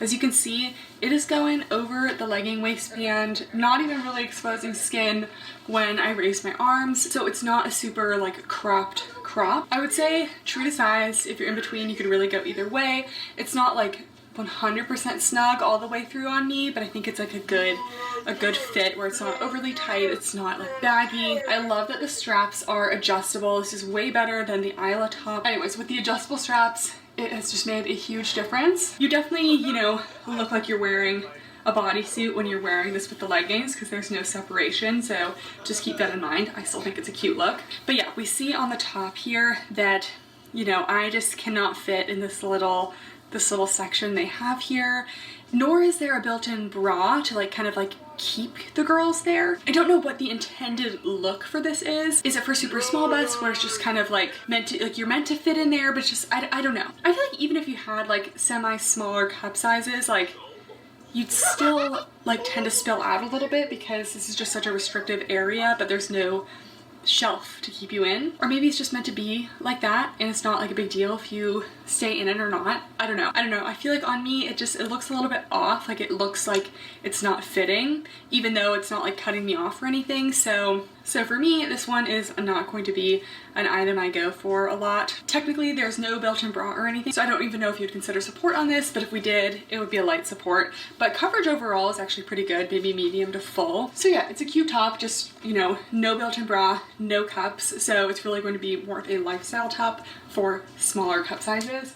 And then the back is very plain, just a little logo back there. And then the Featherlight Clio sports bra. This bra is very similar to the Joa Brown sports bra, and we just reviewed Joa Brown on the channel not that long ago, so you guys know, although I do think this one fits a little bit better. Unfortunately, again, no cup pads. Would have liked to see some cup pads, but I know not everyone really cares about that or even wants them, so if you're someone who just throws away the cup pads anyway, this one doesn't even have the hole for it. We have a little seam along the bottom with that little kind of curved contour style hemline, and then we just have the straight up and down straps, and the back is just straight across as well, and then you still have that little tonal logo there. I also wore this one to the gym today, and while I was definitely missing the cup pads, still was definitely something that I could wear. Okay, so here is the Clio sports bra, and I would say overall it is true to size. If you're in between, you can really choose either one, but I'm happy with the size small here, and compared to some of the bras from the last camo collection, I definitely am getting more coverage out of this one,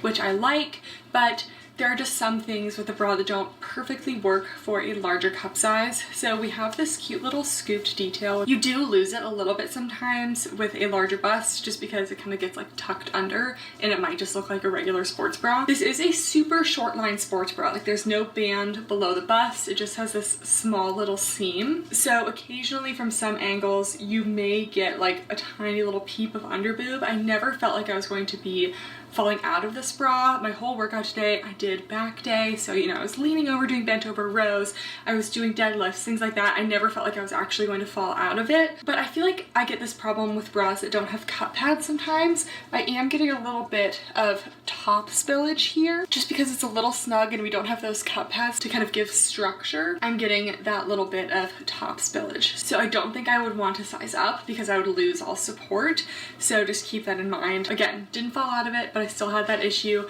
You are going to get nippage because this is just a double thickness of the fabric. There are no cut pads. The straps go straight up and down, but I didn't feel like I was going to lose them at any point. And then you have just like a super clean look in the back. Very simple. This is definitely very like clean girl aesthetic, you know? So like I love the vibes of the sports bra. I just think if they added a cut pad, honestly, my problems would be solved. Overall coverage is actually like kind of like medium to full. Like I do feel very covered. You also get a lot of armpit coverage. Like it really goes into the armpits. I just really wish I didn't like have that spillage issue out of the top. But the support, it's not a ton. It's not light, but it's more light to medium. So for my medium, smaller cup sizes, this is going to be an amazing bra. I still think it works for large cup sizes, but you just don't get a ton of support or structure from having those cups. So then here's one more look at the back. Very smooth, and the little total logo. And lastly, we have the EOS Seamless Scrunch Shorts. So they actually launched these maybe a year ago, and they had the EOS Seamless Leggings and Shorts. We are just getting shorts this launch. They're about a 4.5 inch inseam. So you know me, that's just definitely a little bit short for my body. Just my thighs just eat it right up. Also, last time we tried the EOS Seamless Shorts, I thought they ran so small. Like they were giving me the worst sausage thighs. So I wasn't a big fan of them. I only got smalls again. So we'll see how these are, or if I need to size up to a medium or something. But we have a thick ribbed waistband with a little bit of a difference in the ribbing on the side, like slightly more spaced out ribbing. We have the camo logo at the back that's embroidered into the fabric. We have a slightly extended crotch gusset, and then it seems like a pretty stretchy leg opening, but there's definitely an end point to it. Then of course we have the scrunch in the back. It seems to have a very short back rise, which means you're definitely gonna have to pull it up the glutes quite a bit to get it where it's going to be comfortable, or else the back is going to dip down a lot. So we'll see how that goes. Everyone cross your fingers. I hope they fit. I just got this package today, so I have not tried them on or anything yet. All right, here are the shorts, and immediately putting these on, they are much better, much more true to size than the last EOS Seamless. So I will obviously have to try on some other colors because I am wearing a light color right now, and light colors tend to be a little bit stretchier with Seamless. But so far, loving how these feel. Unfortunately, they are only coming in this short inseam, which is just not really my thing. I know these would roll on me at the gym. So if they had a 6-inch version of these shorts, they would be incredible. So we have a high rise, about like a medium compression in the waistband. I like that it's a little bit of extra hold, but it's not squishing you like a ton. And it's a high rise, but it's not like overwhelmingly high. And then we have the stretchy, soft seamless. We have that little ribbed section down the side here. And the scrunch in the back. The scrunch actually has a little bit more stretch to it than something like an Amplify scrunch. So I'm really not getting a ton of like tight wedgie feeling. It's actually pretty comfortable, but it's still going up the cheeks quite a bit. And I feel like it's also like a smaller scrunch. So definitely high on the booty scale. These look super flattering. They're also super stretchy, so they're not squishing the glutes down at all. We can see I did get a little bit of rolling even with that little squat. Also, yes, I missed a little spot with my self-tan. I was in a rush last night and I was using a clear self-tanner. So, you know, just moral of the story, don't be in a rush while you're self-tanning. Anyways, not the end of the world. But in terms of being thick thigh friendly, it's way better than last time, but I definitely am still getting some cutting in at the bottom seam. So I feel like the bottom seam could have a little bit more stretch to it, but honestly, this problem would really just be solved for me if they were a longer inseam in general. So still not the most thick thigh friendly. If you don't like 4-inch shorts, these aren't going to be the ones for you. I'm still going to try to wear them to the gym just because I think they're cute and I like how they feel, but I definitely wish I had a little bit more space for the thighs down there because we definitely see some cutting in going on. Okay, after trying on all of the EOS short colors, they're all feeling pretty much the same sizing wise. Like overall they fit great, they're just a little snug in the thighs. So you can definitely consider a size up if you want a little bit more thigh space. I think that would still work, except I noticed that the waist definitely isn't like the tightest on the top. So just keep in mind whether you'd like to keep the waist snug or a little more room in the thighs. Again, I would just prefer a longer inseam and just in general for the thighs to be let out, but way better than the last launch. Like I would actually be able to wear these without too much discomfort. And the last piece, which I don't think anyone was expecting, but I appreciate them pushing the boundaries. We have the cargo pants. And listen, I mentioned this on my Instagram the other day, but if you asked me like 5-10 years ago, wouldn't catch me dead in anything other than like a skinny jean, a slimmer pant, but I actually feel like a slimmer top and then a more flowier or baggy pant is actually flattering on my body. So I actually could be down for a cargo pant. My only thing is that I do hope that these are long enough for me. So they're made of a nylon spandex on the outside. It has a little bit of stretch to it, which is nice, but it still feels like a normal pant, kind of a sleeker material. We do have little snap cargo pockets on the side, on the back. We have pockets on the front as well. We have a snap and full zip. They only come in one inseam, so that's something I would love to see Camo work on, is having just a couple more inseams for their bottoms, because I really like their flare leggings, but they only come in a 31-inch inseam and it's not long enough for me. Okay, so I'm getting 30 inches on these cargos, so they might not be long enough for me. We will take a look and see. And then these also have a wide leg all the way down, but they have a little bungee cord to tie it up like a jogger if that's what you prefer, but you can kind of wear it either way.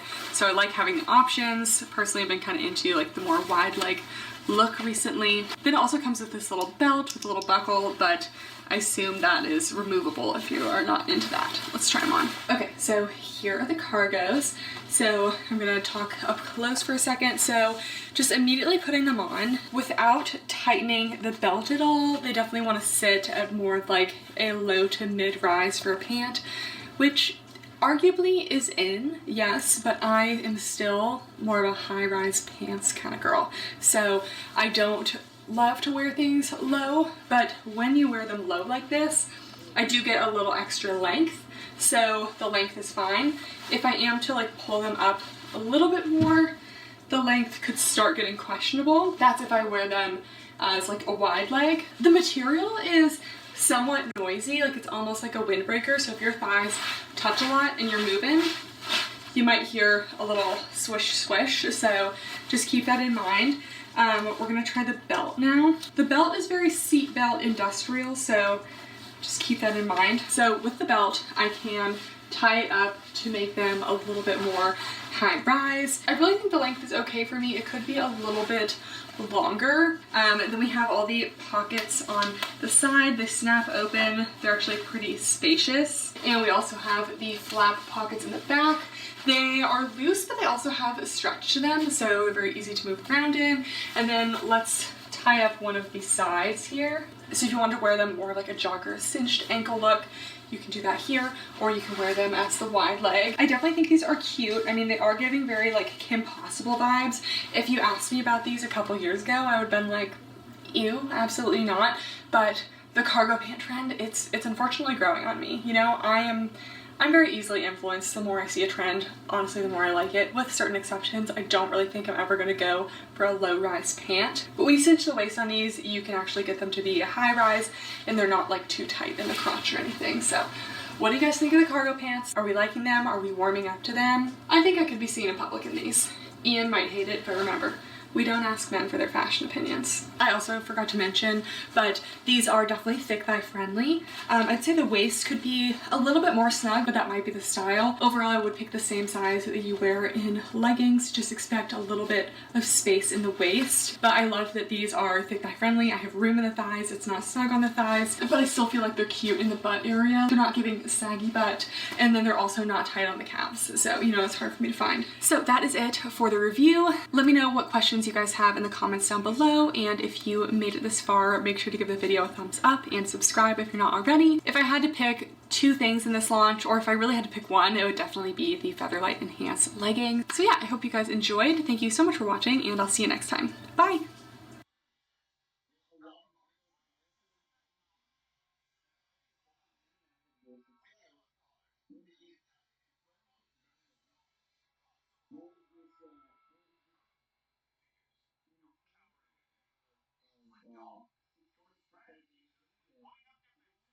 Raise your hand if you've ever had trouble finding jeans that can both fit hips, thighs, and still not gape at your waist. I know it's not just me. Only recently have jeans brands started to come out with a curvy line. Most of them are called curvy, some of them are called other things, but basically that is just the jean brand's way of saying that they have more room for hips, thighs, butt, and a more tapered waist, so that for those of us with curvier builds, athletic builds, anyone who carries more of their weight in their lower body and not as much of the waist region, so we can have an option that fits us without having to get altered. This is actually the second jean video I've made about jeans for small waists and larger hips. If you want to see part 1 of the curvy jean video, I will leave it in the description down below, but that video covers Abercrombie Curve Love, Madewell Curvy, and a couple other brands. But today we have some other brands that I am very excited about, including a brand that has a 15-inch difference between the waist measurement and the hips measurement. For reference, normal jeans only have a 10-inch difference, so for my hourglass ladies,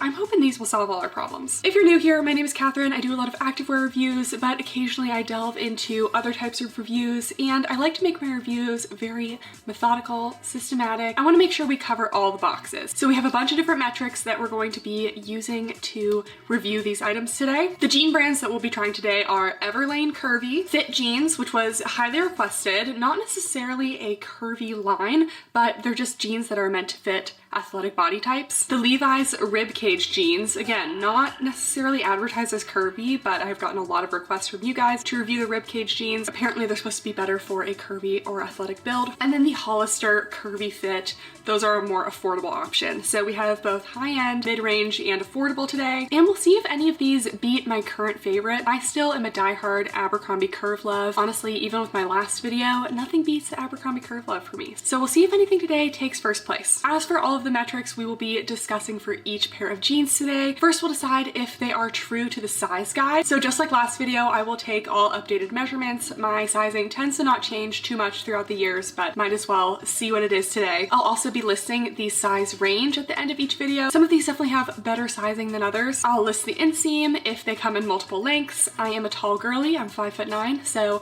I tend to go for a tall length in jeans when they offer it. We'll also be listing the brand's definition of curvy. Everyone kind of has their own definition, so we'll list each one. The fabric composition, if there's any stretch, if it's truly curvy friendly, because some of these say curvy friendly, and then they still gape in the waist. How it fits down the leg, and just any other thoughts. So make sure to give this video a thumbs up and subscribe if you're not already, and let's get started with Everlane Curvy Jeans. I also will just put a little disclaimer that I am not calling myself a curvy body type. For some reason, people like to gatekeep certain body types. I would list myself as more of an athletic build. I don't carry very much weight in my waist, so I always have a smaller waist measurement, but I do carry more of my weight in my thighs, in my glutes, but I don't necessarily have like the biggest hips. But because of where I carry my weight, I have never been able to fit into regular jeans without having to size up 2-3 sizes just to get it over my legs and hips. And then we end up with a giant gaping waist. So I basically only wear curvy style jeans now. So that being said, let's start off with Everlane Curvy. So Everlane is the brand I was talking about that has a 15-inch difference between the waist measurement and the hips measurement. For reference, most other curvy brands are around 12 to 13 inches.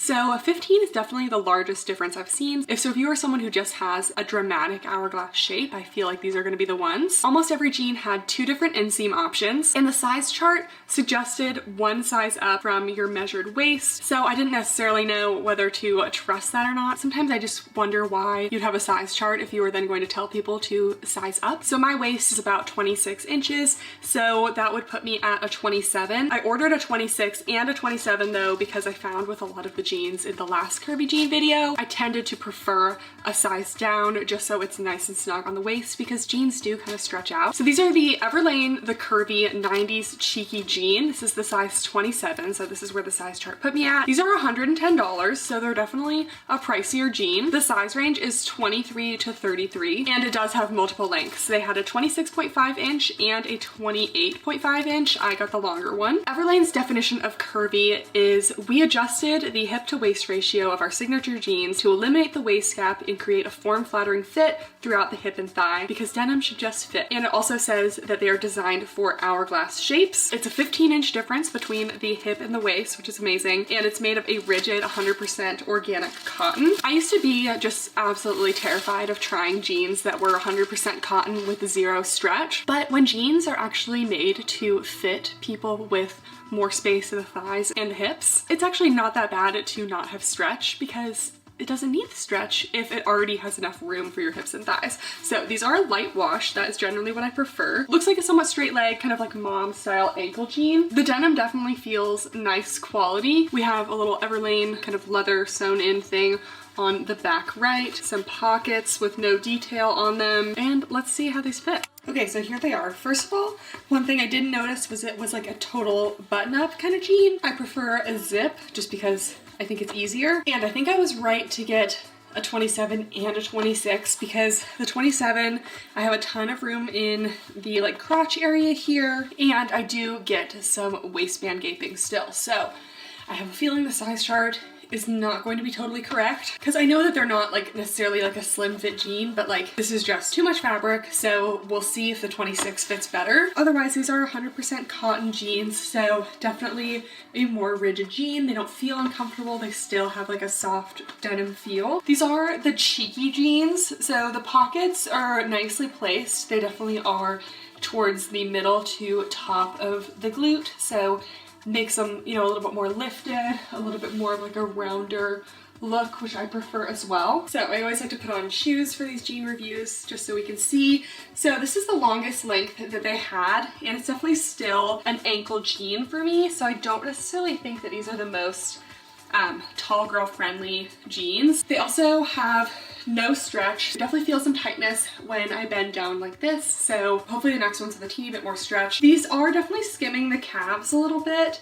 I don't think it's too restricting on the calves. I do also have larger calves, but I would say that it's fine if you do carry more weight in your calves as well, but they're definitely not like a wide leg. I'd say they're like straight to tapered at the bottom. So I'd love to see them a little bit longer, and let's try on the next ones just because I have a feeling their size chart is just not quite correct. All right, I got two pairs of Everlane jeans because I wanted to get a 27 and a 26. So this next pair is a 26. These are Everlane the curvy way high jeans. These are $118. So with the title way high, I'm assuming that these are a high rise, and I love a high rise. I have a long torso, so I just like things to kind of hit at the smallest point of my waist, so I tend to need a high rise for that. The curvy definition is the same. These ones are also a 98% cotton, 2% elastane, so I would expect a little bit of stretch in these. These are also a more medium wash. It's not my favorite type of wash, but you know, it's there. It also is that classic kind of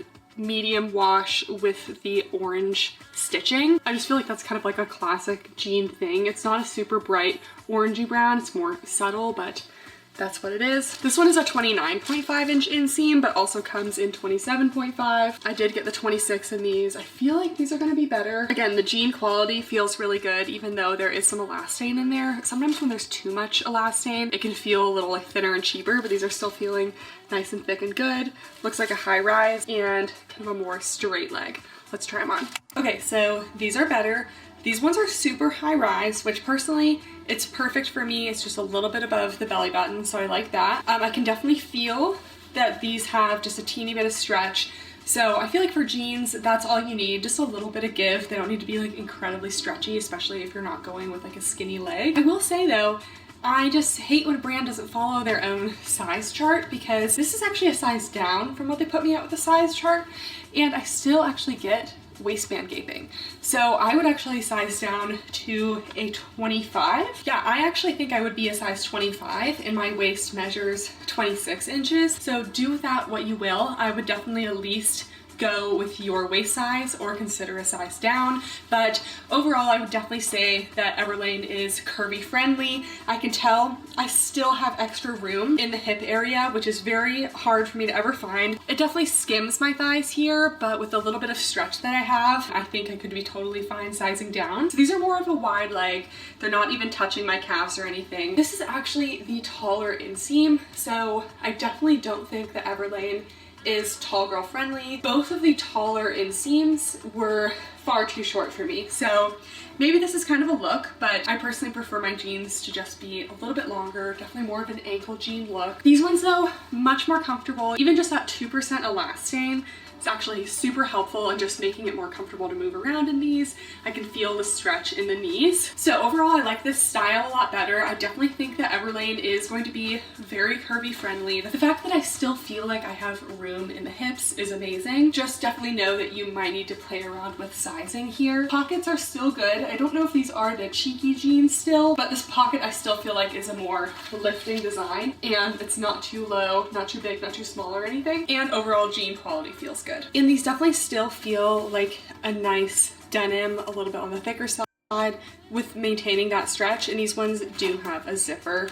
and a button instead of all buttons like the last one. The next brand we're trying is Fit Jeans. They're actually a Scandinavian denim brand. They're made in Oslo, Norway. And if you have been on Instagram in the fitness community for a while, you know that these Fit Jeans are very hyped up. You tend to see fitness influencers wearing these. They look very tight, but they're always flattering on the glutes and nice and snug on the waist. But they are quite pricey, even more so than the Everlane jeans. And there are definitely some things I don't love about Fit Jeans. So first of all, they only come in one length, and I just feel like if you are making pants, you have to offer multiple lengths. Also, the size chart is pretty awful. So instead of being typical numbered jean sizing, it's actually an extra small, small, medium, etc. type size range. So most of the jeans come in double extra small to extra large, and they have a waist measurement on the size chart, but they don't even have a hip measurement on the size chart, which I just think is weird.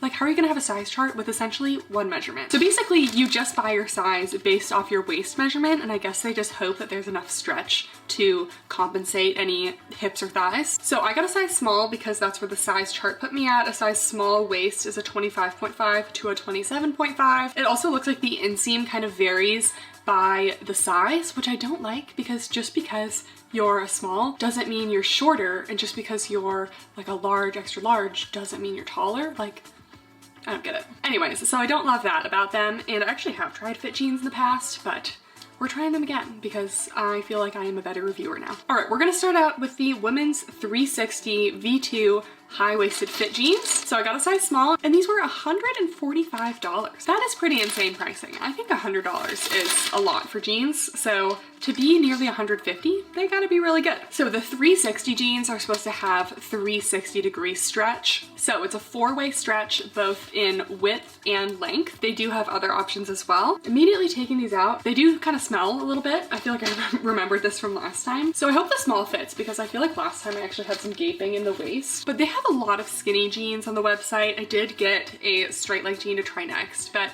I kind of hate skinny jeans. They just, I don't know, like they're just so restricting on your legs, and I'm just not in my skinny jean era anymore. So these don't really have a definition of curvy because they're not advertising them as curvy. They're just, all fit jeans are stretchy and meant to fit a more athletic build. And these are a cotton polyester elastane blend. So they're definitely a little more on the stretchy side and less, oh, that's actually pretty good horizontal stretch. Okay, wow, that's actually quite a bit of stretch. So I'm hopeful for these. I feel like the 360 jeans have the best stretch. Again, they don't come in multiple lengths though. Okay, these are so stretchy. Like, I know I've tried these years ago, but these are so much stretchier than I remembered. These truly did not feel like I was getting on jeans. Like, I used to exclusively wear skinny jeans, and I would wear jeans from like American Eagle, and they would have like a little bit of stretch to them, but it wasn't much. These, I mean, they still feel like a jean in the way that like they might get like a teeny bit like itchy over time, like as compared to a legging, but this just feels like a way more comfortable skinny jean experience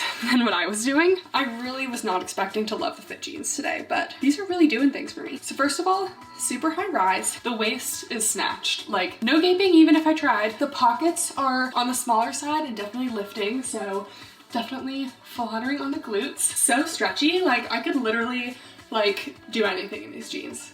I could dance in them. I could work out in them. Oh my gosh, these are so stretchy. So off the charts for stretch. They fit great. They're definitely curvy friendly. They have so much stretch for the thighs in the hips that I don't feel squished down even. The only thing is that they definitely feel the least like jeans, which may be a pro, maybe a con for people, but you're not getting that like thicker denim feel. You're definitely getting like a jegging type feel, even though they still have enough thickness where I wouldn't really be worried about like cellulite and things like that. So the inseam is actually only 28 inches, but because they have vertical stretch as well, I can actually basically make them a good length for me. So these ones are actually more tall girl friendly just because they have both horizontal and vertical stretch. And listen, I don't think I'm gonna go back into my skinny jeans era, you know, wearing skinny jeans all the time. I just don't personally love them for my body shape. I will also say, not even too tight on the calves, which is impressive. But if I had to wear skinny jeans, these would be the ones. So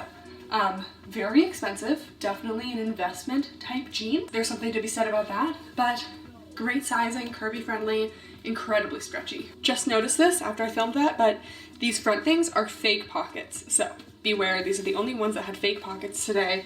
The back pockets are real though, but you just don't get any front pockets. And they definitely aren't as thick and heavy as an 100% cotton denim like the Everlanes. Okay, and because I didn't want to try only skinny jeans, these are the women's traditional V2 straight leg high-waisted fit jeans, size small, and these are $135. So the website was pretty picked over, so I didn't necessarily want this gray color, but this was the only color I could get in a size small in a straight leg jean. So these are not a 360 jean, so they actually only have a two-way stretch, so they're only stretchy horizontally. They don't have stretch vertically. So not as big of a deal when they're not like a super skinny jean. These ones are actually looking good so far. I feel like the waist looks tapered. It looks like a high rise. Definitely has stretch. This one feels a little bit more like a regular jean material to the touch than the 360 one did. And we do have a straight leg with a little slit at the side. I actually am a big fan of the little slit. I feel like it just pants sit better over shoes with that. But again, these only come in one length, so they might be kind of awkwardly short on me. The only saving grace is that they are made in Norway and Norwegians are tall. So maybe these will be made tall. I don't know. Let's try them on. Okay, so here they are. These ones definitely feel like a real denim, but they still actually have a lot of stretch to them. So I would say medium to high stretch. Definitely high rise, goes right about to the belly button, smallest point of my waist. We have front pockets, kind of on the smaller side, lifting back pockets, so flattering. And just when I'm standing, the waist is totally fine. So I would say that these are generally curvy friendly. I do get a little bit of gaping. It's really not bad though. With jeans, I just prefer them to be a little snug on the waist because they usually stretch out a little bit with wear, but I would say generally these are definitely true to size. If you're on the smaller end of the size range though, I would probably size down because the small, which is what I have here, was a 25.5 to a 27.5, and I'm like a 26.5, and if I was any smaller, these would be gaping in the waist, so just keep that in mind. I really like how these feel though, so let's do the full length view. So the only bummer about the fit jeans is that they're just not really long enough. At a glance, these might seem to be an okay length, but they are definitely shorter than most of my jeans. So I would say generally not very tall girl friendly. If you are like 5'7" and below, probably be fine with these, but if you're really short too, they're going to be long. They don't offer short versions. So this one's a straight leg, slightly skims the calves a little bit, but it's really not bad. So they're also thick calf friendly and just super comfortable, very stretchy. I haven't tried on the 360 skinny ones yet. I have a feeling I just prefer the fit of these just because I don't love to feel super constricted in a skinny jean. Even though these aren't labeled as curvy, I still would say that they're curvy friendly and they have a really good amount of stretch. So if stretch is your main thing with jeans, fit jeans might be the way to go, but they are very expensive, so. All right, next we have Hollister Curvy, and correct me if I'm wrong, but I'm pretty sure Hollister has connections to Abercrombie, and I love the Abercrombie Curve Love, and I wasn't even trying to buy these jeans on sale, but I got two different pairs of the Hollister Curvy jeans. One of them was on sale for $20, originally only $60, and the other one was on sale for $29 and was also originally $60. So these are by far the most affordable option today, very reasonably priced. Again, I wasn't even trying to get them on sale. They just happened to be on sale. It does come in kind of junior sizing because it is Hollister, not Abercrombie. And these ones are defined as curvy. So their curvy definition is that it's made for anyone who's ever had to compromise the way their denim shorts fit by wearing shorts that are the right size for the hip and thigh, but too big at the waist. Our curvy fit eliminates waist gapping with a proportionally slimmer, look good magic waistband, and a roomier, feel good fit through the hip and thigh. It says if you measure 12 to 14 inches larger around your hips than you do at your natural waist, aka an hourglass figure, you're never going to want to wear anything else. So that sounds good. 12 to 14 inches, also definitely on the curvier side. Size range is pretty good. It's a 000 to 21. Again, these are kind of junior sizing. They do have a short, regular, and a long length. So that's the most length range we've seen today. On the size chart, it lists a 12-inch difference between the waist and the hips. And then we do have some different fabrics. So I ended up getting a size 3 long in both of them, and that corresponds to a 26-inch waist as well as a 38-inch hip for curvy. So my hips can be a little bit larger. I haven't done the exact measurements yet. That will already be in the video. So I honestly don't know how to distinguish these jeans because they are both a light wash, they're both the same size, and they're both the same price. So we'll just open one and hope it's the right one. So I got the Hollister Curvy High Rise Medium Wash 90s Straight Jeans, size 3 long, was $60, now $20. 98% cotton, 2% elastane. They are a light wash, and they feel like kind of a slightly lighter weight denim than the Everlanes, but still definitely feel like regular jeans. They have a little slit at the side, which I've described that I like that, and not feeling a ton of stretch, maybe just like a little bit of give, and just kind of a classic fit jean. Let's try these on. Okay, so these are the first jeans. In terms of how they feel, even though they only have a 2% elastane, they feel stretchier than the Everlane ones. So I would say they have more of like a medium stretch. And this happened with the last curvy jeans review too. Every time I tried to match my waist size to a size on the size chart, the waist ended up being too big. Like literally every brand without fail. And I really don't think I'm measuring my waist incorrectly. Like I'm definitely not under a 26. If anything, I'm more 26 to 26 and a half. And all of these 26 waists are just like way too big. So, oh, Pinto. We have a guest who's come to say hi. You don't often say hi in videos anymore, Pinto, but we love you. We love Pinto. You're such a cutie. You're such a cutie. So anyways, I would like to see a more tapered waist from these. In terms of the hip fit, I still actually feel like I have maybe a tiny bit of room in them as well, so I do think sizing down would be possible. So I'm still gonna say these are curvy friendly, but I still would recommend that size down. So these are not quite as high rise as those super high Everlane ones, more of a just classic mid to high, not super, super high. The pockets are good, a little bit big, but they're still kind of a more lifted placement. We have classic pockets. I like the material. It's definitely a more lightweight jean feel for summer, but it still feels like solid denim. Like it doesn't feel cheap or anything, and they were only $20. All right, full length view. Definitely more tall girl friendly. I love the length of these. They go over the shoes a little bit. I don't love a slit that goes on the front of the pants. I thought it was more of a side slit, but still, you know, just, I don't know, a little bit different. So yeah, tall girl friendly. These are a straight leg fit. They actually are not even clinging onto the calves at all, which is nice, but they're more of a straight leg than a flare. No tapering going on, but they look slightly flared because of that little like tapering at the bottom, and super comfy. Definitely at least a medium stretch on these. So just a more movement friendly jean. So overall thoughts, I definitely think these are still curvy friendly, but unfortunately I did not get the right size. Like these feel like actually quite large in the waist. So I don't know what the size chart is for if nothing ever fits when I follow the size chart. These are also a really affordable price point, so that's another bonus. Then we have the Hollister Curvy High Rise Light Wash Flare Jeans. So these ones are a slightly different material. They're a 77% cotton, 12% polyester, 9% viscose, and 2% elastane. Rarely do I see more than 3 different materials being mixed together. So yeah, these are the Hollister Curvy High Rise Flare. It says 3 long, waist 26. So it's looking good. Definitely, ooh, nice stretch to these. And they are a true flare. I have not worn like a true flare jean in a while, but they're trendy right now. So let's try them on. Okay, I immediately put these on. Way better than the last ones. The sizing is just much better. Actually feeling like, I mean, when I lean over, can I still get a couple fingers in the waist and have a little bit of space? Yes, but overall, I would say nice and fitted on the waist. So these ones I would say much more true to size. Definitely curvy friendly, even though these are more of like a slim flare jean.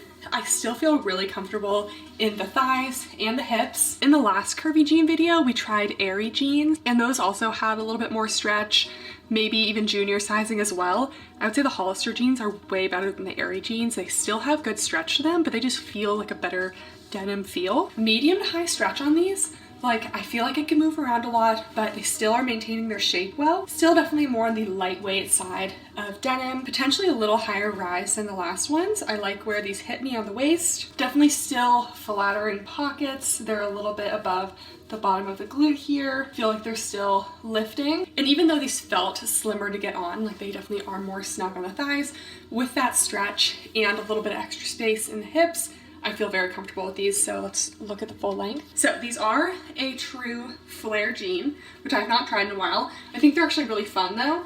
The tall length is definitely good for me. They're going over the shoes a little bit, which I like, but they're not dragging on the ground. They're also just kind of lightly skimming the calves, but they're not like giving Clydesdale horse, so I'm okay with the amount that it's doing here. And like I said, just like super comfortable, super stretchy.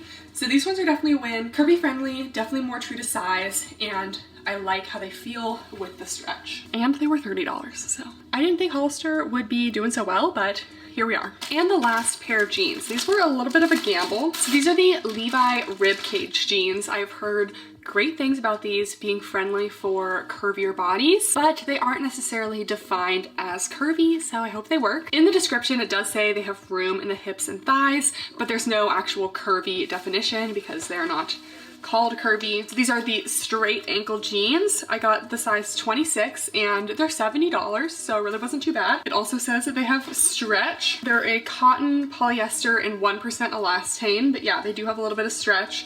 Seems like a wider leg fit. Why does it say 30? Please don't tell me they like sent me the wrong size. 30 by 27. I don't know what that means. I thought I got a size 26. What does 30 by 27 mean? I ordered these on Amazon and I just don't feel like these are the right size. Waist 30, length 27. Oh my god, that is not what I ordered. That's not what I ordered. Let me just be sure. I hope these are still returnable because I was slow. These got delivered like a month ago. So yeah, I purchased size 26 and they sent me a size 30. Are you serious, Amazon? Okay, so I guess we're not reviewing the Levi ribcage jeans. Several days later. Okay guys, good news. I reordered the Levi's and they are now a correct 26-inch waist. I don't know how that I literally checked my orders and it was like 26 and they literally said 30. So 26 by 27, I guess the inseam is 27. Usually women's jeans don't get the benefit of actually listing the length. That was like a crazy thing to me when I like first started shopping with Ian for stuff. He had the waist and the length listed on all of the jeans. They had like so many different length options, but apparently women all have to be the same height. Nice to have this, even though on Amazon they did not let me choose the inseam length. So these are the ribcage straight ankle jeans. Seem like a high rise, and they do have a little bit of stretch to them. So they're an 86% cotton, 13% polyester, 1% elastane. Let's try them on. All right, so far I've been able to get them on pretty easily, so that is a good sign. Unfortunately, they are again the button-up style. I know some people prefer this, but it's just a lot of work. So seems good from the front, but I have quite a large gape situation in the back. I feel like with this angle, we're not really seeing it enough, but yeah, definitely quite a bit of gaping, so don't really feel like this really works for the whole curvy friendly situation, because based off how it feels in my hips and thighs, I'm not sure I could really size down. So they may be very slightly curvy friendly. Like, do these fit me better than typical jeans I used to wear? Sure, but still not great. They do have a little bit of stretch to them. So they do have a little bit of stretch to them. I would say light to medium stretch. I love how high rise these are. They're super high rise. We have front pockets, back pockets. Let's take a look at the full length. And these are meant to be kind of more of a straight leg ankle jean. So I feel like this is like a thing right now. Like, people really like this style, but I feel like they always just look like they're too short on me. But this is how the model was wearing them on the website too. Like, I feel like this was the goal. So definitely not my preferred length, but I'm sure these come in other lengths. They're just not on Amazon. So I really just wish the waist fit a little bit better on these, because they would actually be pretty cute, and I like how they have like a nice denim feel, but they still have a little bit of stretch. Okay guys, that's it for the review. I think overall, all of the jeans had their pros and cons. If I didn't already have enough jeans in my wardrobe, I would honestly buy from any of these. I loved that the Hollister ones were affordable, but still felt like good quality. The fit jeans, if I needed a pair of skinny jeans, I would be going for those. They're so stretchy and so much more comfortable than most skinny jeans. And the Everlane definitely had to play with sizing a little bit, but I really loved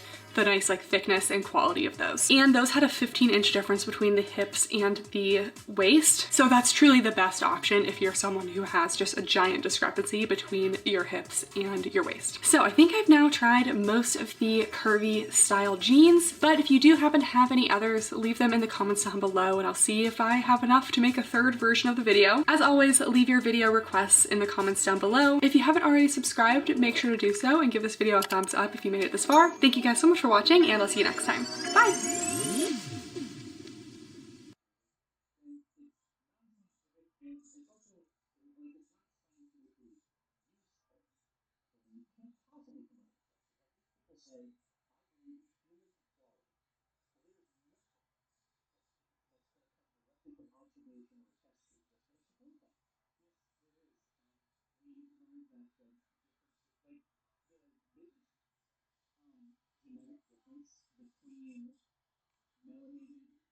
Hey guys, and welcome back to my channel. Today we are reviewing POPFLEX Swim, an activewear brand actually that was made by Blogilates, aka Cassie Ho. She has really upped her presence on TikTok and a lot of other social media platforms lately, but she was like the OG fitness YouTuber. And I love when activewear brands come out with swimwear because this isn't always the case. Usually it's a little bit more functional of swimwear. And as someone with a long torso, a larger cup size, I definitely struggle to find swimwear. So there are a couple things I really like about this collection. I've tried POPFLEX activewear quite a few times on this channel. I feel like they're constantly innovating and just like doing activewear the right way. If you're new here, make sure to subscribe. We do a lot of activewear reviews, an occasional swimwear review on the channel. Everything comes in size double extra small to 3XL. Some of these swim tops come in an A to C cup range and also a D to double D cup range. I think more sports bras and swimsuits need to be doing that. Also, a side note, I had a POPFLEX Twirl dress video go viral. I just find it so funny because I got so many comments saying that I was promoting stolen designs. Everyone was like, this design was stolen from Blogilates. And all these people are like defending Blogilates with such conviction when they don't even realize that POPFLEX is literally her brand. So anyways, I just thought that was funny. That video, I still get comments on it and it was like a year ago. Okay, let's try the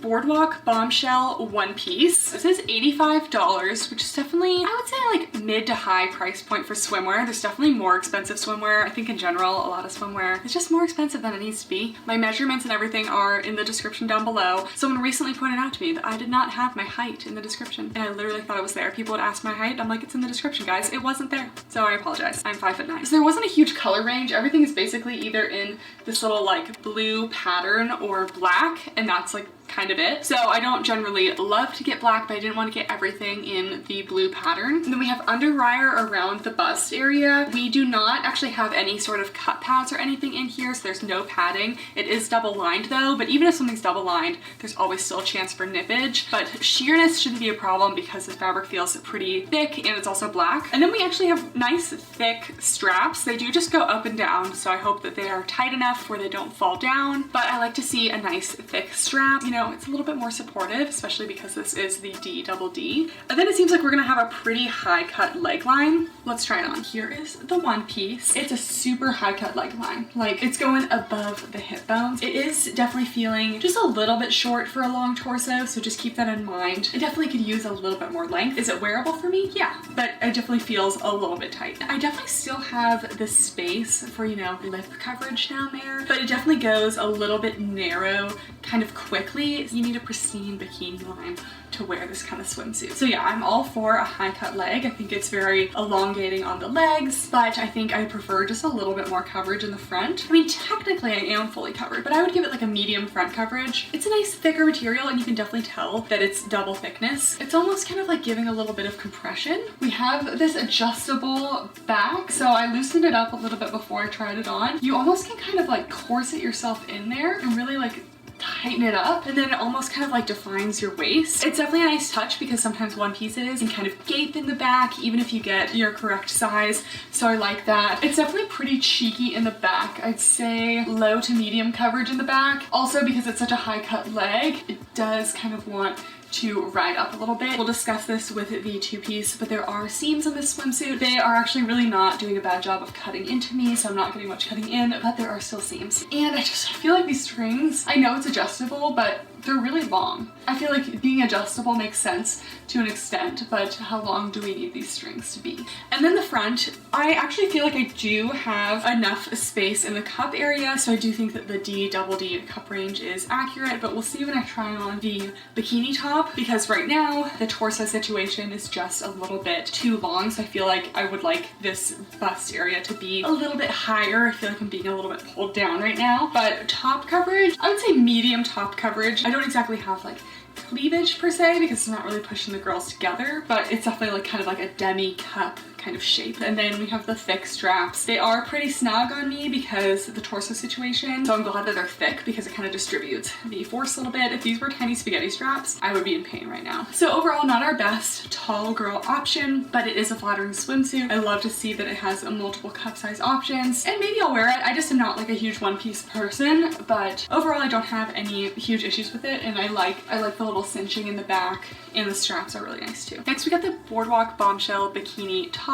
It's going to be very similar to that one piece, except it also comes in a two-piece option. I am a big two-piece girl. It's so much easier to fit different torso lengths. You can pick your top size, pick your bottom size if you're not the same size on the top and bottom, and I've just always found two pieces more comfortable for me. This one is $44 and I got size small D double D. This one does come in the 2 cup sizes as well. So we have the thick straps here, we have the underwire detail, we have the little bustier balconette style for the girls, and then we have the lace-up back area, and there's actually a silicone lining all the way across the bottom of the inside of the top just to kind of help with staying in place. It's not on the top part, it's just on the bottom. Let's try it on. We have our first guest of the video. Peach is here. I got her new cat tree. I hope it's in some video before because I can't really turn the camera around right now, but it's so cute, and she's gonna go sit on it. Honestly, this is the best an underwire swim top has fit me in a long time. I'm a fan of it. The bottom is nice and snug. I like the little silicone lining down there. I feel like it's going to keep it in place very well. A little bit better covered, especially compared to the one piece because that one was so pulled down because my torso is long. This one is sitting right under the bust where it needs to be, so I feel a little bit more lifted. Support, it's still not great support. I wouldn't consider this a sport swimsuit, which is fine. Like, I don't think that's what it was meant to be. So would I still be comfortable swimming in this, moving around? Yes, I don't think I'd fall out of it, but it wouldn't be something I'd choose for like water sports. The straps are very far to the side, but they're tight enough where they don't feel like they are going to be falling down on me at any moment. It also provides like a little bit of armpit coverage if that's something that concerns you. Cup pads would have been nice, but they're not there. It's not super critical for me because everything else is fitting pretty well. And then we also have a lace-up section of the back of this one too. So the back of this top laces up as well. So I love the adjustability of it. I know I probably didn't do my best job right there, but you know, sometimes just do what you can do. Okay, I really could do better at tying that, but it's hard to tie things behind your back. I still think the straps are maybe a little bit long, but I like that it's still adjustable because oftentimes swimsuits like this just have a little hook and eye. They're not actually adjustable. And to complete the two-piece set, I got the high-tide cheeky bottoms. They did have a couple different bottom options, but I ended up going with this one. They actually don't look super cheeky. So as you can see, we still do have a good amount of material that is going out from the back. Like if it was a super cheeky bottom, you might not even see any fabric when you hold it up from the front. So this is controversial, but there are seams on the swimwear. It's not a seamless swimsuit, but I feel like everyone kind of like advertises their seamless swimwear as like always a positive thing. We've discussed this on the channel before. Seamless swimwear is so much more likely to roll, especially for bottoms. Like it'll just roll right up the cheeks, and then you just won't have any coverage anymore. So I actually like that they do have a seam here. I actually was kind of expecting it to be seamless. It looks like the front coverage here and the general lip coverage on the bottom seems to be pretty wide. We have a seam down the back, which I think kind of helps just kind of shape things in the back a little bit as well. And then the metal logo there. and I got these in a size small, which is my normal swimwear bottom size. So you can definitely tell compared to the one piece that was a super high cut leg that kind of cut in more in the front, a solid mid-rise. And I'm not even necessarily like always in love with high-rise swimsuits, but what I like is a high cut leg line. I always try to go for leg lines that elongate my legs, so this is just not my favorite. And then we go to the back, and they definitely are cheeky, not nearly as cheeky as the one piece, and I feel like everything is kind of staying in place well. It does have that seam. I don't really feel like it's cutting in. I do feel like I get a little cutting in right at the top there, but not along the cheeks here. So overall, I would say it's actually a solid medium coverage in the back. Really not super cheeky, but definitely not full coverage. And definitely true to size, I wear a size small in all POPFLEX bottoms, and this fits me perfectly fine. I do get that tiny bit of cutting in at the top, but I know if I sized up, it would be baggy, and then a loose swim bottom is never a good thing. So.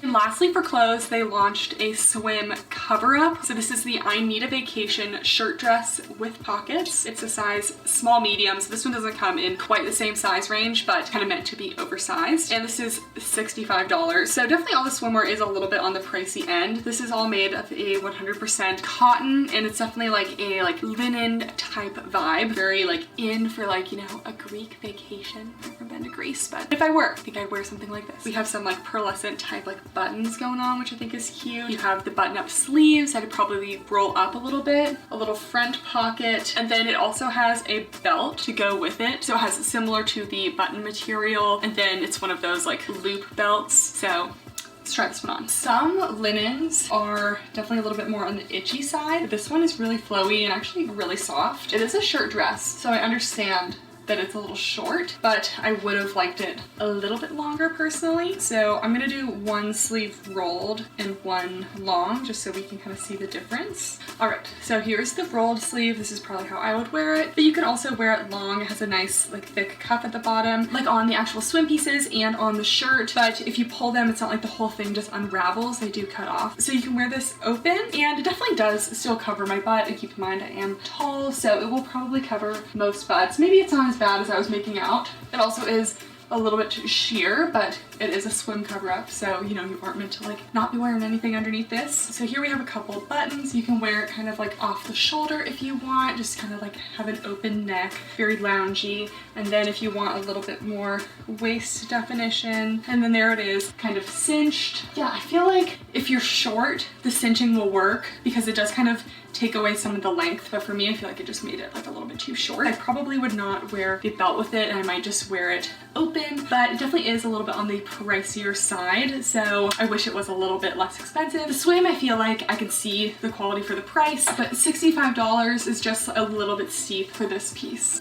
Then I also got the Big Beach carry-all bag, and yeah, this one also comes in blue. POPFLEX has come out with quite a few bags, and I feel like all of their gym bags, a lot of thought goes into them. Like they have a lot of like great little compartments, but they tend to be very large, and they also tend to be pretty pricey. So this one for a beach tote, it is $89. If you're someone who goes to the beach a lot and there are some features that you really like about this bag, sure. But I just don't know if it's something I would splurge on if I was just like, you know, a regular person. Like, you know, I don't even live in a state where we have a beach. Plus, I'm actually not a big beach girly. I'm more of a pool girly. Comment down below if you're a pool girly or beach girly, because it can be pretty divided. So it's made of a nice like dense mesh to the point where you can still see through it, but it definitely is a mesh. It has these thick straps, a little back pocket back here, and this front section actually unzips on both sides because of course it wouldn't be a Blogilates bag without a yoga mat holder, so you can slide a yoga mat through here. There's a couple little smaller pockets inside, and they also have this little like detachable little tote bag for like your essentials. And then this is giving Buffbunny Game Changer bag right here. It has an insulated compartment at the bottom. It's pretty small, so like whatever you put in here has to be pretty flat, but at least it's there because, you know, if you have it out in the sun, you can put an ice pack in there. At least you know that things will keep generally cooler than if you just had a regular bag. That's of course if you're not bringing like an actual cooler to the beach, but I do think that's a nice feature. Okay guys, that's it for the review. I think overall POPFLEX did a great job for their first time doing swim. They had a couple different top options. I loved the addition of an extra cup size option. I would love to see maybe some more colors in the future, just because I felt like it was a little limited with either just like the print or black. And I did go back on the website and see that they only had the bottoms that that I got, and then one more cheekier option. I think the other option probably would have been my preference, but I would like to see maybe a couple more bottoms because they were both cheeky, and I know people like different ranges of coverage. So I hope you guys enjoyed the video, and make sure to give the video a thumbs up and subscribe if you're not already. And as always, leave your comments down below, suggestions for future videos. Thank you guys so much for watching, and I'll see you next time. Bye!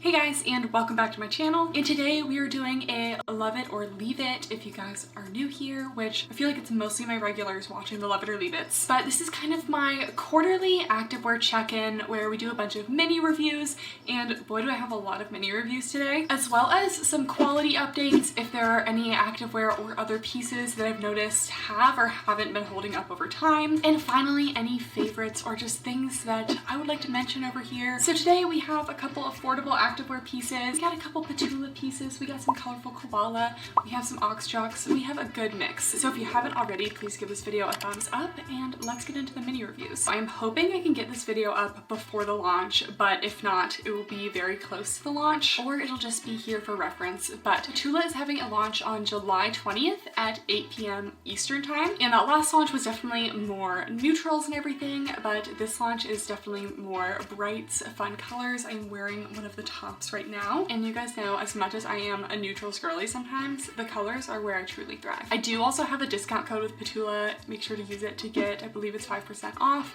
The code is Kathryn, and they have a bunch of fun colors, including this little lilac color. They also have this coral, and then we have this deeper teal and this Kelly green color. So I don't actually know the color names right now. I don't know if they've actually announced them. On my little package insert, it just says light green, dark green. If there are colors, I will put them on the screen somewhere. But first of all, we have the return of the Cassie leggings and shorts. I will say the Cassie's not my favorite Petula bottom. I love how soft the material is, but I do definitely feel like it has an end point to the stretch, whereas some of their other fabrics, like the fabric in the Valerie leggings, in the Bear, in the Peak, it just has like endless stretch and is so flattering. These do have a very high rise, as well as no top band, and of course no front seam. All the seam detailing on the Cassies is a very delicate seam, very similar to like a Buffbunny Rosa, and they have the Petula logo written out at the back. So they have the Cassie shorts as well as the Cassie leggings. All right, here are the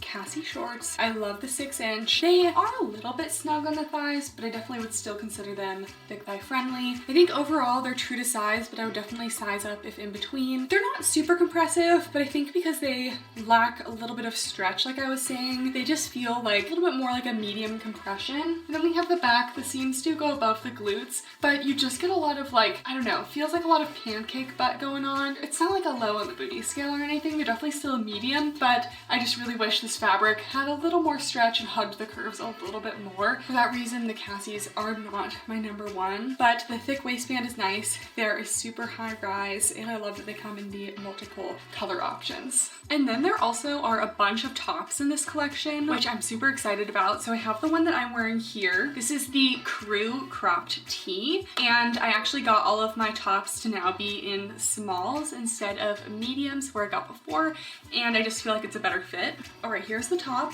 Wearing a size small. I would say it's true to size, but if you're in between, I would size up. It just feels a little bit tight in the armpits, not to a point where it's going to make me uncomfortable, but I definitely feel it a little bit. It's made of that same fabric as the Cassie's, so it's really soft to the touch. Definitely more of a mid-length crop. As you see here, I'm really not showing very much skin when wearing this with the high-waisted Cassie bottoms. And we have a full built-in bra with cut pads, with an elastic, and it actually provides a decent amount of support.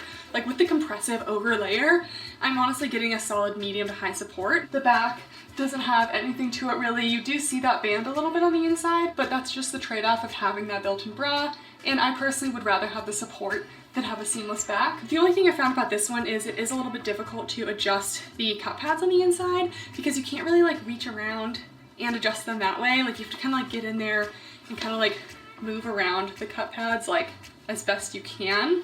because definitely after putting them on, they're not really in the right position. There's also the notched crop tee. So we have a little v-neck with almost like a little notch detail. And I just feel like they did what I always am looking for in a top. I don't like to have to wear a second layer under my tops. So they added a built-in bra with cut pads, elastic, everything under these tops this time. So I absolutely love that. They are a cropped fit, but I feel like they're a little more of like a mid-length crop. So this is the notched crop. Okay, I love this one so much more than the other one. The other one, it felt tight. It was a little harder to get on because the neck was like so, you know, crew cropped. This one has that open neck. I don't feel that tightness in the arms, and it still has the coverage on the bottom and the support of the inner bra. And you have a little pop of cleavage, just like a little bit, not very much, but I just think this is so cute. And in this coral color for summer, I'm won over. This is definitely my favorite of all the tops. Definitely would say this one is more true to size, but I would still probably size up if you're in between. And then we still have that full coverage situation in the back. I feel like even if you wore this to work out,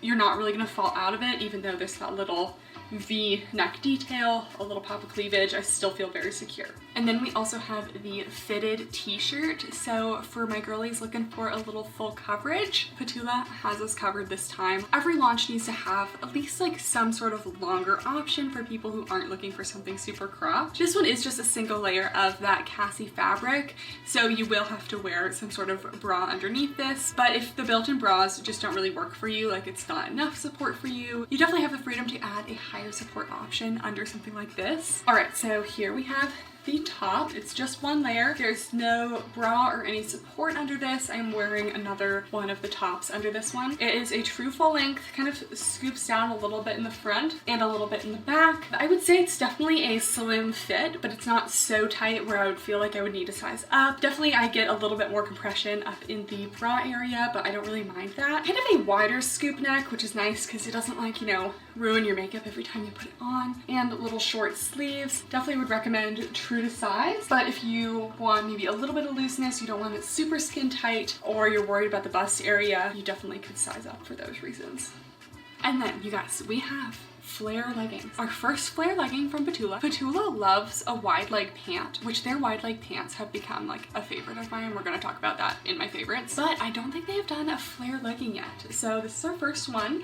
It comes in a 29-inch and a 32-inch inseam. I'm really more of a 33-inch inseam kind of girl, so maybe we'll be able to make these work. Maybe we won't, I don't know. But it's basically the shape of the Cassie leggings in flare legging form. So we have that kind of taller waistband, we have that thin seam detail in the back with a little bit of a glute contour seam. It's about the same amount of glute V tapering as the Cassie leggings and shorts. We have a little extended crotch gusset, just slightly extended, and these are only coming in the black, and they have a flare at the end. So we're gonna do a full try on of these just to make sure we're not getting a Clydesdale horse effect, because that is a very common thing that happens with flare leggings that are just a little too skinny at the knee.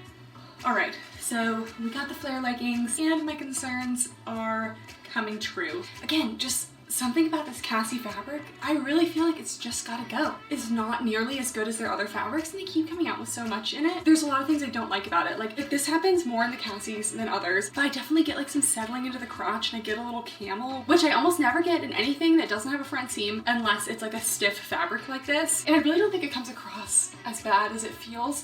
It just really is giving pancake butt to me. And I know it doesn't look that bad, but when you like feel the fabric, it just doesn't want to like contour to your curves, and I think that's what it is. It's just not stretchy enough to like contour to every curve. So I'm honestly not too upset that not only are these giving kind of Clydesdale horse, they are snug basically to the bottom of my calf, and then they flare, which for my thick calf girlies, it just doesn't work for us. It's gotta flare a little bit sooner. So I had a feeling. And then also the 32-inch inseam is just a little short for me. Like, it looks okay at a glance, but as soon as you put shoes on and you're actually walking around, they turn into floods. So yeah, the Cassie flare leggings are a no for me. Not thick calf friendly, not really tall girl friendly, because length is really important, more so than a regular legging, just because it looks really obvious if they're too short or too long. I think we've made our point clear. Overall compression, probably about a medium. Size up if in between. They're definitely a little bit on the snug side. And then we also have Petula's first active dress. They have launched a couple dresses, like they had the bear dress, which was just like one layer of bear fabric. There was no bust support or anything. anything, and it really wasn't an active dress. It was more of like a bodycon lifestyle dress. But this is more of an active dress. I will say there are some things I'm hesitant about, so we will see. But it's made of that Cassie fabric, has a little Petula logo in the back. We have adjustable straps. It has a full built-in bodysuit with no front seam, which is super nice. We also have 2 side pockets. Looks like a 4-inch inseam on the inner shorts, so a little bit short for me, but honestly, if I'm just like walking around, a 4-inch short won't always roll on me. It's mostly when I'm at the gym, and I don't really wear active dresses in the actual gym. You definitely can, I just don't. And then there is kind of a built-in shelf lining, but it's really not a built-in bra. It's just an extra layer of fabric. It doesn't have an elastic at the bottom. There are no built-in cup pads. This would be more of a light walk kind of dress for me, not like I'm gonna go play pickleball in this and gonna be jumping around. So we'll see, but it looks super cute, and honestly, a little green dress, giving very golf vibes. I don't golf, nor will I ever golf. Here is the dress. Unfortunately, it's just like feeling very tight and definitely not really working for my long torso. I feel like it's kind of pulling everything down here. I'm not getting a lot of lift. It's great that it has the adjustable straps to kind of accommodate different torso lengths, but when it's just too short for a long torso, it just doesn't really work. So I still feel like I could wear this for lifestyle, but I won't be wearing this for any workouts. The top coverage is actually pretty decent. We do have, I would say, good like medium coverage up here. And I'm being kind of compressed, so there might be a tiny bit of support, but I don't really feel like actually lifted and supported. I really love the shape of this, how it's like fitted until like the mid waist and then kind of slightly flares away. It's not super flared, but it's also not like tight all the way down. It's definitely on the short side, like you will see your shorts if you lean over like that. And the shorts themselves are not super long. We have about a 4-inch inseam. We do have 2 pretty spacious side pockets and no front seam, so I'm not getting any discomfort in the crotch area from it being not tall enough for me. But yeah, definitely something I see myself wearing for lifestyle, but again, not the most tall girl friendly, and I would love to see the same style of bra that was put into the tops into this dress. That would just level it up so much. And finally, I got the 1 shoulder crop in the dark green teal color. So this one does have a built-in bra on the inside, which is super nice. And it's just a little 1 shoulder situation. So we'll see how we're doing on the coverage on this side over here. All right, we have the 1 shoulder top here. Again, it's kind of a more mid-length, slightly longer crop, really not showing a lot of skin with the high-waisted bottoms. Again, built-in bra with cup pads. I just love to see that because there's nothing worse than finding like something like this and then knowing you're gonna get nippage. The strap support on this side is really nice. I definitely feel like the double boob situation, it just happens with every 1 shoulder top. So I don't think this necessarily has like not enough coverage because it's actually a good amount of space from the top of the seam to the bottom of the inner bra, but it's just going to slide down a little bit because of that 1 shoulder situation. So I'd still say it's large cup size friendly, but don't expect a lot of support on this side, and it might slide down a little bit. I also would stick true to size because if it's too big, it's definitely going to slide down. And the back is very simple, little logo down there, and I definitely would say more light to medium support on this side and medium support on this side. And I forgot to mention, there's also this black midi dress as well. This one's also true to size, surprisingly. No gaping in the waist. I feel like they definitely made this to be like hourglass to compress the waist a little bit. It has that same double lining that the sport dress had, except I feel like it works better in this kind of tighter dress because you're not going to be doing activities in this, so it doesn't really need to be like a full-on bra. We do have adjustable straps. Since there's no bodysuit on the inside of this one, the height factor really isn't an issue. I feel like the Cassie fabric actually works really well in the dress because it kind of feels like it's compressing in the right areas. It still has stretch in the right areas, and it is a midi length. So it goes right below my knees for me. If you're shorter, it might go more like mid-calf, but definitely still a solid midi length. But I definitely feel like this one is giving hourglass, super cute and very comfortable. So Oxtrax definitely is one of the Amazon brands that is continuing to come out with more and more stuff. And I definitely feel like I really like their tops, but they always use like one specific fabric, and it's kind of a more structured brushed material. And I just feel like it doesn't do quite as well for leggings for me. I feel like I get a lot of like squishing down of the glutes, and it's just not really what I look for. But for tops, I like that it has a little extra structure because it gives a little more support. So this is one of their new sports bras. I thought it was super cute with the little twist detail at the bottom, and it still has a good amount of coverage. There's actually no elastics or anything along the bottom, so there is at the back, but not at the front. And then it has this little ring detail that the straps all come to, and I just thought this was such a cute little bra. All right, here's this bra. The only thing I wish is that there was just a little more security along the bottom. Like I said, there's no elastic down there. So if that's something you avoid, it doesn't have that, but I just feel like I'd be a little more lifted if I had that. Other than that, the coverage is actually really good. The support though is more of a light to medium. I wish the straps were adjustable. They're thin enough where they could easily be adjustable, and I just feel like that would allow me to have just a little bit more lift. Overall true to size, but if you're in between, I would size down. I feel like I could be a little bit more compressed. I love the little wrap detail. I think it's super cute. And then we just have a little strappy detail in the back. I just feel like it's a nice, cute basic, but it has a little extra detail. They've also been coming out with a lot of built-in bra tops, which I think is really nice. Like almost every top you see on their website or on their Amazon has built-in cups in it. So this is just a little black top. It has a little scooped, almost crew neck. It does have an elastic all the way along the bottom, and it has this super cute open back. And because it has that open back, it has those cup pads in there so that you don't have to wear a bra underneath it. So it's kind of between a top and a bra. It almost feels more like a sports bra than it does a built-in bra top. It has an elastic along the bottom here, has the cup pads. I would say true to size. If anything, it feels a little bit snug. Stays nice and put because of that elastic at the bottom. It's super cropped. It's definitely sports bra length, not even long line sports bra length, so expect to show a good amount of skin. And then the back is super open, which is nice because you have that built-in bra, so you don't have to worry about ruining that open back look. Reminds me of like a navigation top, except I don't think the navigation top, at least back in the day when they had this one, I don't think it had any built-in padding or anything.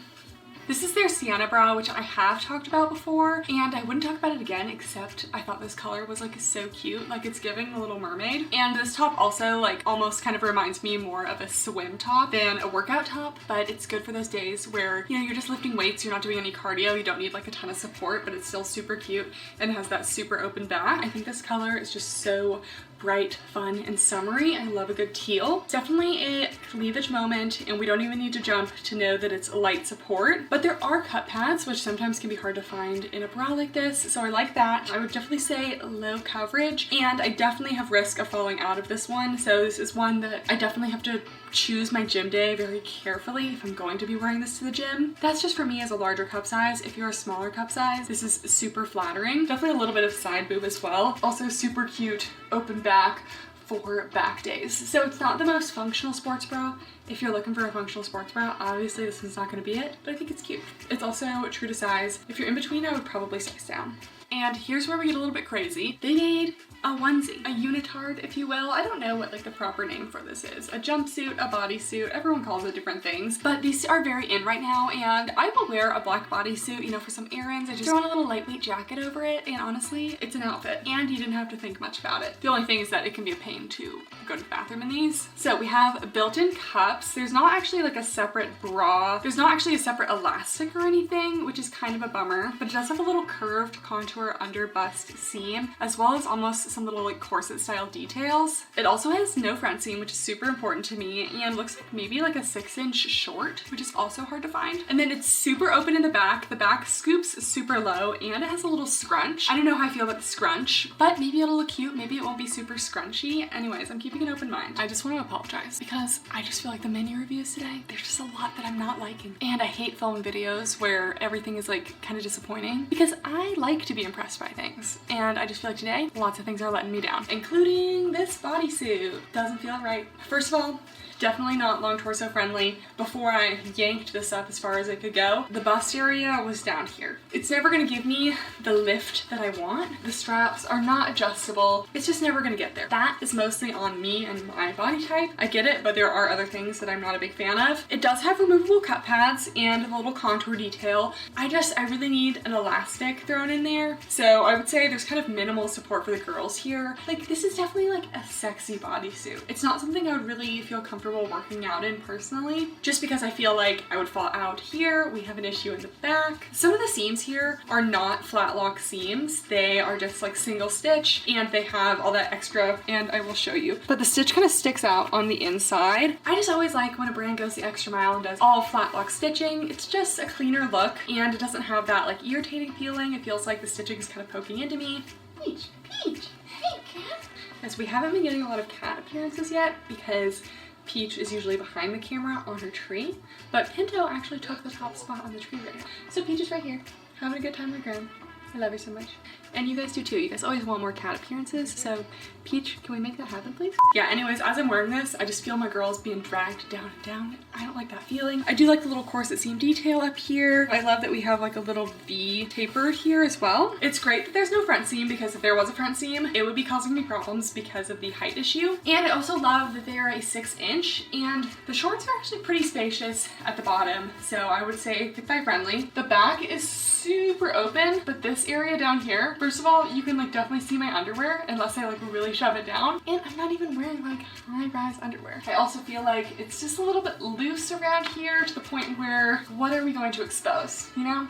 So it's just not really secure enough for me. I'm just not feeling this one. I feel like we've talked about it enough, but.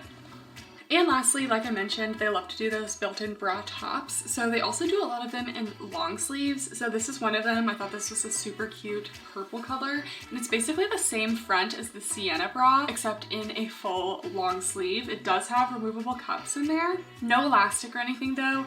And then it's just plain and simple full coverage along the back. So we're gonna have light coverage, low support. We do have the long sleeves. They're a little bit compressive. Like I said, the Oxtrox fabric just has a little more hold to it. You definitely are covered on the side boob, which we weren't in the sports bra, but definitely still at risk of falling out the top. So again, just choose your gym day wisely, or this might not be the one for you. Then full coverage in the back and no elastic along the bottom in the front or the back for this one. Next, we got some new Colorful Koala, which I have not tried Colorful Koala in quite some time. They were like my go-to legging back when all leggings had front seams, just because they were affordable, but they were actually like really good quality. They still do have the front seam, but I know some of you guys like front seams, so I try not to be such a front seam hater, although I am personally a front seam hater. Just for my anatomy, it just doesn't really work super well for me. But Colorful Koala has come out with their new Dream Luxe fabric. Everyone loves to use the term luxe. Colorful Koala has Dream Luxe, Sierra's Iuga I think has Butter Luxe or something like that. Anyways, I had always liked Colorful Koala fabric, so these are the new Dream Luxe biker shorts. They're a 6-inch short, and I'll give my Dream Luxe thoughts when I try it on completely, but so far, feels very soft, and I feel like it's going to be really nice and stretchy. Colorful Koala's old brush fabric was definitely a little bit more on the compressive side. Still had a lot of stretch, but it was just like a little bit thicker. So I'm hoping that this one maybe is a little more thin naked feel, although I did like the last one. So we have no top band or anything. There is a hidden waistband pocket in there. The waistband definitely is on the thicker side, so I feel like we might not have the most flattering glute seams because of that, but we'll see. We do have a slight V contour glute seam in the back. They actually have an extended crotch gusset that goes all the way down the length of the short, and let's try it on. I have a feeling I'm gonna like this fabric. Okay guys, I want to love the shorts. I think this Dream Luxe material is amazing. It's just like I expected. So it's also super thick thigh friendly because we have like really stretchy seams at the bottom here. I love that it's 6-inch. The material, it's not only super soft, but it feels like very stretchy, and it's not going to limit you in your movements. So I think that's awesome. The material definitely gets a big thumbs up, but for me, there's just no getting around the camel. Like, I don't think that these would necessarily give everyone a camel. With my anatomy, with a front seam, I just can't do it. Like, I literally just can't. So it's just unfortunate, but as soon as we adjust these to kind of being high-waisted, we got problems. So if you like a front seam, which believe it or not, there are people who do. I know you guys are out there. Overall, definitely true to size. They're not really too tight anywhere. And the seams actually do go above the glutes. They could be a little bit more curved in the back, if I'm being honest. But this material is super stretchy. It contours. It doesn't feel restricting. So yeah, they also started making bras, which for the longest time, I don't know why, but they would not make a bra. And I am a matching set girly. Like, I need to have a matching short and top. So this is the Dreamluxe Bow Knot Bra. So the back has this cute little detail. I like that it looks like it's gonna have a decent amount of coverage in the front. Cup pads feel pretty solid as well, maybe a little bit on the thick side. Thick elastic all along the bottom, which is going to be nice and secure. And then just some delicate straps. So it's not gonna be super high support, but at least it looks like it's gonna have some good coverage. All right, here's the bra. I like the band at the bottom. I feel like oftentimes brands like are trying to minimize this band, but I actually feel like it can provide a good amount of support and just like security. Coverage is actually pretty good. I would say a good like medium coverage. We still have a little scoop. Still have a little scoop around the armpit, but I'm not really getting like side boob. And then we have these spaghetti straps and just a cute little detail on the back. It's nothing crazy, but it's a little something. This might bother you if you are like laying down on a bench or something or doing some core work on the floor, so just keep it in mind, but it's actually not too bulky. Support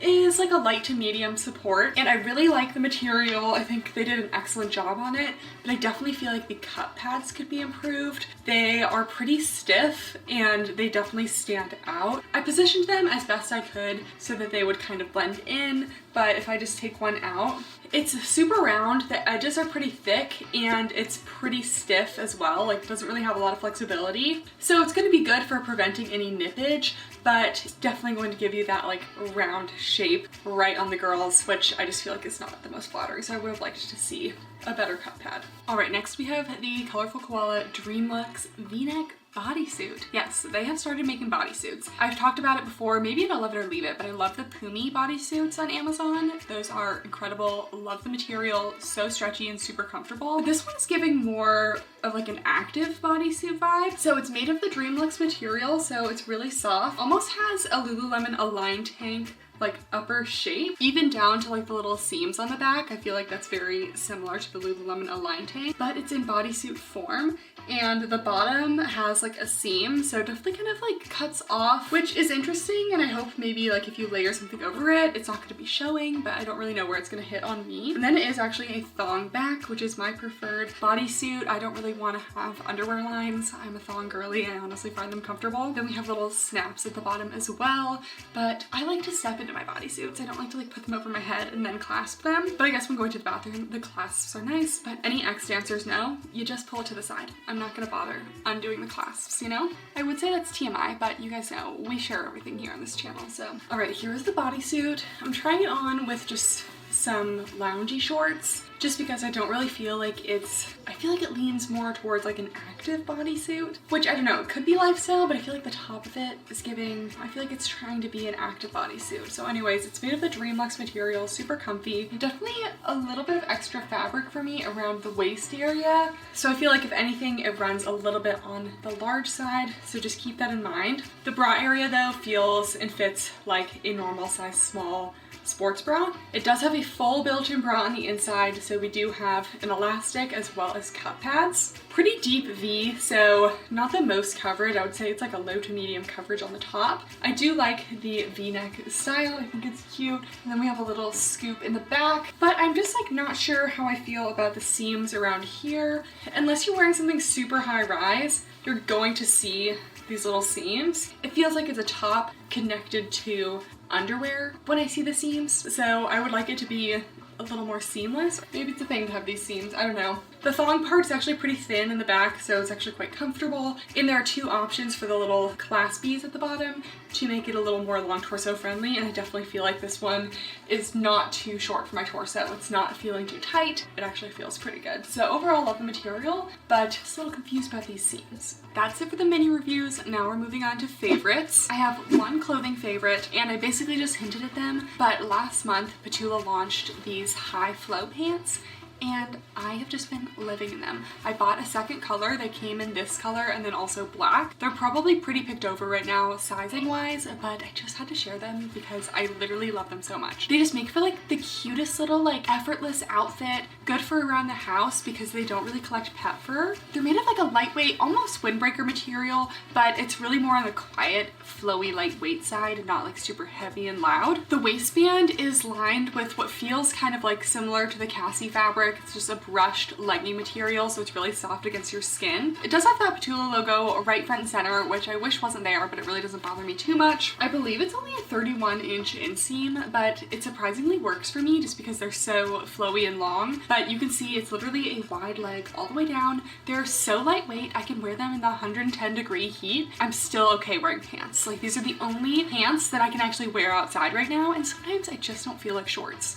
And they're honestly super cute too. These ones I discovered were actually a medium. I believe I was supposed to get a small. Then I ordered a small in the black, and the waistband is still a little bit big. So I would definitely stick true to size or size down if in between. They definitely run a little bit on the big side. But if you don't mind, they're still going to be flowy in the legs, even if you get them in a smaller size. It just might be a little bit more fitted in the waist. Absolutely obsessed with these. My second favorite is kind of a home organization favorite, but as I've mentioned, and as you guys can see, I did just recently move, and I like to upgrade some things when I move just because it just feels like time. So when I was organizing my closet, I used to just have like a shoe rack that I just kind of like put my shoes on, and it would get kind of messy, and I just don't really feel like it was the most like space efficient way to do things. And I'd seen people have those little plastic shoe organizers, and I was like, you know what, those look really cool and fun. I'm gonna try them. I've had no issues with these. They all stack like perfectly in my closet. They fit all of my shoes. I believe it's just like the large size. I wear a size 8 in women's shoes, and that fits me. For Ian, I got him the extra large because he wears like a 12 to 13, but it fits all my shoes. They're super fun. They open, they close, they keep their shape really well. They stack. You can even like kind of link them together when you stack them. I didn't do that because I was lazy. I may figure it out at some point. But anyways, just like a super cute way to organize your shoes where you can still see everything inside of them, and I highly recommend. And my last favorite is not really a favorite for me, but it is a favorite for Peach and Pinto. I got them this super cute little cat tree. I wanted it to be on theme with my room decor in here and just have it be super fun. Peach is sitting on it right now. It's basically this like 3 daisy flower cat tree. It's got little scratching posts for them. The base of it is definitely not super cushiony. They don't really hang out on the base. They hang out on the flowers. I wish that the second purple flower was just a little bit bigger for them because Pinto just kind of like struggles to fit on there. Peach gets to have the top pink flower because she is the alpha cat. She runs this house. Pinto abides by her rules, so she obviously gets the top flower. But they honestly just love it. Anytime I'm in my office, they're sitting on that cat tree and they're sleeping away, but just super fun. I wasn't super convinced when I was first opening it up, but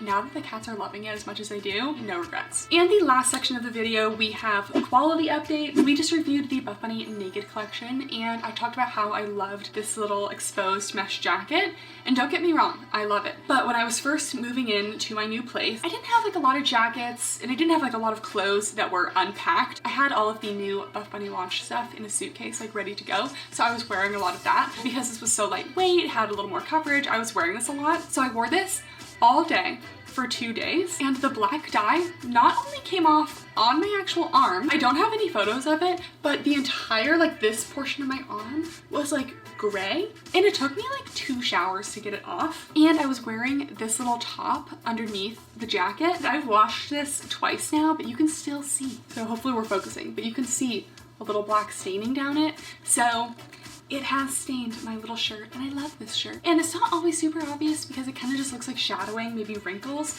but if you're gonna wear the exposed mesh jacket in black, I have a feeling this is not going to be an issue in the lighter color, but it did come off on my arms, and that was disappointing. My second quality update is not for a piece of activewear, but it's for a pair of pants. So if you guys know, I have talked about Abercrombie a couple times on my channel. Honestly, they're like my favorite clothing brand. I still wear these even though this happened, but it's just disappointing. I love their wide leg tailored pants just for like, you know, an alternative to jeans. I definitely wear them a lot like when traveling. They're just like super comfy, and I'm not wearing jeans every single day, but these have pilled like madness. And it only happened to my brown ones. Like I have this in the blue, and I think the blues are fine. We're gonna go check right now. Intermission, please wait. Okay, I have some very minor pilling on the blue ones, but I've worn them just the same, and the blue ones overall have held up a lot better. The brown ones, they have pilling, they have like some fuzzies on them, or I don't even know how it got there, and I just feel like the material needs to be changed. So even though it's not activewear, I wanted to mention it because it is a quality update. All right guys, I think that is it for the quality updates, which means we are wrapping up this episode of Love It or Leave It. As always, leave your comments and suggestions down below. Give the video a thumbs up if you haven't already. Thank you guys so much for watching, and I'll see you next time. Bye!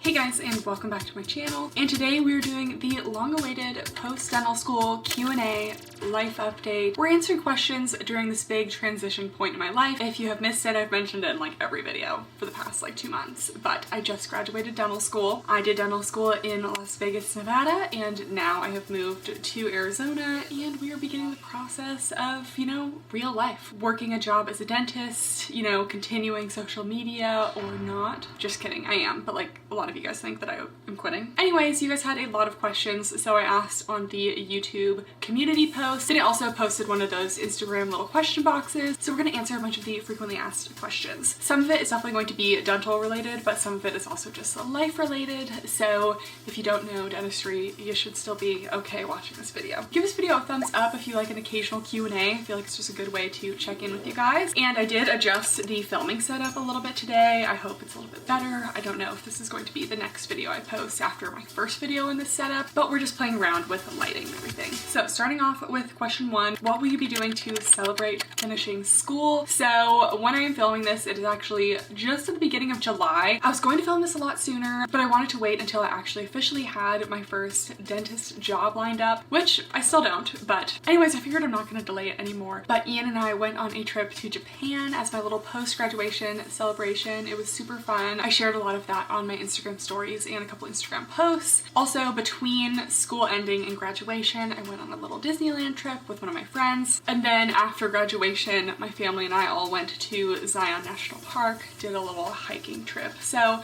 did a little bit of everything. I feel like I've already like had a summer when summer's like really just starting. But yes, definitely got a lot of celebrating in. Someone asked, will you be moving now that you are finished? As I mentioned earlier, yes, we just moved to Arizona. Partially it was for a job that I no longer am going to be taking, but also because Ian has a lot of family here. We've been here a lot.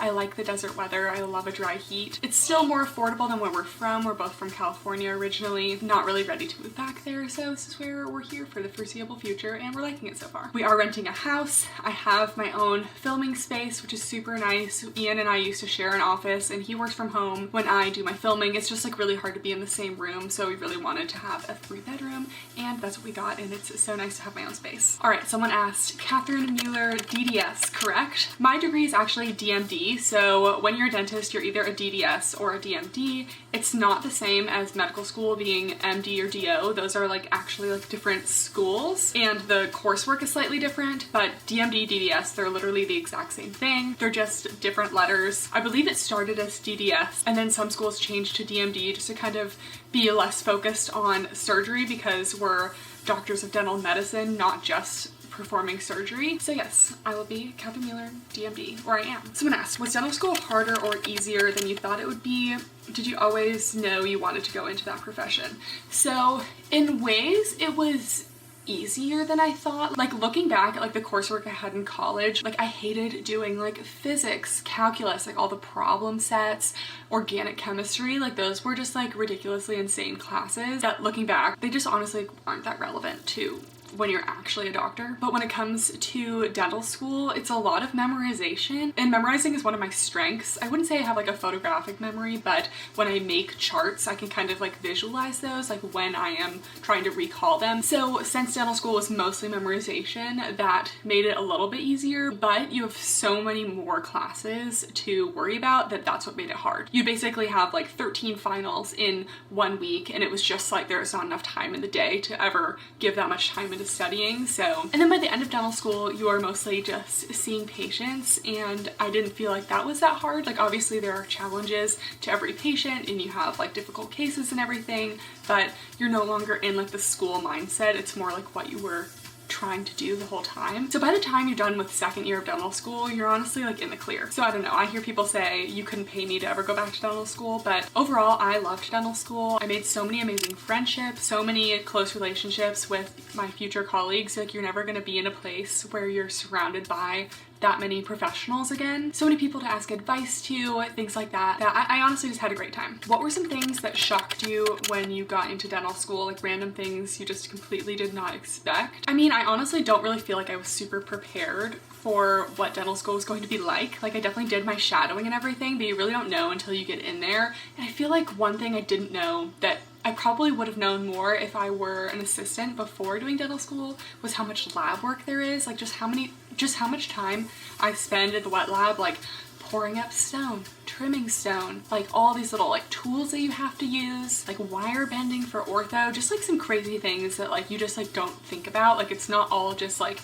drilling on a tooth and filling it with composite. Did you ever find it hard to get motivation to go to the gym when you were swamped with work? I know some people who are like, you know, during finals, they have to have their gym time because that's just like their time to clear their head. But for me, like during those really crazy finals weeks, I just wouldn't go to the gym at all. It's not unusual to take a couple weeks off from the gym throughout the year, whether you're sick, you're on a trip, or you're super, super busy. But for me, I couldn't really enjoy a workout while I was so stressed about school that I just didn't work out. So during finals, it was never a peak time for my health, but that's okay. It's finals week. It's never supposed to be great. Or if I had like a lot of midterms where I would skip the gym, and I would never feel bad about it because you have to think about all those other workouts that you made it to. Missing a few because it wasn't as high on your priority list is just not an issue. As a future dental student, I am so curious, are you going to specialize? Was there a specific moment that helped you decide why or why not you were going to continue your education and training? So I did post a little reel, but I actually graduated as the valedictorian of my dental school class, which means I had the highest GPA. So I definitely value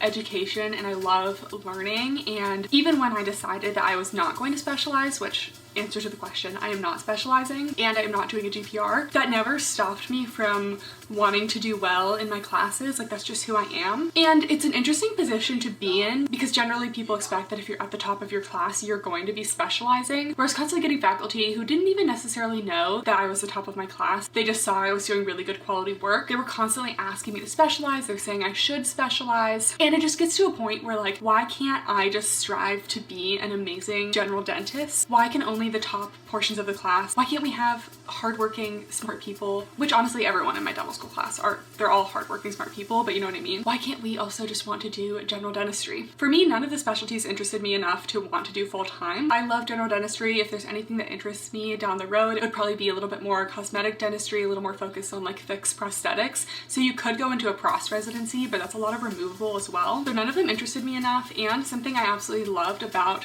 dental school and starting to see patients was just building long-term relationships with them. I want to be that dentist that I'm seeing my patients year after year, forming those relationships. And as a specialist, it's a lot more in and out of your patients. Like if you're an endodontist, you come in, someone gets a root canal, you might never see them again. But if you're someone's general dentist, they're going to be coming back to you every year. And that's just something that I really love and that I really wanted. So it just makes the most sense to do general dentistry. In terms of not doing the residency, I do feel like I got a lot of clinical experience from my dental school. That's actually why I chose UNLV. You can get a ton of clinical experience. Honestly, I could have gotten even more my last year in things like endo and OS. Those just don't tend to be like the things I love the most, so I didn't do as much. Maybe I should have, but honestly I had a lot going on anyway. But yeah, I know a lot of residencies you get to do like more molar endo. I already got to do quite a bit of molar endo, more oral surgery. I did plenty of oral surgery as well. Like I said, I did a pretty complex bridge case as kind of like I consider it like my senior capstone project, but it just was my bridge case, but I learned a lot from that as well. One thing I definitely would have learned from a residency would be implant placement, because not a lot of dental schools really teach that in their actual dental school program. So that would have been nice to know. But also with the residency, you're not necessarily guaranteed any specific treatments, and a lot of them go on rotations and it's hard to see your patients. So especially at the GPR we had at my dental school, I got a lot of mixed feedback about it. And unless I was 100% sure about it, I didn't want to pursue that. I figured I'll just take some good high quality CE courses when I'm ready for that. And then you can really tailor it to what you want. I definitely want to take some CE on implants as well as Botox for therapy therapeutic as well as cosmetic purposes, and you're not learning that in a residency. So things like that. A bonus of a residency is you are probably getting paid. As for CE, you are paying for yourself, but if you compare maybe the income of a first-year dentist minus the CE, it may be about the same, or you're probably still earning more as a dentist. Anyways, it just isn't the path I chose, but I do think for a lot of people a GPR or AAGD is a great path. So kind of continuing this on, do you think your school prepared you clinically to work without a GPR? Would you recommend looking for a school based on clinical experience solely for not having to do a residency? That actually is why I chose my school. I knew I was going to get a lot of clinical experience, and when I was interviewing at other schools, I just was not getting that same reassurance you'd feel ready to practice after graduation. So I always feel like at the end of the day, clinical experience is the biggest thing to look for, because I feel like that's why you're going to dental school, to do that clinical work while having that oversight from faculty to get advice, to ask questions, to learn. So I personally think choosing a school based on clinical experience is a great thing to do. Okay, now getting into working. Someone asked, what are some things you would look for when applying to offices if you decide not to specialize? So I started my search for jobs way too early. Like, I didn't realize, like, people were saying like, oh, you should be looking by like a year before graduation. If you're trying to work in a private office, that is just way too soon. Like, if you are looking to relocate for a really good job, obviously you need to figure that out before graduation to kind of plan where you're moving to and everything. But I already knew where I wanted to move. I wasn't going to move specifically for a job. So I spent a good amount of time looking at both DSO, dental service organizations, so that's like corporate dentistry. Basically, they have doctors sometimes that will specifically own the offices, but it's supported by like a larger organization, and also looking for private offices. And whenever I looked for a private office, they were always hiring like right then and there. So you couldn't really be applying like 5 months before you started working. Also, I graduated like mid-May and kind of wanted to have a little summer for myself before I start working like for the rest of my life, which is very normal. A lot of my classmates are taking the summer off before they're starting to work. So applying early to those jobs just didn't necessarily make sense. But yeah, something that I have been looking for in an office is definitely a mentorship. Because I'm not doing a residency, it would be nice to have someone there to kind of guide me through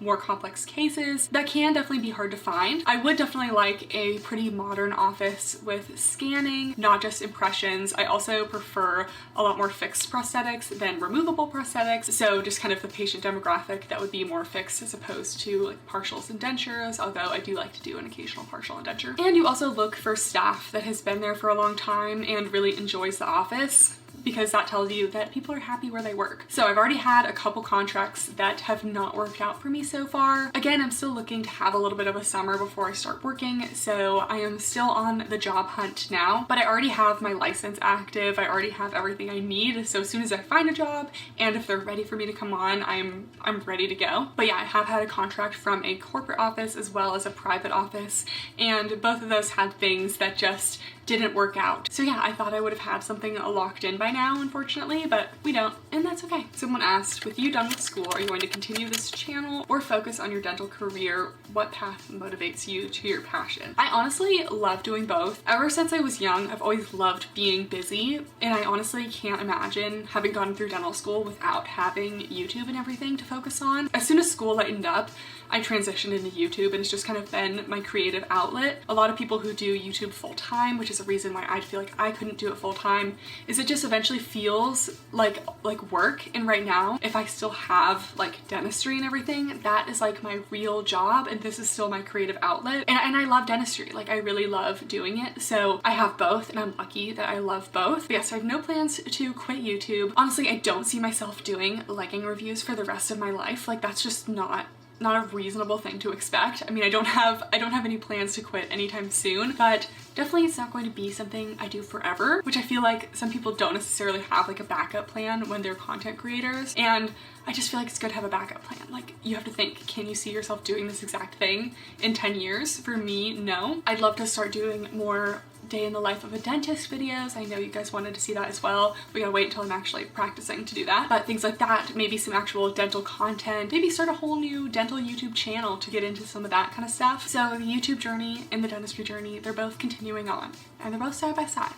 you know, I love them both. Someone also asked, what is it like looking for a job? What did you have to do? So if you're going the corporate dentistry route, there's a lot of recruiters who come to your school and then you get a contact and they can kind of set you up with offices to go see and find a good fit for you and then kind of go from there. But with private offices, I have looked at some dental matchmaking type Facebook groups. A practice owner will post, hey, I'm looking for an associate. An associate will comment, hey, I'd love to, like, you know, hear more about this kind of thing. Or you as an associate can say, hey, I'm looking for an office in Arizona. And then a practice owner can say, hey, I'd love to talk to you, I'd love to hire you, etc. So there are things like that. There's things like Indeed, you can see job postings. There's like your local dental organization, like the Arizona State Dental Association has job listings as well. And you just gotta put yourself out there. I feel like with Indeed job posts, I haven't had as much luck like just hitting the spam apply button because it's so impersonal. So if there is an email and I can actually say something personal or just write like a little cover letter kind of thing, I would do that too, just to kind of set you aside, because I feel like if I was posting jobs on Indeed and I just saw like a spam apply, like what actually sets people apart to the point where you'd actually want to look at their application? Especially as a new grad, not a lot of private practices are really interested in hiring new grads. What was your favorite year of dental school? I feel like my favorite year was my third year, because that was when my patients really started picking up, but we were still in classes and people still were like going to classes. Some of our classes had a pretty harsh attendance policy. I'm the kind of girl, I'm never skipping class. You know, you won't find me skipping class. I was always there. I'm always paranoid about taking attendance, and I just feel like I learn better when I'm actually sitting there listening. So I liked that all of my classmates were still kind of like going to class during our third year, and my patients were picking up, and I was just like super busy, but in a really like fun, productive, learning a lot way. So fourth year is almost better in a way because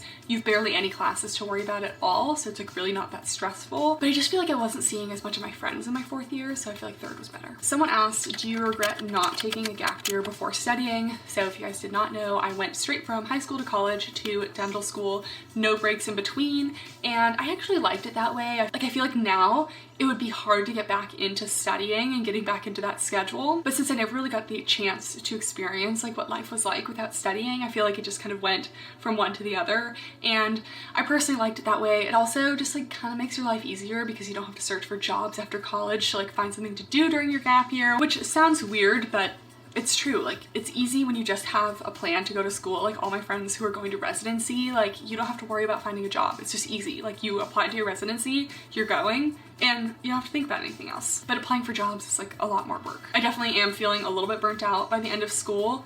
Now that I've had like, you know, my time to rest since graduation, I'm feeling a little bit better, but you definitely do get tired of it at the end of dental school. But I feel like I would either way because you just had so much studying that you're bound to be a little burnt out. Someone asked, mentally, did dental school take a toll? Did you have any free time at all? Like I said, I have always been a person who thrives off being busy. Like when I was a kid, I would do 20 dance classes a week. Like I was a dancer growing up. Like I'd come home from school, I would have like 2 hours to do my homework. I would do all my homework, and then I went to dance from like 6 to 9 p.m. And then the weekends, I danced all weekend long. So I got really good at managing my time. And then in college, I still had dance teams. So I was still busy. I was going to like 2 basketball games a week on top of practice, on top of clubs that I was in, on top of studying. And then all of a sudden in dental school, I had way more classes, but it was no longer dancing. So that was a huge area of my schedule that was freed up. And I spent a little more time on my YouTube. So, and honestly, like there were times where I was very stressed. Like honestly, whenever I had an oral pathology exam, I was a wreck. Like if Ian spoke to me even slightly in the wrong way, I would snap. But he knew that it was because of the exam. So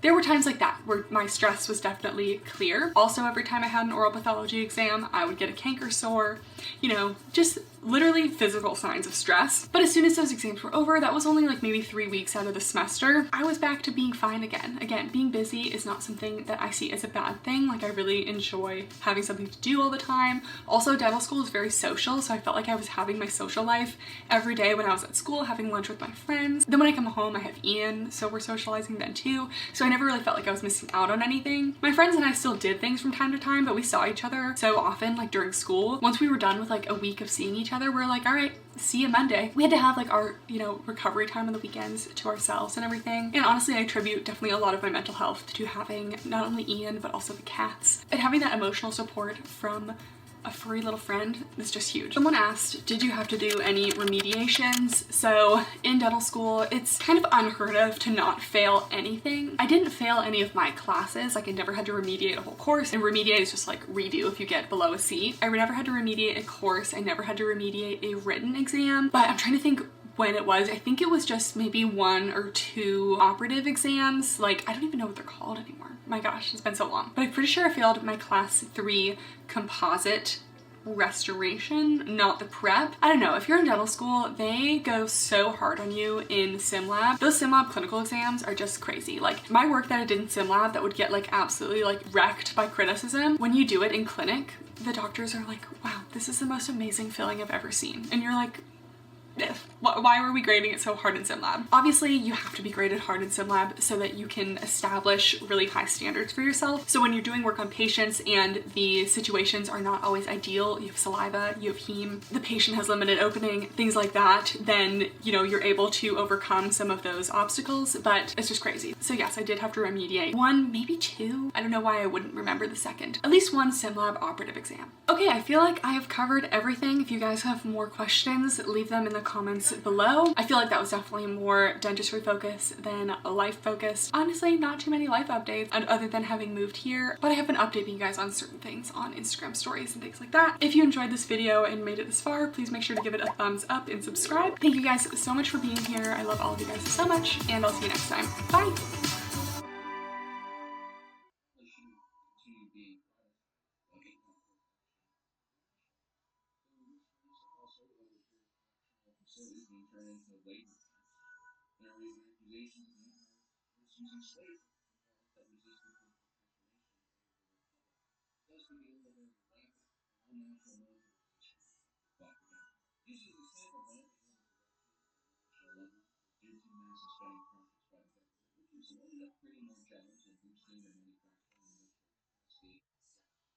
Hey guys, and welcome back to my channel. And today we are doing another active dress roundup review. The last time I did a review of a bunch of different active dresses, it was about maybe a little over a year ago, but honestly they have come a long way. Active dresses have so many more features now. There are a bunch of options with really good built-in bras. They have shorts inside with pockets. There are some no front seam inner short options as well. And they also have some new ones that have made it even easier to go to the bathroom without having to take the whole active dress off. If you've worn an active dress, you know what I'm talking about. So we have a ton of different options to share. This is gonna be a long video, so buckle up. Also, before we get any further, yes, I did get a little bit of lip filler. It's been about a week now. I am still a little bit swollen, but I'm finally starting to not think I ruined my face. So I went more in detail into my experience and healing process and everything on my Instagram stories. So if you have any questions about that, make sure to go check that out. And we also have a range of active dresses from super expensive, like $140, to cheaper, like $30 price range. With active dresses, they don't usually get much cheaper than $30 just because you are getting a full set. So if you were to get like a sports bra and bottoms, it would probably be more than $30 even if you're getting an affordable one. So that is kind of our affordable price point. And we also have some mid-range. So I like to cover all of our bases here. Also, I should say you should feel free to wear an active dress wherever you want. Personally, I like to wear them like on walks, playing pickleball. Tennis dresses were a thing long before active dresses ever came to the market. So it's not like wearing a dress to do sports is that unusual. I personally don't wear mine to the gym just because I like to wear a sports bra and bottoms, but you absolutely can wear them to the gym. They're made of active materials, you're meant to work out in them, but I also like to wear them for lifestyle and everything too, especially when it's hot in the summer. It has been over 110 degrees where I am for quite some time now. So sometimes it's nice to just throw on a dress where you're kind of meant to be able to sweat in it and not really be worried about it. So let's start off with the dress that definitely inspired me to redo this video, and that is the Lululemon Align dress. So I actually did a YouTube short and TikTok review of the Align dress. I'd say like 2 months ago at this point. I was tempted to get this dress because this was the first one I had seen that had semi-detachable shorts in the back, and it'll be easiest to show this when I'm wearing them, but my review of this active dress kind of went viral on YouTube Shorts, and I was getting some insane comments. First of all, people were like, oh, why would you take off your entire dress to go to the bathroom? And I'm like, it's obvious that you guys have not worn an active dress before if you are saying that, because there's no other way to go to the bathroom. You have a full bodysuit on the inside. You have to take it off. to go to the bathroom. I had someone go as far as to say, anyone who wears this dress should go to prison. Yes, guys, that is how controversial a simple black active dress can be. Sometimes people on the internet just need to chill. So whether or not you're an active dress girly or not, here we are, dress number 1. The Lululemon Align dress. I got this in a size 6. For reference for Lululemon, I tend to wear like a 4 to 6 in bottoms and a 6 in tops, so I went with the 6. And this, I believe, is our most expensive dress of the day. This one is $148. It's pricey. And honestly, I probably wouldn't have kept this one if I knew about some of the other dresses today. I have made the mistakes for you guys if you are not ready to spend $150 on one piece of clothing. It's a lot. So basically we have the structure of the Lululemon Align tank at the top. We have that little V-neck. You even have some of the same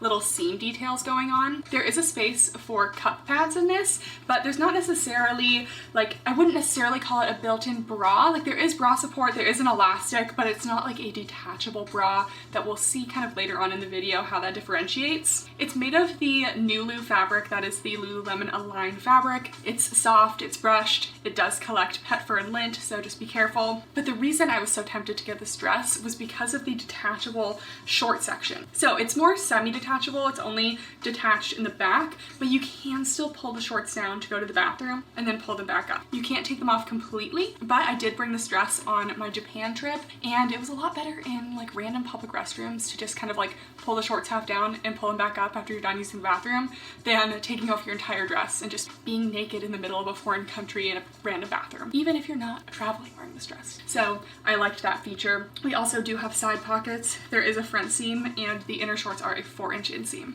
Alright, so here's the Lululemon Align dress. Luckily, I'm a pretty similar size on tops and bottoms, so for most of these dresses today, I'll wear a small because that's the size I wear in sports bras and shorts. So we have that kind of built-in bra situation with removable cup pads. I actually don't have the cups in right now, but they do come with it and they're removable. So we have that Align tank shape. I think I get a little more coverage than I do with the regular Align tank. I would say overall on top, I have about a medium to full coverage. We have some nice tank straps. They're just straight up and down, but they haven't been falling down on me or anything. The overall shape of this dress is pretty body skimming, so if you do carry some weight in your tummy, the dress might cling to that a little bit. So if you're someone who's looking to kind of disguise a little more of the belly area, I would choose a more flared option. This one is not very flared. In the back, we can see we have those straight up and down straps, a little bit of seam detailing as well. And it's just not the most flowy dress option, so kind of depends what you're going for. Also, top support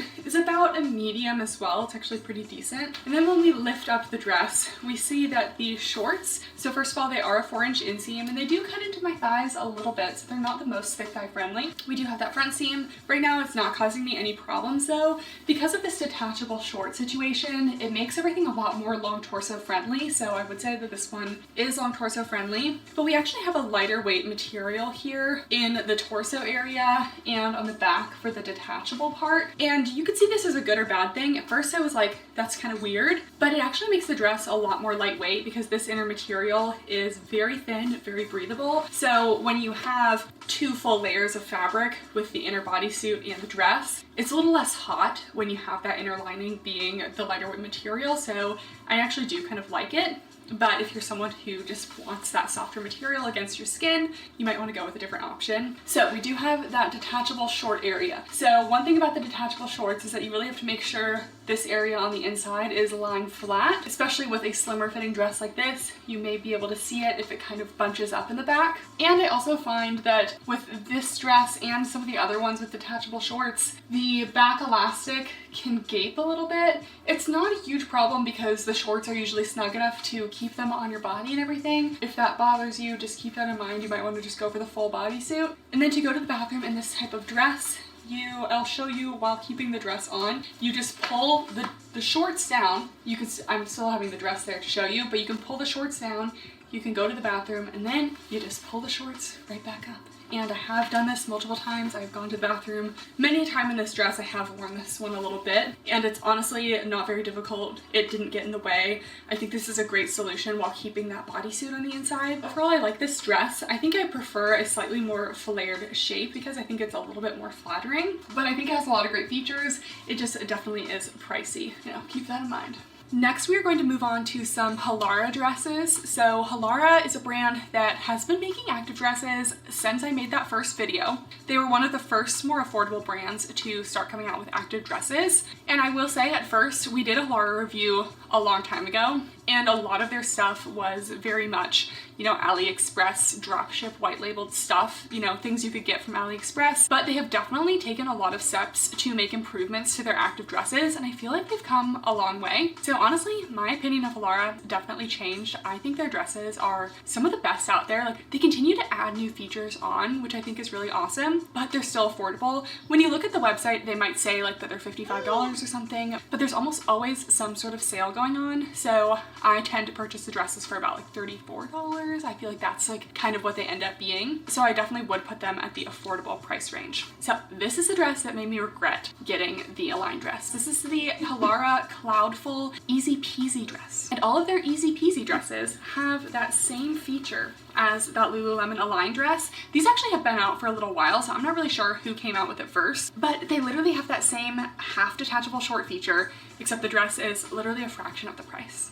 If you guys aren't ready to spend the $140 on the Lululemon Align dress, you don't have to make the same mistake as me, because the Halara one is actually really great. So the names for their dresses are honestly very long, so I'll just link all of them down below, but it's like everyday wannabe dress, something like that. But this is like kind of their classic initial dress that I tried from them. It's made of a soft brushed fabric, so kind of like the Lululemon Align material, maybe a little bit denser, but it's still got that soft to the touch feel. It has a similar built-in bra style. It has the removable cup pads, and there is kind of an internal elastic around there, but it's not fully detachable. For me, it still does provide enough support for what I need. I'm not going like running in a dress like this, so I don't need high support, but you know, just around medium support. We have spaghetti straps on this one. These ones are not adjustable, but they do have adjustable straps on some of their dresses. And then we also have a no front seam on the inner short, which is amazing because it doesn't give you a camel. And we have those two pockets, and the material is all the same Cloudful material on the inside. It's not a different material like the Lululemon Align one. And then we have some crisscross straps in the back. Let's try this one on. So I'm definitely finding the sizing on some of the Halara dresses to vary a little bit. I feel like this one runs just like a little bit big, just because I am feeling like this still fits me. Like, this is still the size I would go for as a small, but I feel like I could use a little bit more compression in the top area, and the band isn't like super tight down here. So if you're in between sizes, I would definitely go with your size down. So as we can see with this dress, it is a lot more flared of a shape. The fabric is also pretty structured as well, so it has flow to it, but it has a little bit more shape. When it flares out, it really flares out. So this is one of those dresses, if you don't want it like skimming your midsection, it definitely flares out a little bit more. This one is just the regular length, so it is definitely on the shorter side for me. They do have longer ones that we will try, but I feel like the top coverage is good, about medium to full top coverage. I just got a little bit of extra fabric here, so I feel like it just might run a little bit big. We have spaghetti straps. They are lined with that softer fabric though. The inner shorts are a 4-inch inseam. We do have those pockets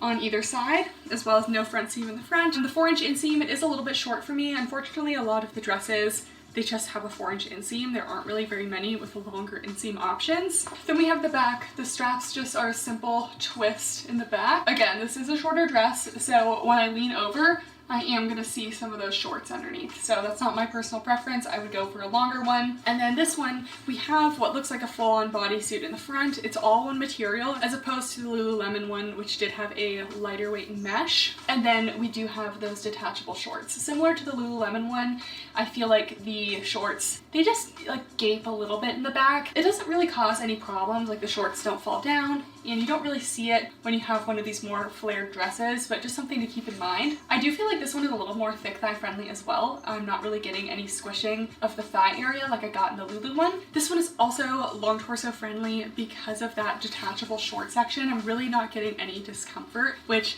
I think is great. And support is about a medium support, probably would be maybe a little bit better if the top was a little bit more snug. So overall, I really love this dress. I would personally choose the longer one for myself, but it's not a problem. They do have longer versions. So let's try on some others. So I got a bunch of the Halara dresses just because they had so many different options and I wanted to try them. But this is a similar Cloudful wannabe dress, but this one has adjustable straps and it's supposed to be a longer length. And if you guys watched my first active dress review, I felt like the Halara dress was really cute, but it was definitely on the short side for me as a taller girly. so I loved that this one had a longer length, but this one is just a full bodysuit on the inside, no detachable shorts. So let's try this one on.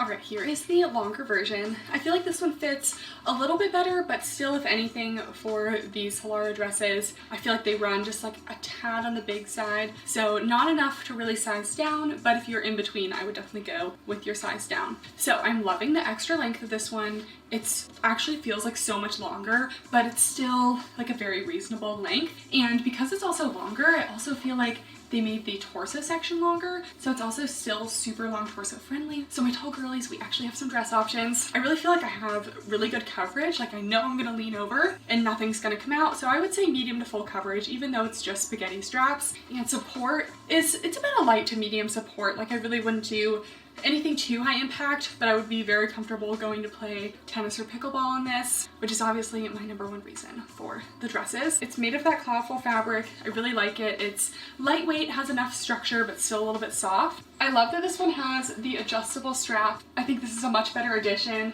I personally would choose this one over the other one, and this one actually might come in the Easy Peasy version, but this is not the Easy Peasy. This one is just full bodysuit on the inside. I definitely have a little bit of extra fabric here, so we can just kind of see. It just runs a little bit on the big side. Again, this one I actually measured about a 4.5-inch inseam, so maybe a tad bit longer than some. Still definitely on the short side, but I would also say it's thick thigh friendly. I'm not getting any cutting into the thighs. We do have those side pockets, as well as no front seam on the inner shorts, and still a flared fit. And you can see we lean over and you don't immediately see those shorts underneath. Even if you aren't tall and you just want a little extra length, I think this is a great option, but not enough of these active dress companies are coming out with the extra length, so I really like this one. Then I have one more Halara dress. So this one is actually made of a performance material, so it's not going to collect the pet fur and lint. It's also going to be maybe a little bit more lightweight, a little cooler to the touch. Again, we have built-in cut pads. This one I'm not feeling an inner elastic though, so keep that in mind. This one has a really cute detail. It's more of like an A-line dress. It has a little hook and eye guy to clasp it in the back there. They have this one in a regular version, but I got the Easy Peasy version, so you can use the shorts and take them right off. Amazing. So let's try this one on. All right, you guys want more cat features? We have Miss Peach here already. Yeah, she came in and I can just tell she's gonna go steal Pinto's spot on the top flower. She's been having the best time because I set up like 4 bird feeders in her backyard and she just watches the birds all day long. Yes, you do. Yeah, you just want to catch one. You just want to catch one. Here's this dress. I love the shape of this one. So as opposed to the last 2 Halara dresses that just kind of flared straight off the bat, this one is more of a fit to like the mid-waist and then flare. So I think this is a very flattering shape. Personally love this shape for dresses on me. This one I would not consider to have a built-in bra. It does have the cut pads and you do get a little bit of support just from the tightness of the top part and the compression, but I wouldn't really consider it a true bra. I still think I would be able to go work out in this one, or not like, you know, really work out, but have a little bit of support. I definitely prefer to have that elastic underneath. So the coverage on the top I actually think is really good. We have a little scoop neck here, goes nice and up into the armpits, and the support, like a light to medium depending on your bust size. So this is one of the shorter ones, but I don't think it's as short as that first one. So I also feel like we have a little bit more flow to it because this material doesn't have as much structure to it as the cloudful. So we can see the length. I can lean over a little bit. You might see a little bit of shorts, but I feel comfortable in this length as opposed to the Halara dress. We have a slightly shorter inseam on this one. I measured a 3.5-inch inseam, so it is pretty short. Still thick thigh friendly though, not being squished down. We have the inner pockets. We have no front seam here, and this one is an Easy Peasy dress. So this is actually a lighter mesh material in the back here. The front is all on material, but we do have a lighter mesh back here, similar to the Lululemon one, and then we have the inner shorts that you can pull down, go to the bathroom, pull back up. So I think this one has a lot of cute features. I feel like it'd be even better if it just had that little elastic under there, but it's still doable for me. And then we have that super cute back detail. We have the clasp up there and the little wrap detail, just something a little more going on than some of the other ones. And in terms of sizing, I would say this one's a little more true to size than the last 2 dresses. Still, if you're in between, I'd probably size down, but I feel perfect in this size small. So next we have the Outdoor Voices Doing Things dress. So I wanted to review another Outdoor Voices because that was the very first active dress we reviewed on the channel, and I just wasn't a big fan of it. I feel like that one one was super popular, but I didn't love the material. It was very windbreakery, it made a lot of noise, and there was just no bra support or anything in it, so it just really wasn't for me. But this one is different. They now have so many more active dresses on their website. So this is the Doing Things dress, and it's definitely much more sporty vibes. This one does have a full built-in bra. In the elastic and bra is truly like a bra on this one, as opposed to some of the other ones we've already tried that just had the elastic kind of inside. This one I feel like is going to give the most bra support so far. Some nice removable cups. The material is a marled fabric, and it's slightly performance. It's not super shiny, but it feels like it's going to be nice for really hot weather, very cooling. There's also a little mesh panel on the racer back in the back. Some cute little piping details down the front as well. I thought this orange color was super cute. This one's a little more pricey. This one was $108. We do have inner shorts, which are also made of a lightweight performance material. Oh, and I'm actually surprised to see the inner bodysuit has no front seam, because I think Outdoor Voices, most of their leggings just have a front seam. So that's a nice surprise. We do have inner shorts with a little flap over the top, and we also have some silicone lining on the inside of the inner shorts to help them from riding up. So this one has a lot of really fun features. Let's try this on. Okay, here is the Outdoor Voices dress, and after trying this one on, I can see why none of the other dresses have a racer back. It's like you have to step your entire body into this racer back, which can be a little bit difficult, so that was a slight challenge to get on. I'm still doing okay with it as a long torso, but definitely not quite as long torso friendly as the other ones have been. I'm definitely feeling like this should be a little bit higher, but it's being pulled down due to the inner bodysuit, so if you're on the tall side, just be a little bit wary with this one. Overall, the shape I would say is semi-flared. It's more flared than the Lululemon one, but not quite as flared as that first Halara. The inner bra on this one is doing a good job. I'm getting like a good medium to high support, but in terms of coverage, I feel like it scoops a good amount, so it's more like a medium coverage, a little bit of side boob as well. I feel like part of that is because it should be a little bit higher, but because of my torso, it's kind of bringing it down. So on a lot of bodies, it might be more of a medium to full coverage. I'm definitely feeling a lot of tightness in the back of my neck with this racer back. Again, probably because of the length, but just keep that in mind. I would say this one is true to size overall, but if you're in between, I would probably size up because the bra area is definitely on the snug side for me. I think the fabric is super cute, and I like the little piping detail made of that same mesh as the racer back. Just a little bit of detail going on. I also really like this fabric. It's a sleek performance, but it's not super shiny. And then we have the inner bodysuit. This inner bodysuit is made of almost like a thin performance mesh, and it's a little bit on the sheer side, so just keep that in mind. I do feel like you can see my beige underwear underneath this. So like if your dress just kind of lifts up a little bit, I don't really think you're going to see anything, but it's definitely not fully opaque down there. They definitely used a lighter weight material to maybe keep it not as hot, which I like, but you do have a little bit of sheerness there. We have the side pockets here. They also have a little flap on top to kind of keep things a little bit extra secure. And then you have that little silicone lining down there. Because of the silicone lining, I feel like it makes it a little less thick thigh friendly. It just makes it a little bit more compressive down there. So I like that that's there to help them from riding up. But if you have thicker thighs, just beware, it might squish in a little bit more. Other than that, the sizing's all good. I think this one's nice, but definitely not for my longer torsos. I really wanted to get the Set Active dress, but they were all sold out. So we are not reviewing the Set Active dress in today's video, so I apologize. Since we just reviewed the Outdoor Voices, I want to carry on with the Target All in Motion dress. So this is the All in Motion Flex Strappy dress, and this one definitely reminds me of the original Outdoor Voices active dress, but I'm already noticing some details that might make it a little bit better. So this one is Target. I got a size small, and it's only $30 just right off the bat. Don't even need a discount, so this one I would say is definitely an affordable option. We have that built-in bodysuit on the inside. The outer material is similar to that original Outdoor Voices fabric, where it's like almost kind of windbreakery, but very lightweight. So this one would really be good for those hot summer days. We have the inner shorts, and they seem pretty short. We do have a front seam on them, but we also have the side pockets. And the Outdoor Voices dress originally did not have any sort of built-in bra, so I was not expecting any built-in bra in this one. So we have that little elastic sewn in. There are no cup pads though, and there's no space for cup pads. So honestly, you could cut a little hole pull and put some cup pads in if you wanted. For me, like this material is just so thin that nippage would definitely be an issue, but I like that they at least have some little shelf lining in there to give a little bit of support, and the straps on this one are also adjustable, so let's try it on. Okay, here's the Target dress. I thought I would like this a little bit more than the original Outdoor Voices, and I am just not. So very similar in material. I don't know if I would call this a flared shape. It's just kind of like, it's very boxy. There really is no shape. Like the Halara dress was kind of fitted up at the bust and then flared away.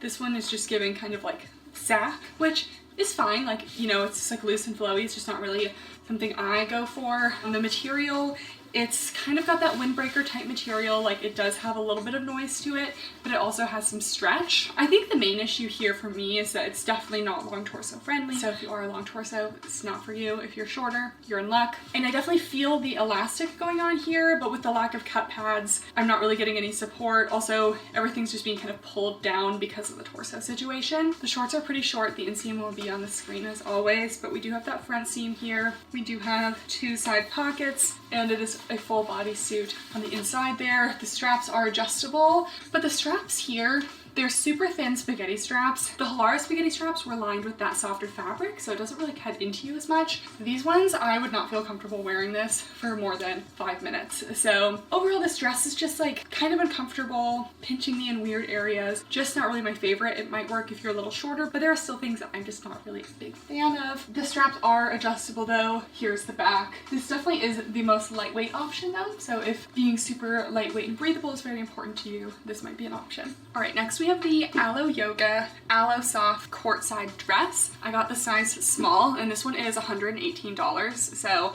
another pricey one. But when I was searching up active dresses, Iuga kept coming up, so I thought we'll give them a try. This one is so cute, perfect for the Barbie vibes, because you know, Barbie movie is huge right now. So we have some spaghetti straps. It's made of the Alosoft material, so it is kind of a thicker brush material, very soft to the touch, almost kind of like a sweetheart neckline, which is super cute. But we do have cup pads and a full internal bra, so I love to see that. We also have adjustable straps, and I love like the little flared shape of this one. I think this one's super cute. The inner bodysuit is a little bit more lightweight. We also have no front seam on the inner bodysuit. I'm really surprised at all of these brands who normally have front seams having no front seam on the inner bodysuit. Definitely some shorter shorts in here, and we do have 2 little side pockets. I'm loving seeing all of the no front seam inner shorts just because it's not going to give you that camel toe, it's not going to be uncomfortable, and I love that everyone so far has had inner pockets because we need some functionality in our dresses. So this one is super cute. There are a lot of things I love about it, but some things that I don't think work as much. So I love the material. It's honestly very similar to the Halara one. It's a brushed soft material, but it has a little bit of structure to it as well. I would say it's actually pretty long torso friendly overall. It's very stretchy vertically, so I'm not having an issue with that. But the overall top coverage is lower. The inner bra just is a little bit smaller, so it's not as large cup size friendly. I definitely feel like I'm getting a little bit of spillage, especially because this is just kind of like almost like a bandeau shape with some straps sewn on. It doesn't kind of like all go up together and provide a little bit more coverage. So definitely more of a low to medium coverage and like a light to medium support. So this is definitely not the most functional option. It is super cute though. So if you're going for cuteness, it does have an actual built-in bra in it, which I like. So you just get a little lift from that, which I appreciate, but it doesn't really improve the support like that much in this case. The straps are pretty thin and adjustable as well. They're not causing me as many problems as the Target dress, but not quite as comfortable as the Halara straps. I love the shape on this one. It's similar to the Patula one we'll be trying, but it's fitted to the smallest point of your waist and then kind of flares away a little bit. This is the kind of dress shape that I really like. I think it's very flattering. The waist is a little bit lower than the Halara one. It goes like right above my belly button here, and it's not super flared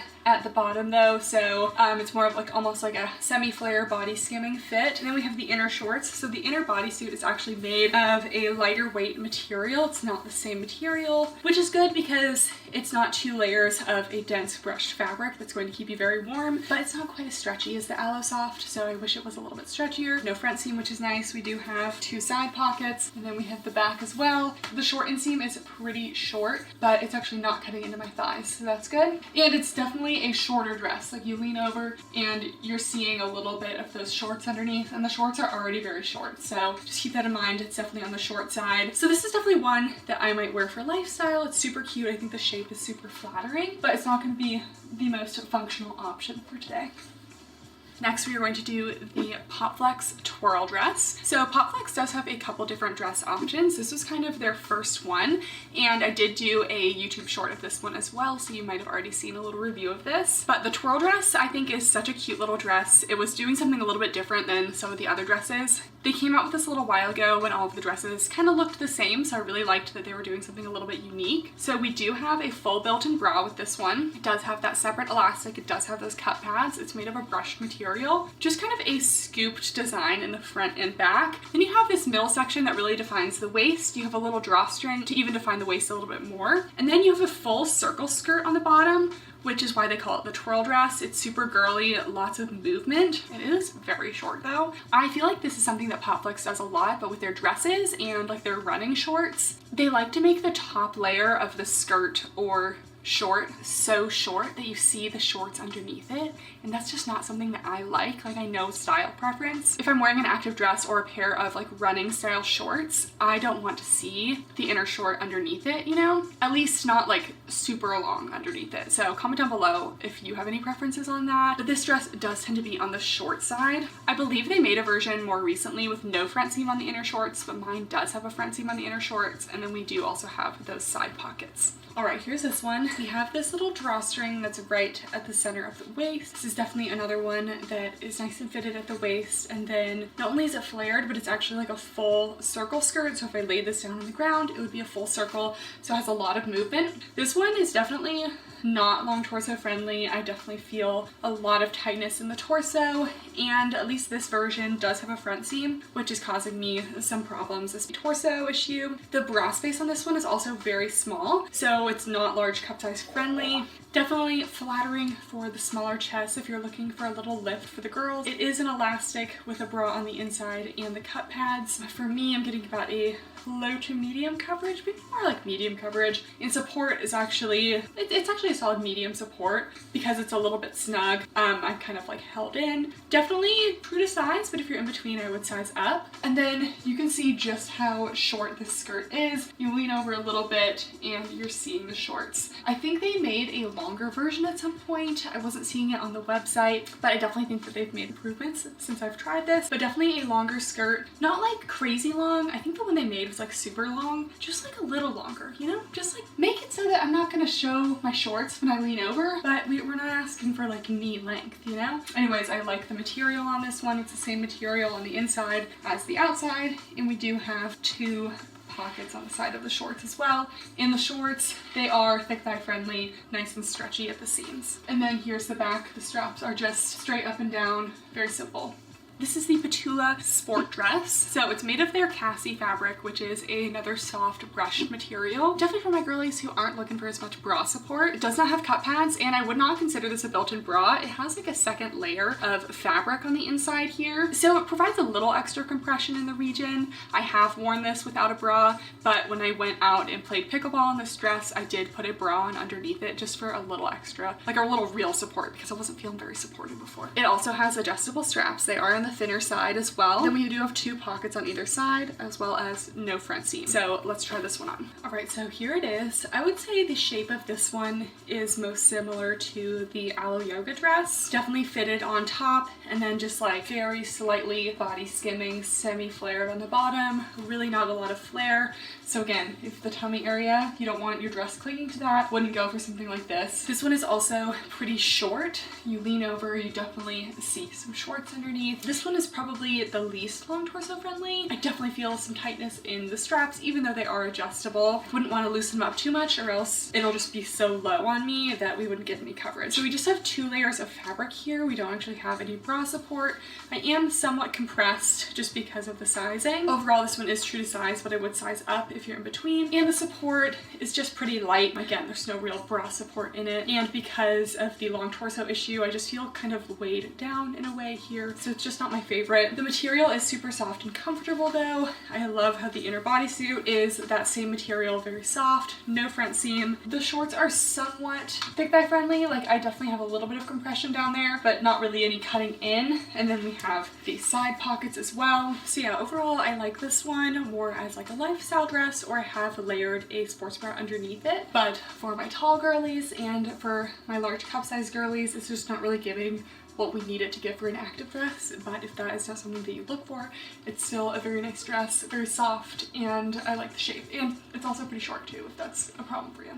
Next we have the Buffbunny Dazed dress. This launched about, I guess, a year ago at this point, but they have since made some updates to the sizing, the length, and everything. So this one is made of a performance material, which is great for a black dress because it doesn't collect fur or lint. You know, I have Peach around, so she gets white fur and everything. So having a black dress that is more of a sleek material is really nice. We have a scooped neckline and some crisscross straps in the back. If you're familiar with Buffbunny, the top is basically like the Rosa bra. We do have cut pads in the dress, but there is no elastic inside, so that was one of my main critiques of it. I really wished it had a full built-in bra, but this one you're really relying on the compression of the top section to provide any sort of support. We do have the full built-in bodysuit. Kind of surprised that this one has the front seam on the inside when all of the other brands today that had no front seam on the inside usually have a front seam on their leggings, but Buffbunny doesn't do front seam leggings anymore, so just kind of interesting. Then we do have the two pockets. This one actually has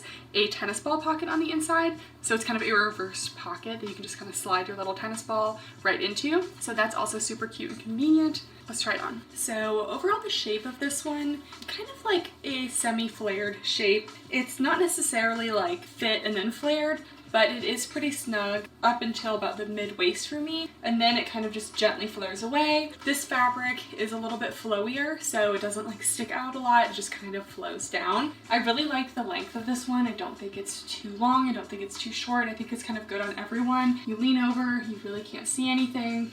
The inner shorts on this one are also a 4-inch inseam, which after measuring some of the shorts today, some of them are like 2.5. So 4, you know, we'll take 4. I definitely a little bit snug for me though on the inner shorts.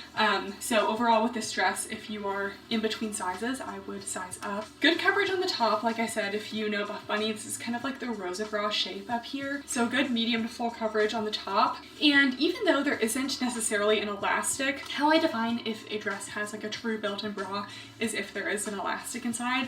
This one does not have an elastic, but because of the kind of compression of that inner bodysuit with the cut pads, I actually do get a little support in this one. I would say a good medium support. I would actually exercise in this one. It's not the most long torso friendly, but it's not bothering me. It's definitely a little bit snug, but it doesn't like stretch in ways where I feel like the girls are being pulled down. So overall it's okay for me. I love the crisscross straps in the back. It's super cute. We do have that inner pocket, and then we also have that little tennis ball pocket. So how it works is it's like an upside down mesh pocket. I don't really have like a tennis ball. What can we put in there? We will put a lip balm in there. So you just kind of slide it up from the bottom, and then it fits a ball in. I wish it didn't have a front seam in the front here, just because it gets a little bit uncomfortable for me, but you don't really see the camel, so it's not a problem. But yeah, this one would just be a little bit upgraded if it had that elastic on the inside. And then again, it is a full bodysuit, so you do have to take the whole thing off. I thought I was almost done with this video, but I realized I got 2 more dresses from Amazon the other day because I wanted to give a couple more affordable options. So we're gonna keep going for a little bit. I never said my videos were gonna be short, okay? All right, I'm excited about this dress because this is the first dress that we've had today with fully detachable inner shorts. Like literally the shorts come completely separately. So this is from the brand Gym Rainbow on Amazon. This one's $35, so definitely in the affordable price range. So fully detachable built-in bra. We have cut pads. We also have adjustable straps, but if you are not loving the full inner bodysuit of all of these other dresses, honestly having that 2 layers of fabric with the inner bodysuit, especially like I've been out playing pickleball in these dresses and it's still 100 degrees at like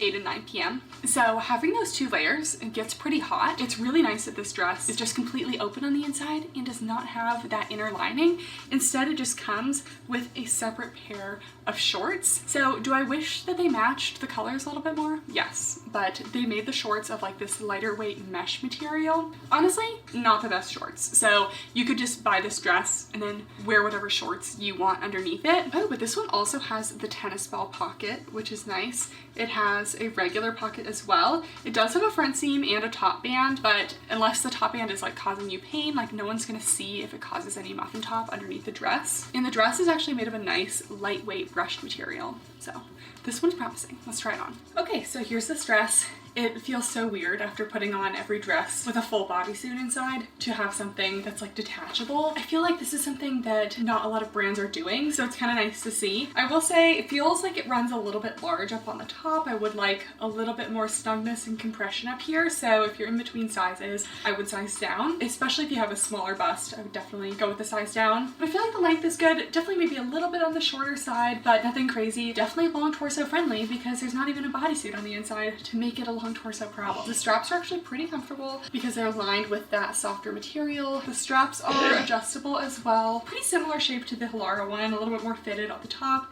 kind of flares away. And then you do have the built-in bra up here, but then it's just like open with the rest of the dress. So you could put whatever shorts you want down here, which is awesome. This makes it very lightweight because you don't have that full extra layer of fabric inside to heat you up. So I might personally get this in a size down just to wear myself because it's just been so hot that I love having the idea of a dress with a little built-in bra, but not necessarily to be stuck with a bodysuit inside. The inner shorts, they're okay. The inseam is definitely a little bit on the short side. We have a pocket over here. We have the tennis ball pocket on this side as well, and it's very stretchy, so I should be able to hold one no problem. We do have the front seam. It's not really causing me any problems.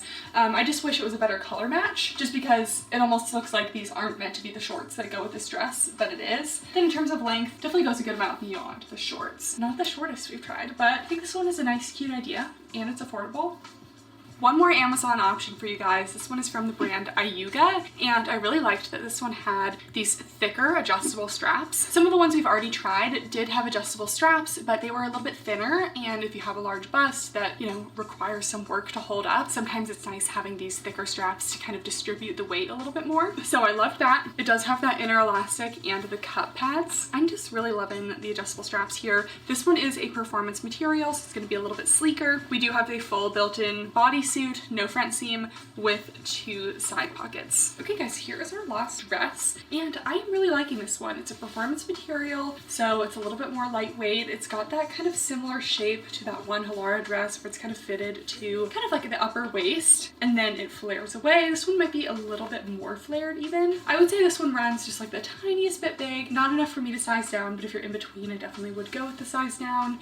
Good coverage on the top, I would say medium to full, and support. If it was a little bit tighter, it would be better, but like right now I'm getting light to medium. I could also adjust the straps a little bit, which I haven't, but I love how thick and supportive these straps are. Definitely a more comfortable adjustable strap because it has that thickness. Okay guys, that is it for the review. We tried so many active dresses today. I hope this video is not too long, but I also just wanted to get everything covered for you guys. Try all the super popular dresses, a couple of each kind, a couple with each feature. If you have any other roundup type reviews you would like me to do, make sure to comment down below and I'll try to get working on that. I feel like overall my favorite dresses were definitely one of the Halara ones, like I think the adjustable strap longer one or the easy peasy one, just because I love the convenience of that. I thought the Outdoor Voices one was really supportive, which was nice. I really loved how cute the Alo Yoga one was. Definitely more of like a lifestyle dress, but it just felt super fun. Maybe also because it was pink, because I've been into pink right now. And then also that Amazon dress with the built-in bra but no bodysuit. I thought I would love to see more of those. If you made it this far, please make sure to give this video a thumbs up and subscribe if you're not already. Thank you guys so much for watching, and I'll see you next time.